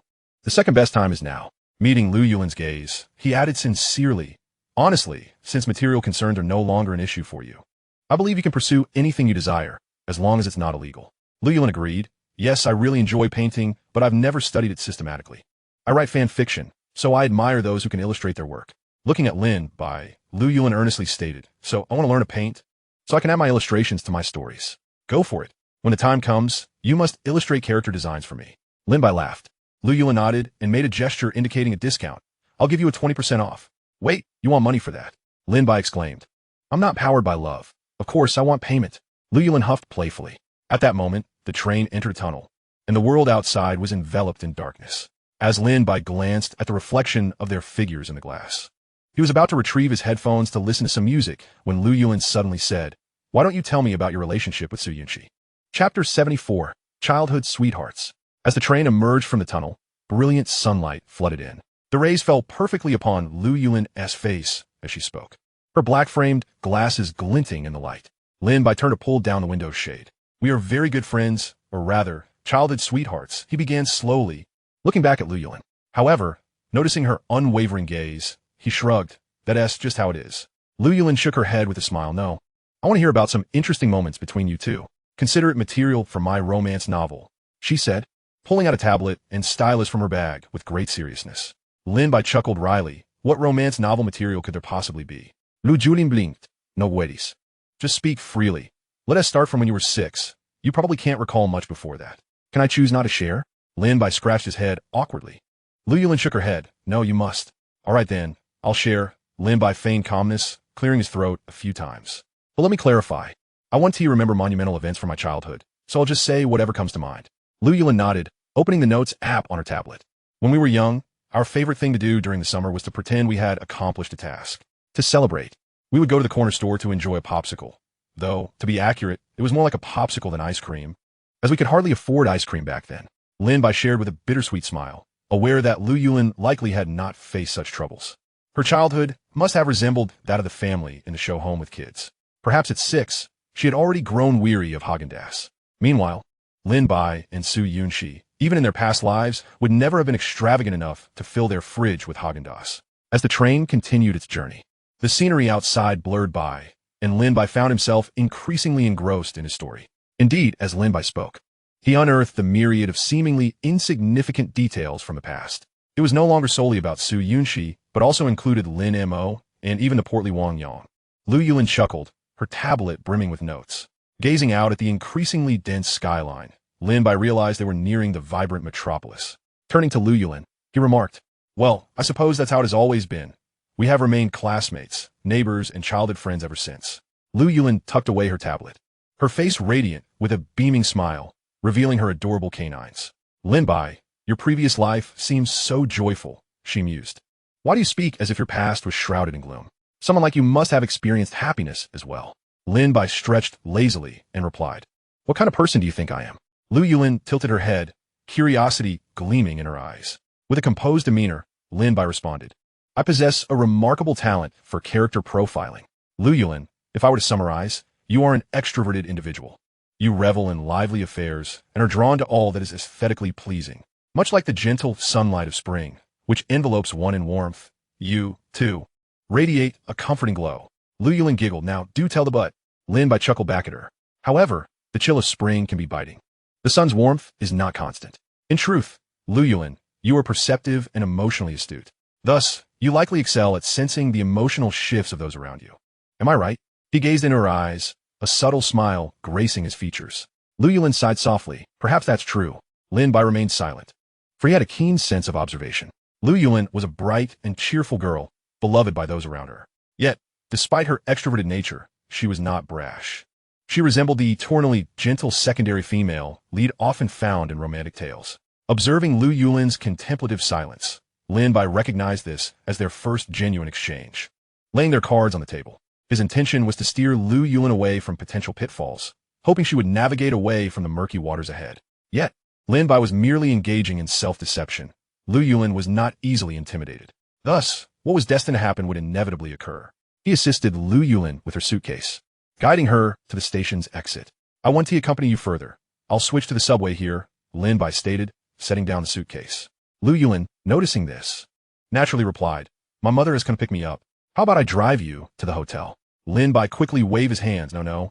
I prefer a luxurious car service. All right then, I shall contact you later, Lu Yulin said, taking the suitcase from Lin Bai and waving goodbye. Farewell, Lin Bai echoed, watching her retreating figure. The girl occasionally glanced back, their eyes meeting before she vanished into the crowd. Only then did Lin Bai yawn and turn away. He had arrived at the newcomers' conference for the online literature community. Navigating through the throngs at the train station, he ascended the escalator and twisted through several corners. Meanwhile, Lu Yulin, pulling her suitcase, felt a wave of fatigue wash over her. It wasn't until she spotted her mother calling her that she realized she had been momentarily lost in thought. I wondered why I couldn't see you in the designated passage, her mother remarked, taking the suitcase from her with curiosity. Lu Yulin smiled brightly. I returned with a classmate and didn't book a business seat. Come along. I've asked Annie to prepare your favorite dishes, her mother replied with a grin. Aren't you busy? You could have had Uncle Yi pick me up, or I could have taken a taxi, Lu Yulin suggested. Look at you. You just came back with the National Day holiday. Her mother playfully pinched Lu Yulin's cheek. I've missed my precious daughter so much. Gazing at Lu Yulin, she added, I hope you haven't been enchanted by some young lad at university? Lu Yulin shot her mother a scornful look. Of course not. It's all right. Your father and I also fell in love freely. You shouldn't feel pressured, her mother said with a smile. As long as the boy has good character, nothing else matters. Rest assured, Mom, I have no boyfriend, Lu Yulin reassured her. That's about right. After all, my daughter is so exceptional that those boys must be intimidated. Her mother chuckled, linking arms with Lu Yulin. Indeed, they are not worthy of you. Chapter 75. The 28-year-old Yin Yuan. After registering his identity at the front desk, Lin Bai successfully obtained his room key. He marveled at the alabaster columns and the impeccably laid carpets. Truly, this was a premier online literature website in the country. It was Lin Bai's first experience staying in a 4-star king-sized room. Upon opening the door, he was greeted not by a bed, but by a small living area. The room was surprisingly spacious, rivaling that of an average loft. They are quite affluent, Lin Bai exclaimed, reclining on the bed and staring at the ceiling. However, before he could catch his breath, notifications began buzzing in the group chat. Lin Bai, not one to miss such an opportunity, opened the door to join his fellow group members in a private gathering. In the hotel's backyard, a few individuals seated at a wooden table waved him over. There were men and women, young and old. You must be Dui Zai Tingyu. You're so youthful. A woman in her 30s beamed at Lin Bai. An adjacent middle-aged man chimed in, This is He Tenghua, and I am the sunrise of Ba Chongfeng. I go by the name of Bu Er. The group took turns introducing themselves. Contrary to Lin Bai's expectations of a serious discussion about literature, the atmosphere was filled with light-hearted chatter about mundane matters. Lin Bai adopted the role of a diligent student, quietly sipping his tea while listening to their conversations. These individuals hailed from various corners of the country. Aside from being online writers, they had diverse professions. Sister Hitinghua was a programmer, brother Ba Chongfeng was a ride-hailing driver, and Bu Er too had been a full-time author for several years after graduation. As they discussed the sunset, they decided to venture out to a nearby restaurant for a gathering. During this time, several more people joined their company. Now, seated around a round table, Lin Bai felt a warm sense of camaraderie among them. Let us add each other on WeChat. Boertu nudgit, Lin Bai. Boertu. A bespectacled youth with bangs smiled as Lin Bai nodded and brought out his phone to exchange contacts. At that moment, Lin Bai noticed a new notification on his social media feed. It was a post from Su Yunxi featuring a photo taken in a gymnasium. He recalled that Su Yunxi had arrived in the metropolis yesterday, and today seemed to be Lu Tianxiu's competition. Enlarging the photo, Lin Bai indeed spotted Lu Tianxiu. Lin, please cheer for Senior Lu for me. Lin Bai commented, knowing that attending the competition required purchasing a ticket, and he had no time to spare. In the moment within the gymnasium, Su Yunxi glanced at her phone before quickly turning her gaze to the panting Lu Tianxiu. President, Lin Bai asked me to cheer for you. Upon hearing this, Lu Tianxiu wiped the sweat from his brow. Then please convey my gratitude to him. He replied with a smile. Today marks our first match, and we have another one tomorrow. Come on, President. The others chimed in from behind. Lu Tianxiu's teammates observed the crowd and remarked, Tianxiu is quite impressive, bringing the younger students from our school to serve as cheerleaders. With pride, Lu Tianxiu stated, these are all our seed players from Ludong University. As their coach beckoned from a short distance away, Lu Tianxiu rose to his feet. Well then, I had planned to find you all later tonight, but it seems I'm out of time. Enjoy yourselves in the city, just don't get lost. He waved goodbye and hurried toward the coach. Guiqin then hugged Su Yunxi. Yunxi, let's go eat at Galawan tonight. What about me? Lin Xiang suddenly interjected. Guiqin shook her head. No, tonight is my special time with Yunxi. Su Yunxi chuckled, Senor. Didn't you say you had a date with a local female friend? Lin Xiang responded with a wry smile. Let us just say my online romance turned out to be a catfish. Come on, Lin Xiang, you edited your own photos. And you still have the audacity to say that. The other male club members teased. Su Yunxi and Guiqin laughed heartily. Lin Xiang, who had darkened himself like a character from Africa, ended up looking paler than a Brit after editing. Ah, the internet is all virtual. Yunxi, Guiqin, don't forget to introduce me to some girls later, Lin Xiang sighed. Guiqin mischievously remarked, I'll introduce you to Yunxi. Lin Xiang shook his head, no way. Yunxi is tall and vibrant. I need you to introduce me to some adorable lolas, understand? The kind that is small, soft, and sweet. Lin Xiang chuckled foolishly. Lin Xiang, you are truly perverted. Guiqin and Su Yunxi exclaimed in unison. Lin Xiang scratched his head unfazed. Once they exited the gym, Guiqin turned to Su Yunxi. Didn't you say Lin Bai was coming too? Are you meeting him tonight? Su Yunxi shook her head. What I need to meet him for? I have plenty of time to see that ugly face during the winter break. What is the point? Guiqin clicked her tongue at Su Yunxi's words. Then let us go eat. I've seen many videos about Galawan, and they all say it's delicious. Let us go, I'm hungry.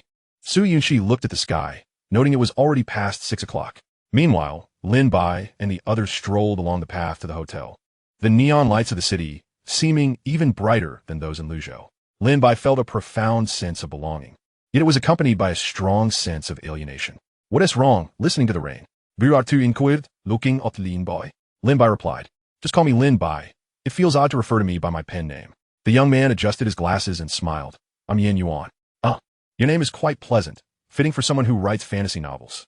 Yin Yuan shyly responded. This name was actually a later change. My original name was Yin Daqiang. Is that for real? Lin Bai asked, intrigued.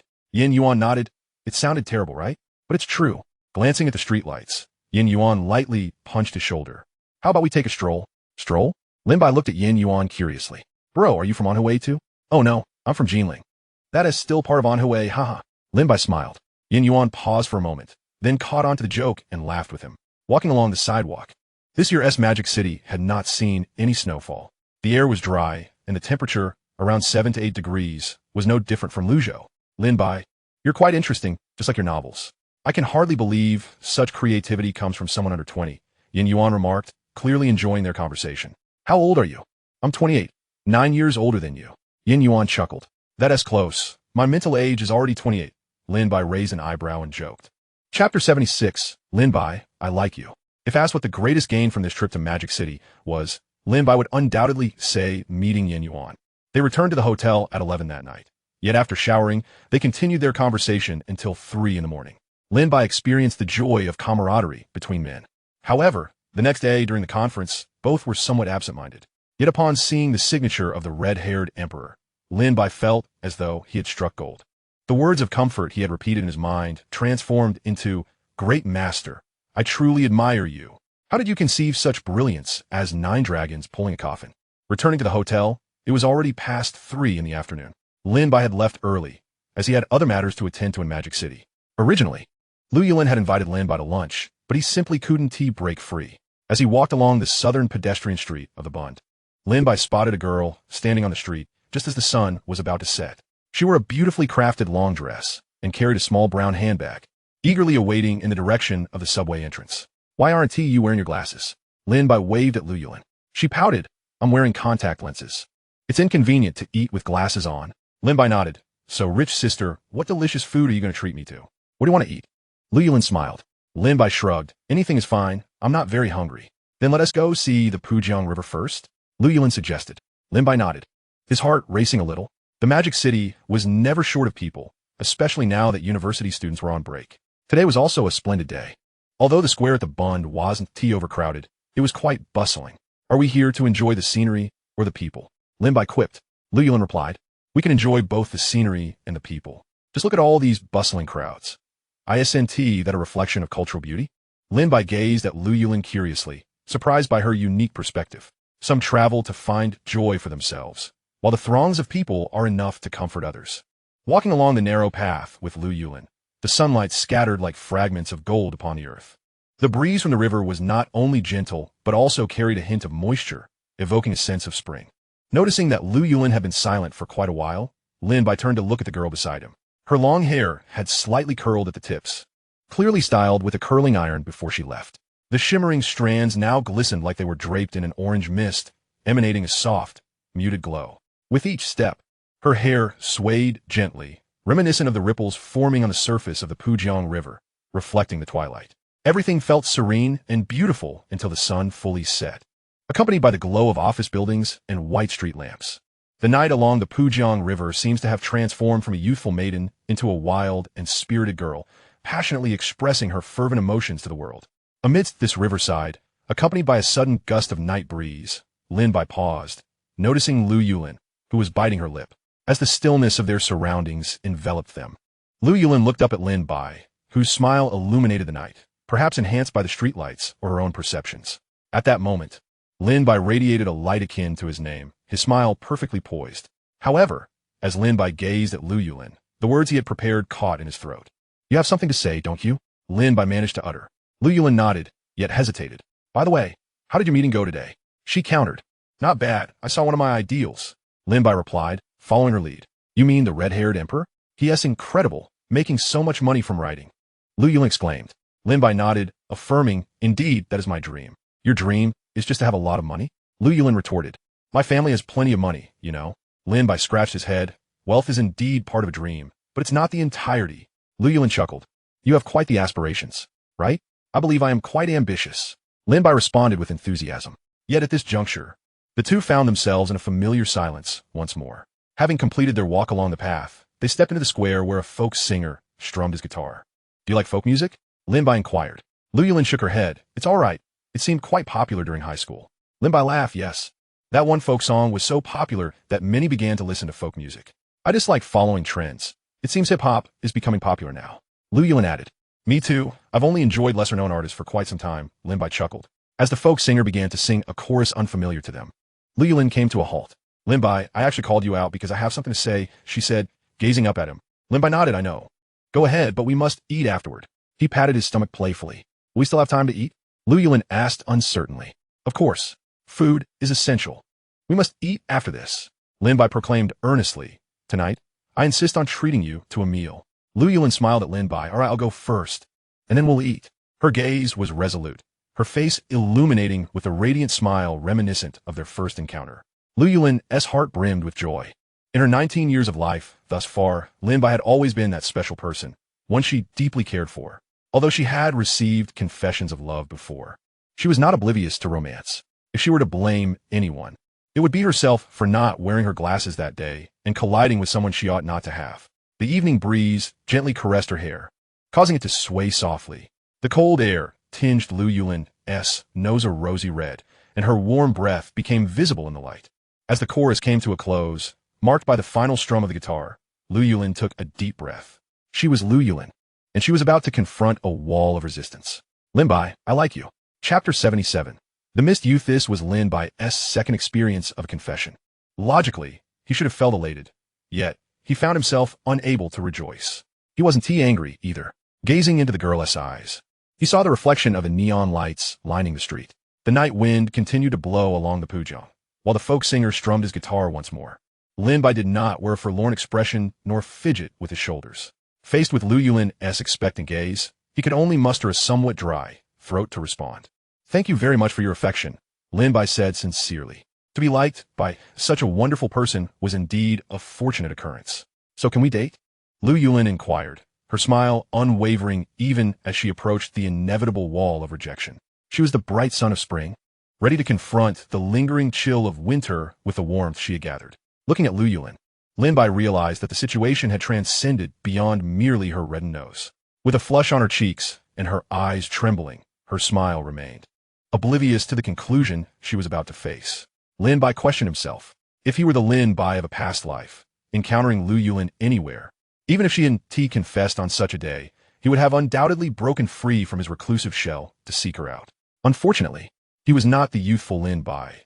He was now 28, a fact he reluctantly acknowledged, and he had diverged from his earlier aspirations. Yet, his heart and body were no longer solely his own. A part of Lin Bai found a hint of irony in his situation. He felt as if he were experiencing the narrative of those gentle, central air-conditioning protagonists from anime. However, unlike those tales, Lin Bai did not believe that love could be fragmented and shared among different people. True love, he believed, meant being wholly devoted. While Lin Bai was uncertain about whom he would ultimately entrust his heart, he recognized that, at this moment of hesitation, he was unworthy of Lu Yulin's devotion.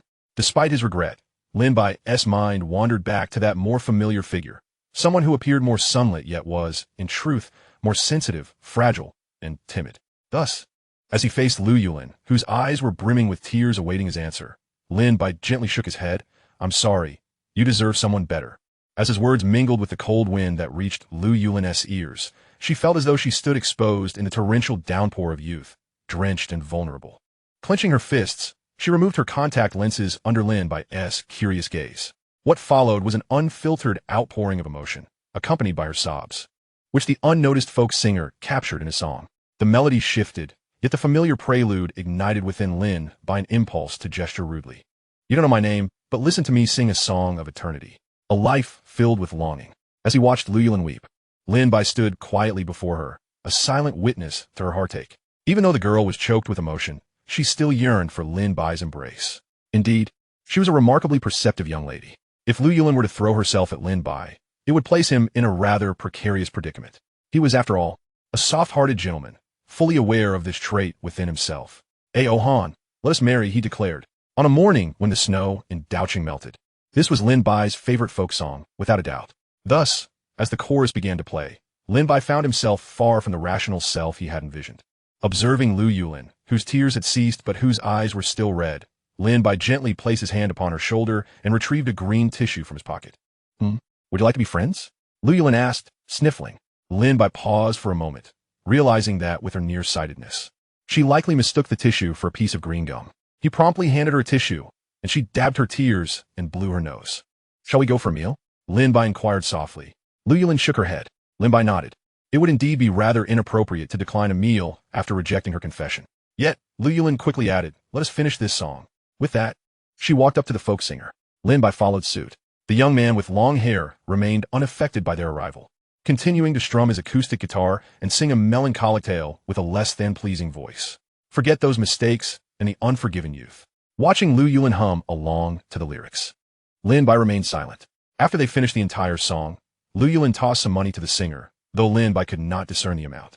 At this moment, he truly found himself at a loss for words. Far from awkward, yet certainly not harmonious. Strolling down the pedestrian street, the buildings and shops on either side were eerily familiar.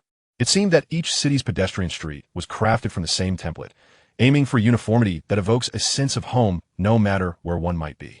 "Hey, slow down," Lu Yulin complained to Lin Bai. "We nearsighted folks without glasses dare not walk too fast." A smile played at the corners of her mouth. Today, not wearing glasses had proven to be a wise decision.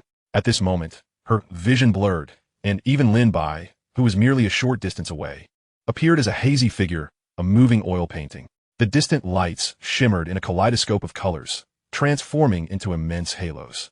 However, the beautiful vision she once held was far from reality. Lu Yulin had once envisioned a slim chance that Lin Bai would accept her confession, and even then, she would still cry, remove her contact lenses, and, unable to see clearly, tightly grasp his hand, resting against his arm as they walked down this familiar street. Yet now, although Lin Bai was right beside her, her hands naturally hung limply by her side, and Lu Yulin could neither reach for nor would she dare to take his. Lin Bai observed Lu Yulin, his heart heavy with sighs. Despite the smile gracing her lips, her face was still marred by a frown, as if she were unaware that her expression management had failed her. What shall we eat? How about hot pot? After walking for some time, Lu Yulin could not think of anything else. Lin Bai, however, unusually shook his head. Let us choose a different hot pot place. That one is too raucous. Then let us go to this one. Seeing the sign for Chongqing Old Hot Pot, they entered, greeted by the warm steam rising within. How many? 2, they replied. Chapter 78, a story only for Lu Yulin. Amidst the steaming hot pot, both Lu Yulin and Lin Bai maintained a silence. Only the bubbling tripe narrating the passage of time. As Lu Yulin fiddled with the sauce in her bowl, she raised her eyebrows, attempting to catch Lin Bai's gaze, only to regret her blurred vision. Lin Bai noticed her movements. What is the matter? He asked quietly. I'm just feeling a bit unwell, Lu Yulin replied, still distracted by her sauce. She looked up at Lin Bai again. Do you think this counts as a heartbreak? Although there was no sweat on his forehead, Lin Bai instinctively scratched it. Meeting Lu Yulin's earnest gaze, he stumbled over his words. Not really. Oh, she huffed lightly, picking up a slice of tripe coated in sauce and eating it. It's tough. Lu Yulin frowned as she chewed the tripe, as if she were gnawing on fragments of rubber. Sensing the gloomy aura emanating from her, Lin Bai racked his brain for something, anything, to say. He felt compelled to ease the awkward atmosphere and alleviate Lu Yulin's melancholy. However, he sadly realized that he had zero experience in this regard. He had never been in a relationship, nor did he possess any experience in comforting someone who had confessed their feelings. To put it simply, he did not quite understand the female psyche. At this moment, Lu Yulin gazed into the swirling steam of the hot pot, and a mist in her eyes thickened. If a confession were a fleeting peak of emotional intensity, followed by a temporary easing, what lay before them now was the emotional collapse following that fleeting calm. As Lu Yulin reached for a tissue for the third time, Lin Bai set down his chopsticks. Let me tell you a story, he said earnestly, looking at Lu Yulin. Even without her glasses, she could see Lin Bai's upright posture, and her curiosity prompted her to wipe her nose and eyes. What story? Lin Bai took a deep breath, sipped his watermelon juice, and began slowly. This is a rather unhappy tale. As he spoke, he conjured 2 characters as if pouring out beans, 2 childhood friends, separated after high school, navigating the challenges of distant universities, transitioning from intimate companions to merely familiar friends. It was when they turned 25 that their parents, residing in a small town, seemed perpetually anxious about their children settling down. They seized every opportunity to incessantly chatter in their children's ears, with a singular aim, to push them out of the nest, even if it was merely for a brief holiday respite at home. The young man, fed up with the relentless nagging, stormed out one evening, only to encounter the equally troubled young woman while smoking at the foot of the building. They shared the same burdens. That night, the young man smoked his last pack of cigarettes, then ascended the stairs. Lin Bai paused, gazing at Lu Yulin. That was a significant day. I mentioned before that the families had been unwittingly trying to bring them together, but both had firmly rejected the notion, agreeing to unite against their parents. However, that evening, standing in the elevator, the girl wrinkled her brow and remarked that his cigarette stench was unpleasant. The boy, recalling his parents' incessant chatter, replied, Why don't we just make do? We're friends after all. As Lin Bai fell into a contemplative silence, Lu Yulin inquired, and then, in response, the girl nodded with a natural fluidity. Thus, the two of them found themselves in a rather bewildering marriage. Sipping on watermelon juice, Lin Bai gazed at Lu Yulin, recounting the events of his past life in the form of a fictional narrative. This marked the first time he had shared such an experience with anyone. Only as the surrounding diners began to depart did Lin Bai quicken his pace. Ultimately, they divorced, he concluded, his eyes drifting towards the window, where the neon lights and car headlights flickered incessantly. Lu Yulin maintained a fitting silence. Is this a possibility you envision between yourself and Su Yunxi? Lu Yulin asked. Lin Bai neither confirmed nor denied it. I don't know. It's merely a dream, he said, shaking his head. Why share this with me? Lu Yulin countered. Lin Bai regarded the girl thoughtfully, replying, I'm not sure. It just feels strangely fascinating, and I wanted to share it with someone. After a moment's reflection, he continued, or perhaps, I wish to convey that life is replete with endless possibilities. Who knows, I might be a time traveler, or perhaps even an alien. He chuckled lightly as he looked at Lu Yulin. You're only 19. There's no need to be overly distressed over a boy. When you reach 29, You might find it somewhat amusing. At that moment, Lu Yulin's mood indeed brightened. Why do you speak in such an old-fashioned manner? She teased. Perhaps I think too much, Lin Bai said with a wry smile. Lu Yulin rested her chin on her hand, adding, yet your imagination is so vivid. It paints quite a scene, but it's rather distasteful of you to harbor such fantasies about your childhood sweetheart. Do you think you're writing a novel? Although Lu Yulin couldn't clearly see Lin Bai, she shot him an accusatory glare. As Lin Bai poured her some watermelon juice, she waved her hand dismissively. I dislike the taste of watermelon. With that, she poured herself a cup of barley tea. However, I suppose I have no right to criticize you. Suddenly lowering her gaze, Lu Yulin confessed, I too have harbored unrealistic fantasies about you. You question why we experience hormones. Why do I find myself drawn to you? Why can't you like me? She looked at Lin Bai and asked, you do like Su Yunxi, don't you? Faced with Lu Yulin's barrage of questions, Lin Bai found himself at a loss for words.